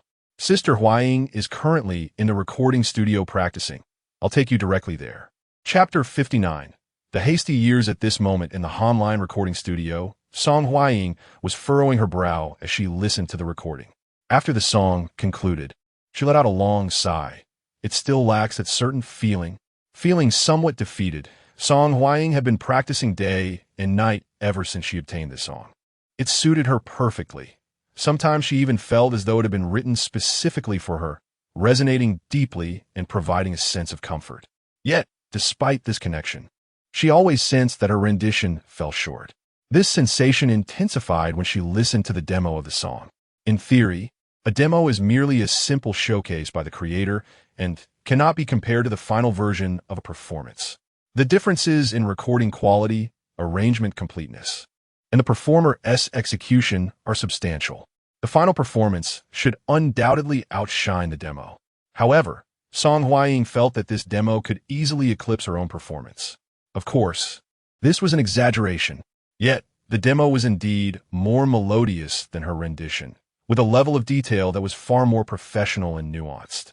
In a premier competition like Peak Singer, such intricacies are the key to success or failure. Naturally, Song Hying would not overlook these details, but no matter how hard she practiced, she struggled to grasp the essence. Consequently, her frustration grew with each attempt. The recording engineer reassured her, "Sister Hying, you've done very well. I believe this song surpasses your previous works." "Indeed, Hying, don't be too hard on yourself. You're singing wonderfully. Getting into the semifinals should be no problem," her manager comforted her. True, it was commendable, yet it could be even better. Gritting her teeth, Song Hying thought that if she hadn't witnessed a higher standard, perhaps she would have been content. But having glimpsed a greater vista, how could she settle for less? Moreover, her goal had never been merely to reach the semifinals. Her singular ambition was to vie for the title of champion. Now that an opportunity had presented itself, she was determined to seize it with all her might. After taking a sip of water to compose herself, Song Hying took a deep breath, preparing to return to the studio for further practice. Just as she stood up, the studio door swung open, and Qin Man entered, accompanied by the curious Shen. Although Zhao Wani's company was also a music label, she disliked bringing an into the office, deeming a hassle, so Shen rarely witnessed such scenes. Her eyes sparkled with curiosity. Upon seeing Qin Man, everyone in the studio quickly greeted her, their gazes soon falling upon the little girl holding Qin Man's hand. Song Hying exchanged a glance with her manager. After years of collaboration, they exchanged silent understanding through their eyes. "Manager, is this President Qin's daughter?" Song Hying. "But isn't President Qin still unmarried?" At that moment, Shen Jun, who had been following Qin Man and also entered the recording studio, his imposing height making him stand out. Everyone's expressions froze upon seeing him. The reason for their astonishment was that the young man who had just entered was exceptionally handsome, with sharp brows and bright eyes, a straight nose, and thin lips. His striking features left everyone in awe. Those unaware might have thought a celebrity had arrived. However, after the moment of shock, Song Hying's eyes lit up with excitement as she tentatively asked, "And who might this be?" Qin Man introduced him, "Shen Jun. He is the composer of your song."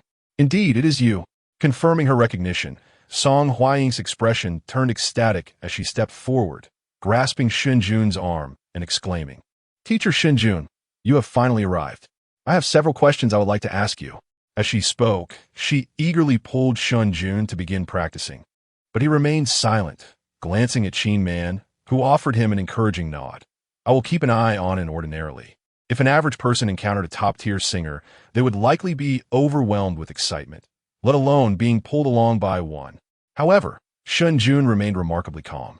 Having encountered individuals of all ranks in his previous life, he believed that even a musical king would take a back seat to an end. Once reassured by Qin Man, Shen Jun nodded and said, "Please sing at once." Focused solely on her practice, Song Hying did not notice the subtleties in their interaction, but the others in the studio did, and her manager frowned slightly. As she entered the studio, a poignant melody soon filled her headphones. "In those hasty years, how many times did we say farewell before we delayed?" Indeed, the first song that Shen Jun had written for Song Hying was none other than the widely renowned The Hasty Years from her past life, a song that had won numerous awards, a classic that had shattered multiple records in the Chinese music scene upon its release, a song that had remained popular for over a decade, still igniting fervor across the internet each year. One could not deny that The Hasty Years was an undeniably classic piece and one of Fei Wang's representative works from her later career. When Shen Jun heard Song Hying's voice, the first song that came to mind was this one. Ultimately, it was the song he chose to write. However, the version Shen Jun finalized was not Fei Wang and Appo's original rendition, but rather the adapted version that Gu Zhiji performed during Singer. While The Hasty Years was exquisite, Shen Jun needed to consider a pragmatic issue. Competing in a contest. Song Hying resembled Fei Wong, yet she was not Fei Wong. She could not rely solely on her vocal prowess to dominate. She required a style and emotional depth more suited for competitive performance. The Gu Juji version of the Hasty Years was the most appropriate choice. Though Gu Juji faced defeat at the time, it was due to the formidable The Dawn by Han Hong, a situation beyond his control. Moreover, despite the loss, the adaptation was far from poor. In fact, it was remarkable. Following Gu Juji and Oppo's defeat, his rendition of the Hasty Years topped charts on various music platforms for months, achieving phenomenal success. No one could shake its position at the pinnacle of the hot song charts. From the moment it was released, the song's popularity never waned. Even before Shen Jun's arrival, Gu Juji's version of the Hasty Years remained one of the trending songs on Douyin, frequently going viral. Many asserted that Gu Juji and Oppo's version of the Hasty Years even surpassed the original. Among the top 8 seasons of songs from various singers, Gu Juji's The Hasty Years ranked 4th, second only to Angela Zhang's A Diao. Its popularity reached an astounding level, with Douyin views hitting staggering numbers. The memoir of a deceased wife was nearly ubiquitous. Through these statistics, one could discern the song's exceptional nature. It undoubtedly qualifies as a classic. Many professional musicians lauded Gu Juji's rendition of the Hasty Years, noting that his technique and emotional expression had reached the pinnacle of the industry, though his vocal timbre lacked the distinctiveness of Fei Wong's. This ultimately led to his narrow defeat. And now, Song Hying, this top-tier singer, possessed not only Gu Juji's vocal techniques and emotional depth, but also a hint of Fei Wong's tonal characteristics. One could only wonder what kind of impact and shock such a rendition of the Hasty Years would bring to the contemporary music scene. Chapter 60. Teacher Shen. In a previous life, numerous music bloggers and critics had thoroughly dissected Fei Wong's vocal prowess and techniques, and Shen Jun had been well-versed in these analyses. Coupled with Shen Jun's professional expertise, his previous accomplishments far surpassed those of Song Hying. In this life, he had graduated from a prestigious music academy, possessing formidable theoretical knowledge and practical skills. Guiding Song Hying was a mere trifle for him. After listening to Song Hying's rendition, Shen Jun immediately identified over 10 issues: inadequate oral cavity openness, a need for enhanced nasal resonance, a lack of smoothness in head-voice transitions, and several instances of poor vocal cord closure resulting in a slightly tarnished sound, not to mention breath control during the transitions. Song Hying felt utterly dejected, realizing her singing had not merely lacked flavor, but was, in fact, significantly flawed. To have so many issues pointed out in a single song was nothing short of disastrous. Her initial confidence and excitement were swiftly extinguished. The others in the recording studio wore expressions of shock, despite facing potential elimination on Peak Singer. Song Hying was an established superstar, a pillar of Hanlai entertainment, a true diva. Yet, here she was, being critiqued as if she were an inexperienced novice. Chi-Man, somewhat puzzled, found Shen Jun's observations compelling. However, she questioned whether Song Hying's talent could truly be so wanting. But recalling her grandmother's trust in Shen Jun, along with his consistent ability to challenge her perceptions, she remained silent, though still skeptical. Meanwhile, Song Hying's manager could hardly contain her disbelief. It was one thing for Song Hying, a top-tier singer, to educate others, but to be schooled by someone so young was quite another. The manager frowned and questioned. "Surely you jest? Hying sings beautifully. I find it quite pleasing." Shen Jun cast a glance at the manager and then at the others, who shared expressions of doubt, including Chi-Man and the recording engineer. Song Hying, still dazed, began to furrow her brow, clearly struggling to accept the critique. After all, she was a leading artist, while Shen Jun was merely a newcomer without any notable works to his name, making it difficult for anyone to take him seriously. In light of this skepticism, Shen Jun refrained from lengthy explanations and addressed Song Hying directly. "Let me sing at once.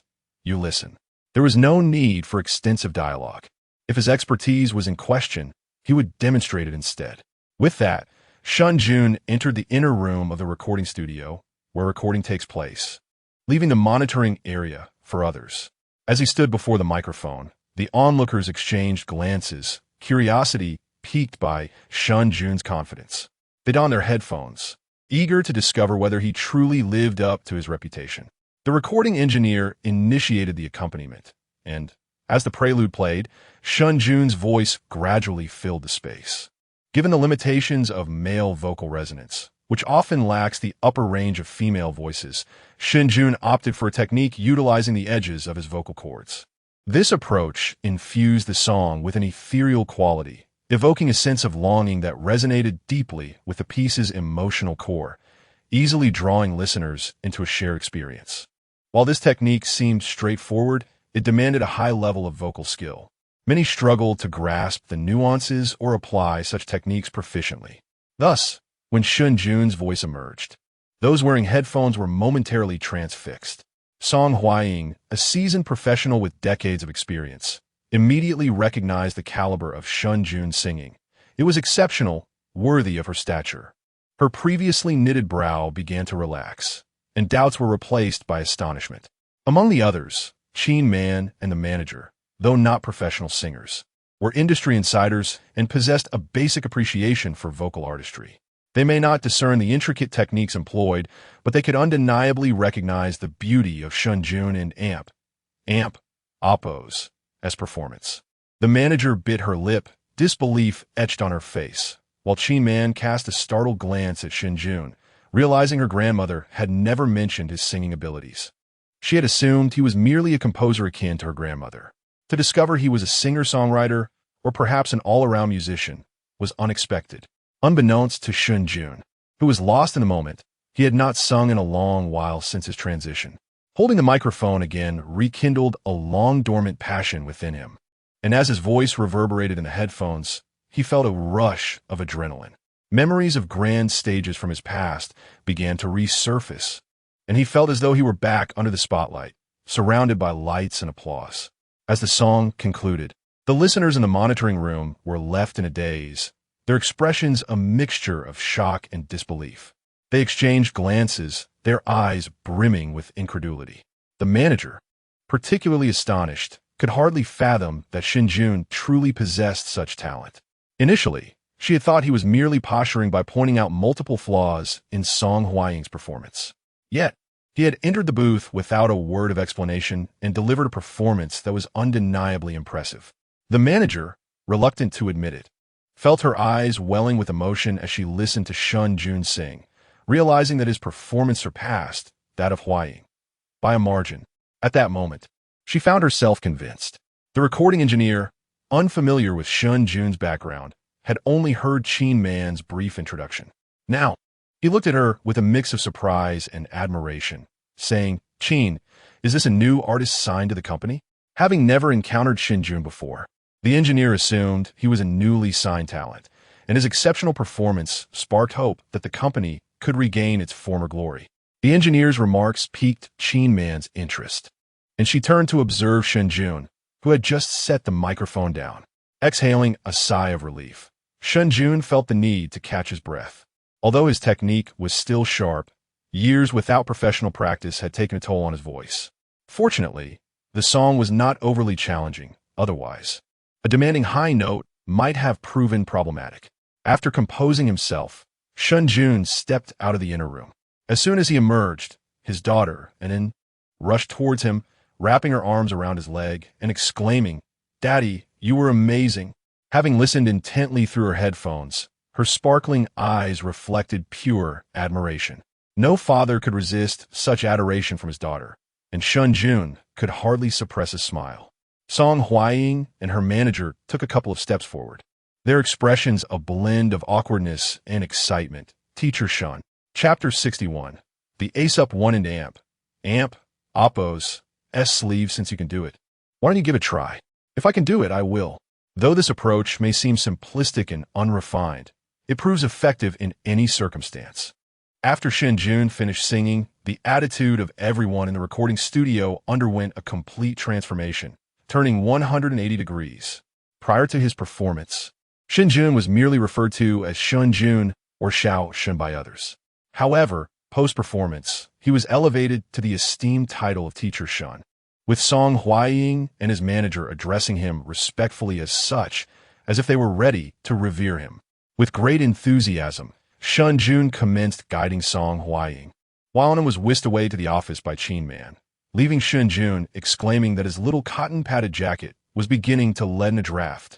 Under Shen Jun and Appo's expert guidance, Song Hying and Appo's singing skills began to soar, primarily because Shen Jun not only identified the issues but also personally demonstrated the techniques. It was akin to feeding the knowledge directly into Song Hying's mouth. And being no fool, she absorbed the lessons swiftly. The semi-finals of Peak Singer were scheduled for July 10th, just 3 days away. During this period, Shen Jun dedicated himself to simultaneously writing tune-rating notes and mentoring Song Hying through the monotony of their routine. In the meantime, Tang Shui responded to his correspondence, and they exchanged contact information. Tang Shui expressed immense interest in Shen Jun's composition, The Enlightenment of Rhyme, praising it profusely. He admitted to watching the segment, where Shen Jun taught and in countless times, as it fulfilled his fantasies of pastoral life and the blend of education with entertainment. Tang Shui acknowledged the merit of The Enlightenment of Rhyme and hoped Shen Jun could compile the entire work. He offered his assistance in promoting it, stating that the piece was highly suitable for young students due to its simplicity and accessibility, while the ancient poetry and rhythm contained within were remarkably sophisticated. Shen Jun reflected on this, recognizing that in his previous life, the enlightenment of rhyme had indeed served as educational material. During their exchange, Shen Jun also learned of Tang Shui's aspirations, which revolve around the promotion of traditional culture and the revival of ancient poetry in contemporary society. Tang Shui was a true scholar, and Shen Jun held great respect for such individuals. Furthermore, Tang Shui's efforts in promoting the enlightenment of rhyme would ultimately benefit Shen Jun as well, prompting him to agree to the collaboration. However, with Tomb Raiding Notes and Harry Potter occupying his time, he could only ask Tang Shui to be patient for a few more days. Tang Shui zidili consente. Having waited many years already, what was a few more days? By July 9th, as the kindergarten's transition class commenced, the mischievous Shen Jun was escorted to school by Shen Jun. Having not attended school for a while and not having been apart from Shen Jun for an extended period, she burst into tears at the school entrance. Clinging to Shen Jun's leg, Shen Jun found the situation both amusing and heart-wrenching. To make matters more complicated, the cheerful atmosphere of the school gate was abruptly shattered by an Appo's wails. In an instant, her cries triggered a chain reaction, and soon, every child was sobbing as if it were contagious. The kindergarten teachers appeared visibly distressed, casting resentful glances at Shen Jun. Had he not possessed such striking looks, he might have faced dire consequences from the teachers. Embarrassed, Shen Jun quickly handed an over to Teacher Li and made a hasty retreat from the kindergarten. Upon returning, Shen Jun promptly sent the 30,000 words of Tomb Raiding Notes, written over the previous days, to Wang Lei, before heading to Han Shi Music to continue mentoring Song Hying. After more than 2 days of guidance, Song Hying had nearly mastered the song, with her technique and emotional expression becoming significantly more refined, a stark contrast to just 2 days prior. As the recording teacher remarked, she was now on par with Shen Jun's Song Hying, who had previously suffered a blow to her confidence, began to regain her spirit, her eyes shining brighter with anticipation for the forthcoming broadcast of Peak Singer, where she hoped to redeem herself. The premiere was just around the corner. As the broadcast date for the semi-finals of Peak Singer drew closer, the promotional efforts had reached a fever pitch, saturating the entire internet. Even the scandals involving Song Xiao and Tianyu were overshadowed. Peak Singer, the only phenomenon-level variety show of the year, had become the flagship program of Dongfang Television, which poured every resource into its promotion. They aspired to break records in the domestic variety show scene and firmly establish their dominance among provincial television stations. For years, Xiang Province Television and Dongfang Television had been in a fierce rivalry, each striving for supremacy. This year, as Xiang Province Television faltered, Dongfang Television surged to prominence thanks to Peak Singer, seemingly poised for an unassailable lead. Yet unexpectedly, this month, Xiang Province Television's Where Are We Going, Dad? parenting reality show burst onto the scene, shattering records upon its debut.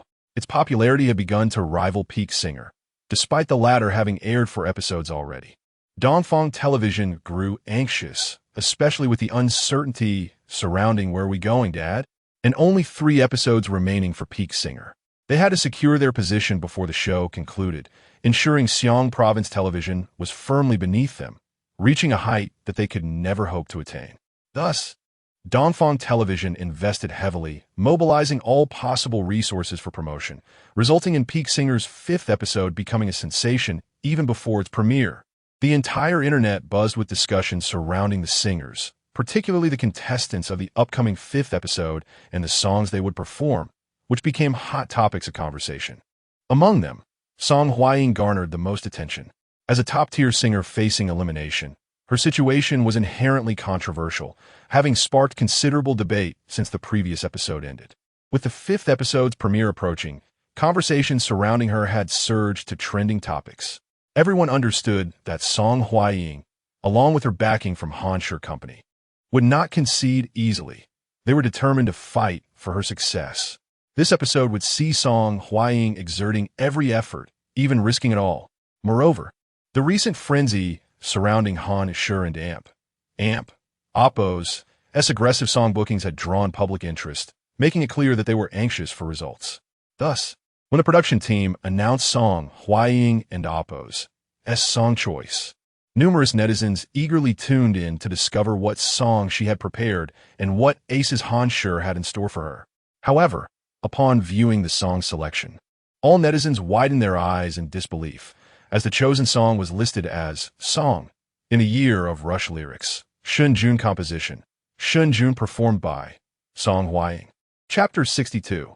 The children's song musician, Shen Jun. Who is Shen Jun? This question arose in the minds of all who encountered this song information. As the life and death battle of a super A-list singer, the attention from netizens is overwhelming.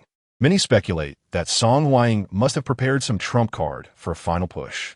The recent frenzy of Hying Company in securing collaborations further corroborates this conjecture. Thus, it is widely believed that Song Hying's upcoming song must have involved significant financial investment or extensive resources, enlisting only the top-tier musicians to avoid elimination. Speculations abound regarding the prominent musicians Hying ultimately engaged. Some assert it is Song Hying's longtime collaborator, the composer Chi Shu. Others suggest that Hying has sought out another musical titan, the renowned hit song maker teacher Su. There are even whispers that Hying might have enlisted the esteemed Shen Jun. The industry is well aware of the relationship between Hanlian's president, Qin Man, and Shen Jun. This is no secret. In the early days of Hying, Shen even penned numerous songs for the company. However, as Hying rose to prominence and Shen retired from the scene, he gradually faded from public view. Yet, with Hying facing a crisis, many have recalled the elder's potential assistance. This speculation has garnered considerable support. After all, the competitive pressure on Peak Singers is immense. The 7 resident guests are all industry heavyweights, with the least among them being a popular A-list singer. Moreover, the 2 guest singers slated for this episode are also super A-list talents, possessing stage experience and vocal prowess that match Song Hying and Oppo's. The odds of her elimination loom large. Furthermore, the first 4 episodes have proven that while Song Hying may not lack for good songs, mere quality will not save her. To secure her advancement, it is imperative that only classics can rescue her from the brink of elimination. Thus, many speculate that Hying has enlisted the elders' help or splurged on other top musicians to craft a classic song for Song Hying, providing her a chance to advance to the semifinals. Otherwise, her elimination seems inevitable. However, no one anticipated that the Song Hying ultimately prepared would not be from any of the speculated musicians, but rather from an entirely unfamiliar name. Wait, this name seems vaguely familiar. A netizen suddenly recalled that although Shen Jun had never been heard of in the music industry, they had encountered it elsewhere in the reality show Where We Going, Dad? Many recognize that the recent surge in popularity of Where We Going, Dad? Has positioned it as a potential rival to Peak Singers. Among the standout guests of this reality show was indeed Shen Jun. Thanks to the fans of Song Xiao and Tianyu Company, as well as the literary community and Oppos. S-Buzz, Shen Jun and Oppos. S-name has been trending across the internet. Even those who have not watched the show have heard of him. Consequently, many immediately connected the songwriter of Song, Hying song, to Shen Jun from Where Are We Going, Dad? Yet, upon further reflection, doubts began to surface. Despite sharing a name, one is a reality show participant rumored to be an amateur, while the other is a songwriter for super A-list singers. It's hard to reconcile the two.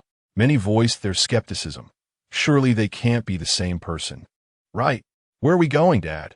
Is a reality show, not a music competition. How could they possibly be one and the same?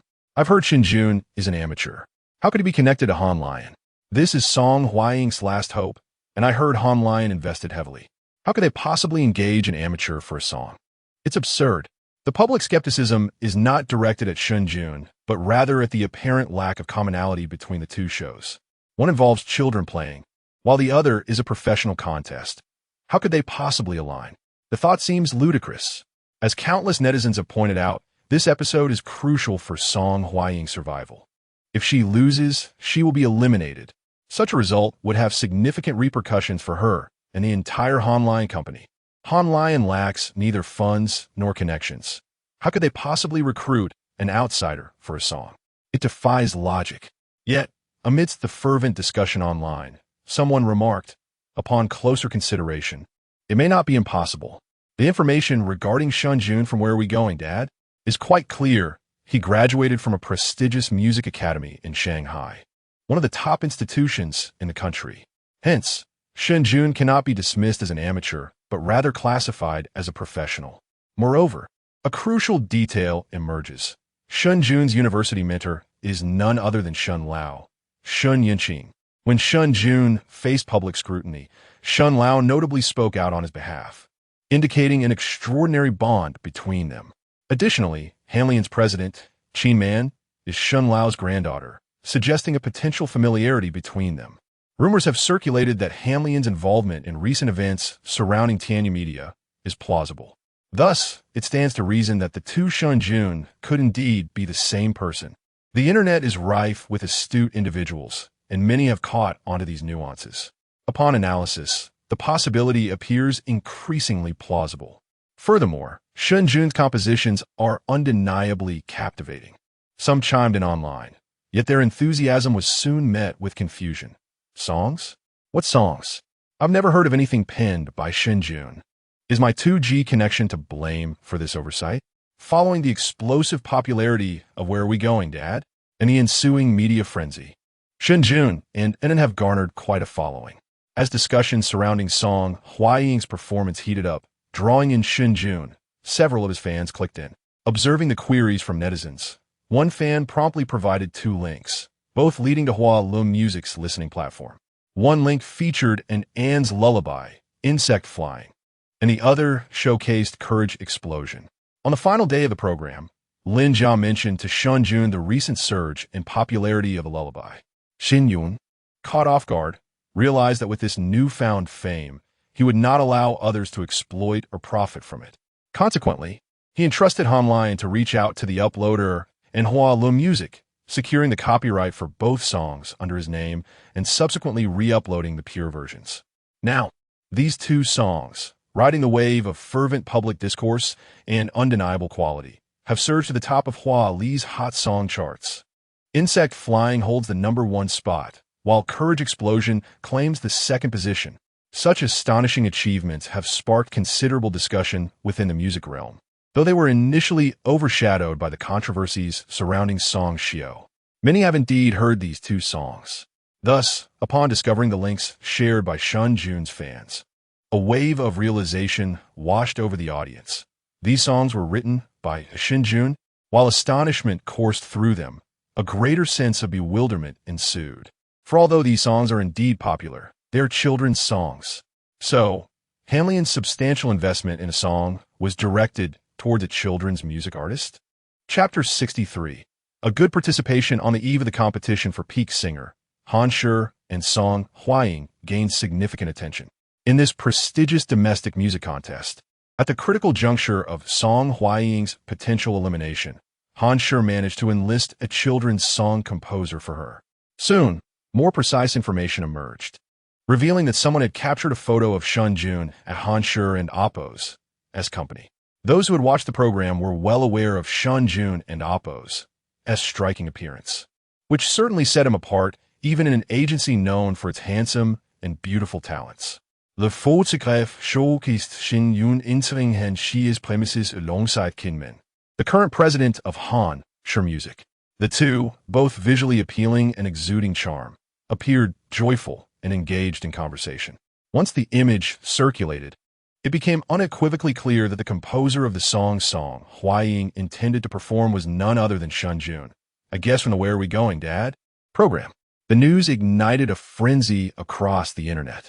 Discussions erupted regarding why Han Shi and Song Hying had chosen Shen Jun for the collaboration. Was it due to his handsome looks, his rising popularity, or perhaps his close relationship with Qin Man? Surely, it could not solely be attributed to the prowess of his songwriting. While Shen Jun's two children's songs were certainly passable, Song Hying was competing in the nation's most professional and elite contest, where participants were the top-tier singers in the country, performing songs crafted by the industry's finest musicians. The sudden introduction of a children and Appo's song composer like Shen Jun into such a fiercely competitive and professional arena seemed utterly incongruous. No matter how well-crafted his children and Appo's songs may be, they could never be equated with the realm of pop music, as the simplicity and naivety of children's songs rendered them inadequate in comparison. Observing the simplicity of Shen Jun's melodies, one could easily discern the lack of complexity. Anyone could hum along. As for the lyrics, they were merely at a middle school level. The disparity was immense. Therefore, upon confirming that Song Hying's song was penned by Shen Jun, many were left astounded, with some believing that Han Shi was merely resigning to failure. After all, what would they possibly compete with? Would they truly rely on Shen Jun and Appo's children and Appo's songs? A minority online speculated that perhaps Shen Jun's talent in children's music could translate to pop music, but they were swiftly rebutted. If Shen Jun were indeed capable of producing commendable pop music, bolstered by the connections of Shen Yinqing and Han Shi, how could he remain so obscure after 5 years of graduation?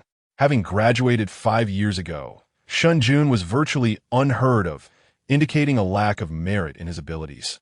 The online sentiment was overwhelmingly pessimistic, with the majority unable to comprehend Han Shi's strategy. Many believed Han Shi had lost its sanity, either recklessly throwing in the towel or attempting to create a publicity stunt. Within the industry, rumors abounded, with numerous individuals eagerly seeking to witness the potential downfall of Han Shi and Song Hying. Zhao Wani of Baidai Records observed the discussions within industry groups with an icy demeanor.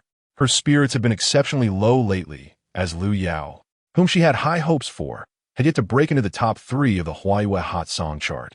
This thought further darkened Zhao Wani's expression, and a flicker of resentment crossed her eyes. After Lu Yao released her album, she had fiercely competed with Su Qing from Tianyu, pouring substantial resources into the endeavor. The day following the release, Su Qing's lead single secured the 4th position, while Lu Yao's lead single landed in 5th. The situation seemed promising, especially since only 2 days had passed since the album's release, leaving room for a potential ascent into the top 3. A placement within the top 3 would validate the album's quality and provide Lu Yao with a chance to rise to a first-tier status. However, to her dismay, on the 3rd day, the company invested even more resources, and Lu Yao's lead single not only failed to advance, but was also pushed out of the top 5. An inexplicable song surged to the top with astonishing speed, displacing Lu Yao from her 5th place, standing to 6th. This song, as it happened, was Insect Flying, the lullaby that Shen Jun had performed for the first time. The situation did not end there. Zhao Wani, infuriated, reprimanded her staff and continued to push for resource allocation to reclaim a position within the top 5. Yet, her efforts bore no fruit. It was only after the scandal involving Tianyu, resulting in Su Qing's downfall, that Lu Yao managed to slide back into the top 5, securing the 6th position. Despite Zhao Wani's reluctance to accept this outcome, she conceded, acknowledging that a top 5 ranking was at least bearable. Moreover, with Tianyu in turmoil, it seemed unlikely Su Qing would resurface, thus removing a competitor for Liu Yao. The company continued its operations, still harboring hopes for Liu Yao to ascend to first-tier status. Just as Zhao Wani began to comfort herself with this thought, she was informed by her subordinates that Liu Yao's ranking had once again slipped out of the top 5. Upon reviewing the latest developments, she discovered that another inexplicable song had crashed into the top 5, displacing Liu Yao entirely. This song, titled Burst of Courage, was both written and composed by Shen Jun, performed by Shen. Upon receiving this information, Zhao Wani felt her head throb and her face paled. Had there not been staff present, she might have lost control and smashed her computer. Zhao Wani was consumed with rage. Was Shen Jun deliberately opposing her? How had he managed to survive the industry's onslaught when Tianyu and the literary world had once sought to eliminate him? Even after so many days, Zhao Wani had yet to recover from her frustration, and the mere thought of Shen Jun sent her emotions spiraling. To make matters worse, Shen Jun's 2 songs now occupied the top 2 positions on the charts, overshadowing Baidai. Zhao Wani could hardly find peace in sleep, grappling with insomnia. Until today, when she learned of Shen Jun's collaboration with Han Shi and Song Hying's performance of a song that he had supposedly composed. Zhao Wani was acutely aware of the professional caliber of peak singer. When the show sought participants, Baidai had not even qualified for consideration, and even if they had, they would likely have been eliminated in the first episode. Thus, upon discovering that the Song Hying intended to perform was crafted by Shen Jun, Zhao Wani's initial reaction was disbelief. Had Han Shi truly lost its mind? What other reason could there be for engaging Shen Jun? Her second thought was one of anticipation. She fervently hoped that Song Hying would fail miserably, tarnishing Shen Jun's reputation and ensuring his inability to thrive in the industry. As she observed online comments suggesting that Shen Jun's prowess in children and oppos, songs might extend to pop music, Zhao Wani could not suppress a few derisive laughs. While she could remain neutral regarding Shen Jun's domestic skills, to claim that he was a competent songwriter was absurd. After all their years of marriage, she had never witnessed him craft a song. Those 2 children in oppos, songs were mere strokes of luck. Did he truly believe himself to be exceptionally talented? He was nothing but a waste. A glint of ruthless determination flickered in Zhao Wani's eyes. She hoped fervently that this time, Shen Jun would suffer a total loss of reputation and vanish from her sight forever. Chapter 64. A lack of prospects, though the music industry is bustling with excitement. The literary realm remains untouched by such fervor. Within the confines of Zhuzhou Publishing House, Wang Lei arrived early, immersing himself in a flurry of activities. With the impending release of Harry Potter, he found himself burdened with numerous responsibilities. Following the recent incident involving Shen Jun, the covert rivalries among several publishing houses had now burst into the open. In recent days, these competitors had not relented. Their intentions were clear and ruthless. Aware of the immense potential of Harry Potter, they had resolved to undermine Zhuzhou Publishing House before the book's release. If Zhuzhou faltered, the publication of Harry Potter would be futile, and they might even seize a share of its copyright once Zhuzhou was brought to its knees. Thus, a fierce onslaught was underway, with the intention of crippling Zhuzhou within 3 months. Zhuzhou's market share had begun to dwindle, encroached upon by rival publishers who lured away sales channels and distributors with exorbitant offers. Even the online retailer Zhuiyue, a crucial supplier for Zhuzhou, was showing signs of ceasing orders. Rumors circulated that rival publishers were courting Zhuiyue, one of the larger online merchants. If they succeeded, it would be tantamount to severing Zhuzhou's lifeline. Moreover, physical bookstores were being similarly enticed, and numerous authors were being lured away with substantial sums. Should this trend persist, Zhuzhou might well find itself suppressed, or even extinguished by a coalition of rival houses. The atmosphere within Zhuzhou Publishing House had grown markedly tense and hurried, as if preparing for an impending storm. Every employee was preoccupied, either vying for author contracts or exploring new sales avenues. Wang Lei, having toiled through the morning, finally took a moment's respite around midday. As the chief editor, he bore a heavy burden, with many of Zhuzhou's authors having been poached by competitors. The urgent need for new authors was palpable. Without writers, there could be no content, and without content, no publications. If JoJo weathered external storms only to be hollowed out from within, it would surely face ruin. In a literary world, content reigns supreme. However, finding talented authors is no simple task. Literary prowess is often a gift bestowed upon the few, rendering it elusive for the average individual. At times, it could take months for the editorial team to secure a single promising author. Securing established commercial authors, who possess both flair and consistency, was a rarity, often yielding only a handful in an entire year. They relied on online platforms, as many traditional publishers and magazines faced the brink of collapse. Wang Lei rubbed his aching temples, exhaling a long sigh. With merely 10 minutes remaining until lunch, he picked up his phone, feeling dizzy from staring at the computer. Numerous messages awaited his attention. He prioritized his responses. Midway through replying, he noticed a message from Shen Jun. Simple, yet intriguing. It contained only a file named Tomb Robbery Notes. Wang Lei paused at the sight of the folder, realization dawning upon him. Was this Shen Jun's new manuscript? He recalled their earlier conversation, but the details had slipped his mind amidst the chaos. It was remarkable that Shen Jun had completed a new work so swiftly. Since it had been sent, he felt compelled to peruse it. In the midst of JoJo's tumult, it was imperative that Shen Jun's contributions remained steadfast. If the writing proved satisfactory, he would consult the magazine department about publication. If it fell short, he would need to tactfully reject it. Pondering this conundrum, Wang Lei clicked open the file. The first line bore a subtitle, Blood Corpse. Upon reading these words, he furrowed his brow. A swift glance revealed terms like Earth Husband, Woyang Shovel, and Underground scattered throughout the text. Confusion washed over him as he exited the document and re-examined the file name, murmuring, Tomb Robbery Notes? A story about tomb raiding? Is this a supernatural novel? Wang Lei's expression shifted to one of skepticism. He had anticipated that Shen Jun's new book would resemble Harry Potter, given the author's evident grasp of Western themes and knowledge. Instead, he was confronted with a tale rooted in Chinese folklore, and a supernatural one at that. Disappointment welled within him, extinguishing the flicker of curiosity that had briefly ignited. Currently, supernatural fiction had fallen into obscurity, even more so than the already niche genre of science fiction.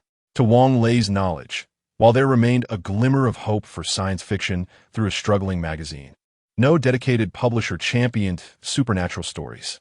Such themes risked controversy and, more critically, lacked readership. These tales were relegated to the margins of magazines, serving merely as filler content. Sighing, Wang Lei contemplated how to gently decline Shen Jun's manuscript. Yet, rather than closing the file, he continued to skim through the pages, needing to confirm whether it indeed belonged to the supernatural genre. He wished to avoid any potential embarrassment should the narrative take an unexpected turn. As he read on, his initial skepticism began to fade, particularly upon encountering the eerie croaking of frogs emanating from a tomb. Wang Lei's focus sharpened, tension coiling within him. He soon found himself gripped by the narrative, especially as the protagonist, Sanya Zi, struggled against an unseen force while attempting to pull someone from the tomb. What could it be? Surely, his father, second brother, and great-uncle were not in peril? A rapid succession of thoughts raced through Wang Lei's mind, and he became increasingly engrossed in the unfolding tale. As the chapter drew to a close and Sanya Zi faced a lifeless, monstrous visage, a chill coursed through Wang Lei's body. What manner of creature was this? His heart raced, yet curiosity surged within him, compelling him to read on with fervor. Chapter 65. This is remarkable. The perspective of the second chapter shifts 50 years into the future, and the slightly lighter narrative brings a sense of relief to Wang Lei. However, the hook from the first chapter leaves him with an insatiable itch to continue turning the pages. He is particularly captivated by the impending tomb exploration plot, along with the various bizarre and extraordinary mechanisms and creatures within the tomb, causing him to become utterly engrossed. As each peculiar incident unfolds within the tomb, Wang Lei is completely absorbed in the story, traversing the mysterious and enigmatic world of the tomb alongside the protagonist. Even during his lunch break, He remains oblivious to the world around him. When his colleagues finish their meals and return to the office, they notice that Wang Lei has not gone to eat, holding his phone with an intense focus. His expression is grave, his brows furrowed, and his breathing has noticeably slowed, as if the phone in his hand were a terrifying artifact. His demeanor attracts the attention of several colleagues. What is Brother Wang looking at? One wonders. I don't know, but he seems a bit off, another remarks. A colleague decides to enter the office to check on him. Wang Lei is so engrossed in the narrative that he does not hear the approaching footsteps. Just then, he reads a scene where a small green hand rests on the protagonist's shoulder, and the eerie atmosphere crafted throughout the book grips him entirely, sending a chill from his feet to his head. However, just as he prepares to delve deeper into the story, he suddenly feels a weight on his shoulder. Wang Lei's scalp tingles, and his pupils constrict as he turns around to discover a hand resting on him. Whoa, whoa, whoa! He gasps in terror, leaping from his chair as if propelled by an unseen force. His colleagues, startled by his sudden movement, react in shock. The hand that had touched Wang Lei trembles, and the office is filled with a cacophony of startled cries. What has happened? The onlookers exclaim, peering into the office to discern the situation. Wang Lei, now pale and flustered, finds himself in a corner, clutching his chest. Another colleague stands opposite him, equally shaken. As the crowd outside strains to catch a glimpse of the unfolding drama, Wang Lei gradually regains his composure. Brother Wang, what is going on? You scared me. His colleague exclaims. You came in without a sound and nearly gave me a heart attack. Wang Lei retorts, still shaken. I knocked when I entered. You were so engrossed that you didn't hear me, the colleague defends. What are you reading? The curious crowd inquires. Wang Lei, now fully aware of his surroundings, is no longer embarrassed. His thoughts are solely consumed by tomb rating notes. Reflecting on the recent plot twist, excitement surges within him. He feels compelled to retract his earlier statement about the impulsiveness of his opinion. This work is a masterpiece that rivals Harry Potter. In fact, he finds himself more captivated by the cultural richness of tomb rating notes, and he acknowledges that the story is genuinely spine-chilling. As for the notion that supernatural tales lack a market, after experiencing this story, Wang Lei can only conclude that some truths exist to be challenged. Drawing from his years of experience in the industry, he is convinced that tomb rating notes is destined for phenomenal success. It has been years since he has been so engrossed in a narrative. This tale is extraordinary. It must be published. The magazine could soar to new heights with this story. With this determination, Wang Lei calls out, I have something to attend to, and dashes out of the office towards the editorial department. The onlookers, intrigued by his fervor and urgency, are left in suspense. What on earth did Brother Wang discover? They ponder. At this moment is the lunch break at Jiuzhou Publishing House, lasting an hour and a half, and other departments have already returned to prepare for rest. Liu Changhua, the editor-in-chief of the Jiuzhou magazine, is under pressure as the publishing house faces a joint assault from rival companies. The magazine, a bi-monthly publication, is due to release its upcoming issue soon, but many authors have been lured away, leaving Liu Changhua frustrated and exhausted from recent efforts to secure contributions, even resorting to personally guiding authors through revisions. Having barely managed to return from lunch, Liu Changhua is on the verge of a brief nap when he is startled by a loud voice. Editor Liu. He jolts upright, fully alert. Other staff members rise, irritated by the interruption, only to witness Wang Lei rush into Liu Changhua's office.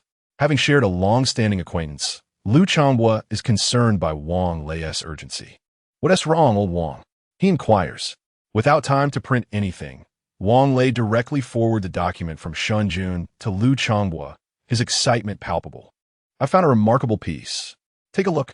Upon hearing this, Liu Changhua's fatigue dissipates. He is in desperate need of material, and the prospect of a good submission revitalizes him. He immediately opens the document Wang Lei sent. However, upon reading the title and the opening lines, he furrows his brow, mirroring Wang Lei's initial reaction. Old Wang, is this a supernatural story? Wang Lei, aware of Liu Changhua's reservations, calmly gestures for him to continue. Just read on. This story is different. Trusting Wang Lei, Liu Changhua purses his lips and continues reading. Silence gradually envelopes the office. After a while, Lu Chonghua suddenly looks up, urgency in his expression. What happens next? Where's the rest? Wang Lei, amused by Lu Chonghua's reaction, chuckles. Had he not been startled, he would likely feel the same way. The story is exceptionally well written. The plot twists are captivating, filled with suspense. And the depiction of the tomb raiding process is both mysterious and realistic, making readers feel as though they are witnessing it firsthand. After finishing, he finds himself yearning to discover what comes next. Wang Lei, too, is eager to know how the story unfolds. But since Shen Jun has only written a limited portion, he can only smile wryly and explain, the author hasn't finished yet. He wrote 2,000 words for you to review and see if it's suitable. As soon as Wang Lei finishes speaking, Lu Chonghua waves his hand emphatically. This is fantastic. We must sign a contract immediately. If everything checks out, we can publish it in this issue. Lu Chonghua exclaims, his excitement palpable. Our magazine is in dire need of content, old Wang. You've truly provided a timely boost.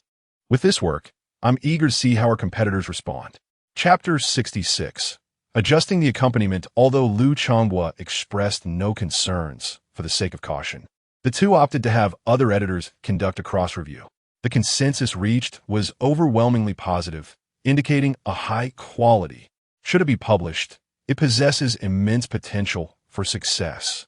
This news was particularly timely and crucial for JoJo, which currently finds itself besieged on all sides, its market share continuously eroded. The outside world is keenly observing JoJo's response. If a blockbuster story could be launched at this juncture, it would serve as a much-needed tonic for everyone involved. Consequently, this matter even attracted the attention of JoJo's leadership, who were all astounded after reading Shen Jun's tomb raiding notes. Many remarked on Shen Jun's remarkable literary talent, praising his adeptness in Western magical themes as well as his mastery of Chinese folklore. Shen Jun's prominence within JoJo surged dramatically. Even the president voiced that Wang Lei should establish a good rapport with Shen Jun, ensuring that any reasonable requests would be fully accommodated. The contract for tomb raiding notes was elevated to the highest tier within the industry. When Shen Jun received the contract news from Wang Lei, he felt little surprise, as tomb raiding notes was indeed a significant work that no discerning editor could overlook. Regarding the remuneration for the contract, Shen Jun had no particular demands. Save for one, he would not transfer the copyright. Shen Jun was acutely aware of tomb raiding notes' future profitability, whether in print or through film and television adaptations, all of which were bound to achieve great success. Particularly in terms of film and television rights, he was determined to retain control. This was a veritable gold mine, second only to Harry Potter. Eventually, Shen Jun would have Harry Potter in one hand and tomb raiding notes in the other, ensuring a life of comfort and abundance. It would be enough to secure a generous dowry for an end. JoJo, naturally, was somewhat reluctant, fully aware of the lucrative potential of this copyright IP. Under normal circumstances, they would certainly not wish to miss out. However, given the current precarious situation, besieged on all fronts if they were to fall out with Shen Jun, it would be a detrimental loss for JoJo. Thus, in light of Shen Jun's demands, they had no choice but to acquiesce. They did, however, establish an agreement that should Shen Jun wish to publish a book in the future, JoJo Publishing would be given priority. Shen Jun had no objections. The two parties swiftly signed an electronic contract, after which JoJo commenced preparations for the magazine's release. This issue was scheduled to be published on July 16th. Only a few days remained. The following day, July 10th, marked the second day of Shen and Anne's transition to kindergarten. After a day of adjustment, this little whirlwind had finally acclimatized to the rhythm of school, and on the second day, she did not shed a single tear. Before leaving, Shen Jun expressed his concerns. After school this afternoon, don't wander off. Wait at school. Aunt Chi-Man will come and take you to Grandma Shen's house. That evening was the premiere of the 5th episode of Peak Singer. Although Song Hying had fully mastered the song, she still felt uncertain. During the afternoon rehearsal, Shen Jun would accompany her to Oriental TV. Initially, Shen Jun contemplated whether to request a leave for an inn, taking her to the television station. However, upon hearing from Chi-Man that old Shen missed an inn, she offered to pick her up in the afternoon. Shen Jun considered that if they went to the television station, The backstage chaos would likely hinder his ability to care for and taking leave right after the school year began would not be ideal. Ultimately, he had to entrust Anin to Chin Man. In recent days, Anin had grown quite fond of Chin Man and thoroughly enjoyed playing with her. Chin Man's office was spacious and filled with engaging items. To Anin, it was like a grand treasure trove awaiting exploration. Thus, when Shen Jun spoke and Anne's eyes brightened, "Got it, Daddy." With that, she bounded into the kindergarten, no longer resembling the tearful child from the day prior. Shen Jun sighed behind her. Just yesterday, he had wondered if he had perhaps indulged her too much. Yet today, she seemed entirely different, leaving him feeling somewhat disheartened. Peak Singer officially premiered at 7 o'clock that evening. To demonstrate the professionalism of the competition, the show was broadcast live without any audio modifications or lip syncing. Frankly, this indeed tested the singer's abilities. Half of the artists in the music industry would falter on stage. Even top-tier singers could not guarantee a stable performance. Therefore, to ensure the quality of the competition, rehearsals began in the afternoon, allowing each singer to familiarize themselves with the stage. There were 7 permanent guests and 2 guest performers, each allotted half an hour for rehearsal. To ensure fairness, the 9 guests rehearsed at staggered times, preventing them from observing one another in oppos as performances. When Shen Jun and Hying arrived, the previous singer was just concluding their rehearsal, and they passed each other without much exchange. A silent tension began to permeate the air. After a brief preparation, Hying took the stage for her rehearsal. The stage effects had been discussed in advance, and the focus now was on positioning and finding the right feel.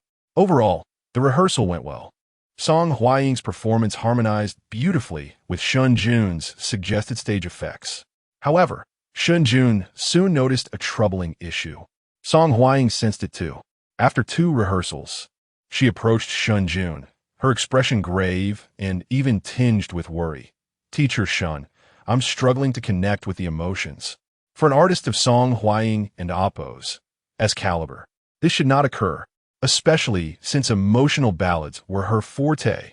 Yet at this moment, she found herself grappling with this very problem, unable to immerse herself in the feelings required for the performance.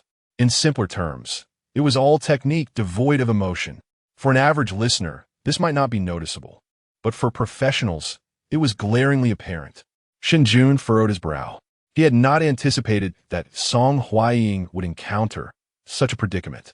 Considering her recent worries and anxieties, he surmised that her previous string of defeats might have instilled a degree of fear and trepidation regarding this stage. This was likely why she found it challenging to access her emotions. The problem had been identified, but how to resolve it? During the remaining rehearsal time, Shen Jun and her manager endeavored to soothe Hying, while she herself constantly attempted to adjust her mindset. However, the results were less than satisfactory. Soon, the 30-minute rehearsal period came to a close. The next singer was on the verge of arriving, and the staff began to signal for Hying to exit. Her face wore an anxious expression, clearly flustered. If she were to perform in her current state, defeat was all but certain. Shen Jun is mind raised frantically. It was unrealistic to expect Hying to self-regulate at this point. She would only become more frantic. He needed to employ another approach. After a few moments of rapid contemplation, Shen Jun suddenly exclaimed, "May I borrow the television station's recording studio? I need to adjust the accompaniment." Chapter 67. The Unremarkable at 6:30 in the evening. Numerous individuals hurriedly activated their mobile devices or computers, eagerly anticipating the latest episode of Peak Singers. Following the accumulation of 4 riveting episodes, Peak Singers had unequivocally emerged as the most sensational and widely discussed variety show in the country this year, without exception. The viewership on the platform and the discussions across short video platforms had shattered records set in the past few years. Countless viewers were on the edge of their seats in anticipation. The program was set to commence at 7 o'clock, and during the waiting period, many engaged in discussions surrounding the show. I heard one of the guest performers is Chin An. The ultra-top-tier singer Chin An?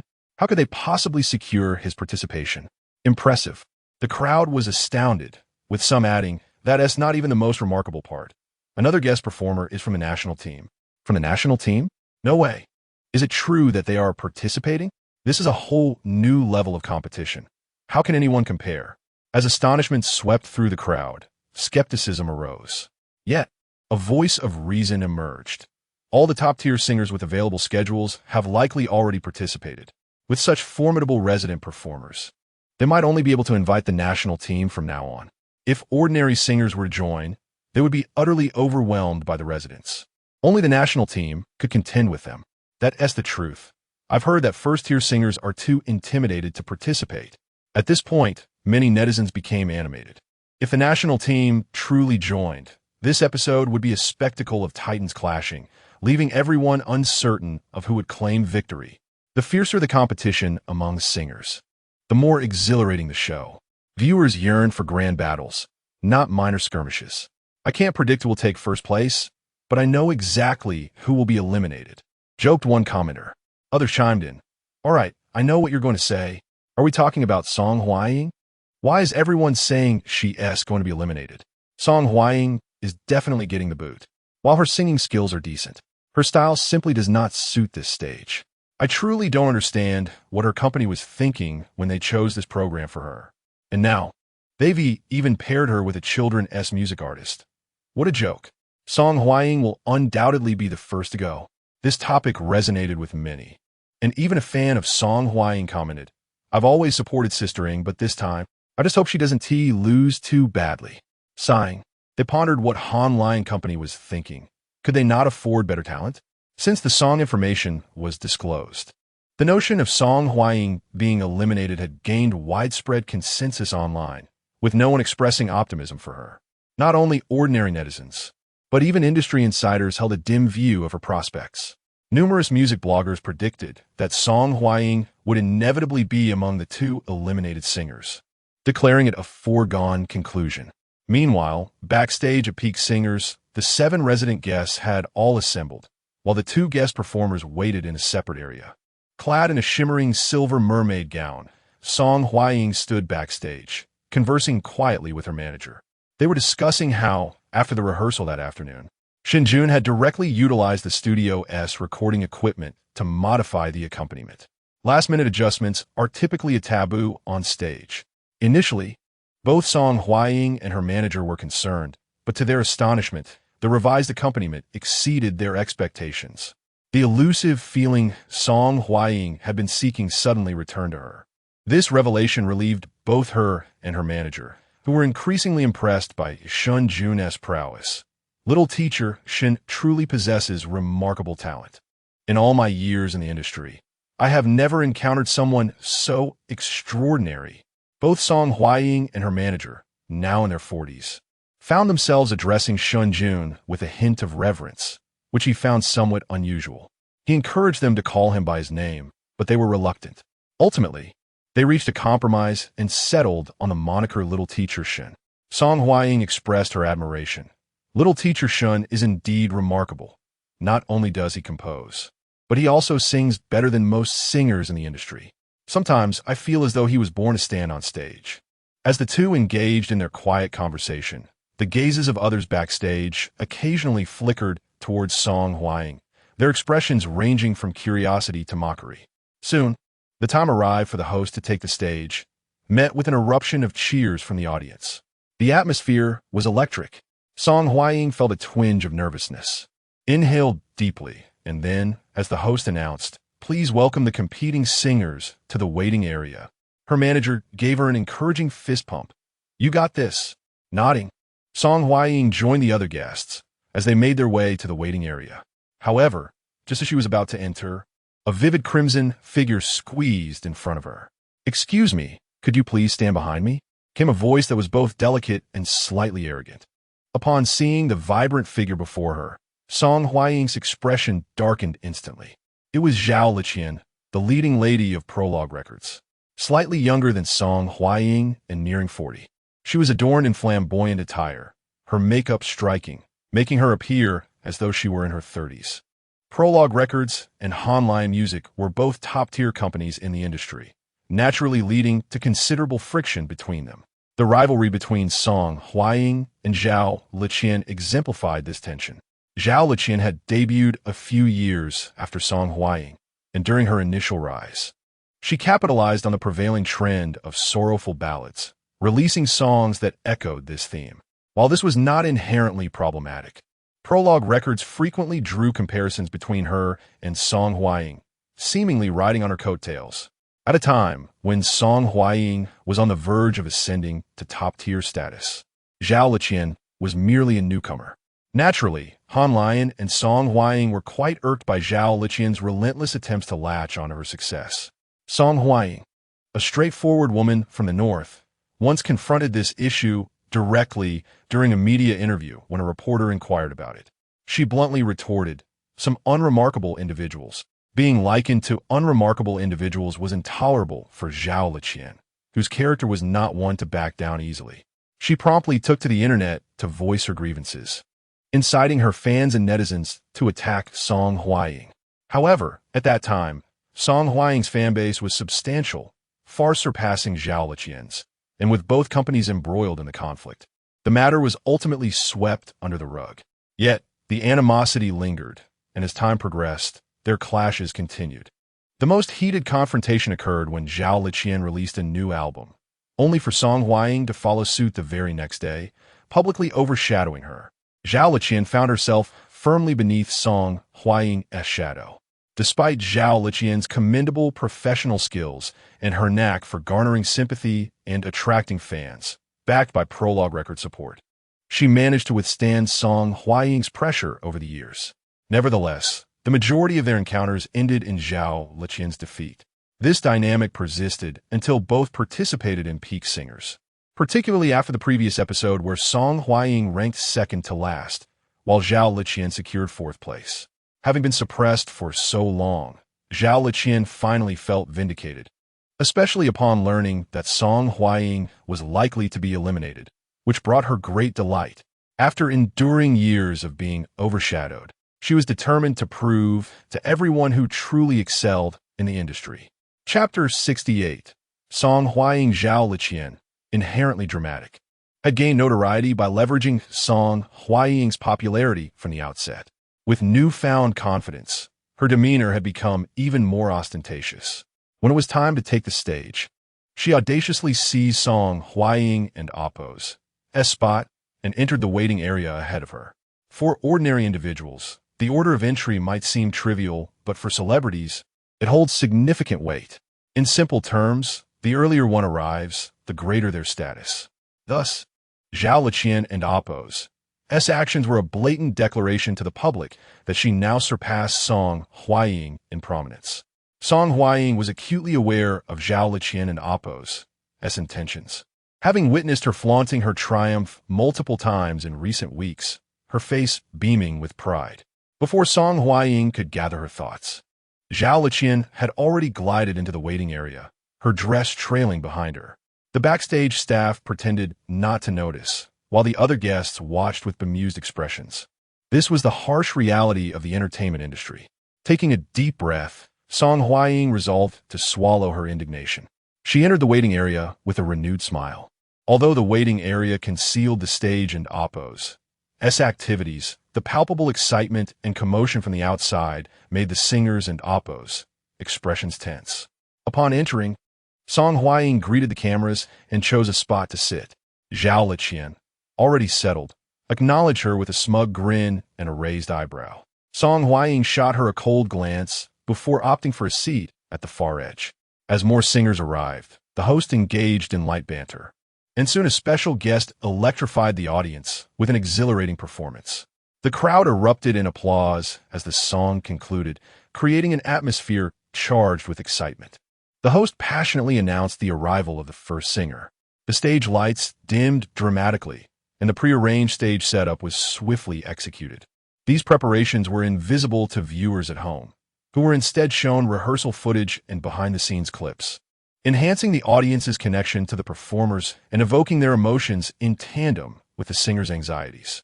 The highlight reel concluded, and the stage was ready for the first artist, a veteran singer of exceptional talent, significantly older than Song Hying. A consistent frontrunner in all 4 previous episodes, his performance drew thunderous applause, underscoring his prowess. As the singers in the waiting area conversed, They praised the veteran artist's remarkable skills and stamina, expressing admiration for his effortless delivery.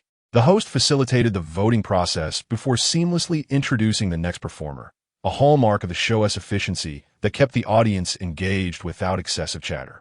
The next singer was Zhao Liqian, clad in a striking red gown that accentuated her fair legs and ample décolletage, exuding a captivating allure.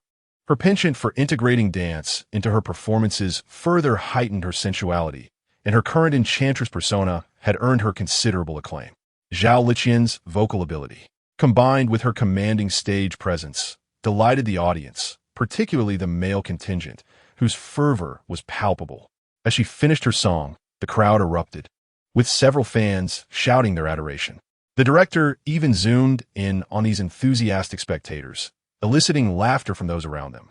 In response to the adulation, Zhao Liqian beamed at the audience and playfully blew a kiss, igniting further excitement. Following her performance, the other singers in the waiting area praised her, acknowledging her unmatched charisma and presence. After her participation in Peak Singers, Zhao Liqian's popularity soared, and no artist dared to antagonize her. With a gracious smile, she acknowledged her peers, displaying a hint of arrogance as she locked eyes with Song Hying, raising an eyebrow in triumph. Song Hying scoffed internally, dismissing Zhao Liqian's antics. She resolved to observe how far Zhao Liqian's bravado would carry her. As the performances continued, Song Hying drew the last spot in the lineup, positioned 7th. This placement had its advantages and disadvantages. While it was typically favorable, the 6th position was occupied by the reigning champion, the formidable Tan Si, whose vocal prowess was renowned.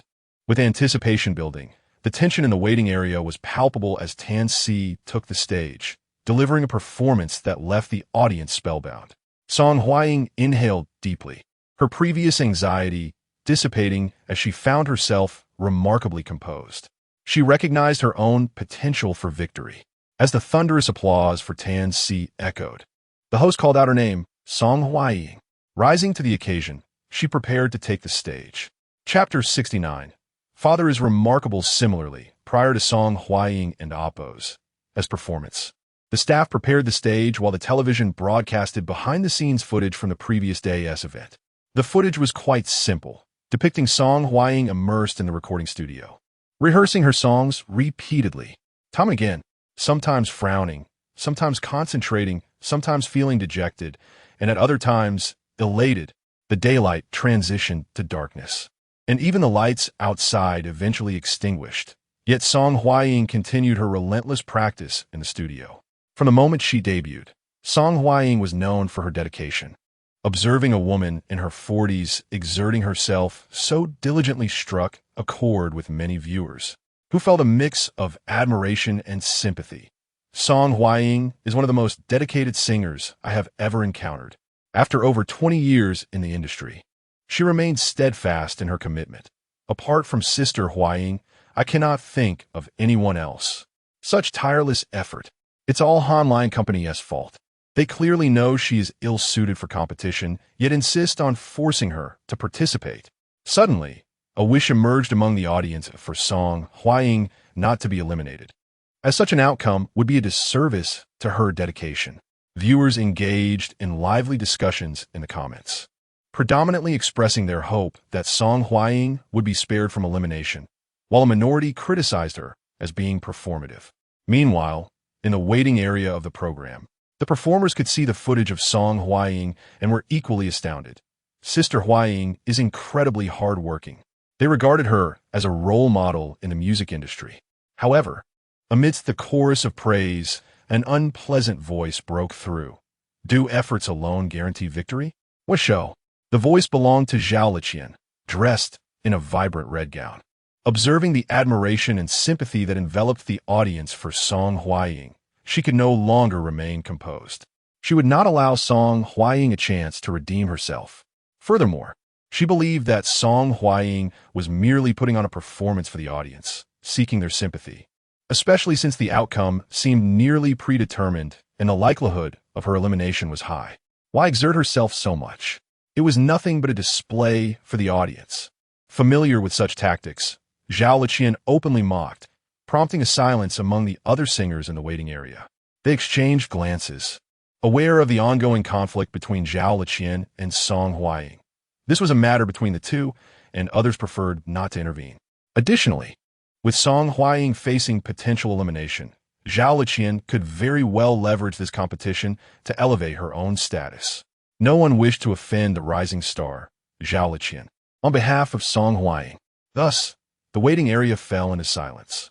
In a separate waiting area, two newcomer contestants engaged in light-hearted conversation with the interactive host, discussing Song Hying. Qinan, of a similar age to Song Hying but having gained fame earlier, had been in the industry for over 20 years, securing nearly every major award in the domestic and Asian music scene. His prowess was formidable. Many fellow singers addressed Qinan with a respectful title of Big Brother, underscoring his esteemed position within the industry. Due to his elevated status and straightforward manner, Qinan often made astonishing remarks. In straightforward terms, he spoke without reservations about things others would hesitate to say on air. For instance, as he watched Song Hying's footage, he remarked, in terms of dedication, no one in the music industry can compare to Hying. However, it's unfortunate. I heard her company has assigned her a composer known for writing children's songs. How ludicrous. Upon this statement, the interactive host remained reticent, aware that they were merely budding talents compared to Qinan and Appo's stature. Certain words could lead to severe backlash. When Qinan noticed the silence from the host, he shifted his gaze to the figure sitting across from him, Lin Ruodin, a singer whose status rivaled that of Qinan. She might not have been as famous, yet her expertise was unquestionable. Lin Ruodin and Appo's professional caliber was recognized at the national level. The recent discussions online regarding the national team's underwhelming performance referred to Lin Ruodin, whose exceptional standard was rarely matched nationwide. The fact that Peak Singer managed to invite her was a testament to their considerable investment. Noticing Qian's gaze, Lin Ruodin, who had been relatively quiet, raised an elegantly arched eyebrow and gently shook her head, saying, "Those favored by Master Shen are never simple." Her cryptic remark left Qian puzzled, prompting him to ask, "What do you mean?" The interactive host quickly supplemented, "It is said that teacher Song Hying's song was composed by Shen Jun, a student of Master Shen." Qian was momentarily taken aback. Master Shen? Although he kept up with the news, he was not as aware as the younger generation. He had heard about a children's song composer, but was unaware that this person was a student of Master Shen. The interactive host nodded affirmatively. Yes. There was a previous incident where Master Shen publicly commented on it. Curiosity sparkled in Qinan's eyes. Now, that is intriguing. He turned his focus back to the stage. Meanwhile, Qinan, who had taken an into her grandmother's house that evening, was also glued to the live broadcast of Peak Singer. As each singer completed their performance, Qinan and Appo's expression grew increasingly grave. The first 6 competitors had performed exceptionally well, matching or surpassing previous episodes.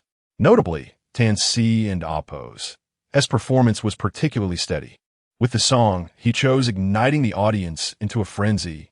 While this was advantageous for the program, it posed a significant challenge for Song Hying, who was about to take the stage.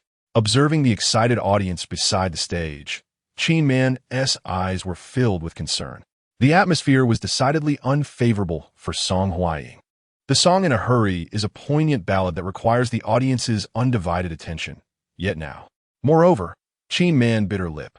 Although the judges and even her grandmother had praised Shen Jun's song, this would be the first time his work graced the stage. While Qian had faith in Shen Jun, uncertainty still lingered in her heart. This doubt was compounded by the fact that she had witnessed Song Hying's consecutive defeats over the past 4 episodes. Now, she harbored reservations not only about Shen Jun, but also about Song Hying. Sensing Qian and Appo's anxiety, Shen Yunqing engaged in a game of Go with an N, looked up and reassured her. Man, there's no need to worry.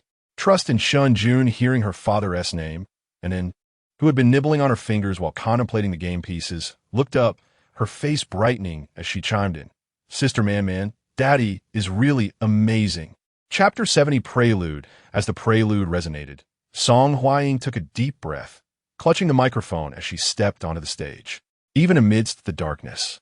She could distinctly perceive the scrutinizing gazes from the audience below, as well as those watching from the waiting area and through the screens. These stares pierced her heart like daggers, stirring emotions that she had just managed to calm. Before these feelings could swell further, a sudden sound of rain enveloped the silent stage, growing increasingly intense, accompanied by the howling wind and the blaring of horns. The realistic sound of torrential rain descended upon the audience. In that moment, everyone present seemed transported to a desolate, rain-soaked street, an inexplicable sense of loneliness washing over them. This sensation was not confined to the audience, thanks to the state-of-the-art sound and lighting equipment of the Oriental satellite TV stage. All online viewers felt as though they too were immersed in this rainy night. Many expressed their astonishment in the comments, mistaking the auditory experience for real rain, commenting on the discomforting sounds. Before the audience could fully articulate their thoughts, a clear, resonant female voice broke through the rain. According to the Central Meteorological Station, starting tomorrow, a new wave of cold air. In a moment of bewilderment, everyone wondered if they had inadvertently switched to a news broadcast. As they grappled with the strange juxtaposition of the rain and the weather report, a deep, melancholic cello began to resonate through the curtain of rain. The cello's somber tones struck a chord within everyone, evoking a profound sense of pain. The combination of the cello and the articulate voice of the announcer made them feel as though a part of their hearts had been abruptly severed. The relentless sound of rain enveloped them, creating an atmosphere heavy with sorrow. Instantly, the previously restless audience, still buzzing from the previous performance, fell silent. The warmth of their excitement was extinguished by the rain and amp.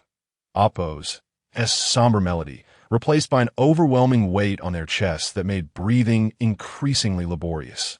An acute sense of suffocation settling in. The comments in the video chat reflected their shock at the eerie yet fitting accompaniment, the inexplicable emotional resonance. While they could not comprehend the mechanics behind it, a sense of astonishment surged within those witnessing the stage's effects. This performance and its accompanying music were undeniably extraordinary. In the waiting area behind the stage, several singers who had been casually chatting fell silent under the influence of the rain and weather report. The casual expressions they wore moments ago transformed into grave seriousness.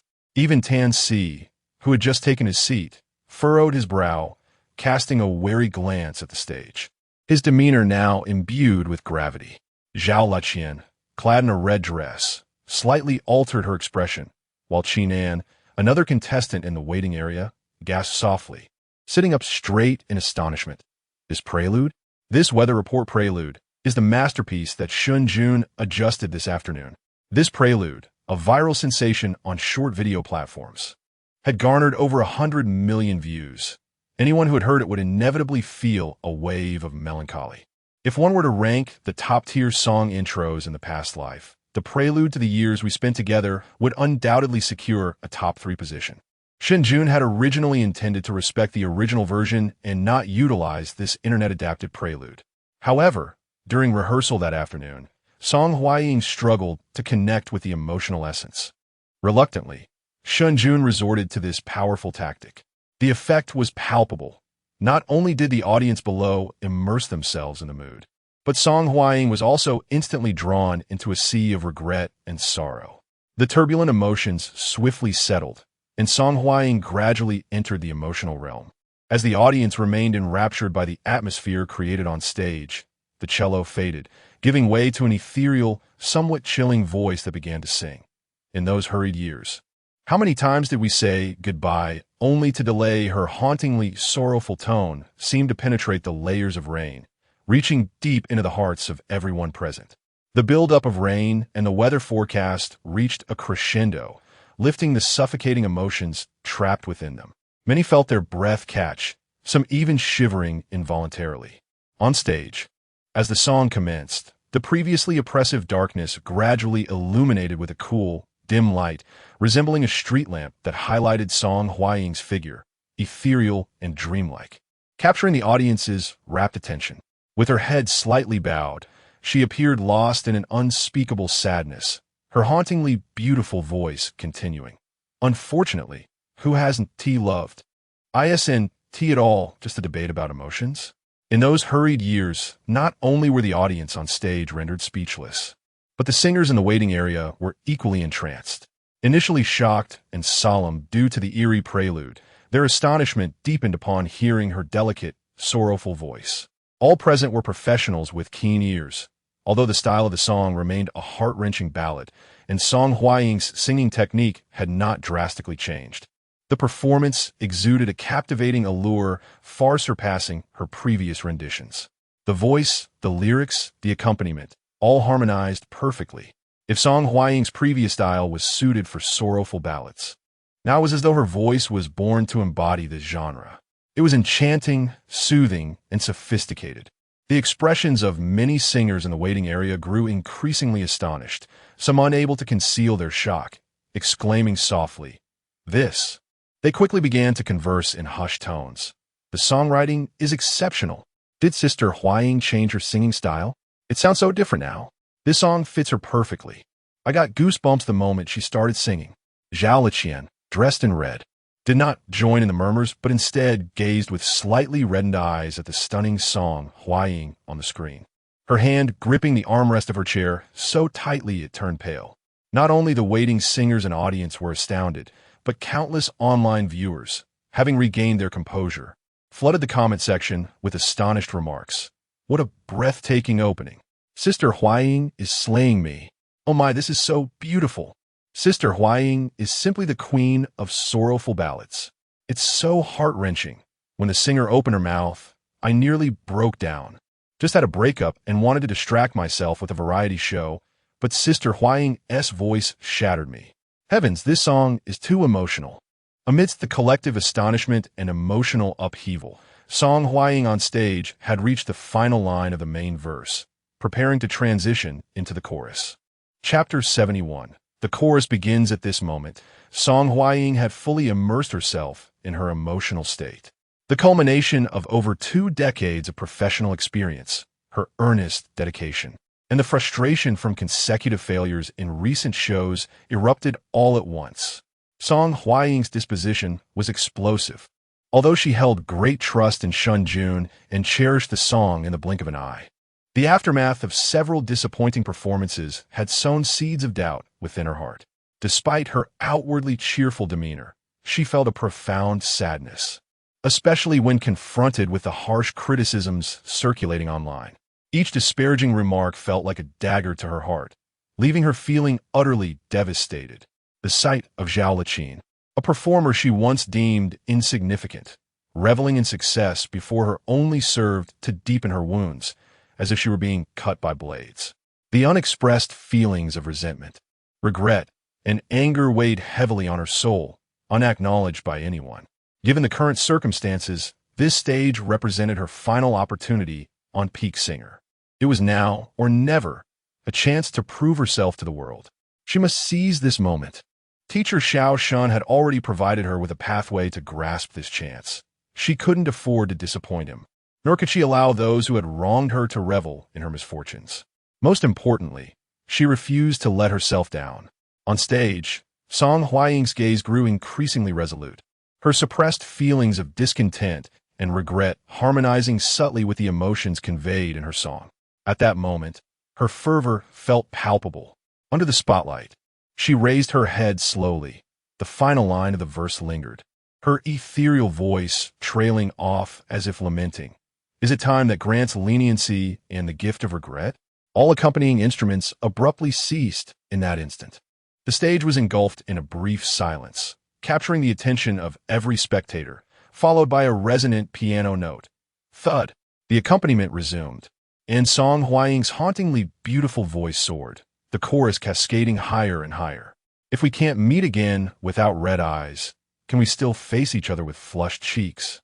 Just like that year when we etched forever together, such a beautiful rumor. The chorus marked the pinnacle of the song, and the chorus of In the Blink of an Eye had undoubtedly touched countless hearts. As the melody ascended and emotions surged, the audience seemed to be swept into a tide of regret and sorrow, losing themselves in the depths of her voice. The overwhelming sense of regret and discontent washed over them like a tidal wave, constricting their chests and reddening their eyes. At that moment, the program director shifted the camera to the audience, revealing many spectators with tear-filled eyes or covering their mouths in sorrow. Some young women openly wept, unable to contain their emotions. This poignant scene did not incite a flurry of online commentary, for the viewers were too engrossed in the performance to notice anything else. They were grappling with their own emotions. Hying, a senior at Yandong University, was nearing graduation and felt an intense wave of anxiety this semester. The weight of academic demands, impending internships, and job pressures loomed large, compounded by emotional turmoil. 2 days prior, she had broken up with her boyfriend of 4 years. The reasons were rooted in familial disapproval. Her boyfriend's mother harbored disdain for Hying's background. Hailing from a rural area in northeast China, her parents were farmers, and she had a younger brother in high school. While her family did not subscribe to gender biases, her boyfriend and aunt, Oppo's mother was intolerant and dismissive. Hying had hoped that by being kind to her boyfriend and his mother, she could eventually win her over. Their bond had been strong, and though his mother disapproved, he consistently supported her, comforting her and advocating on her behalf. Hying believed that winning over his mother was merely a matter of time. However, during their final year, the pressures of academia and the escalating demands from his family took a toll, leading to heightened tensions and a series of arguments.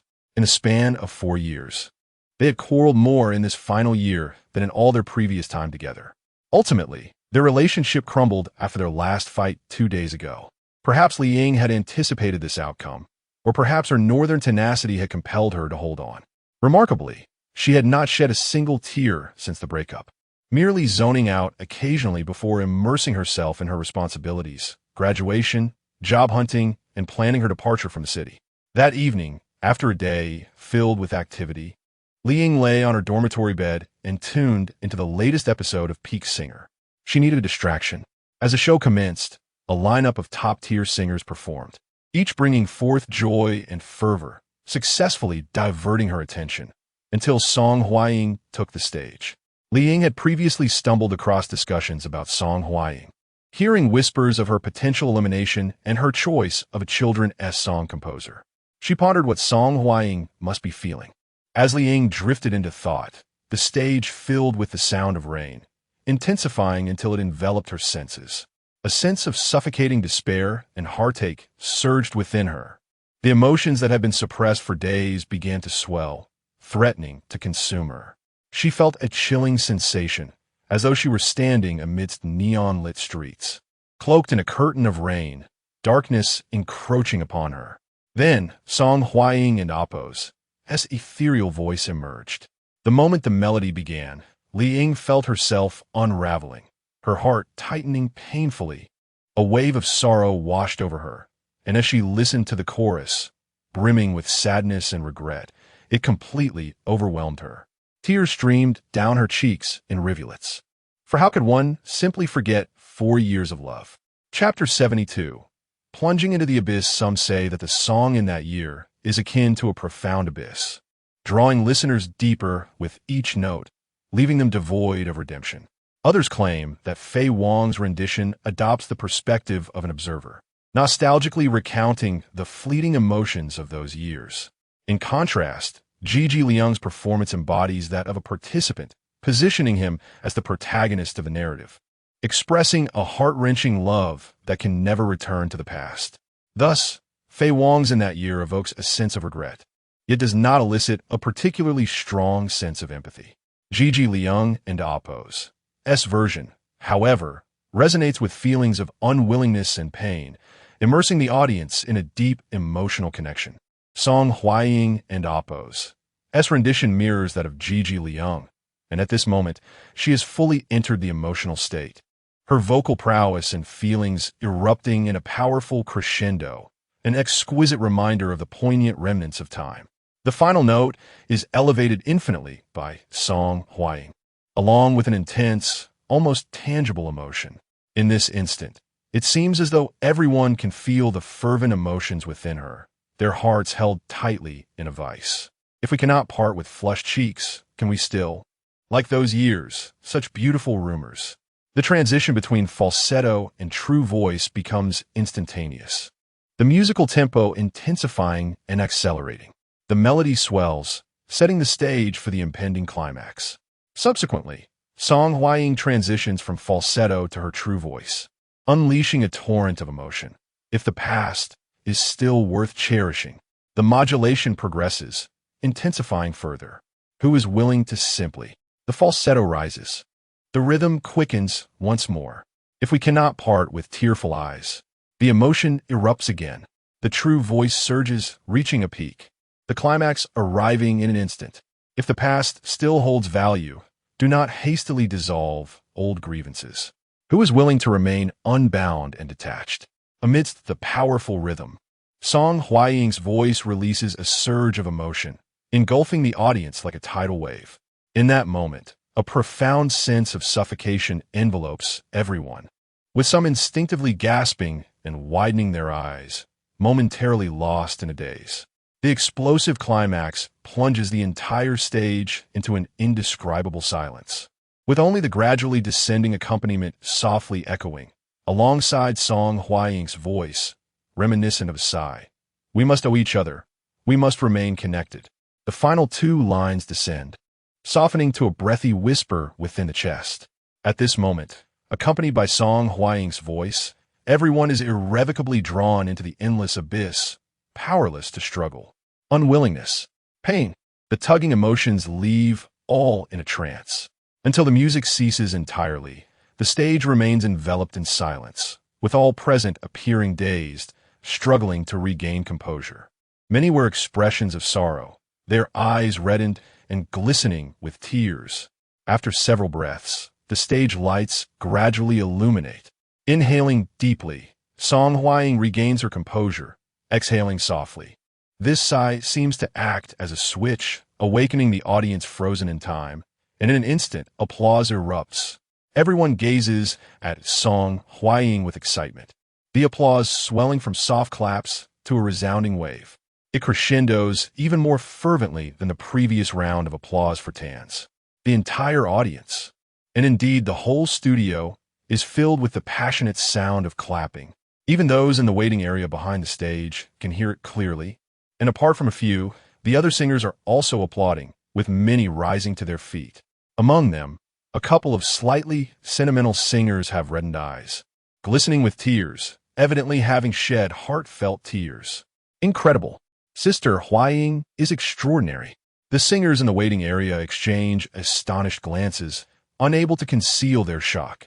Meanwhile, on stage, Song Hying gazes at the prolonged applause from the audience, finally exhaling a sigh of relief, a smile slowly gracing her lips. This is the only moment she has smiled throughout the 5 episodes of Peak Singer. Regaining the elegance of a top-tier singer, she gracefully extends her arms, taking a few steps closer to the audience before bowing elegantly. The applause, far from subsiding, intensifies with wild cheers erupting. Hying, I love you. Oh, in Oppos, that's so beautiful. Sister sang brilliantly. The audience erupts into a frenzy of shouts or trembling applause, and as the camera sweeps across, half of the audience appears teary-eyed, a sight both astonishing and moving. At this moment, Shen Jun is also seated among the audience. After the afternoon rehearsal, he was adjusting the accompaniment and guiding Song Hying. Concerned about her unstable performance, he took a ticket to sit in the front row, wishing to monitor her progress. Thankfully, Song Hying not only maintained her composure, but also exceeded expectations. Sitting in the audience, Shen Jun could feel the song's potency even more acutely. Throughout the performance until now, he had witnessed tears shed all around him. Even a robust man nearby was sobbing uncontrollably. Clearly, Song Hying had sung into the hearts of the audience. Song Hying possesses a blend of Fei Wang's voice and Gigi Liang's technique, though she, too, has her own areas of challenge. One could say their styles are similar, yet distinctly different. It is difficult to compare who sings better. However, Shen Jun has always believed that a song that can resonate deeply with the heart is a classic, and Song Hying has achieved that. At this moment, the host has taken the stage, and the next singer is about to perform. Song Hying smiles at the audience, thanking them, and with a graceful sway of her skirt, she descends from the stage. The audience erupts into even wilder cheers, many shouting, "Sister, don't go. Sister, sing another song. It feels as if a variety show has transformed into a personal concert. Unbeknownst to Song Hying, the fervor and excitement are not confined to the live audience. Viewers online are also swept up in the frenzy. As she sang, the barrage of comments had already begun to spiral into chaos. Initially, they discussed how pleasant the song was, but by the latter half, the comments morphed into a unified chorus of "Wah, it's so heartbreaking."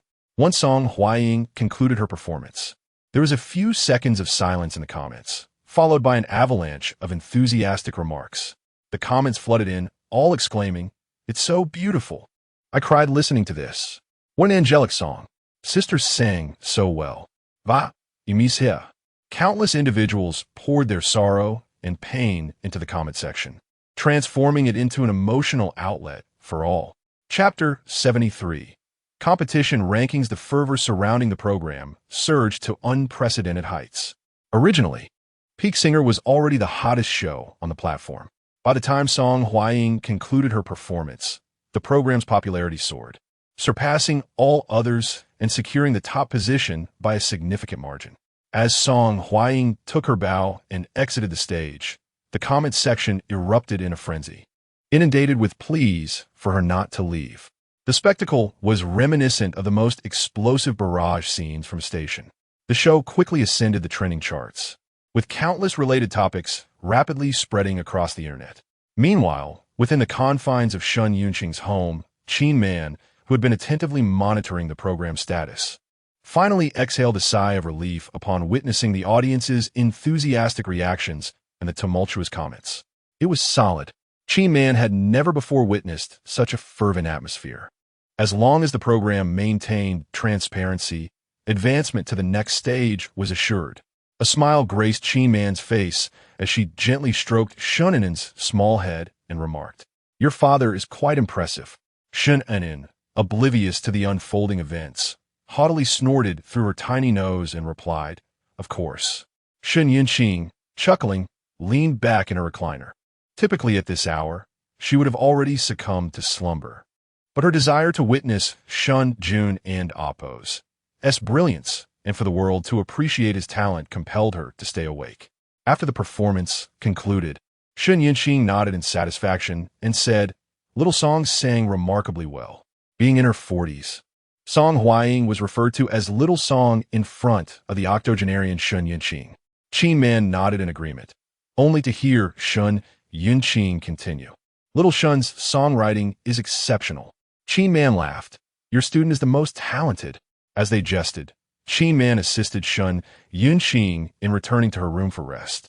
The performances on the Peak Singer stage continued, and following Song Hying, the next contestant to take the stage was the challenged singer Chen An.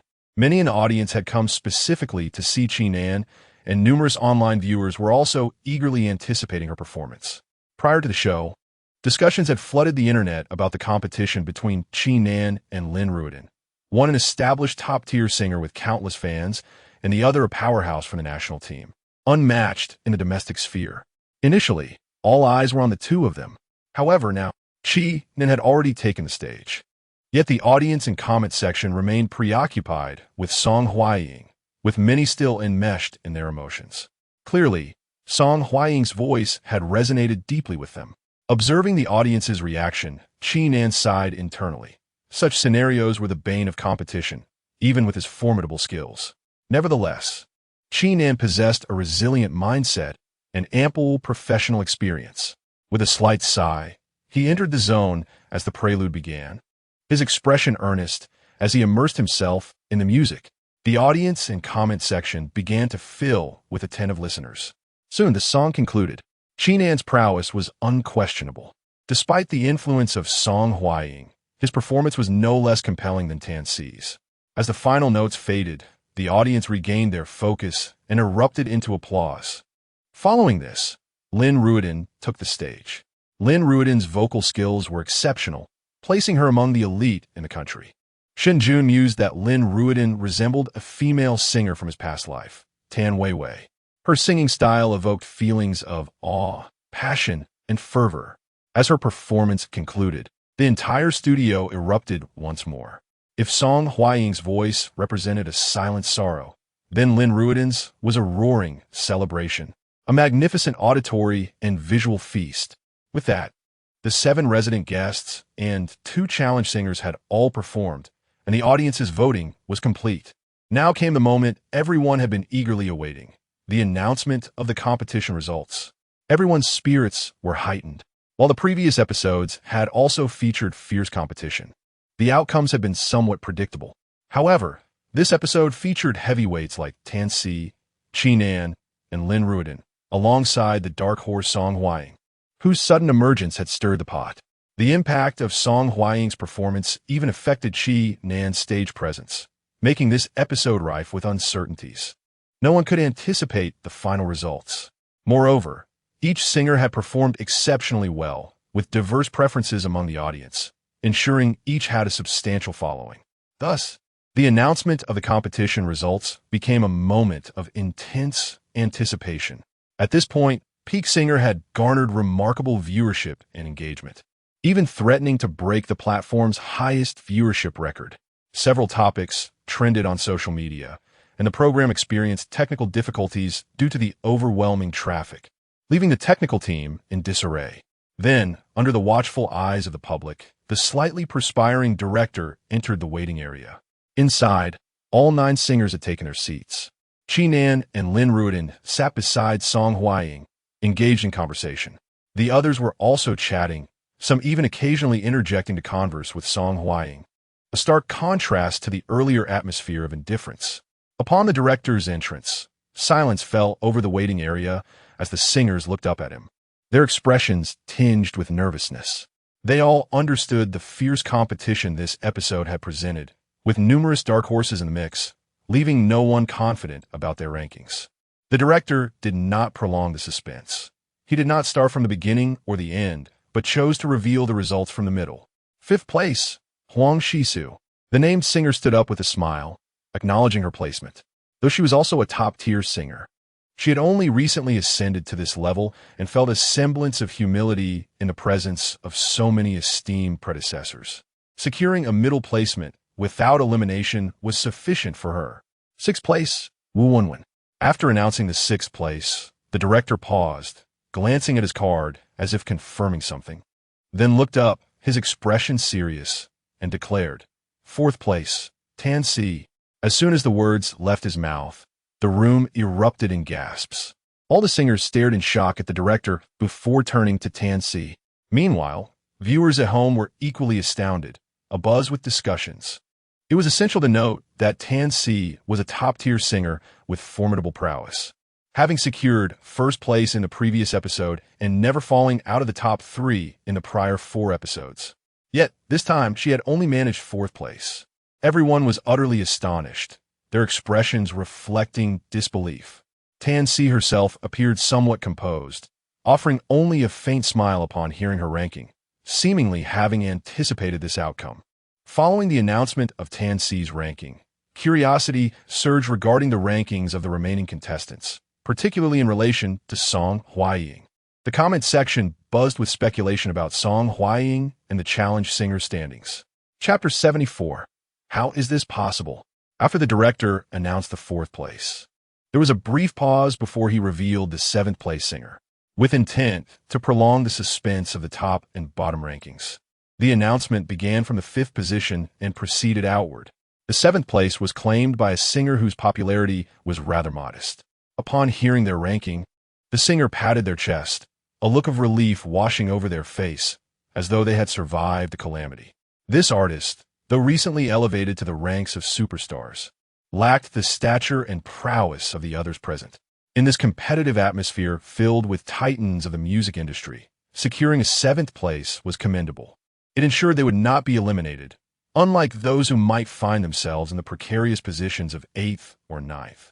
Another lesser-known singer, who had yet to hear their name called, displayed a glimmer of despondency in their eyes. They understood that their abilities would not suffice to reach the top 4, especially in this particular round. With 7th place already taken, the prospects of 8th or 9th loomed ominously, compounded by their previous performance being among the lowest. The expression on this singer's face grew rigid, a reflection of their despair. Similarly, Zhao Liqian, adorned in a striking red dress, wore a stiff expression. In this fierce competition among luminaries, she had never harbored high hopes for her ranking. Her aim was simply to surpass Song Hying, ideally securing 4th or 5th place. She had set her mental expectation at 4th, believing herself superior to all but Tan Si, Qi Nan, and Lin Ruiden. Having achieved 4th in the last round, she felt confident. Yet, as the announcements for 4th and 5th place concluded and neither belonged to her, Zhao Liqian's face became increasingly taut. The smile she had lost due to Song Hying and Oppo's extraordinary performance had vanished entirely. With the 4th, 5th, 6th, and 7th places already disclosed, only the top 3, along with the 8th and 9th, remained to be revealed. No, she could not possibly be at the bottom. Frantically shaking her head internally, Zhao Liqian recalled that since joining Peak Singers, she had never ranked among the lowest. Her confidence remained unshaken, although her vocal skills might not rival the industry and Oppo's giants. Her stage presence and looks should ensure a respectable vote count. The audience was drawn to her charm, satisfied with her recent performance. She believed every aspect, singing and dancing, had been executed flawlessly. Therefore, she could not fathom a ranking at the bottom. Perhaps she might even secure 3rd place. Given the strength of Qi Nan and Lin Ruiden, they were likely to take the 1st and 2nd spots, respectively. As for Song Hying, despite her impressive performance, Zhao Liqian reflected on past episodes where her rankings had been dismal. This suggested that the audience might not resonate with her as they had in earlier rounds. It was conceivable that Song Hying and Oppo's recent success was merely her own self-indulgence, and the viewers might remain indifferent once more. In that case, she could very well be in 3rd place. The mere thought of potentially overshadowing Song Hying sent Zhao Liqian's heart racing uncontrollably. The prospect of finally exacting revenge after years of being overlooked filled her with exhilaration. If she secured 3rd place, it would surpass Tan Si's ranking, a revered figure in the music industry adorned with numerous accolades. If she triumphed over Tan Si, her career could skyrocket, potentially leading to newfound fame in the subsequent episodes. How could she remain calm in light of such possibilities? As these thoughts coursed through her mind, a flush crept onto Zhao Liqian's cheeks, her eyes shimmering with fervor. Meanwhile, the director, glancing at his card, announced, "The singer in 3rd place is." All eyes were fixated, curiosity palpable in the air. The director deliberately paused, heightening the tension among the singers. Viewers watching the show erupted in discontent. When the director finally spoke, the name Qi Nan echoed through the room, plunging the atmosphere into a moment of silence. Every singer stood frozen, astonished that Qi Nan had claimed only 3rd place. Before anyone could fully comprehend, a sharp, incredulous voice broke through. "How is this possible?" Startled by the outburst, everyone turned to see Zhao Liqian in her resplendent red dress, her eyes wide with shock. Disbelief etched across her features. She had envisioned herself claiming 3rd place, anticipating a surge in her fame that might elevate her within the music hierarchy. Yet, before she could finish her thoughts, the director's voice pulled her back to reality. In her mind, she had secured 3rd, with Qi Nan and Lin Ruiden occupying the 1st and 2nd positions. Despite her confidence, she was well aware that she could not compete with Qi Nan and Lin Ruiden, who had been in the industry far longer than she. To have claimed 3rd was already an achievement in itself, but to discover that 3rd place belonged to Qi Nan was a crushing blow.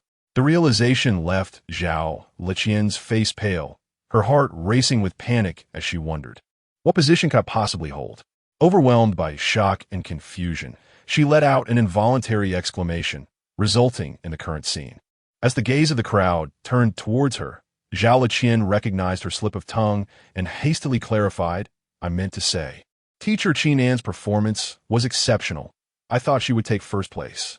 Hearing her words, the skeptical expressions of those around her softened, and they offered words of consolation to Qi Nan. "Qi, you are still superior to me."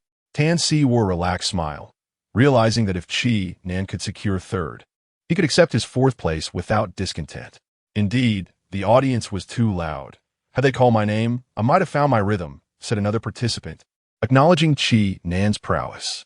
In light of the support, Chi Nan, being the most prominent figure present, received numerous affirmations from his peers. Yet, as these words reached his ears, a bitter smile formed within. He had never anticipated being told he was simply unlucky.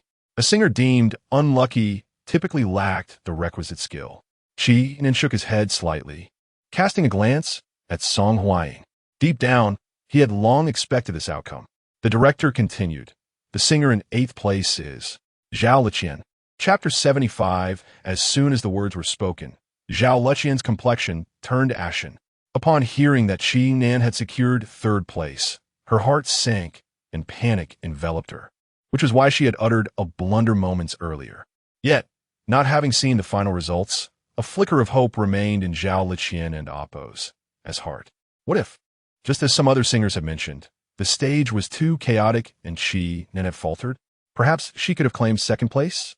However, this fleeting fantasy was swiftly crushed by the director's announcement, which buzzed in Zhao Liqian's ears. 8th place. She was shockingly 2nd to last. No, how could this be possible? In her daze, Zhao Liqian inadvertently voiced her innermost thoughts. The audience, upon hearing the director and Appo's words, turned their gazes towards her. Zhao Liqian was well-liked, and many singers were prepared to console her. Yet, as they turned, they were met with her pale face and dazed expression. Then, Zhao Liqian's sharp voice pierced the air. No. How could this happen? The crowd's expressions shifted dramatically, while dissatisfaction with rankings outside the top 3 was common. No one would dare vocalize it as openly as Zhao Liqian did in her moment of distress. Zhao Liqian was in deep trouble. A collective thought passed through the minds of the onlookers, and they swallowed their impending words, redirecting their gazes towards the director or elsewhere, as if drawing a line between themselves and Zhao Liqian. In the distance, Song Hying observed Zhao Liqian's breakdown with a subtle smirk. The director, taken aback by Zhao Liqian's sudden loss of composure, hastily signaled the cameraman to switch the shot. While the program thrived on drama, matters that could tarnish a singer's reputation were handled with caution, as they could incite considerable trouble. Yet, no matter how swiftly the cameraman acted, the viewers watching the live broadcast witnessed Zhao Liqian's breakdown, flooding the internet with shocked or perplexed comments. What has happened to Zhao Liqian? Her expression is terrifying. She can't handle losing. Others are elated in defeat, but she wails like a banshee. I think 8th place is about right. Her performance was lackluster, merely a feast for the eyes, or she might not have even placed 8th. This episode was a battle of titans, and 8th place is quite acceptable.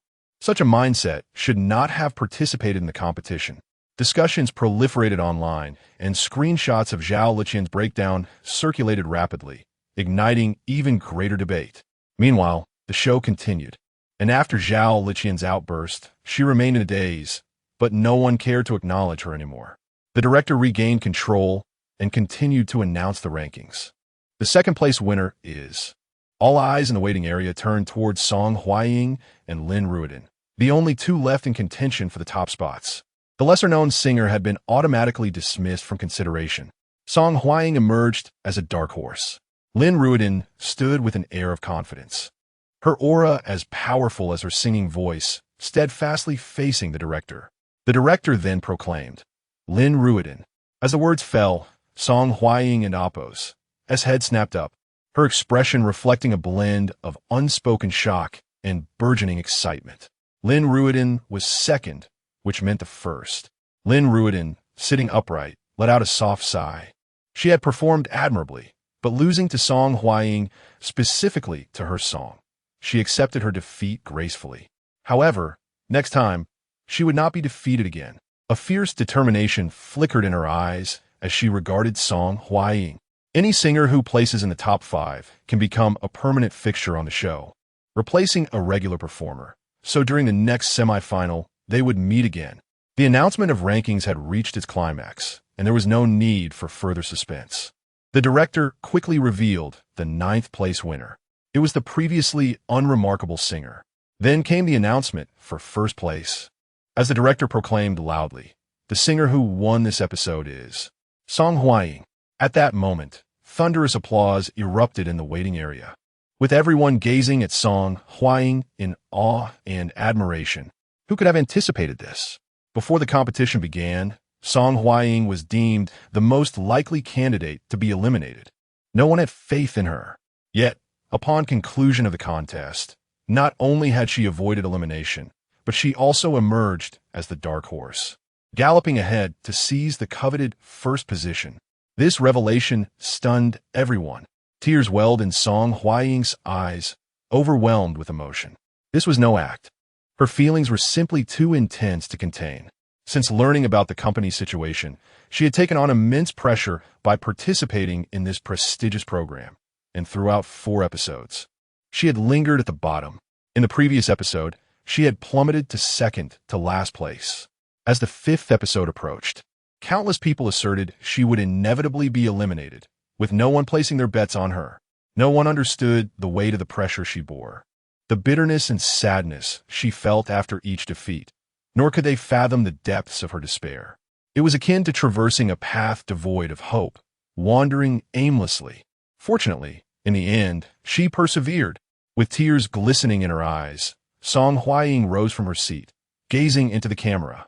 Surrounding her were fellow singers, their expressions a mix of astonishment and admiration, all applauding and celebrating her triumph, akin to stars orbiting a moon. In the faculty dormitory of the Shanghai Music Academy, Shen Jun had already fallen asleep. After hearing Song Hying's performance, she felt reassured and returned to her room to rest before the results were announced. In the living room, only Qin Man remained. Shannon had also dozed off in her arms. Qin Man was wide awake, brimming with energy. Tonight's show was not only crucial for Song Hying, but also for Online Company. Song Hying's success or failure directly impacted the future of Online Company. Qin Man could hardly afford to sleep.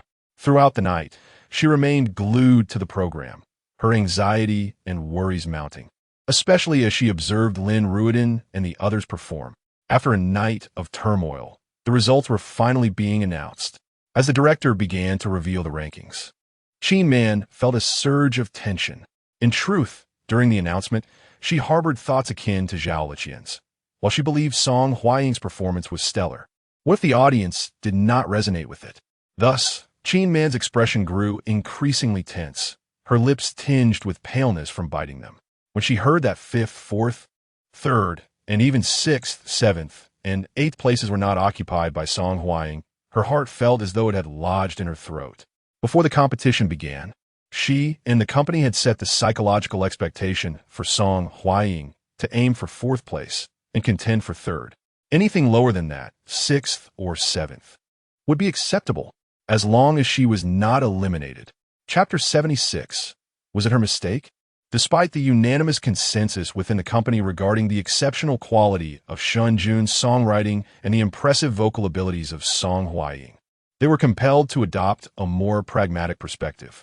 One was a novice who had never penned a song, while the other had faced consecutive defeats in competitions, deemed unsuitable as a performer. The combination of these two individuals failed to inspire confidence among the masses. Consequently, although Qin Man harbored high hopes for this episode, her utmost expectation was merely to secure 4th place, a modest ambition, indeed, as long as they advanced. To her astonishment, Song Hying not only progressed, but emerged as a dark horse, triumphantly surpassing seasoned artists like Tan Si, Qin An, and Lin Ruodin to seize the 1st position.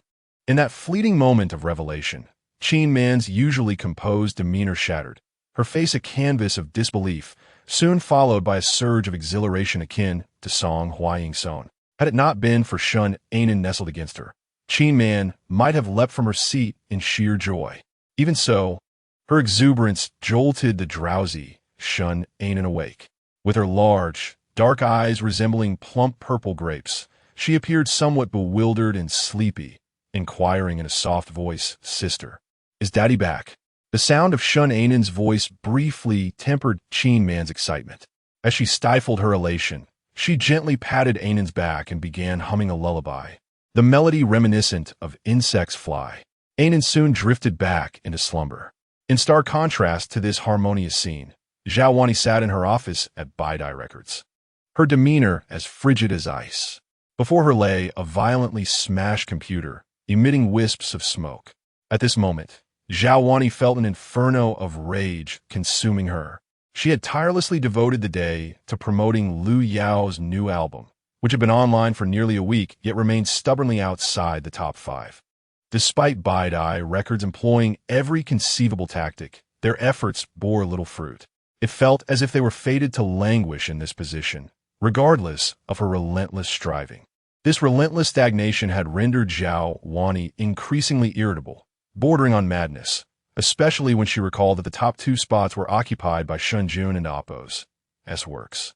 The thought that a talentless individual like Shen Jun could achieve such a claim while she could not drove her to the brink of insanity. Adding fuel to the fire was the recent rumor circulating within the company regarding Shen Jun's former marriage to her. The photographs of their divorce had resurfaced online, and although Zhao Wani wore sunglasses in those images, anyone familiar with her could easily recognize her. Whispers filled the air, questioning the reasons behind their separation.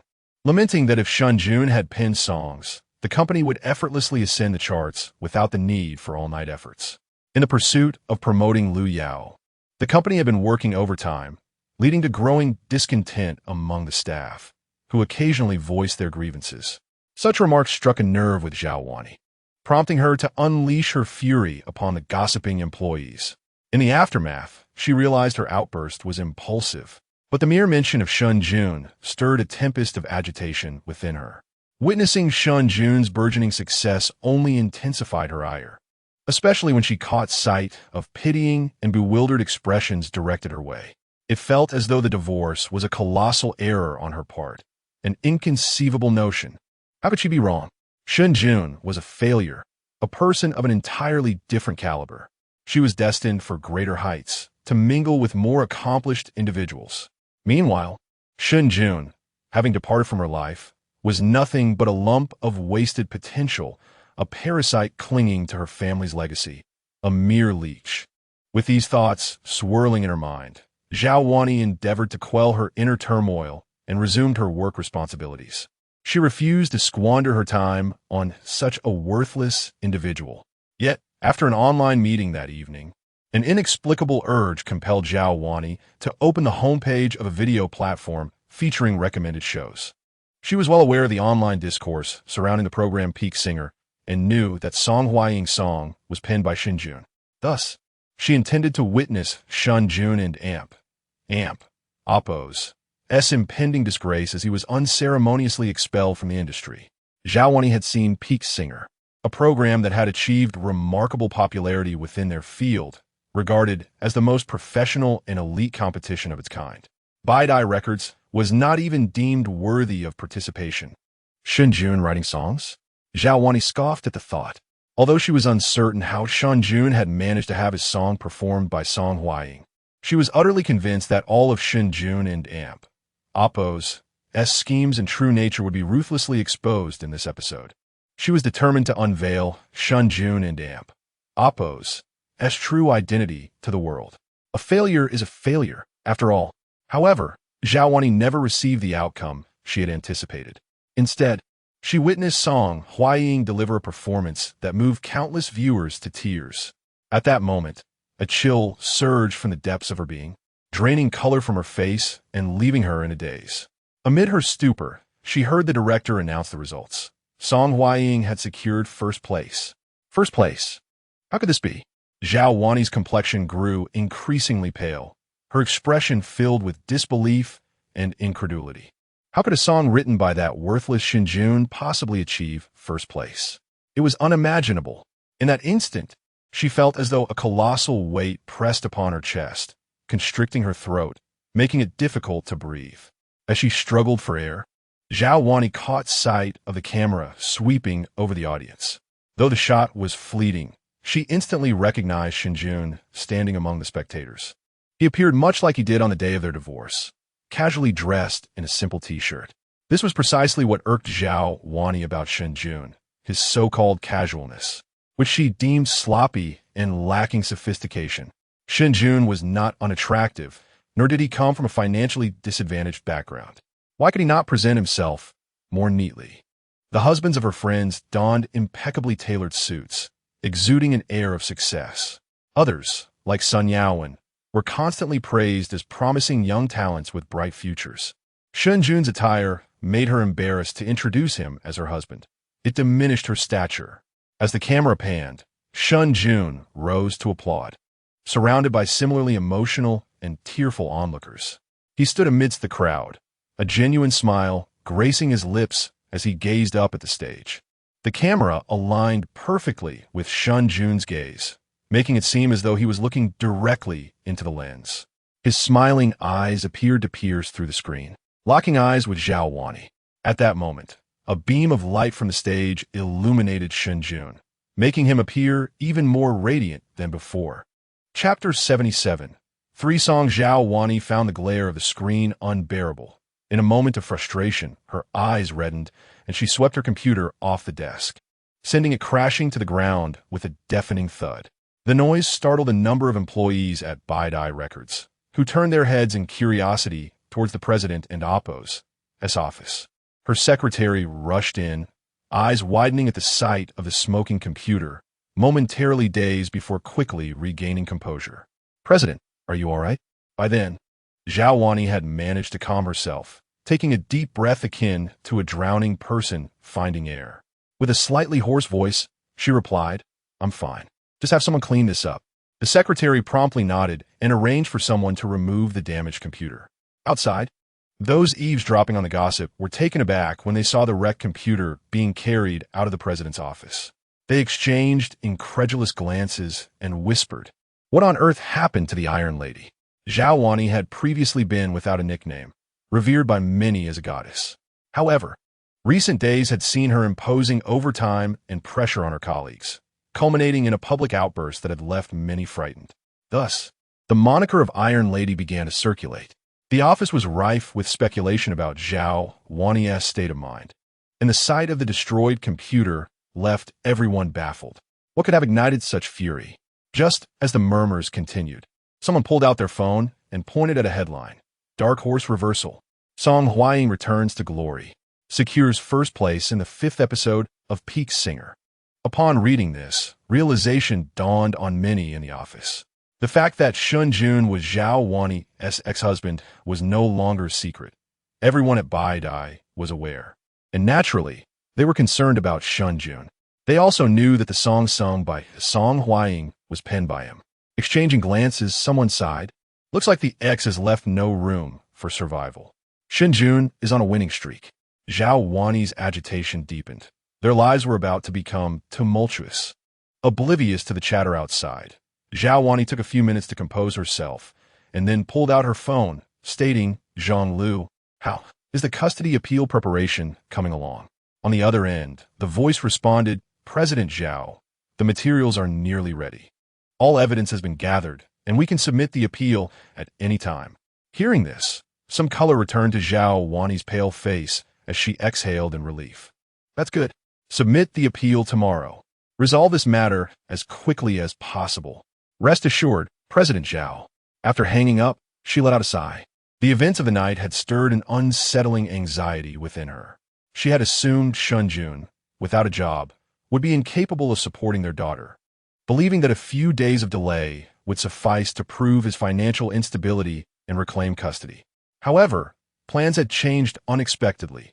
In just a few days, Shen Jun had not only participated in a variety show, but had also established ties with Hansher Company, assisting Song Hying in securing the top position among singers. All of this escalated Zhao Wani and Oppo's anxiety and impatience. She had to regain custody of her daughter before Shen Jun could fully regain his footing. That night, many found it difficult to sleep. The following day, discussions about the previous night's Peak Singer episode and Song Hying's performance filled the streets. After the show concluded, news of Song Hying's Dark Horse comeback trended on social media, quickly climbing to the top of the trending topics. Peak Singer had 6 entries on the trending list, dominating the charts without question. These trends persisted throughout the night and intensified with the morning rush hour. Song Hying and Oppo's fame surged once more, accompanied by the song that moved countless listeners the fleeting years. After the show, This song was uploaded to the Hualuo music platform, skyrocketing to the top of the charts with an unstoppable momentum. By morning, it had secured the #1 spot on the Hot Song chart, with play counts and discussions soaring exponentially, with some even dubbing it the ultimate tearjerker. As discussions swirled, someone suddenly interjected, "Aren't we forgetting someone?" "Who?" "Shen Jun." Upon hearing this name, the revelers in the song Hying discussions paused, then collectively exclaimed, "Why does that name sound so familiar?" "Well, The Fleeting Years was written by him." "Oh, right. The song sung by Song Hying was indeed composed by him." "Yes.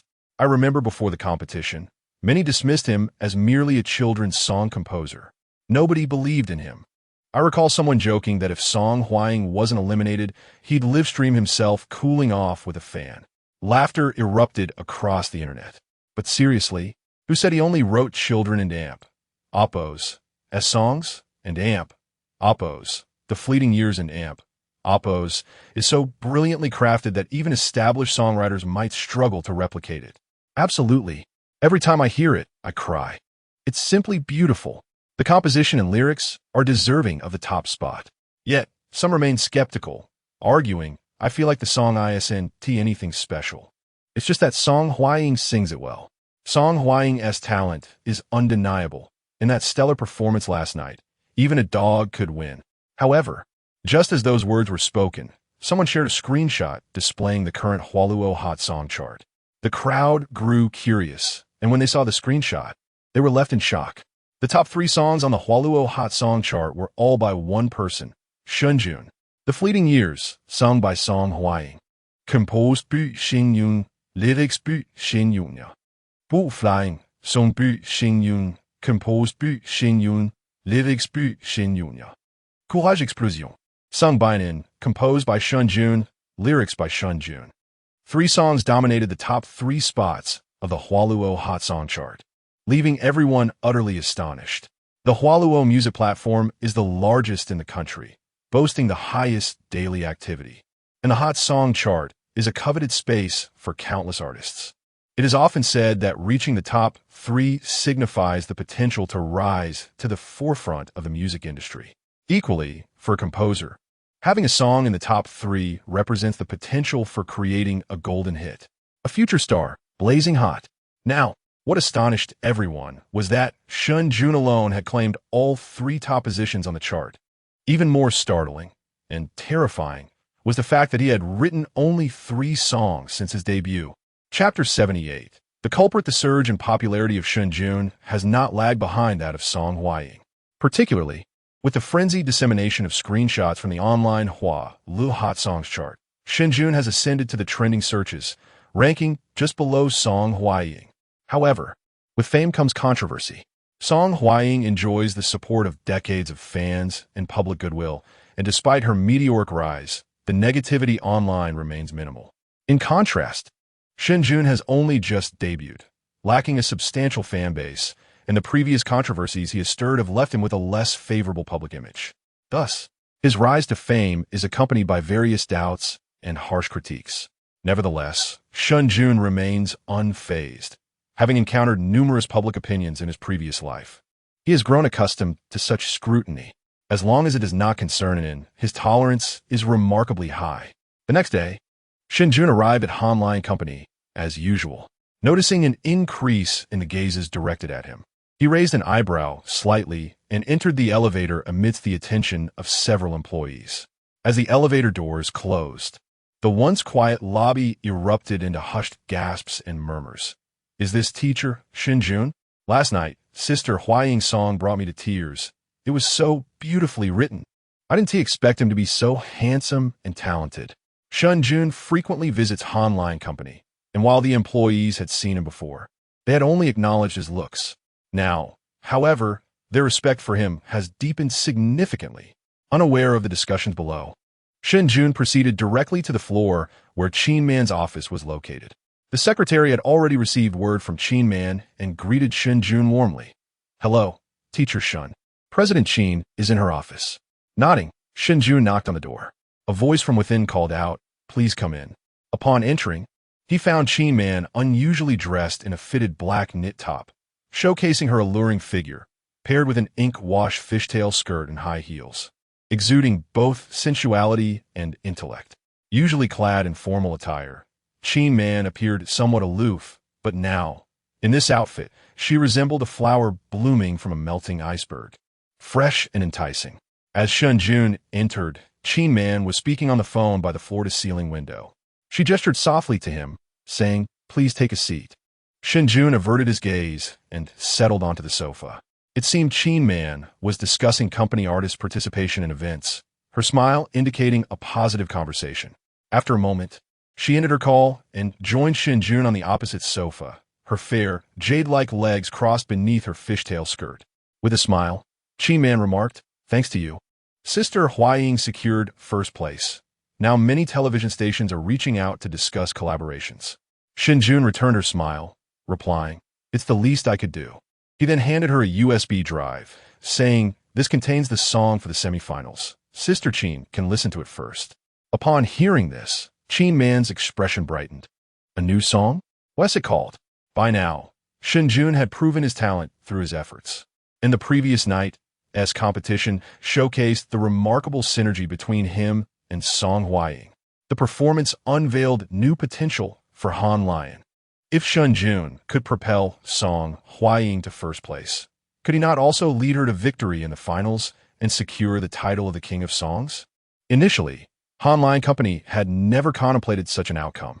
Their hopes for Song Hying and Peak Singer were modest, merely to secure a spot in the top 3, which would significantly enhance her exposure and elevate her career.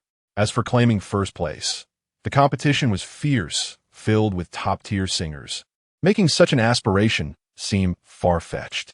However, now, Shen Jun had illuminated a new possibility. Since Song Hying had outperformed Qin An, Tan Si, Lin Ruiden, and others in this episode, might she also achieve similar success in the finals?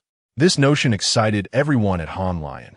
It was not a matter of being overly ambitious, but rather a newfound hope sparked by Shen Jun. Given this potential, why not be bold? What if it actually happened? Thus, both Han Lion and Qin Man now held Shen Jun in high regard and anticipation. Shen Yun succinctly. The song is titled Red Bean, a classic by Wang Fei from my previous life. Song Hying's vocal timbre closely resembles Wang Fei's, and under Shen Jun's guidance, her pronunciation has increasingly aligned with Wang Fei's mannerisms.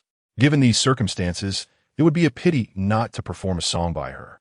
Upon hearing the title, Qin Man paused, taken aback. This wasn't the heartfelt ballad she had anticipated, akin to the years we spent together, which would evoke a sense of loss merely from its name. But Red Bean? She was somewhat perplexed.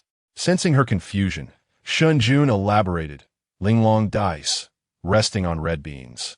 An aching longing, do you not know?" In traditional cultural contexts, the red bean symbolizes yearning, and upon hearing Shen Jun and Amp, Oppo's poetic line, Qin Man suddenly understood. Her realization was accompanied by surprise. Who wrote this poem? I've never heard of it before. The beauty of the poem and the profound sense of longing it conveyed left a lasting impression on her. Yet, she was astonished that she had never encountered it before. Shen Jun internally scoffed, thinking, if you had, it would be quite the coincidence. Maintaining a calm demeanor, he replied to Qin Man, "I just made it up." Qin Man and Oppo's expression shifted slightly. Her lips parted in astonishment, and after a moment, she sighed, "No wonder you can write such beautiful songs." After a brief exchange, as noon approached, Shen Jun prepared to leave, but Qin Man preemptively suggested, "Don't head back for lunch. I'll treat you to a meal." She had invited Shen Jun to the company with the intention of treating him, especially since his song had greatly contributed to their success the previous night. Furthermore, discussions within the company had already begun regarding the possibility of signing Shen Jun. Qin Man harbored the same idea. She intended to explore this further during their meal and see if she could secure him for the company. However, Shen Jun shook his head, saying, "Sorry, Sister Qin. I need to pick up on him from school." Qin Man was taken aback for a moment. Often, when she looked at Shen Jun, she instinctively forgot that he was a father. After a moment of surprise, Qin Man quickly regained her composure, saying, "No problem at all. Just bring in along." I promised her I'd take her out for some fun. With a smile, she added, and it is adorable, and her charming personality made our interaction delightful last night. I indeed promised to take her out. I can excuse her from school this afternoon. We were just discussing Disney yesterday, and she seemed eager to go. At this, Shen Jun's smile faltered momentarily. No wonder Enin had been reluctant to go to school that morning, despite having grown accustomed to it. She had been yearning for an outing, and now he understood the source of her discontent. Chapter 79. Director Shen Jun could not agree any longer. If this continued for another couple of days, that little rascal would truly go mad.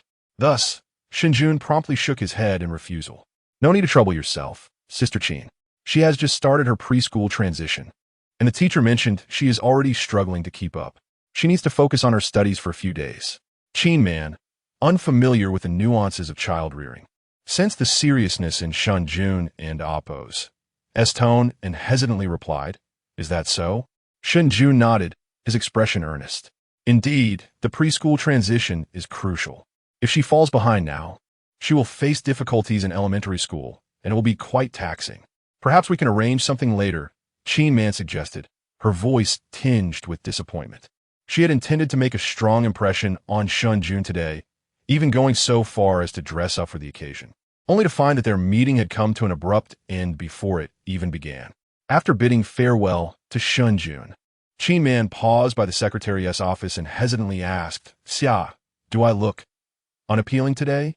As she spoke, she subtly turned her body. The inky fishtail dress blossomed like a lotus, enhancing Qin man's already striking beauty. Xia, accustomed to seeing Qin man in formal attire, was taken aback by her vibrant appearance. The dress accentuated her graceful figure, leaving Xia momentarily speechless. "President Qin, you look stunning." Yet, Qin man frowned, questioning, "Really? But what about Shen Jun?" Though Qin man was indeed beautiful, picking up her daughter from school took precedence. After leaving the Hanlion company, Shen Jun hurriedly took a taxi to the Ing Huang kindergarten. Unfortunately, due to the peak hour, he arrived a few minutes late. Fortunately, and it was still playing under the supervision of Teacher Li, Shen Jun breathed a sigh of relief and quickly approached them. Hearing his footsteps, both Teacher Li and Enin looked up, with Teacher Li smilingly greeting, "Enin's father, you've arrived." Enin dashed over and hugged Shen Jun's leg, exclaiming, "Daddy!" Shen Jun knelt down to embrace Enin, then turned to Teacher Li with an apologetic expression. "I'm sorry, Teacher Li, I was delayed by some matters." Teacher Li smiled, completely unfazed. "I understand. You're quite busy these days." Shen Jun grinned and encouraged him to wave goodbye to Teacher Li. "Goodbye. Teacher Li, goodbye." Enin, "Goodbye, Enin's father."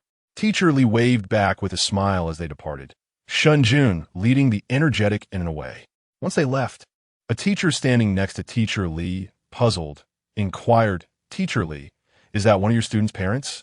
He looks somewhat familiar." Teacher Li raised an eyebrow and chuckled. "That's right. His name is Shen Jun." The questioning teacher paused in confusion. "Shen Jun? Wait a moment." The realization dawned on her. "He is Shen Jun? He is so handsome. Wow. I can't believe he is a parent of one of your students. You must be so envious." The excitement surrounding the recent singing competition had led to an increase in public interest in Shen Jun, and today he had garnered even more attention. Even Enin, sensing the gazes upon them, innocently asked, "Daddy, why is everyone looking at you?" Shen Jun, aware of the reason, teased Enin, "It's because Daddy is handsome." Enin pouted slightly. "Oomph. They aren't trying to steal Daddy from me, are they?" With that, Enin clung tightly to Shen Jun's neck, burying her face in his shoulder. Shen Jun was taken aback by her sudden mood swing. After soothing her for the entire afternoon, he allowed her to enjoy an ice cream cone, marveling at the joyful expression on her face. Shen Jun couldn't help but suspect that this clever little girl had been plotting against him since school ended. She is getting smarter by the day. In the afternoon, after dropping Enin back at kindergarten, Shen Jun returned home to tackle some household chores. As school dismissal approached, he went to pick her up, and afterward, they headed to the market to buy some groceries. Upon returning home, Shen Jun cooked while Enin did her homework, which she had for her preschool transition. Shen Jun found it perplexing, but Teacher Li assured him it was preparatory work for elementary school. Baffled, Shen Jun wondered why there was still homework despite the so-called double reduction policies in place. Fortunately, Anan was quite self-sufficient and didn't require supervision to complete her assignments. Shen Jun had always believed that Anan was a blessing, as she had never caused him much trouble since her birth. She was obedient and exceptionally bright, making Shen Jun feel as if he should cherish her even more. Life seemed to have returned to the rhythm it had before Shen Jun's divorce. As he found himself with some free time, he began to contemplate his upcoming schedule. The next episode of Peak Singers was set to air next Friday, just 6 days away. The magazine release for Tomb Rating Notes was on July 16th, in 5 days. The most imminent was Where Are We Going, Dad?, which was about to begin recording in 2 days. However, Shen Jun found it odd that, with the recording time approaching, he had yet to receive any notification from the production team. He messaged Lin Jia, but she did not respond, which ignited a flicker of concern within him. Sure enough, a day later, Shen Jun received a call from Lin Jia. Her voice was hoarse and somber as she began, "Jun-gu, I've had a falling out with Xiang Tai." Upon hearing this, Shen Jun's expression tightened with worry. "Where are you now?" Lin Jia hesitated for a few seconds before replying. "I just finished packing and don't know where to go. Let me buy you a ticket. Come to whose city? And has been wanting to see you." Shen Jun immediately offered. There was a brief silence on the other end before Lin Jia's voice, now more hoarse and slightly trembling, responded, "Okay." After hanging up, Shen Jun sighed softly. He had felt uneasy not being able to contact Lin Jia the day before. He typically refrained from assuming the worst about others, but being in this industry compelled him to think otherwise. Having witnessed too much darkness in his previous life, he never expected Lin Jia would actually encounter such troubles. Lin Jia's flight was scheduled for the evening. Shen Jun first picked up Anan from school and then took her to the airport. Confused, Anan assumed they were going on another outing when she saw the airport and exclaimed with wide eyes, "Daddy, where are you taking Anan to play?" Shen Jun, exasperated, thought this little one only has thoughts of playing, all thanks to Sister Qin. Meanwhile, Qin Man, still at the office working overtime, suddenly sneezed, looking up in confusion. In the car, Shen Jun explained to Anan, "We're here to pick up Uncle Lin Jia. Do you remember Uncle Lin Jia?" Upon realizing they weren't going out to play, Anan's expression fell, and she pouted, murmuring, "I remember. Director Lin. During last week's filming of Where Are We Going, Dad?" Anan had overheard the staff referring to Lin Jia as Director Lin, and she had imitated them. Forming a habit, Shen Jun gently patted Anan's head and, with a hint of sadness and sympathy, explained, "Uncle Lin Jia lost his job and has nowhere to go, so he is coming to stay with Daddy. Will you welcome Uncle Lin Jia?" Shen Jun's performance piqued Anan's interest, and she lifted her head slightly. Why did Uncle Lin Jia lose his job? Shen Jun feigned indignation as he replied, "Because some bad people took Uncle Lin Jia's job away." Though Lin Jia hadn't disclosed the details, Shen Jun could surmise the situation. Upon hearing Shen Jun's words, Anan's attention was completely captivated, and she exclaimed in surprise, "Ah, Uncle Lin Jia is so pitiable." Chapter 80. Defeat them. Shen Jun continued to coax. "Indeed, Uncle Lin is quite pitiful. Doesn't welcome Uncle Lin?" Anan tilted her head, her big eyes brimming with sympathy, and welcomes Uncle Lin. Shen Jun gently suggested, "Shall we go together to greet Uncle Lin?" And nodded earnestly, "Okay." Her grape-like eyes sparkled with contemplation, as if pondering how to comfort the sorrowful uncle once he arrived. Seeing Anan and Appo's unhappiness averted, Shen Jun felt a wave of relief wash over her. Children must be coaxed in such a manner. They are forgetful, and diverting their attention is the best remedy. The taxi driver in the front seat noticed Shen Jun and Appo's relief and exchanged a smile with her through the rearview mirror. "Is this your daughter?" She and Appo's truly adorable. The taxi driver, who also had children, engaged in pleasant conversation with Shen Jun, creating a harmonious atmosphere throughout the journey, only to be taken advantage of upon disembarking. Watching the taxi speed away, Shen Jun inhaled deeply. "This is what it means. I treat him as a good person, and he sees me as an easy mark." This incident further solidified Shen Jun's resolve to purchase a car. It was imperative to do so promptly, or else these vexatious matters would be the death of her. Moreover, it was exceedingly inconvenient. With a sigh, Shen Jun led Anan into the airport. Not long after entering, she spotted Lin Jia emerging from the arrivals area, dragging a suitcase behind him. Lin Jia appeared drastically different from when they filmed the program last week. Although not as handsome as Shen Jun, he was still quite charming for his age, only 28. However, as he exited the airport, he bore a scruffy beard, disheveled hair, and a complexion that seemed particularly dull, with pronounced dark circles under his eyes. He looked as if he could easily pass for someone in their 30s or 40s. Furthermore, Lin Jia's demeanor had changed. During the filming last week, especially towards the end, he was spirited and exuded youthful ambition. Now, he seemed utterly defeated, as if his very essence had been drained, resembling a corporate drone who had endured years of exploitation. It was a pitiful sight. At first glance, Shen Jun almost failed to recognize Lin Jia. Upon witnessing his condition, her brows furrowed with concern. Lin Jia was one of the few friends she had made since her arrival in this world, and their relationship had always been amicable, true friends. It was largely thanks to Lin Jia that Shen Jun managed to navigate her way out of her recent predicament so swiftly. During the filming, he had tirelessly assisted her. Despite being merely a director, Shen Jun truly wished for Lin Jia to fare better than this. However, she was taken aback by his current state. Feeling a weight in her chest, she exhaled and approached, calling out, "Uncle Lin." Lin Jia stumbled out of the airport, lost in a haze after the recent events that had left him feeling directionless and questioning the very meaning of life. Then he heard the bright, cheerful call and looked up to see Anne bounding towards him, her little legs pattering against the ground, her face aglow with a radiant smile. In that moment, Lin Jia and Appo's heart, once ashen and lifeless, stirred with a flicker of vitality. He managed to utter, and in his voice still hoarse. Shen Jun stepped up behind him and gently patted Lin Jia's shoulder. "Are you all right?" Lin Jia raised his gaze to meet hers, his eyes bloodshot and trembling lips finally forming a choked cry. "Jun Ge." On the way back, and had already dozed off in the car. After Shen Jun had tucked her in for the night, she took Lin Jia to a nearby street food stall. A man may not shed tears lightly, but he had yet to reach that point.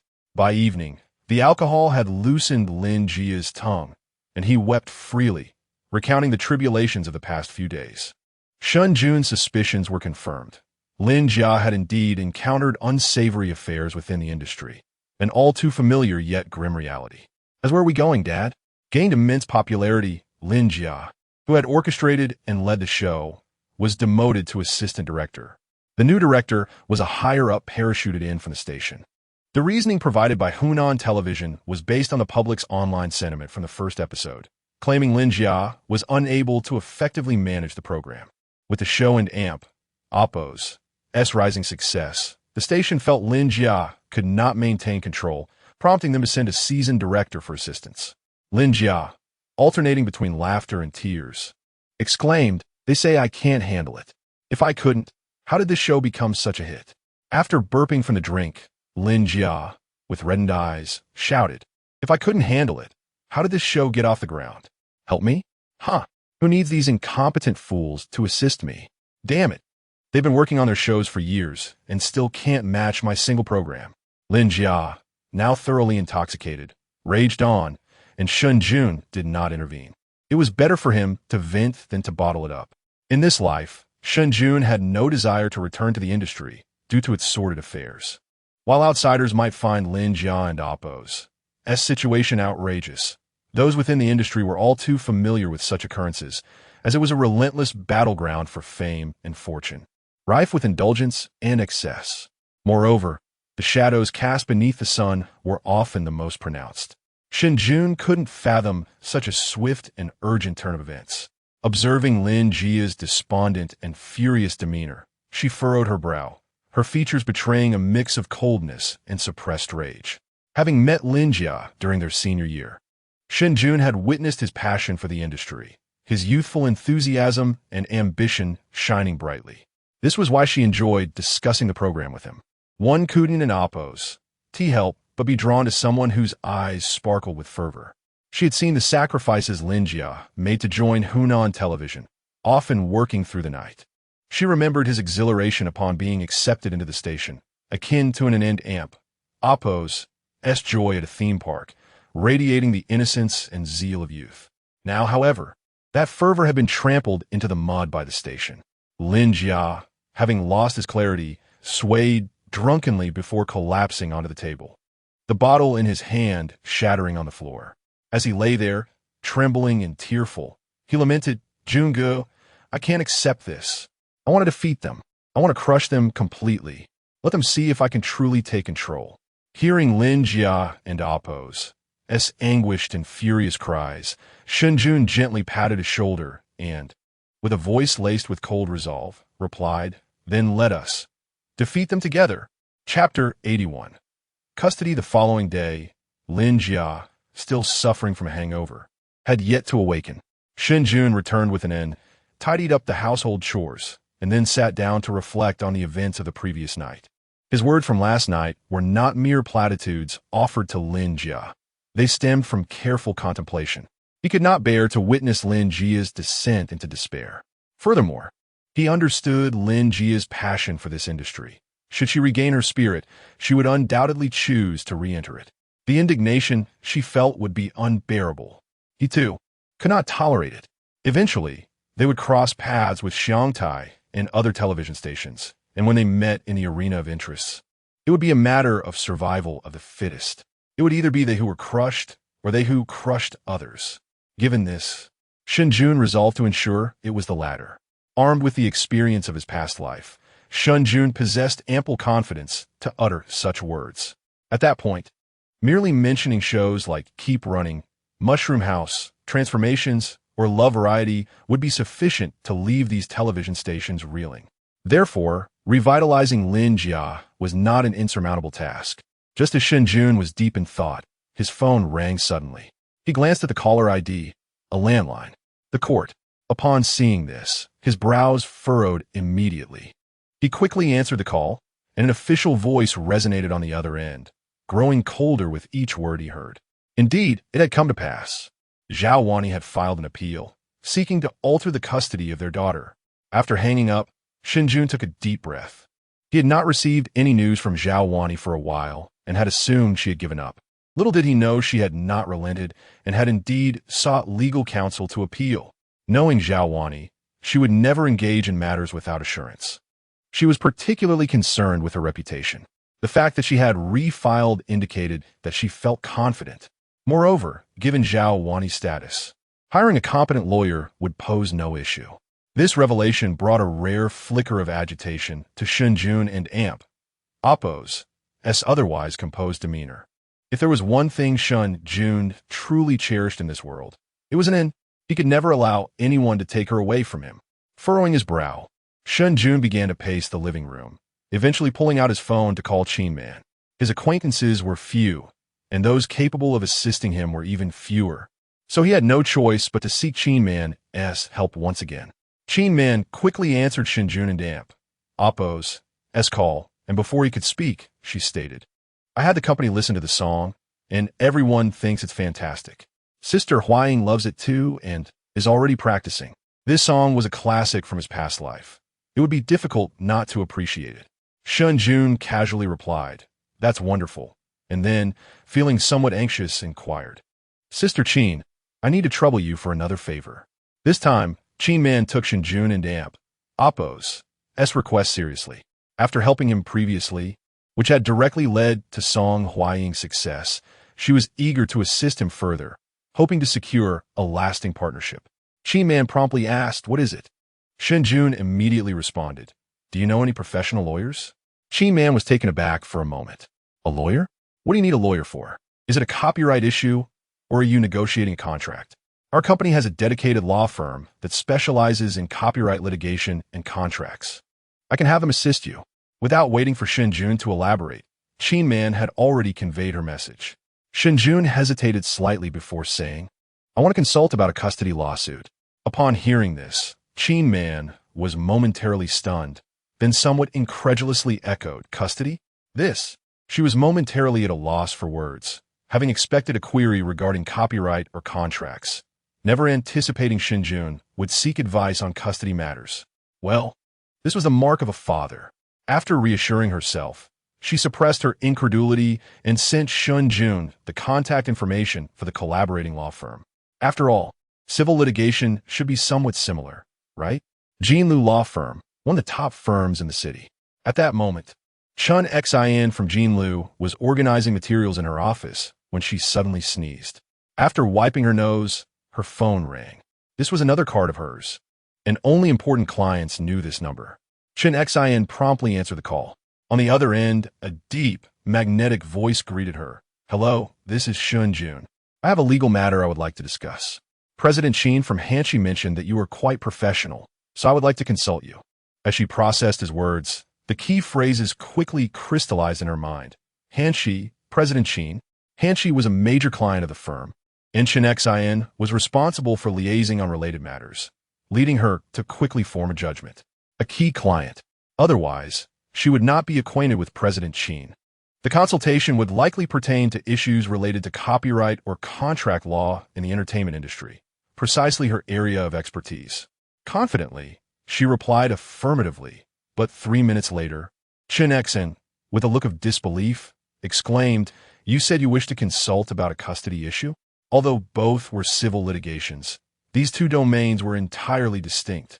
Just as Chen Xin was about to decline, her phone suddenly pinged with a new message from President Shen, stating, "Assist him with this matter, and I will prioritize recommending you when Hanshi and Oppos, as legal consultant in Oppos, as contract expires next year." Upon reading this, the words Chun Xin had been about to voice were instantly altered, and she resolutely told Shen Jun, "No problem. Leave it to me. This is my specialty. Please send me the relevant materials, and I will review them." With Chen Xin and AMP, Oppos, S assurance, Shen Jun felt some of his anxiety dissipate. He had checked Jinlu Law Firm and was aware that it was one of the leading firms in the city, which eased his mind further. At noon, Lin Jia had yet to awaken. Shen Jun returned home with an in for lunch. Upon learning that Uncle Lin Jia was still asleep, Anan playfully drew a pig into Oppos, S head on Lin Jia and Oppos, S hand, remarking, "Uncle Lin Jia is a lazy pig." Shen giggled and ran off. After lunch, Shen Jun received a notification from the production team of "Where are we going, Dad?" The notification informed him that due to a guest withdrawal, the second episode, originally scheduled to air on July 12th, will be postponed for a week.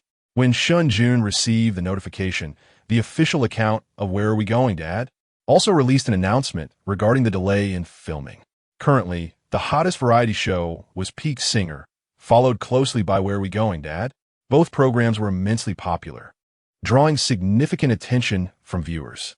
Following the conclusion of the previous episode, many viewers eagerly anticipated the next installment, only to be met with news of the postponement, which sparked considerable discussion. Meanwhile, in an office at Xiang Province Television, a leader in his 50s sighed, expressing a hint of regret. "I asked you to take over the program, not to completely push him out." What a talented individual. Opposite the leader sat a middle-aged man in his 30s wearing glasses, who promptly replied, "I didn't expect this young man to be so stubborn. However, Director Dong, rest assured, I have already grasped the show's dynamics. Moreover, the overall framework of the program remains intact, and the staff has not changed. It will be the same whether Lin Jia is present or not. Without him, I find myself better able to manage the production team, and the subsequent programs are bound to become increasingly successful." The leader, referred to as Director Dong, nodded in agreement, a smile gracing his lips as he remarked, "With your assurance, I am at ease. You have held the position of deputy director for quite a number of years. Haven to you? Dedicate yourself fully to the task at hand and strive to elevate the quality of the program. By year's end, I will assist you in paving the way." The bespectacled middle-aged man, filled with excitement, responded, "I will certainly ensure everything is executed flawlessly." Chapter 82. Crafting a golden image. Did he really think the show was that easy to produce? Lin Jia remarked coldly while sipping his porridge. Upon waking, Lin Jia found Shen Jun engrossed in notifications from the production team and announcements online, so he shared his thoughts with Lin Jia. After last night's catharsis, Lin Jia appeared significantly improved, with a spark returning to his eyes. When discussing the show, his previous anger had dissipated, yet he still spoke with a chilling resolve. "Without me, he is nothing but a pile of excrement. Moreover, Lin Jia paused and asked Junge, "Do you remember your contract?" Shen Jun was momentarily taken aback. The contract had been drafted by Lin Jia, and he had merely glanced at the labor fees without scrutinizing the finer details. He trusted that Lin Jia would not lead him astray. Shen Jun inquired, "What about the contract?" Lin Jia smirked slightly. "When we signed the contract, I left a loophole. I sensed that you would undoubtedly gain fame later on. So I crafted a contract for only 1 season instead of the entire duration. I initially intended to allow you to negotiate a higher fee later. Little did I anticipate." Upon hearing Lin Jia's words, a glimmer of excitement crossed Shen Jun's face. After learning about Lin Jia's situation yesterday, he had been contemplating the future of the show. He had joined this program primarily because of Lin Jia. Now that Lin Jia had been ousted, what was he even doing there? Seeking trouble? Naturally, Shen Jun was reluctant to continue filming the subsequent episodes, but having signed the contract, he would be breaching it if he did not participate, and he could not afford the penalty. Just as he was grappling with this dilemma, he received this delightful news from Lin Jia. Shen Jun chuckled. "You clever fellow." A cold smile spread across Lin Jia's lips. "I am eager to see how he will produce the show. In the last episode of Where Are We Going, Dad?" The highest viewership was garnered by Shen Jun and Anun. It could be said that the rapid rise in popularity of Where Are We Going, Dad? Was fundamentally due to Shen Jun and Anun. If Shen Jun and Anun were to withdraw from the show, its popularity would undoubtedly plummet. Not to mention that the second most popular participant, Song Xiao, had already fallen out of favor. Thus, Lin Jia was entirely unconcerned about whether the show would regain its former glory after his departure. It was utterly impossible if Xiangtai showed no mercy. They could not blame him for being ungrateful. With a fierce expression, Lin Jia finished the porridge in his bowl in one gulp, then turned to Shen Jun earnestly and said, "Junge, I intend to create a new show to challenge Xiangtai. Will you assist me?" This idea had taken root in his mind when Shen Jun had encouraged him last night, and upon waking, especially after seeing that Where Are We Going, Dad? Had postponed its premiere, his resolve had only strengthened. Since he was capable of producing a hit show, he could surely create a second one. He was still young, brimming with time and energy. Moreover, he had Junge. Both Junge and Appo's talent and current popularity would undoubtedly amplify his efforts. Observing Lin Jia and Appo's revitalization, Shen Jun and Appo's lingering worries finally dissipated, and he responded with a smile. "Naturally, since we have decided to embark on a new show, we must start considering the subsequent arrangements. How about reaching out to Dongfang Television?" Shen Jun was aware that Hanshi Company had a collaboration with Dongfang Television, and the board member of Hanshi had emerged from Dongfang Television. It should not pose a problem for Qin Man to assist with an introduction, though it would be an inconvenience for her. If necessary, they could offer Hanshi a few songs. However, Lin Jia shook his head. Dongfang Television currently has a program, Peak Singer, and their resources will undoubtedly lean towards Peak Singer. It will be challenging to gain attention there. No need to trouble Junge. I will find a way myself. After years in this industry, I have cultivated some connections. Lin Jia did not wish to burden Junge with every matter, as he would still need his assistance for the future show. Shen Jun patted Lin Jia on the shoulder. "All right, don't hesitate to call on me if you need anything." Lin Jia spent a day in the city before departing with his suitcase. Shen Jun, however, did not remain idle. Shortly after Lin Jia left, he received a call from the lawyer, Chen Nexan, who briefed him on the current situation. The more Shen Jun listened, the more his expression grew serious. After Chan and Appo's explanation, Shen Jun furrowed his brows and summarized. "So, what you and Appo's saying is that if the other party wants to win the case, the most likely avenues are economic circumstances and public opinion." Chen, on the other end, nodded. "Yes, based on the information you provided, you currently lack stable employment, with your income primarily coming from 2 sources, the remuneration from variety shows and royalties from your novels. Neither of these guarantees economic stability. Furthermore, your income is rather strained compared to the expenses of raising your daughter and your daily living costs. It is highly likely that the other party will accuse you of financial instability. Additionally, regarding public sentiment, I discovered that you have faced multiple instances of online harassment and public outcry, including some comments concerning your daughter. The opposing party may very well argue that you cannot provide a suitable environment for her growth. If they latch onto these 2 points, we will be in a precarious position. The Jun law firm indeed lived up to its reputation as a top-tier firm, having rapidly assessed the situation and deduced the opponent's strategy within 2 days. After hearing Chen's explanation, Shen Jun's brows knitted tighter. In terms of income, he currently had only the remuneration from the show and royalties from Tomb Raider notes, while the publication of Harry Potter and the 1 million from Hanshi had yet to be received. Moreover, he had already resolved to withdraw from Where Are We Going, Dad, which meant he would lose that income as well. Truly a double whammy. Regarding public opinion, Shen Jun anxiously rubbed his forehead and asked in a low voice, "Is there any way to resolve this?" On the other end, Chun spoke solemnly, "Yes. Since the issues stem from these 2 areas, we must address both. Although you have received a notice from the court, there is still 1 to 3 months before the official trial. This means you have at least a month to maneuver.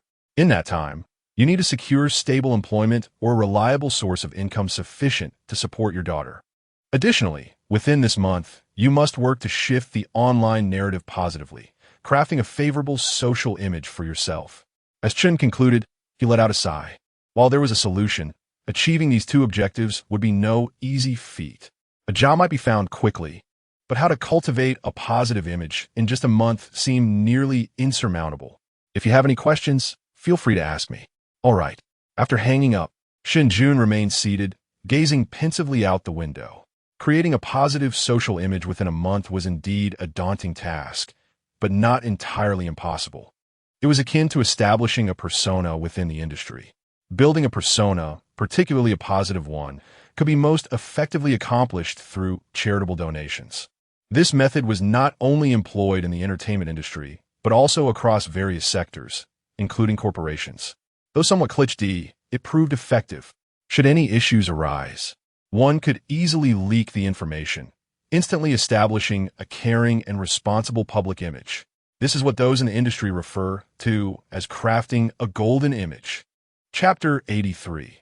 The firefighting theme song. Once, Shen Jun had engaged in such endeavors. After all, who wouldn't he covet a golden opportunity? In this realm, everyone treads with trepidation, for one never knows when calamity may strike. Thus, possessing a hidden card is essential. Shen Jun was well acquainted with this notion. However, he currently found himself devoid of funds. Even if he wished to contribute, his meager savings would not stir a ripple in the vast ocean of charity. Moreover, after making a donation, what would he in and subsist on? It was simply unfeasible. Furrowing his brows, Shen Jun's mind raced through a myriad of thoughts, recalling various strategies and methods he had encountered in his past life. Suddenly, an idea sparked within him. Since he could not donate money, perhaps he could consider donating something else, such as a song. His eyes lit up. This was a remarkably viable solution. His mind brimmed with an array of melodies from his previous existence, leaving him untroubled by a lack of material. Furthermore, if executed well, the influence garnered from this initiative could rival, if not surpass, that of monetary donations. To donate a song. In essence, if the party in need required a piece of music, Shen Jun would provide it. Yet, this would not be a simple endeavor. Firstly, the party must not be an ordinary individual. It must be an entity capable of endowing Shen Jun with influence and favorable public sentiment. What kind of party would be suitable? Shen Jun promptly opened his phone and began searching with a singular phrase, building D-promotion. Which entity could offer him both influence and positive public opinion? Naturally, the 5-star red flag emerged as the prime candidate. Revolutionary songs were the most fitting compositions. His mind overflowed with classic revolutionary tunes. Regrettably, although this year marked the centenary of the founding of the Communist Party, with numerous grand promotional activities and gala events planned, these would not commence until September or October. 3 months was an eternity. By then, the opportunity would have passed. With a sigh, Shen Jun realized he needed to seek projects that could be launched and promoted promptly. The centenary celebrations could wait. He felt he owed it to the multitude of revolutionary songs in his mind to engage in this endeavor. He continued his search. exploring military promotions and initiatives for marginalized groups. Yet none seemed timely enough. Just as despair began to creep in, he stumbled upon a link, inspiring through the culture of struggle, revitalizing spirits with the sounds of victory. The National Fire Administration is now conducting a call for original firefighting theme songs. Upon clicking the link, he encountered a somewhat solemn and formal official page. The content was straightforward, yet sent a thrill through Shen Jun's heart. He quickly perused the details. This song solicitation activity offered no lavish rewards. However, it explicitly stated that if a submitted song were selected, it would be incorporated into the national firefighting theme songs and promoted alongside a newly crafted firefighting promotional video. The timeline commenced in August. Both the potential influence and the timing were exceedingly appropriate. There was simply no more suitable project. Shen Jun's eyes sparkled with excitement. As for the song to be submitted, the moment he saw the word fire, a melody instantly resonated in his mind. Loving you, I walk alone through dark alleys, loving you. Who says only those in the light are heroes? He hummed a couple of lines, and the more he contemplated, the more he felt this song was ideal. Heroes in the darkness. Wasn't this the essence of firefighting? Although the song Lonely Warrior was not originally penned for unsung heroes like firefighters, after its release, countless individuals envisioned firefighters and a host of unnamed heroes in their minds. It had increasingly been adopted into mainstream promotions. The heroes in Lonely Warrior do not exclusively refer to firefighters, but symbolize all those unsung heroes who bravely forge ahead against the tide. They all deserve to be celebrated. Moreover, this song not only resonated with the theme, but also boasted a spirited and rousing melody. Being a pop song meant its dissemination would be easier and more palatable. The previous iteration of Lonely Warrior was the epitome of success. Upon its release, it soared to the top of the charts and remained there for months, occasionally resurging even before Shen Jun's arrival in this world. Virtually everyone could hum a line or two. A phenomenon of a song indeed. Especially among primary and secondary school students, it achieved a level of fervor, earning the title of the god of children and oppos, as songs. How could one escape the realm of children's music? Regardless, this song was undoubtedly the most fitting choice at present. Shen Jun swiftly reached a decision, glancing at the competition deadline, which was set for July 15th. Only 2 days remained. He needed to act promptly. Without delay, Shen Jun began to pen down the lyrics and melody swirling in his mind. Once school was out, he picked up an inn and took her directly to Han Shi. He intended to borrow the recording studio. He had already informed Qin Man in advance, who welcomed the request wholeheartedly. "Qinjia, I apologize for troubling you again," Shen Jun said apologetically in her office, feeling somewhat embarrassed for repeatedly imposing on her. Qin Man waved her hand with a smile. "Indapos, that's no trouble at all. If there's anything I can assist with, just let me know.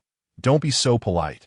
She playfully made a face, adding, "Otherwise, Grandma won't let me off the hook." Shen Jun chuckled, then retrieved the warm meal he had prepared, recalling that it had yet to eat due to their hasty departure. Considering that Qin Man might not have had a proper meal either, he had taken the liberty of preparing several dishes for dinner.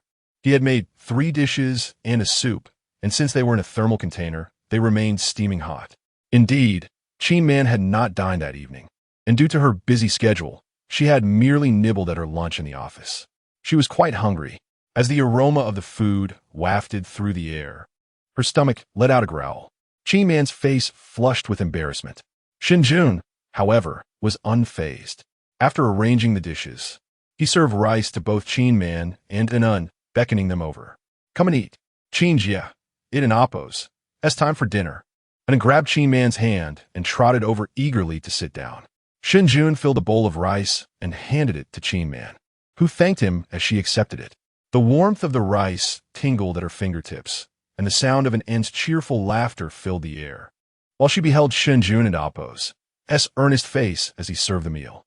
For Qin Man, who had experienced many years devoid of emotional ripples, this moment stirred something within her. It was akin to a stone dropping into still waters, creating ripples that spread outward, with the warmth in her fingertips intensifying, almost to the point of burning. Chapter 84. New Song Sister Man Man. The meal Dad prepared is absolutely delicious, even better than what we had in kindergarten. An end oppos, an end oppos. As Chris' voice jolted Chin Man back to reality. Startled, Chin Man hastily set down her bowl, a faint blush creeping on her cheeks. Casting a glance at Shen Jun, she noticed him mixing rice for an the pristine white rice in an oppos. An end oppos. S small bowl was interspersed with fragments of greenish-brown and golden brown, piquing Chin Man and oppos. As curiosity. What is this? She inquired. Shen Jun looked up with a smile. Oh, this? It an oppos. As crushed seaweed and meat floss. An end oppos. And has always enjoyed mixing these with her rice. An end oppos. And nodded vigorously, her little head bobbing in agreement. Sister Man, it an oppos. S really delicious. So fragrant and crispy, she exclaimed, licking her lips in a greedy manner, which elicited a chuckle from Chin Man, who also found herself intrigued by the mixed rice. Once Shen Jun finished preparing his meal, he suddenly turned to Chin Man. Sister Chin, would you like some? Caught off guard by his perceptiveness, Chin Man felt her cheeks flush again. Sure, she stammered. After she spoke, Shen Jun had already taken her bowl, lowering his head to mix the rice with care. Observing his earnest demeanor, Chin Man and oppos, S initial fluster began to dissipate. After preparing meals for the two, Shen Jun instructed in, you can watch the tablet for half an hour after dinner, then start on your pinyin homework. Recite the ancient poems, and I will check them when I return. With that, Shen Jun addressed Chin Man. Sister Chin, I'm heading to the recording studio. I'll leave an amp, oppos, and in your capable hands. That an amp, oppos, that's fine.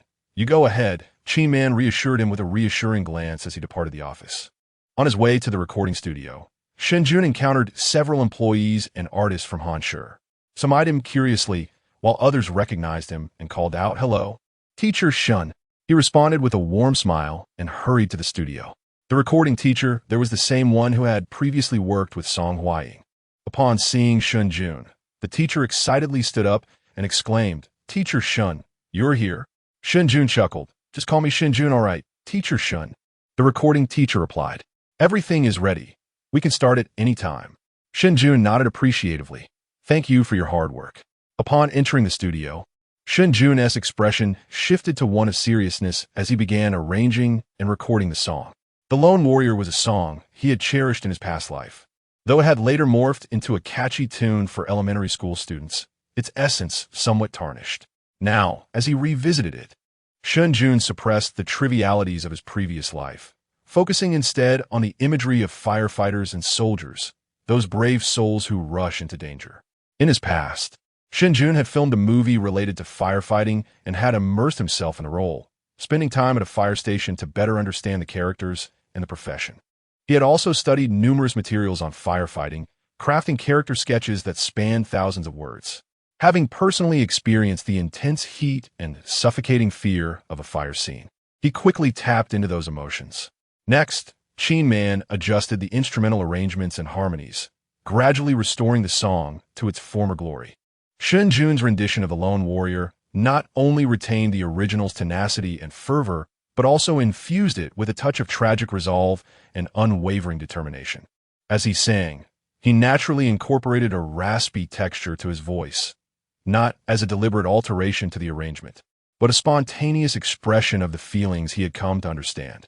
After listening back, he decided against making further changes. When emotions resonated, sacrificing some technical precision was perfectly acceptable. At last, the recording was complete. Shen Jun glanced at the time, realizing he had spent over 3 hours in the studio, and it was already past 9. He exhaled softly and opened the door to leave. As soon as he stepped outside, a thunderous round of applause erupted, startling him. He looked up to find not only the recording teacher, but also Hying and her manager, who had arrived at some point, clapping excitedly. Little Teacher Shen, is this your new song? It's wonderful. It moved me to tears. The three of them spoke animatedly, their excitement palpable. After a moment, Shen Jun, puzzled, asked Sister Hying, what brings you here? I came to practice singing this evening and heard you were here, so I thought I'd stop by. I never expected to witness the birth of yet another classic. Hying replied, her expression a mixture of awe and admiration directed at Shen Jun. Earlier that evening, She had heard rumors of Shen Jun's presence and decided to drop by. Upon her arrival, she had found the recording teacher in a state of heightened emotion, which piqued her curiosity. Donning the headphones to listen, she had been captivated by what she heard. Reflecting on her own journey since debuting, she had often been told she possessed a unique spirit, as if blessed by a muse. Yet, seeing Shen Jun now made her realize that there were indeed greater talents. In comparison, she felt like a mere novice, while Shen Jun was the true prodigy, as if fate had directly bestowed him with his talent. Setting aside the brilliance of his songwriting, Hying marveled at Shen Jun's vocal prowess. During their last session together, his singing technique had been somewhat lacking, with certain high notes and transitions feeling a touch unrefined. However, observing him now, she noted that those earlier deficiencies had been entirely resolved. Shen Jun and Oppo's vocal ability now rivaled that of leading artists, and coupled with his profound emotional resonance, she felt a fleeting moment of disbelief, wondering if he might even surpass her. With astonishment in her heart, Hying scrutinized Shen Jun before shifting the conversation. "What is this song?" "Oh, I came across a theme song collection online and felt inspired, so I wrote this piece," Shen Jun replied. The recording studio erupted in renewed awe. "Incredible. While others struggle for days or even years to pen a song, you simply stumbled upon a theme and crafted a classic." Such remarkable talent left them all in astonishment. They wished to converse with Shen Jun further, but he, concerned about Oppo's situation, politely excused himself and hurried back to Qin and Oppo's office. Upon his return, he found An peacefully asleep on the couch, a blanket draped over her. Qin was diligently working at her computer, occasionally glancing at Oppo's, and with a tender expression in her eyes. Oppo's, and had been quiet for 3 hours, not causing any fuss.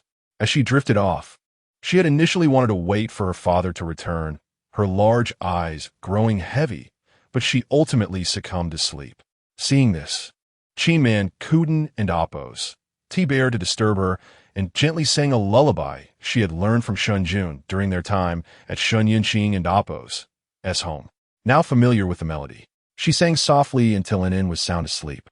After lulling An to sleep, Qin returned to her tasks.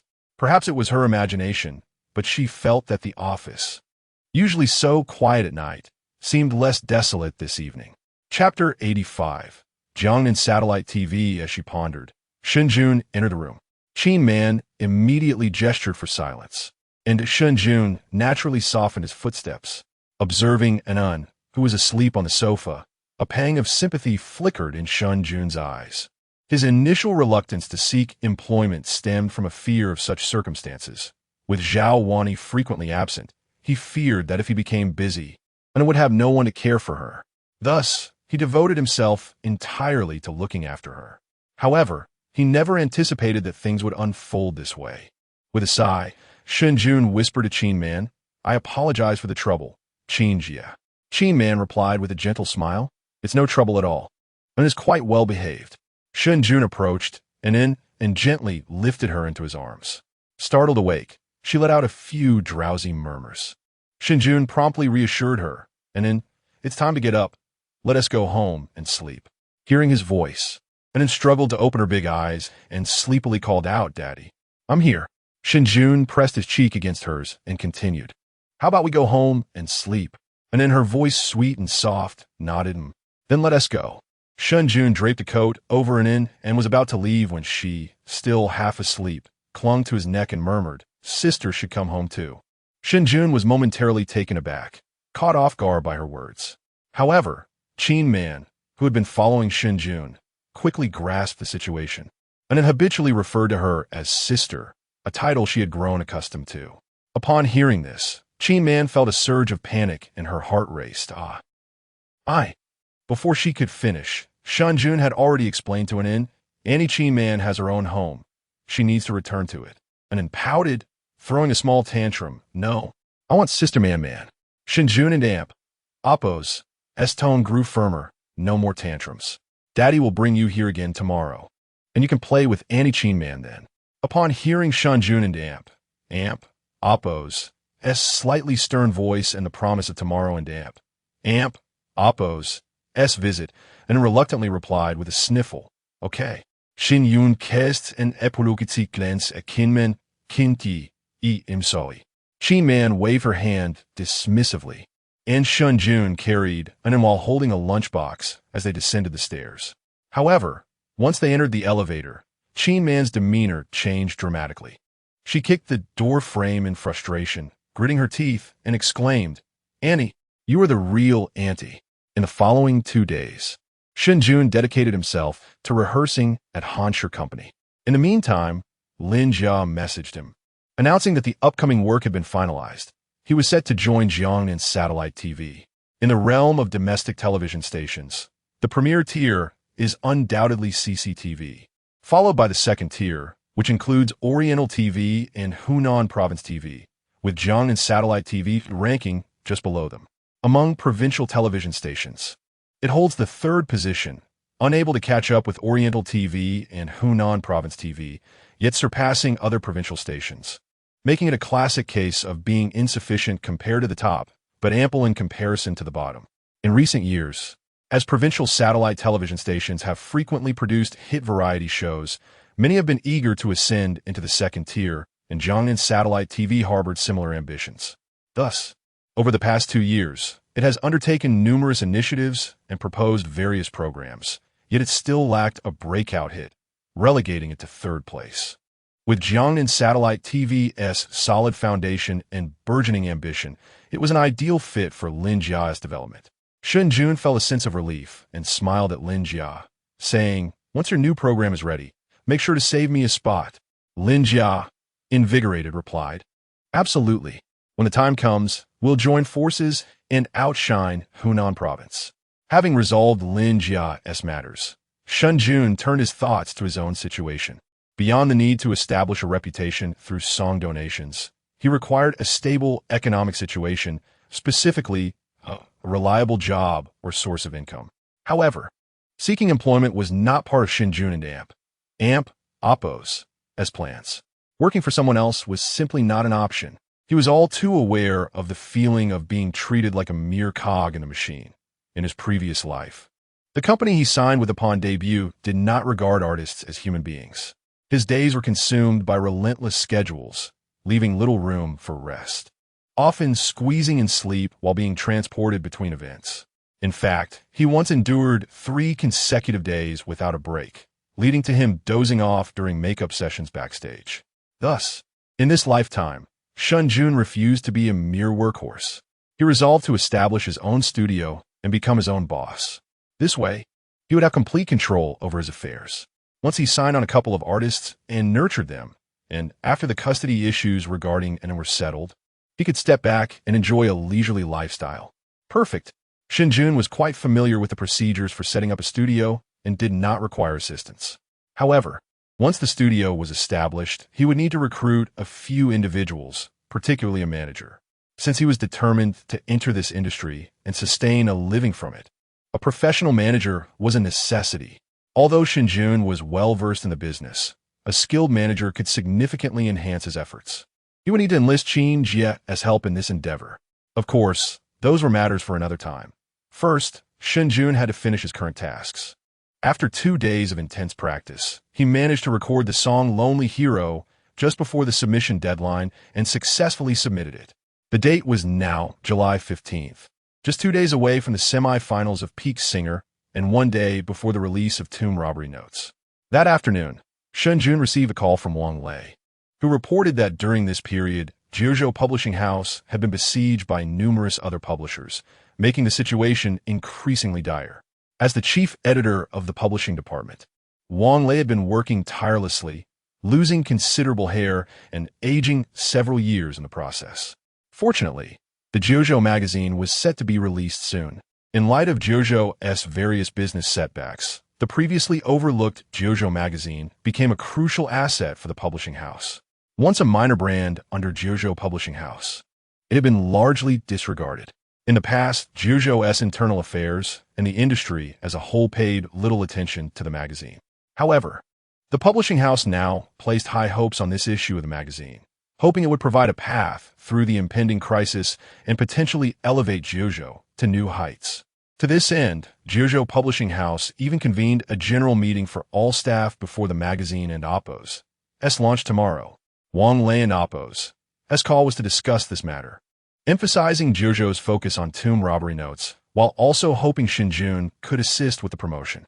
Chapter 86. The announcement assisting in promotion was no issue, but Shen Jun was utterly oblivious to the number of followers on his personal social media account. He had always utilized the account provided by the production team of Where Are We Going, Dad? While his personal account was hastily registered during his initial contact with Uncle Tang. Subsequently, it had been left entirely unattended. To be frank, Shen Jun had forgotten the password by now. Upon hearing Shen Jun's words, Wang Lei was momentarily taken aback, clearly not expecting Shen Jun to be so indifferent. After all, RN and Oppo's celebrities nowadays, particularly concerned about their social media presence. Many even hired dedicated personnel to manage their accounts. Indeed, in Wang Lei and Oppo's eyes, Shen Jun was now a prominent star, a sentiment echoed by the general public. Discussions surrounding Shen Jun had emerged online, and snippets from the initial episodes of Where Are We Going, Dad?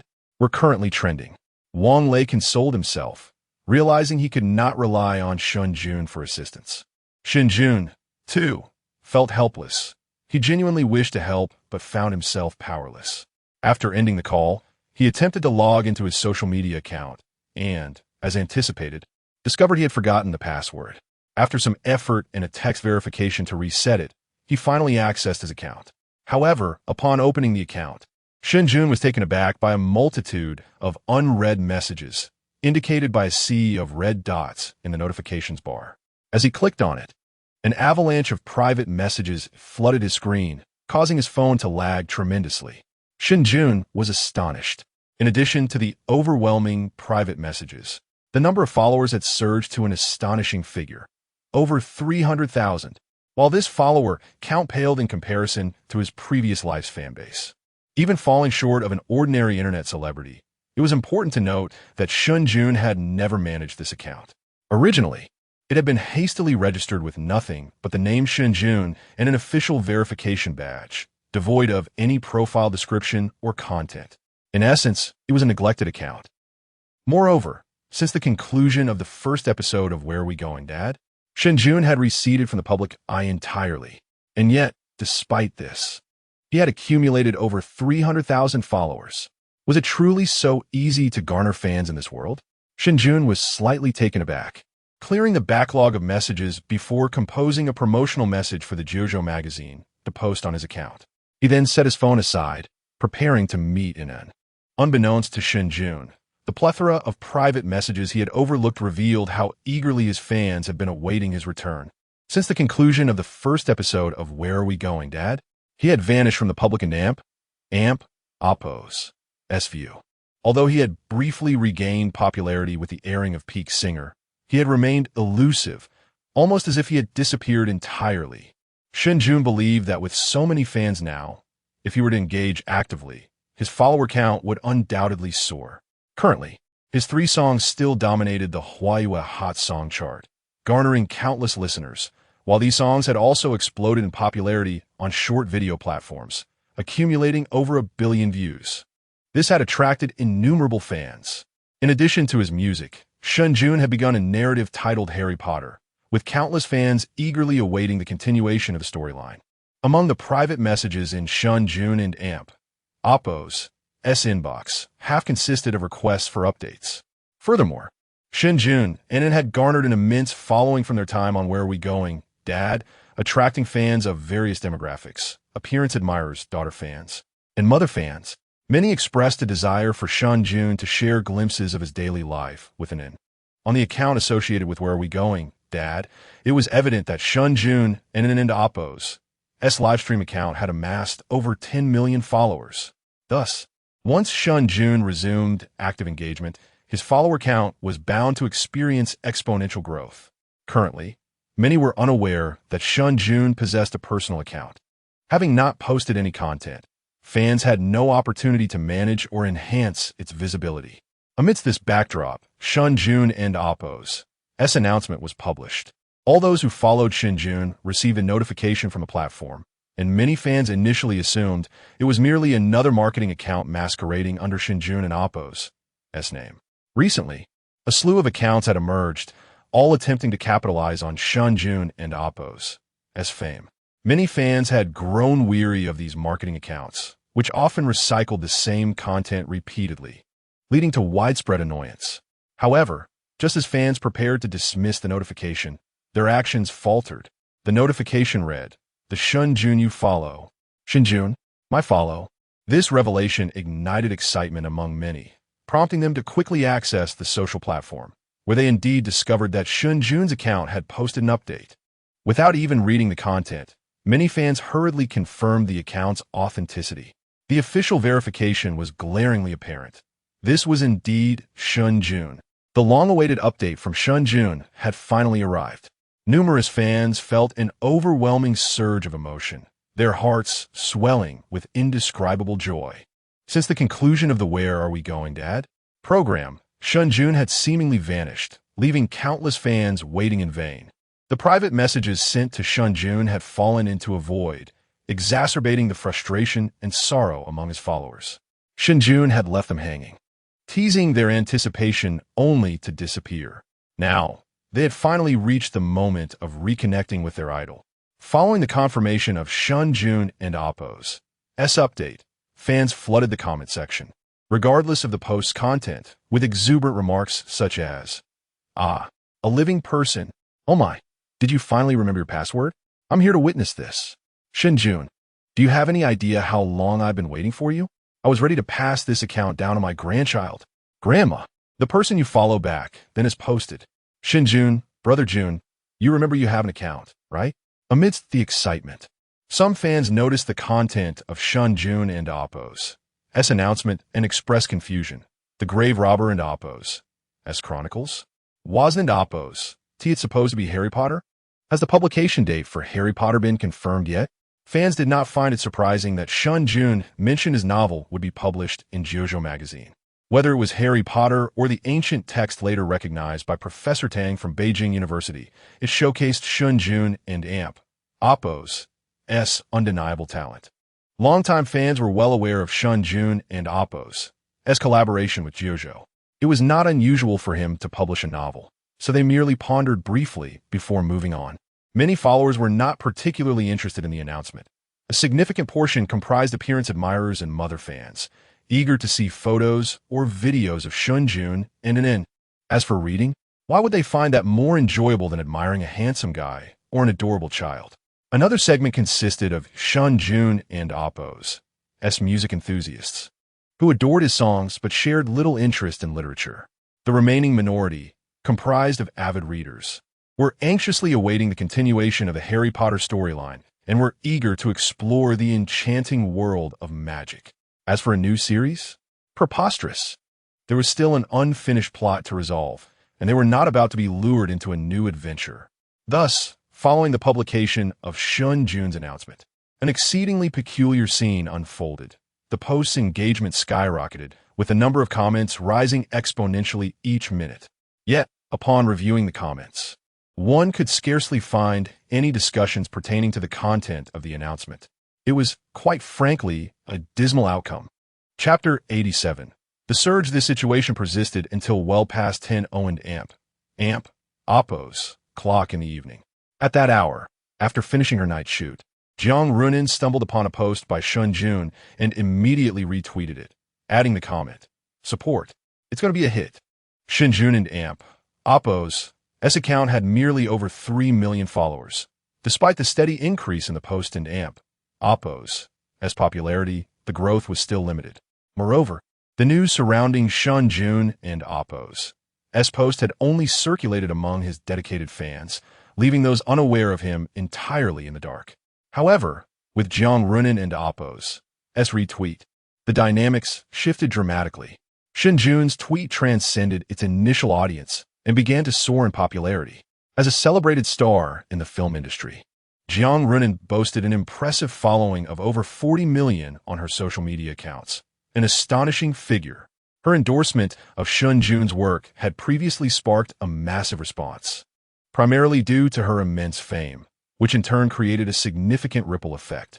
Following her retweet of Shen Jun's post, an astounding number of individuals began to take notice of Shen Jun's account and his updates, propelling them directly onto the trending list. Shortly after Jiang Runin and Oppo's retweet, the renowned singer-song Hying also shared Shen Jun's post on her personal account. As a top-tier artist herself, Song Hying possessed a fanbase that rivaled Jiang Runin's. Moreover, following her recent victory in the previous show, Song Hying and Oppo's popularity surged once again, rendering her an unstoppable force. Jiang Runin had already ignited interest in Shen Jun and Oppo's post. In Song Hying and Oppo's endorsement propelled Shen Jun into the trending spotlight. The spontaneous promotion by two of the pinnacle figures in the film and music industries wielded an incredibly profound impact. Within the span of a single evening, Shen Jun and Oppo's tweet became a sensation across the entire internet. Although the highly anticipated Tomb Robbery notes had yet to be released, it was already trending toward explosive success. While opinions on the internet varied, with some criticizing Shen Jun for not focusing on producing a Harry Potter-like masterpiece, others urged him to concentrate on songwriting as the true path to success. Regardless of the differing views, almost the entire online community had come to know about the JoJo magazine and Shen Jun and Oppo's impending new release overnight. The following morning, as dawn broke, Wang Lei awoke in his office.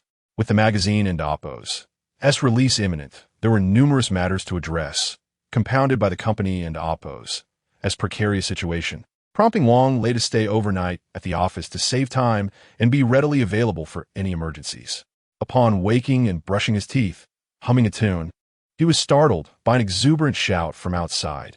Brother Wang, we're on fire. Our magazine is trending."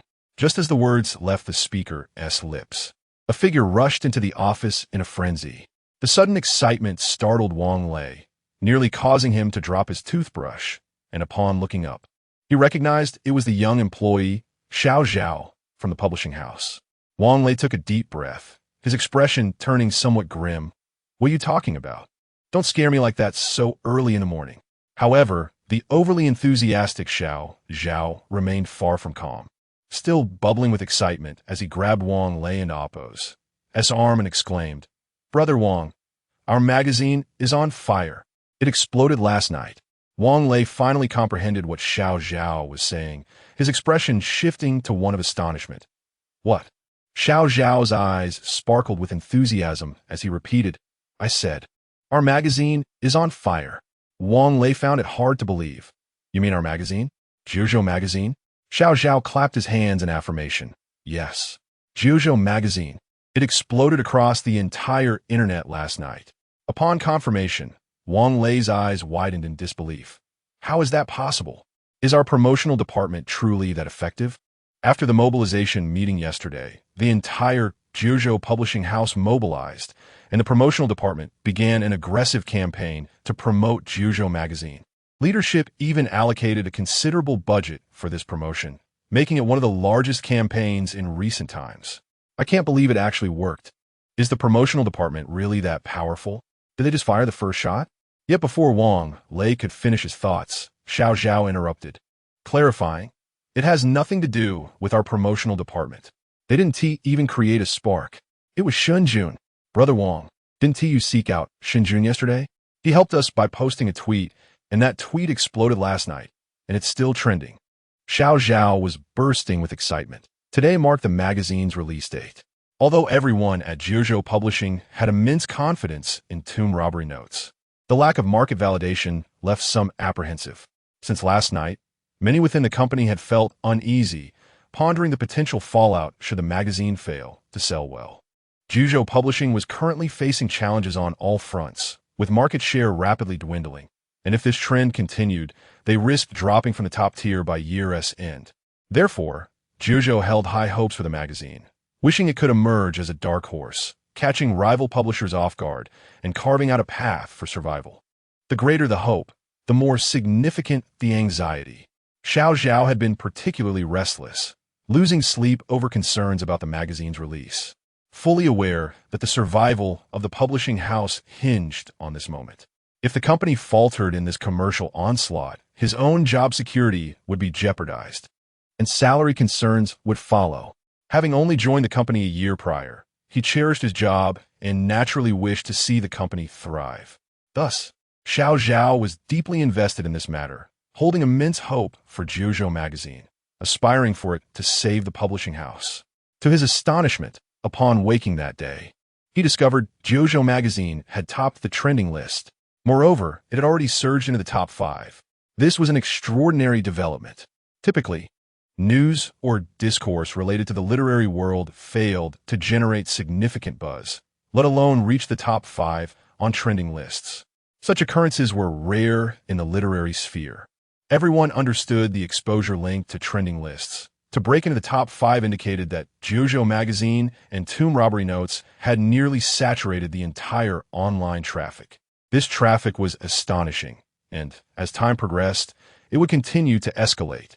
On his commute, Xiao Zhao overheard multiple conversations on the subway discussing Shen Jun, with casual mentions of his new book. All of this served to illustrate that Jiuzhou magazine and Shen Jun and Oppo's new work had achieved tremendous viral success even before their official release. Chapter 88. Suppression. How could Xiao Zhao remain calm? Thus, upon arriving at work today, Xiao Zhao nearly sprinted from the subway to the office, eager to share this delightful news with Wang Lei. After listening to Xiao Zhao's words, Wang Lei remained somewhat dazed. This was primarily due to the conversation he had the previous day with Shen Jun, who lamented the lack of followers on his personal account, suggesting that the promotion might not yield significant results. Wang Lei had felt a twinge of regret at that moment, and subsequently harbored little hope for Shen Jun's publicity efforts. He had prepared himself for consolation, intending to rely on the company and Oppo's as promotion and the quality of the novel. However, to his astonishment, upon awakening today, he was informed that Shen Jun's promotional post had skyrocketed to trending status. Was this what they referred to as having few followers? Was this what they deemed ineffective? If this was deemed ineffective, then what could be said of their company's promotional efforts? To put it bluntly, even if the entire Jiuzhou publishing house pooled its resources, they might not achieve trending status unless they resorted to direct financial investment. Even then, the promotional impact would likely be negligible. First, they wouldn't secure a prominent position. And second, if the content itself failed to attract interest, the momentum would quickly dissipate. Unlike Shen Jun's post, which surged to the top of the trending list overnight and continued to gain traction, potentially remaining there for several days. This was truly a stroke of luck for Jiuzhou. Once Wang Lei grasped the situation, his expression shifted to one of excitement, and he could no longer remain seated. He immediately sought out the company and Oppo's leadership. Upon hearing the news, the leadership's faces lit up with joy. They promptly mobilized all personnel to seize this opportunity, ensuring that today's magazine release would go off without a hitch. They could not afford any mistakes. Today, they aimed to make a resounding impact on Jiuzhou magazine's reputation. At this moment, it was not only Jiuzhou Publishing House and Oppo's personnel who were in motion. Nearly every company within the publishing industry sprang into action. Shen Jun and Oppo's post-trending was a monumental surprise for Jiuzhou Publishing House. However, for other publishers, it was nothing short of shock. Ever since the literary circle had singled out Shen Jun, several established publishing houses had banded together to target Jiuzhou, gradually eroding its market share over the past half-month, significantly diminishing Jiuzhou and Oppo's influence and profits. Moreover, every aspect of Jiuzhou and Oppo's main operations was under constant scrutiny. They were privy to any developments in real time, allowing them to react swiftly, effectively preventing Jiuzhou from regaining its footing. As Jiuzhou appeared to be on a downward trajectory, teetering on the brink of falling from the top tier within a few months, the established publishers breathed a sigh of relief, believing that all would be well and that Jiuzhou's tumultuous efforts could not revive its fortunes. Yet, amidst this very scenario, Jiuzhou Publishing House and Oppo's magazine unexpectedly surged forth, achieving significant success without attracting attention. Many within the industry were momentarily stunned upon receiving the news, contemplating, what on earth is JoJo magazine? Were it not for the JoJo name, they might have overlooked it entirely. Upon investigation, they discovered that it was, in fact, a subsidiary of JoJo Publishing House, modest in scale and perpetually in a state of limbo. During the joint offensive against JoJo, this magazine had not even been included in their plans for suppression, as targeting it would be a waste of resources and effort. They believed it would wither away on its own. Once JoJo Publishing House collapsed, JoJo magazine would lack the resources and financial support to survive for long. Merely a minor player, no one was inclined to waste time on such an insignificant entity. Yet this seemingly inconsequential player had quietly executed a major move, catching them completely off guard, leaving them dumbfounded. They were acutely aware of the implications of trending status.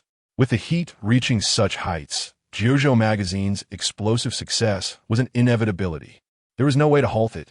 To put it plainly, at this level of popularity, even a pig could take flight. This was a scenario they desperately sought to avoid. They had expended considerable effort, with several publishers collaborating, sacrificing significant interests to finally curb JoJo Publishing House's growth. They had even managed to stifle JoJo and Oppo's momentum, and now they were told that all their previous efforts had been in vain. Everything they had done had yielded no results. JoJo and Oppo's rise was unstoppable. How could the other publishers remain composed in light of this? Thus, upon witnessing the news this morning, the other publishers hastily convened to devise a solution. The same tea room, the same group of individuals. At that moment, the once calm faces of the representatives from the established publishing houses were replaced with gravity. They were now solemn. Who could have anticipated that JoJo would pull such a fast one on us? How infuriating! Who would have thought that such a minor player could orchestrate such a significant success? Why didn't we eliminate Shen Jun last time? The situation is urgent. We must collaborate and act swiftly, for once the trending status explodes, it will be impossible to contain. Indeed, let's unite our efforts. With a single call, they rallied together, united against a common enemy.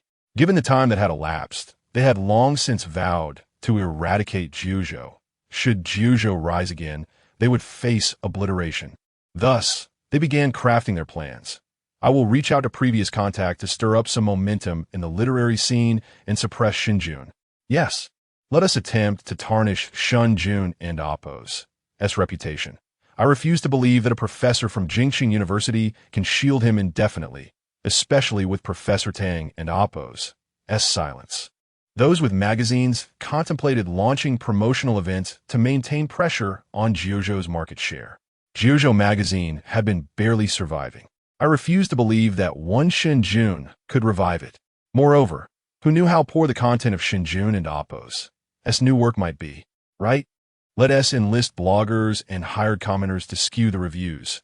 Regardless of the book's quality, it must be portrayed negatively. We will control the narrative. Simultaneously, each individual checked their own schedules for new book releases, preferably from renowned authors, to organize a signing event or an author exchange meeting, striving to seize the spotlight. They also considered some literary gimmicks, seeking to leak information to the media to muddy the waters. Among them were seasoned professionals, and in a short span, they devised a plethora of ruthless strategies. Seizing the opportunity before JoJo magazine's release, they sprang into action. In no time, the entire literary world, and indeed the magazine industry, erupted into a frenzy, with a myriad of sensational and eye-catching topics spreading like wildfire. Concurrently, several well-known authors and magazines launched numerous promotional activities, diverting attention away from JoJo magazine. They were determined to crush any signs of JoJo's resurgence. They were resolute in their mission to halt JoJo's rise. Chapter 89. The magazine goes on sale upon receiving the news. Wang Lei promptly collaborated with other publishing houses, all of which transpired in but a fleeting moment that morning. By 8:00 and Oppo's clock, the entire online realm, even the literary world, was in an uproar, with public discourse overflowing, inundated by a cacophony of chaotic or attention-grabbing topics that flooded the internet. The fervor surrounding Shen Jun began to fragment into disarray. Although Shen Jun and AMP, Oppos, as promotional posts still lingered on the trending list, its growth rate had noticeably slowed, even coming to a standstill for a time. The public and Oppos, as attention began to wane, diverted by other discussions. Meanwhile, within the literary community, a succession of promotional events emerged, rendering the release of the JoJo magazine unexpectedly mundane. JoJo magazine had always been an unremarkable publication. Prior to Shen Jun and Oppos, as promotional efforts, it barely occupied the lower echelons of the magazine industry. Were it not for the backing of JoJo Publishing House, JoJo magazine might have long since vanished from existence. Typically found in the obscure corners of newsstands or bookstores, it was often relegated to serving as a makeshift stand for computers, seldom garnering a glance from readers. In fact, it held little to no recognition among its audience. After Shen Jun's post gained traction the previous night, curious netizens inquired, "JoJo magazine, what is it, and where can one purchase it?" This query alone attested to the magazine's prior obscurity. Otherwise, other publishing houses would not have been so astonished, as JoJo Publishing had previously been inconsequential. At 9 in the morning, JoJo magazine officially launched for sale, with over 400,000 copies distributed nationwide, all displayed prominently in newsstands and bookstores. While 400,000 copies may seem substantial, it pales in comparison to the highest-selling literary magazines in the country, which can achieve annual sales of up to 5 million copies. A mere 400,000 copies amounts to less than 1/10 of that figure. Nevertheless, for JoJo magazine, 400,000 copies represented an ambitious target, especially considering its past sales had never exceeded 100,000 copies. At its lowest, it had sold only 20,000 copies, barely covering its costs. Thus, 400,000 copies were indeed an unprecedentedly lofty goal for JoJo Publishing, a figure determined through gritted teeth by the higher-ups. It was a gamble, and if they won, they would reap substantial profits. If they lost, tens of thousands of copies of waste paper could plunge JoJo into the abyss. In Hangzhou, outside the subway station on Line 1, the newsstand proprietor unveiled a modest stack of new JoJo magazines, no more than a dozen copies. Despite JoJo Publishing and Oppos' extravagant claims and significant discounts, the proprietor, guided by past experience, dared not acquire too many copies. Previously, he had stocked JoJo magazine, but had sold very few. He still had a considerable amount of unsold inventory, repurposed as makeshift supports for boxes, so despite JoJo and AMP, Oppos' enticing offers, he remained skeptical. However, given JoJo's generous pricing, he decided to take a few more copies. Feeling somewhat reassured, the proprietor recalled seeing JoJo magazine trending online during his morning commute, indicating that it had gained considerable traction. The proprietor found himself in a quandary. The prime location in the newsstand was his left-hand display rack, the area with the highest foot traffic, essential for commuters entering the subway. Magazines displayed prominently there would attract the most buyers.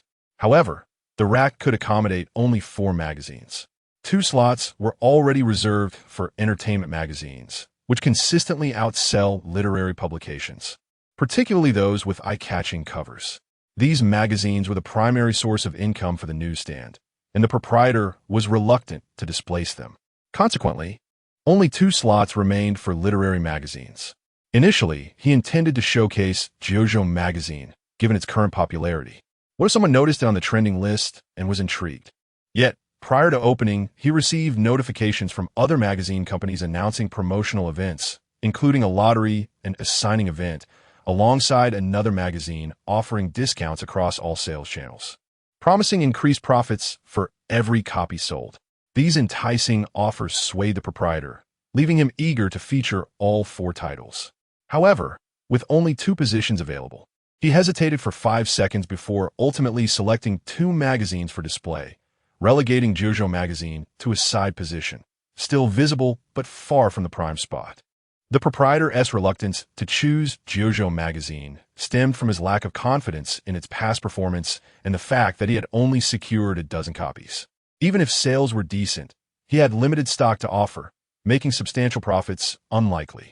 Thus, Jiuzhou magazine was ultimately forsaken by the newsstand owner. This scenario replicated itself across various newsstands and bookstores, as other publishing houses and magazines collaborated to effectively siphon off Jiuzhou magazine's momentum. The launch of Jiuzhou magazine faced considerable challenges. Coupled with its previous performance, which had instilled doubt among many, the outcome was evident. After much deliberation, Jiuzhou magazine often found itself relegated to less prominent positions in numerous newsstands and bookstores, significantly impacting its sales.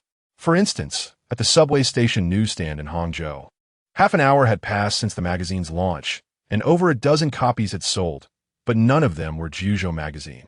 The clientele at the subway station primarily consisted of office workers, bustling to and fro with little time to linger.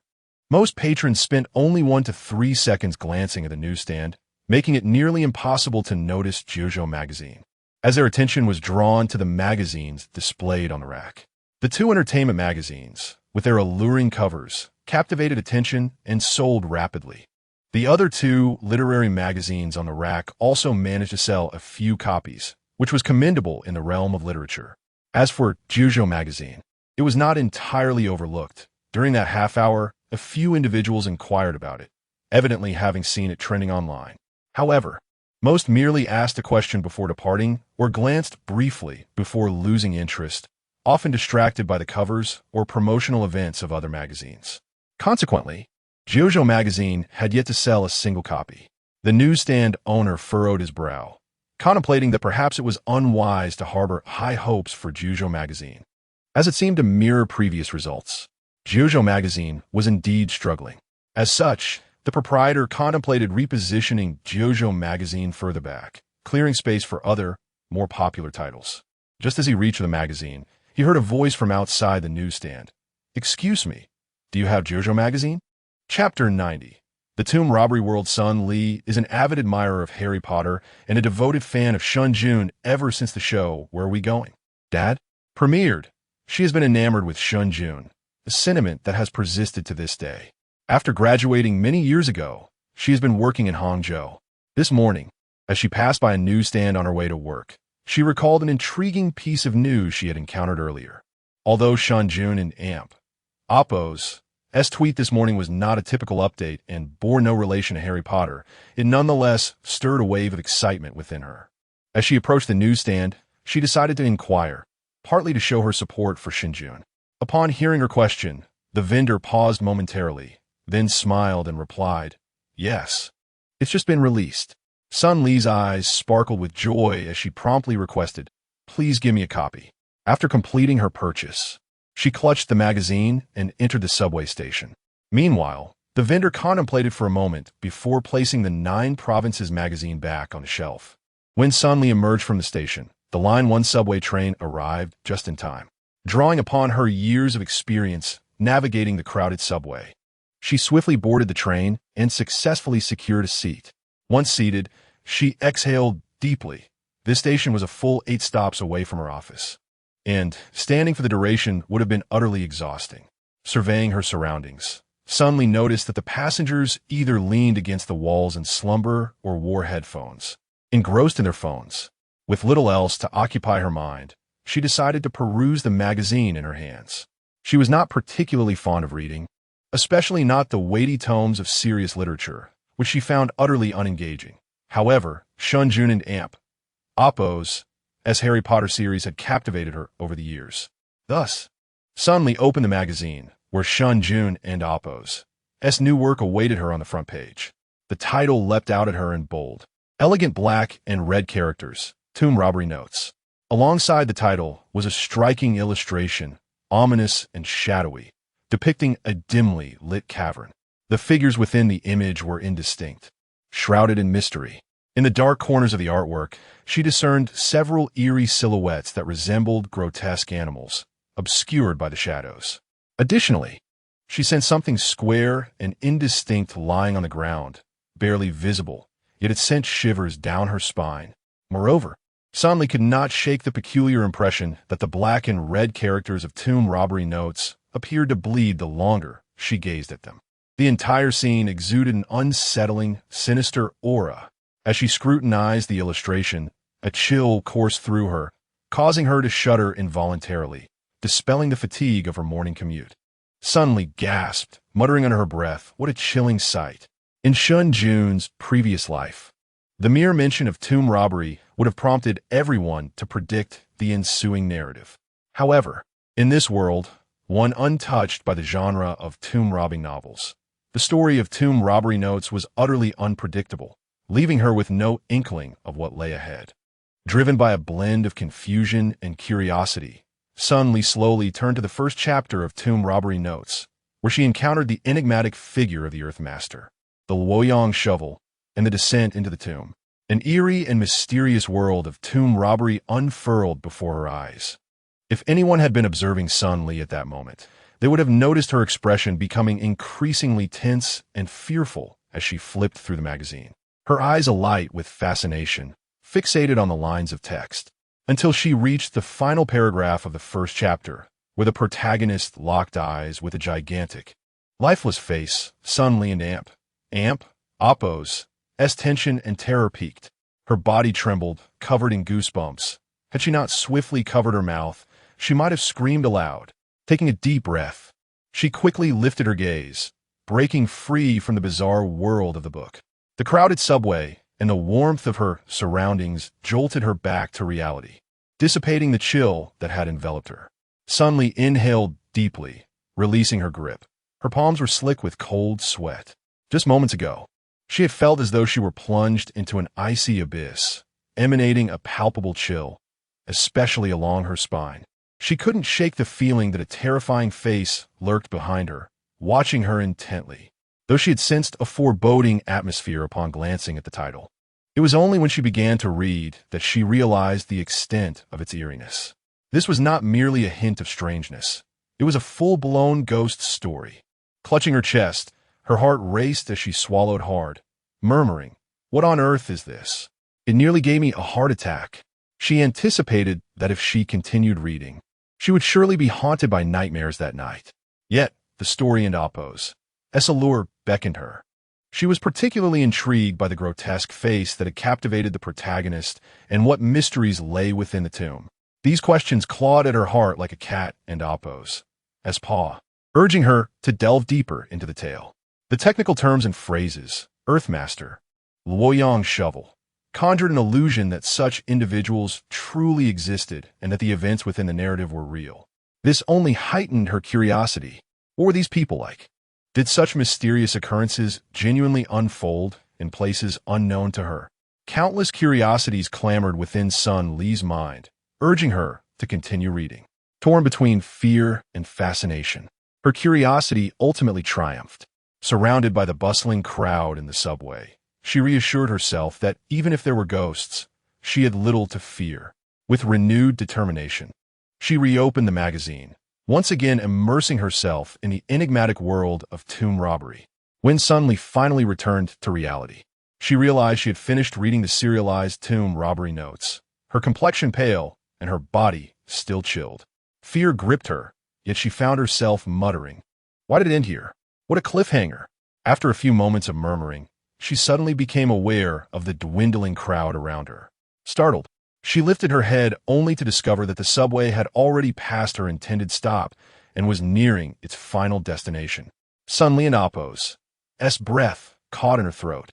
Her face drained of color. Chapter 91. A bit frightening at this moment, a similar situation unfolded across the nation. Although other magazines had captured the attention that once belonged to JoJo magazine, it nevertheless managed to trend on social media. Many individuals became aware of JoJo magazine.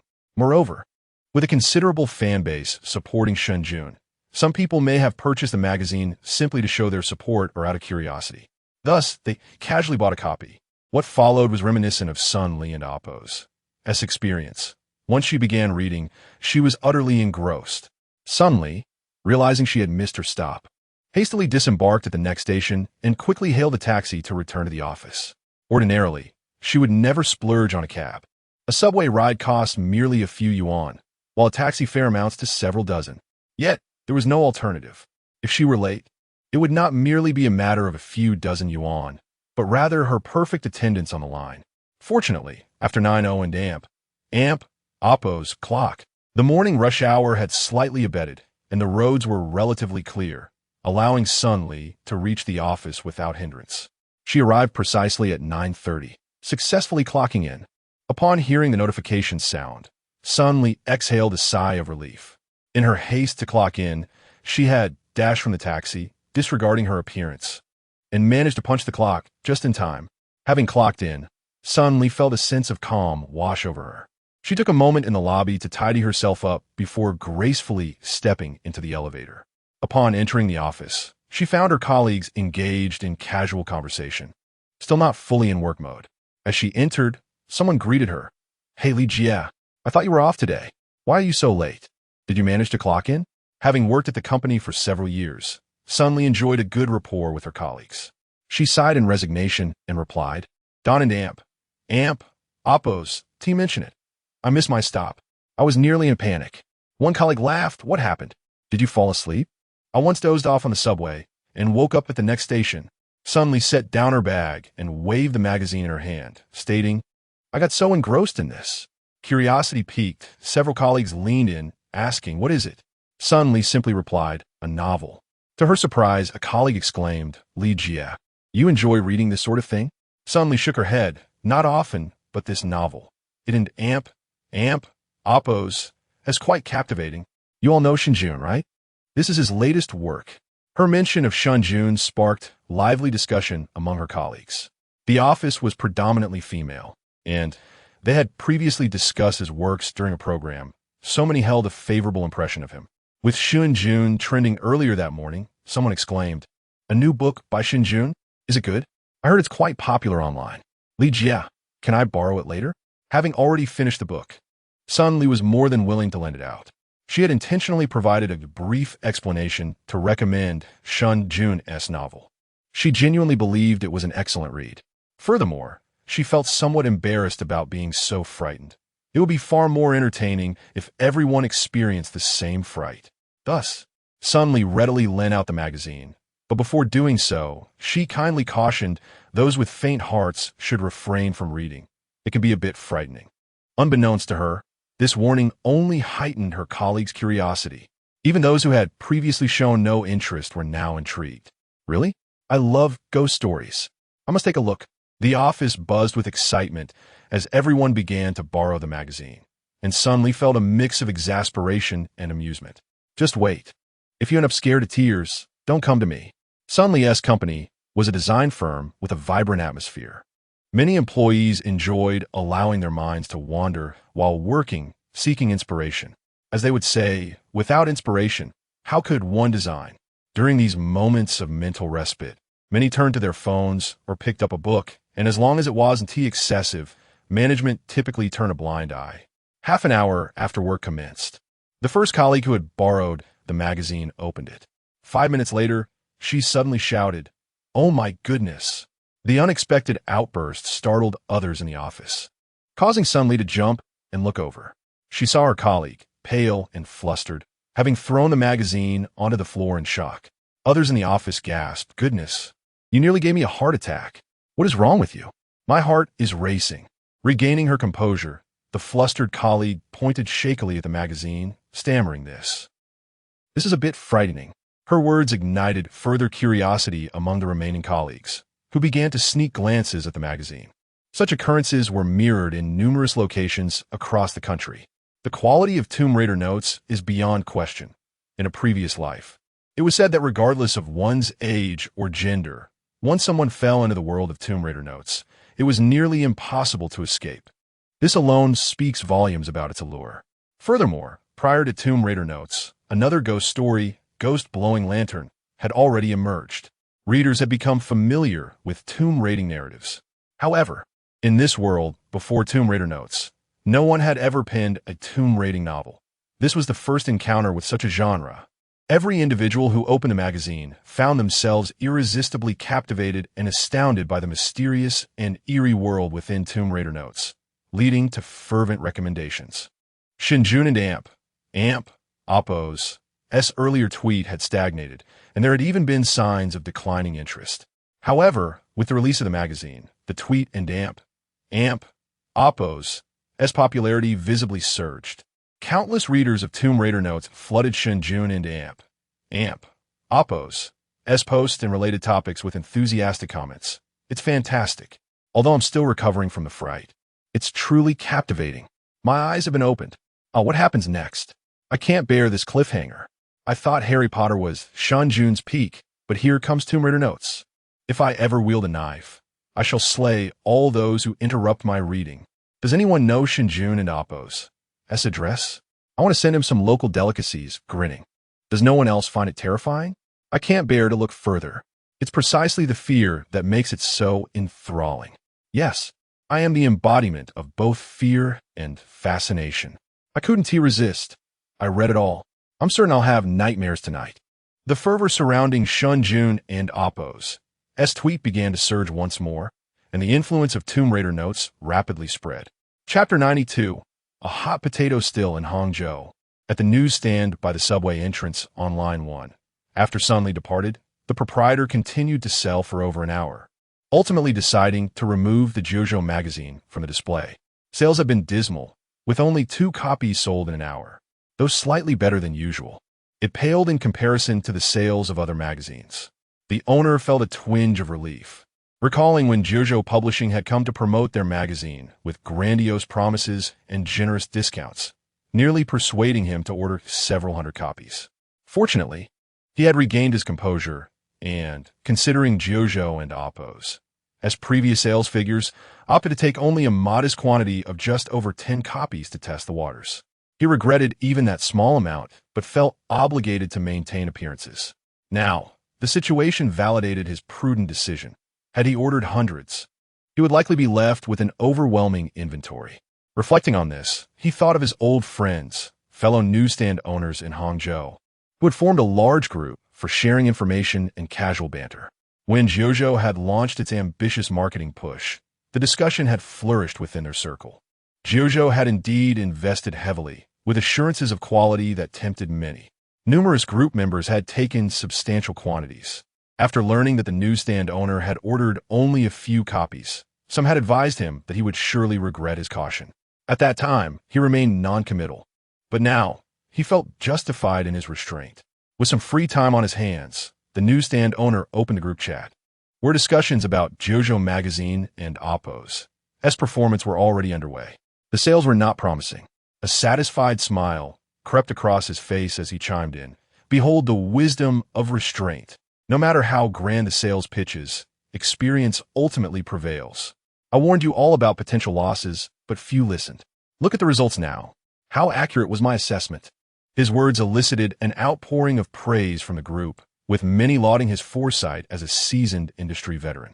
Indeed, in this moment, he appeared particularly astute, as several group members who had been more daring had ordered hundreds of copies and were now filled with regret. Some lamented their predicament, claiming JoJo had led them to ruin. One individual, burdened with over 10,000 copies, sought assistance from others to alleviate his predicament, but was met with unanimous refusal. This situation had become a hot potato. Within the magazine industry, many were closely observing JoJo and Oppo's fate. After all, JoJo and Oppo's covert maneuvering to carve out a niche with their magazine had attracted considerable attention, with many dubbing it a gamble, a high-stakes gamble. Entrusting the future to a previously inconspicuous player was deemed a risky endeavor by many. Some even speculated that JoJo and Oppo's bold gamble was a last-ditch effort born of desperation. Consequently, many industry insiders were eager to discover the outcome of JoJo and Oppo's audacious wager. Presently, it appeared that JoJo was on the losing end. A collective sigh of disappointment echoed through the industry, with some expressing regret, for JoJo Publishing had risen rapidly to prominence in just a few years, and many had believed it could achieve even greater heights. Yet the unexpected turn of events had taken them by surprise. Conversely, some individuals were brimming with excitement, namely, companies like Huawon, Yiyin, and Jishu, who had colluded to undermine JoJo. JoJo and Oppo's recent actions had indeed left them in a state of alarm. Since learning of the impending release of JoJo magazine, they have been frantically devising strategies, pouring money and leveraging relationships to divert attention from JoJo and Oppo's magazine, ensuring it posed no significant threat. Now, they had obtained information about JoJo's sales figures. While they had improved, they remained insignificant compared to their own publications, which boasted sales exceeding 100,000 copies. JoJo posed no threat to them, nor could it remedy its current predicament. One individual exhaled in relief, dismissively remarking, "It seems we were overly concerned. This morning was quite a shock, primarily due to the alarming trending topics. Who knew the storm would amount to so little? Given the current situation, I believe we can stand down." Lin Wenshun, present at the gathering, was unlike a typical writer. He resembled more of a businessman. Sipping his tea and adjusting his hair, he disdainfully remarked, "I've read that author's work. Elementary school level, utterly devoid of substance and lacking coherence. The narratives are painfully cliché, devoid of any merit. Such individuals can only thrive on sensationalism. In terms of quality, even a child could write better." Amidst laughter, another chimed in, "I thought that Star had some talent. Turns out he is utterly useless. His rise to fame was purely reliant on his connections." A playful voice quipped, "A pretty boy, indeed, merely capitalizing on his looks." The tea room erupted in raucous laughter, but as the mirth subsided, someone regained their composure and stated, "Since we and Oppo's already taken action, let and Oppo's let's not waste this opportunity. We must ensure JoJo is thoroughly defeated, sparing us further complications. Indeed, JoJo seems to be the type that only learns through hardship. Why not send it to its demise?" Another echoed, "Yes, let us finish it off. Let us see how many more tricks it has up its sleeve." Yet, just as the atmosphere in the tea room grew fervent and ruthless, a phone suddenly rang, interrupting the animated discussion. The owner of the phone glanced at the screen and announced, "Update on the magazine status." They had been monitoring JoJo's progress closely, with designated personnel providing regular reports to stay informed. Upon answering, the atmosphere shifted dramatically. The room fell silent, and expressions of indifference turned to shock as the voice on the other end exclaimed, "What did you say?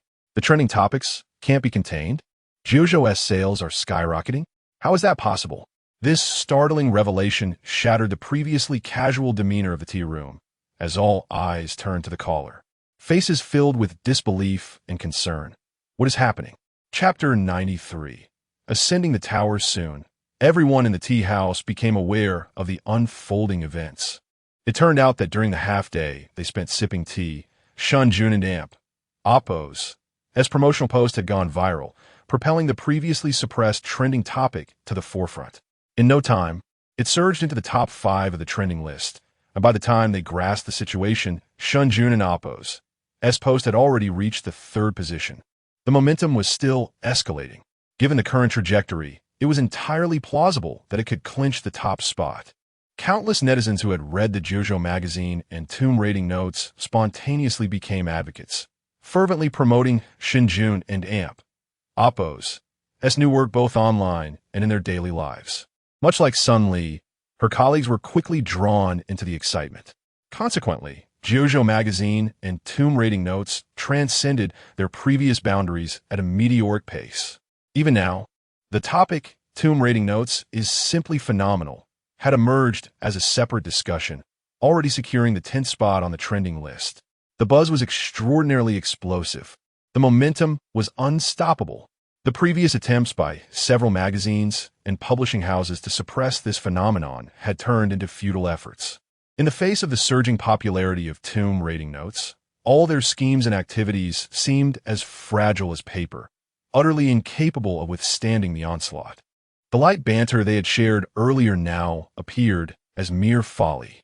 Everyone exchanged glances, and the entire tea house fell into a profound silence. Meanwhile, outside the subway station in Hying City, the owner of a newsstand was also engulfed in a long silence. Initially, he had been engaged in light-hearted banter with his old friends in a group chat, relishing the moment of boasting about his recent successes, which had garnered him a fair amount of respect. This had allowed him to bask in self-admiration for quite some time.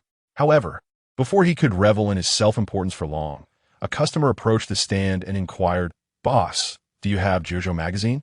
The newsstand owner initially dismissed it, casually selling a copy, and even quipped in the group chat, "At this rate, I'll only sell 3 copies this morning.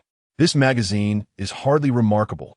Yet before long, more and more customers began to ask for JoJo magazine. When the 5th person inquired, the owner and Oppos, his heart skipped a beat.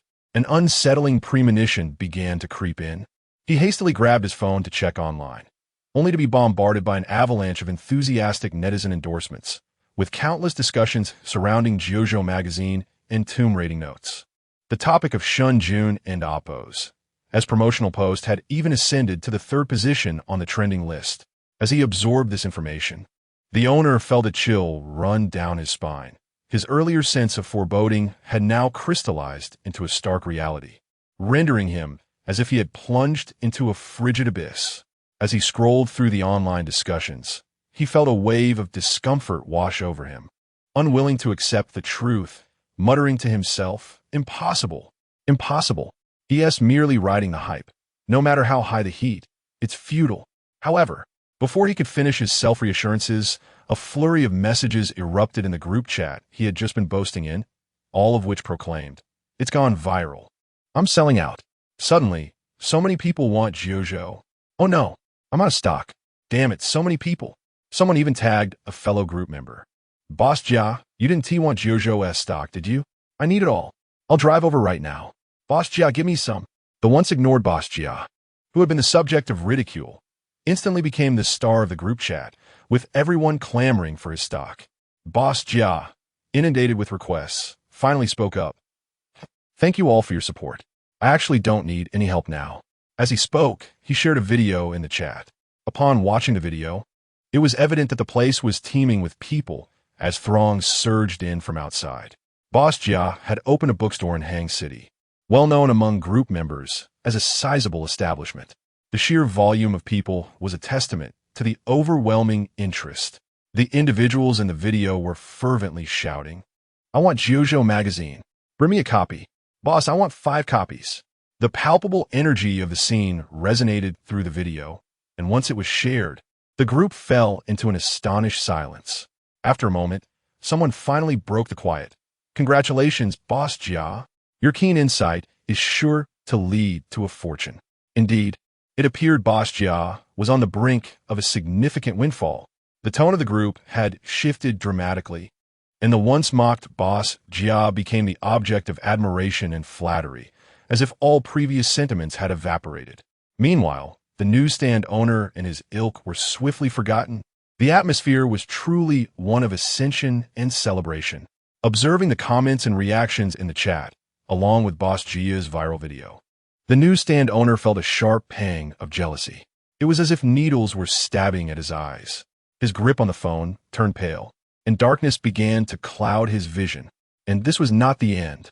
By noon, Shen Jun and Oppos, as promotional post, had soared to the pinnacle of the trending list, while topics related to tomb rating notes had also secured spots within the top 5. Shen Jun now occupied 2 slots in the top 5. Remarkably, even a celebrity gossip scandal that had erupted earlier in the day was overshadowed by Shen Jun's formidable presence, demonstrating an impressive dominance. The heat continued to rise, especially in the afternoon, as the trending topics gained further traction and more individuals discovered Shen Jun's new work. Among them were several figures who astonished netizens. For instance, a celebrated author, Teacher Ma, commented on his social media, praising Tomb Raiding Notes as a remarkable work, a blend of folklore, urban tales, and traditional culture. He even declared a pioneer in the genre of tomb raiding.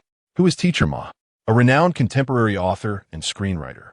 He ranks among the top-selling novelists of recent years, consistently holding a top position on the author and amp, Oppo's wealth list. Each of his works is deemed a classic, with all adaptations securing lucrative film rights. Over the years, any adaptation of Teacher Ma's works has been a guaranteed success, and now, without even penning a single word for his new book, multiple companies are scrambling for its film rights. He is often regarded as the most commercially successful author, a titan in the industry. Thus, when such a luminary heaped praise upon Shen Jun and Amp, Oppo's new work, the impact was profound, causing Shen Jun and Amp, Oppo's visibility to soar once again. More and more readers flocked to JoJo magazine, eager to delve into the enigmatic world of tomb rating notes.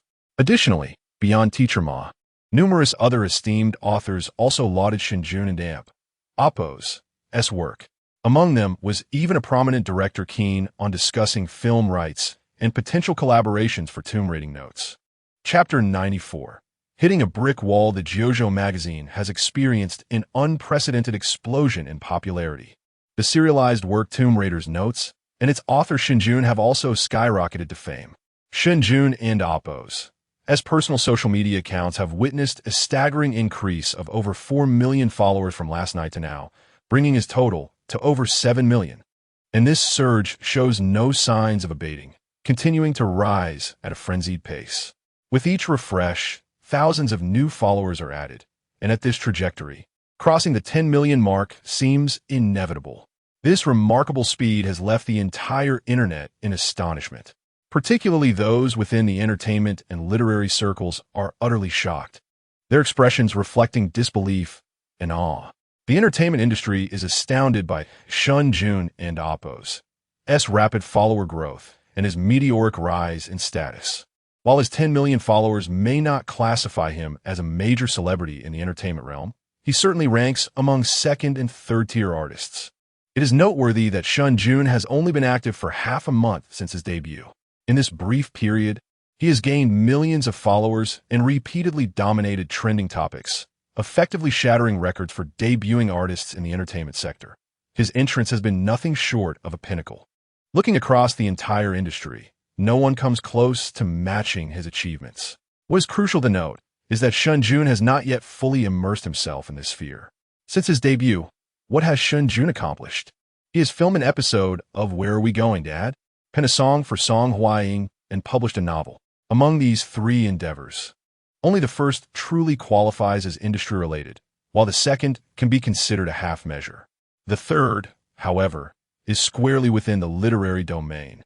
In essence, Shen Jun has engaged in a mere 1.5 industry-related activities and has successfully amassed millions of followers, rising to the level of a second or third-tier artist.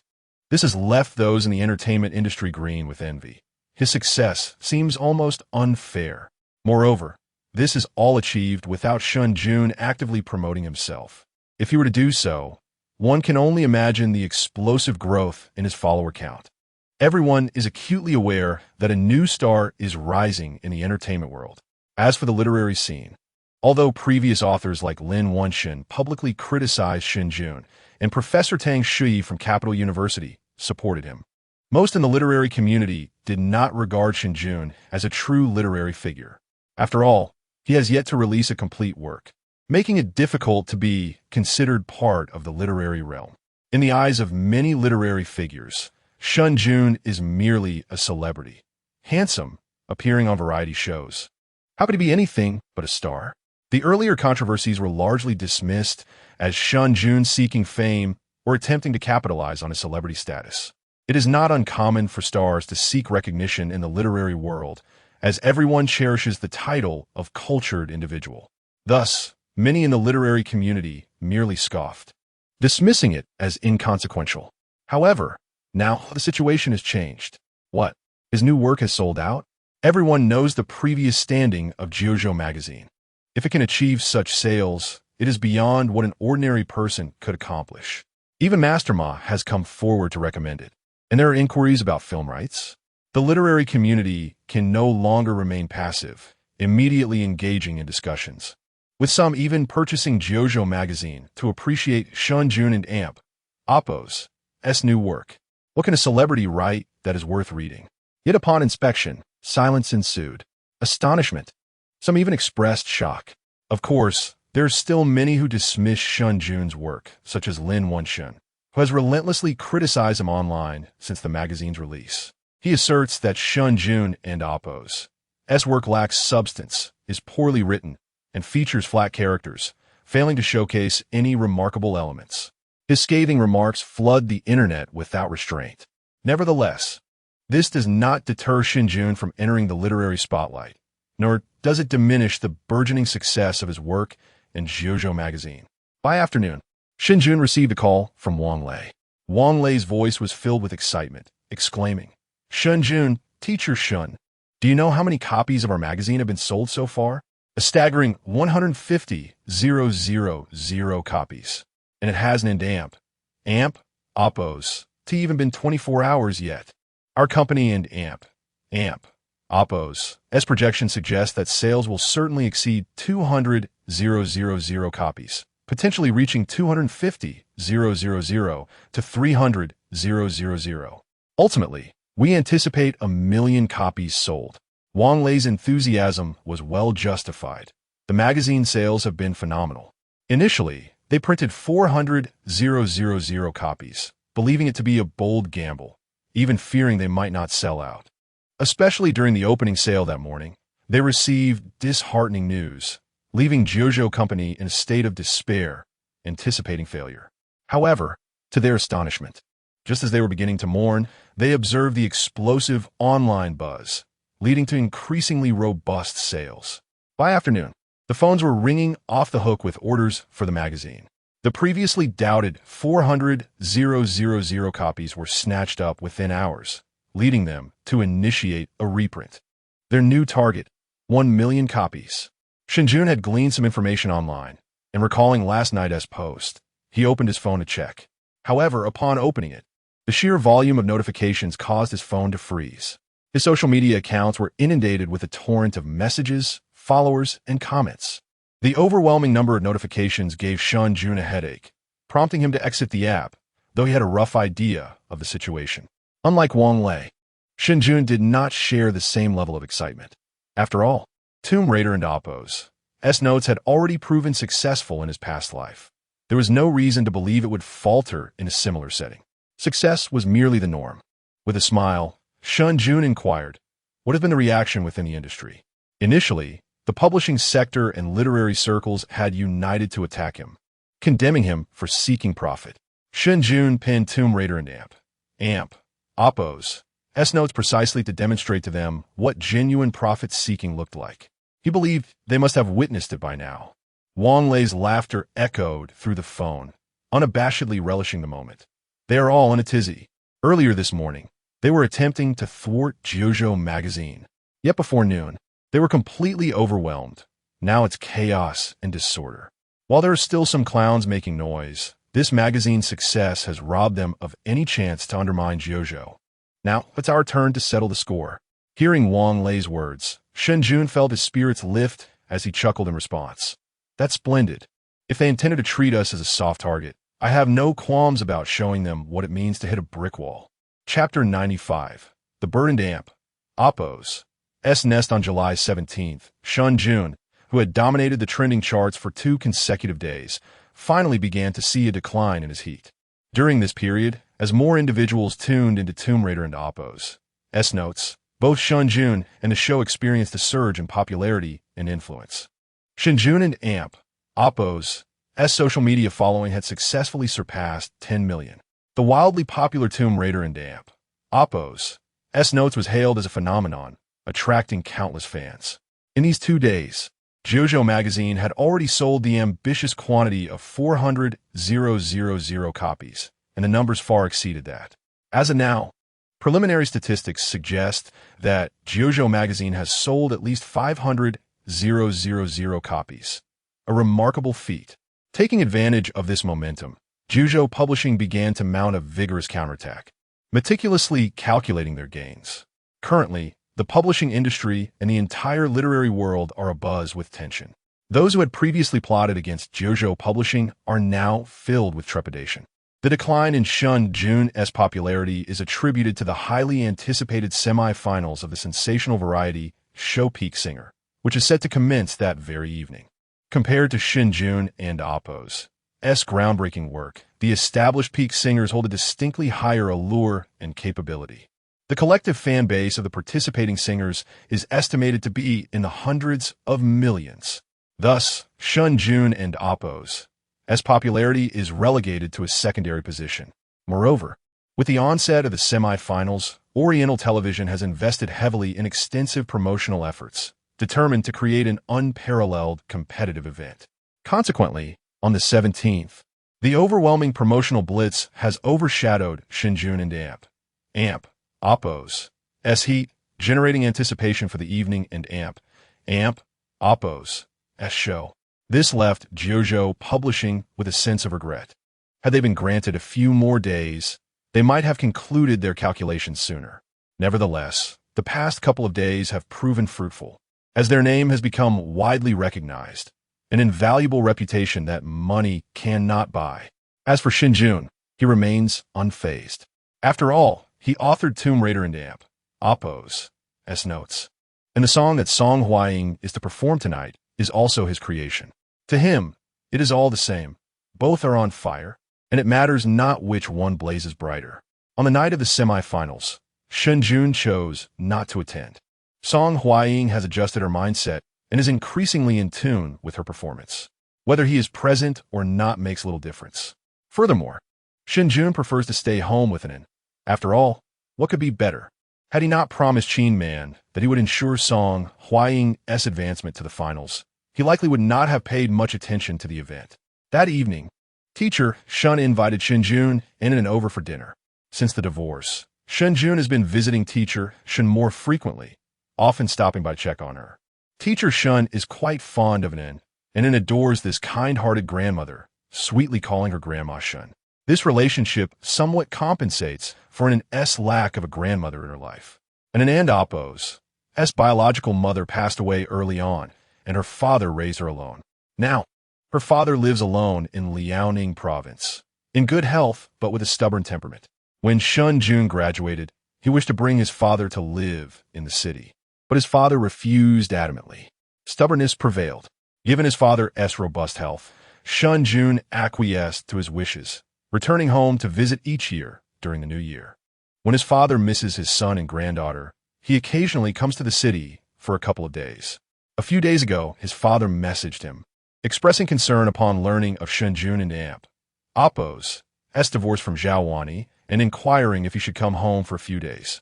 Shen Jun, preoccupied with work, could not return but promised to visit when time allowed, leaving the conversation at that. An has never known her grandmother, and her grandfather is not frequently seen. When she attended preschool, she once asked Shen Jun why she did not have a grandmother. Other children often had their grandmothers escorting them to school. Shen Jun could only sigh and explain. As for her maternal grandparents, her grandfather, Zhao Wani's father, is relatively considerate, visiting occasionally post-retirement, bringing treats and gifts for An. However, her grandmother holds a deep-seated disdain for Shen Jun, naturally extending this to An. Their encounters are rare and fraught with coldness, as if Shen Jun owes her something. Thus, An has grown up missing the affection of the older generation. Fortunately, Shen Yinxing has stepped in to fill this void, and An has developed a particular fondness for Grandma Shun.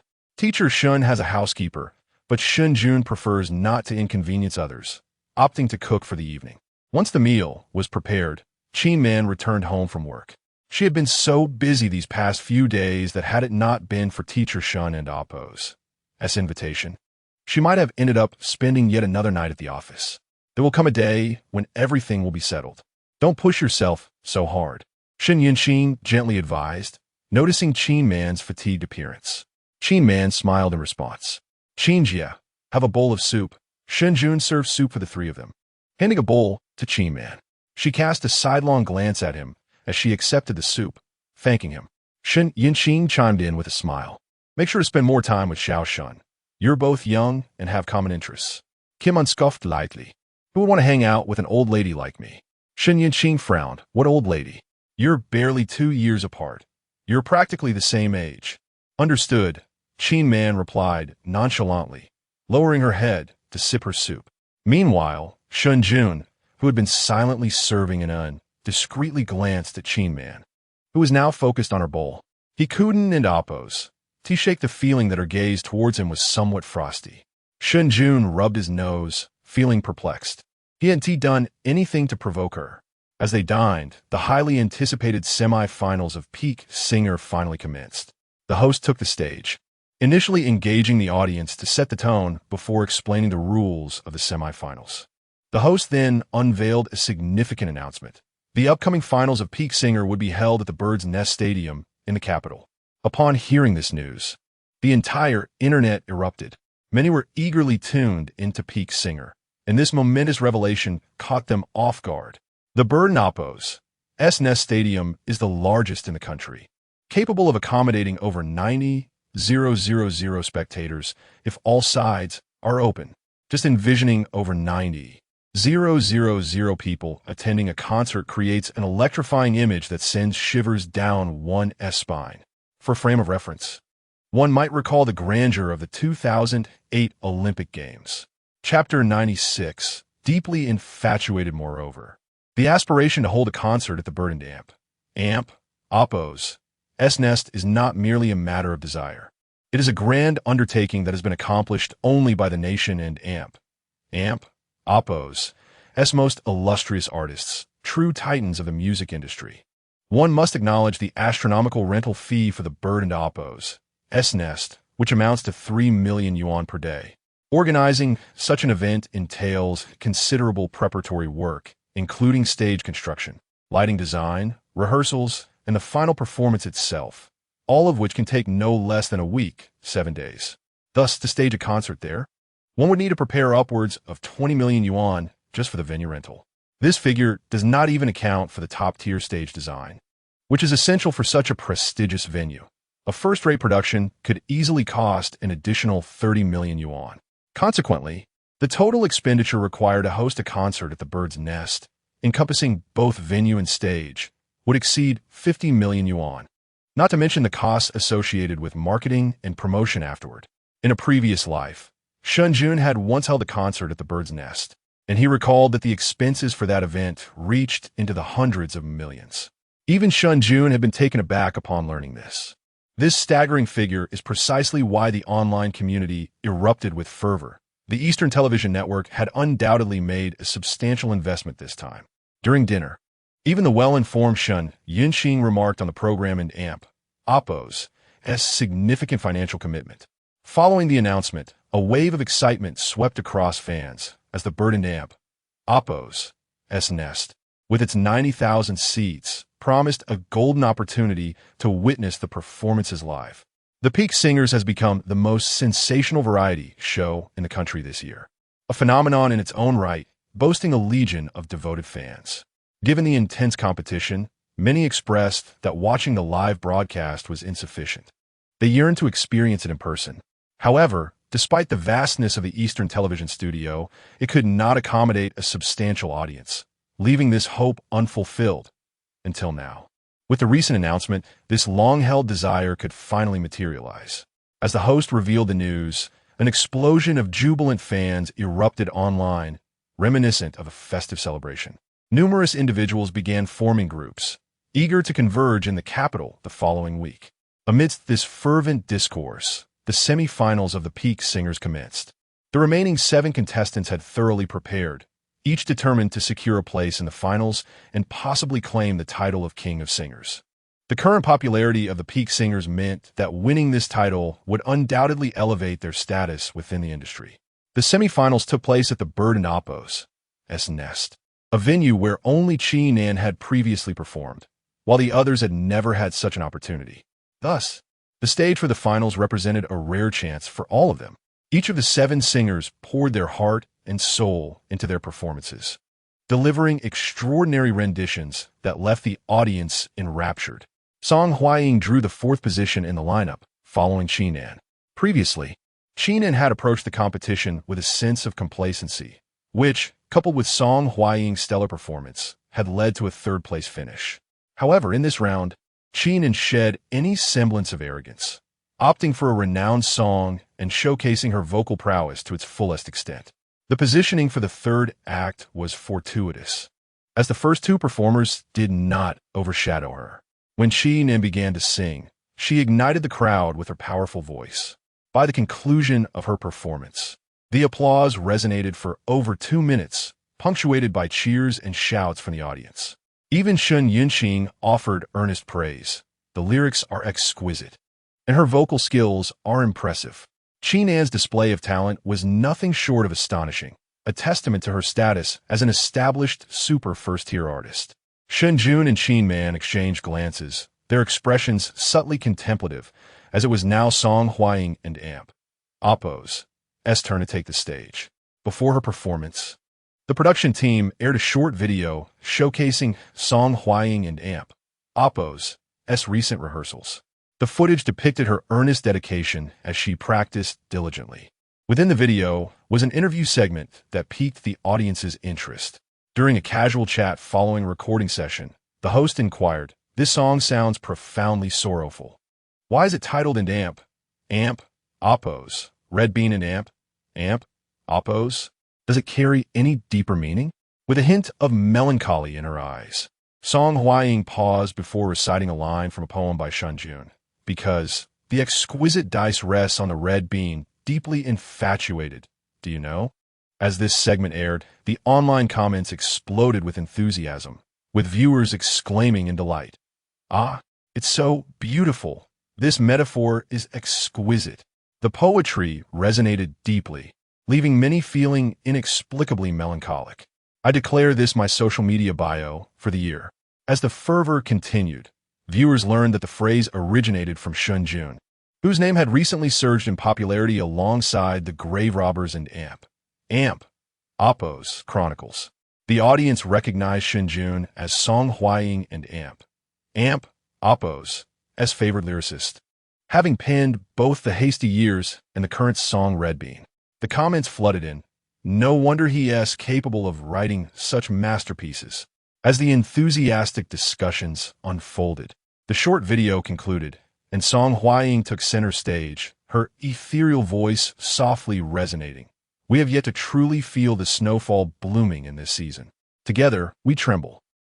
The ambience shifted dramatically, as the initial restlessness of the audience gave way to a profound silence, all ears attuned to her song. Wang Fei and Oppo's melodies, gentle and unhurried, unfolded as if narrating a tale. Yet, within this understated delivery lay an enchanting power, one that evoked tears from the listeners. Gradually, amid the hushed audience, the sound of quiet sobbing emerged, prompting the director to subtly capture the emotional responses on camera. Numerous individuals were seen with reddened eyes, some even shedding tears, as they became immersed in the poignant world that Song Hying had woven through her performance. By the song and Oppo's end, many in the audience were left utterly speechless by their overwhelming emotions. Chapter 97. Finals format. Song Hying exhibited remarkable consistency, while Shen Jun's lyrics were exceptionally crafted. It was no surprise that such performances stirred the audience into a fervor. After listening, Shen Jun was also effusive in her praise for Shen Jun's creativity.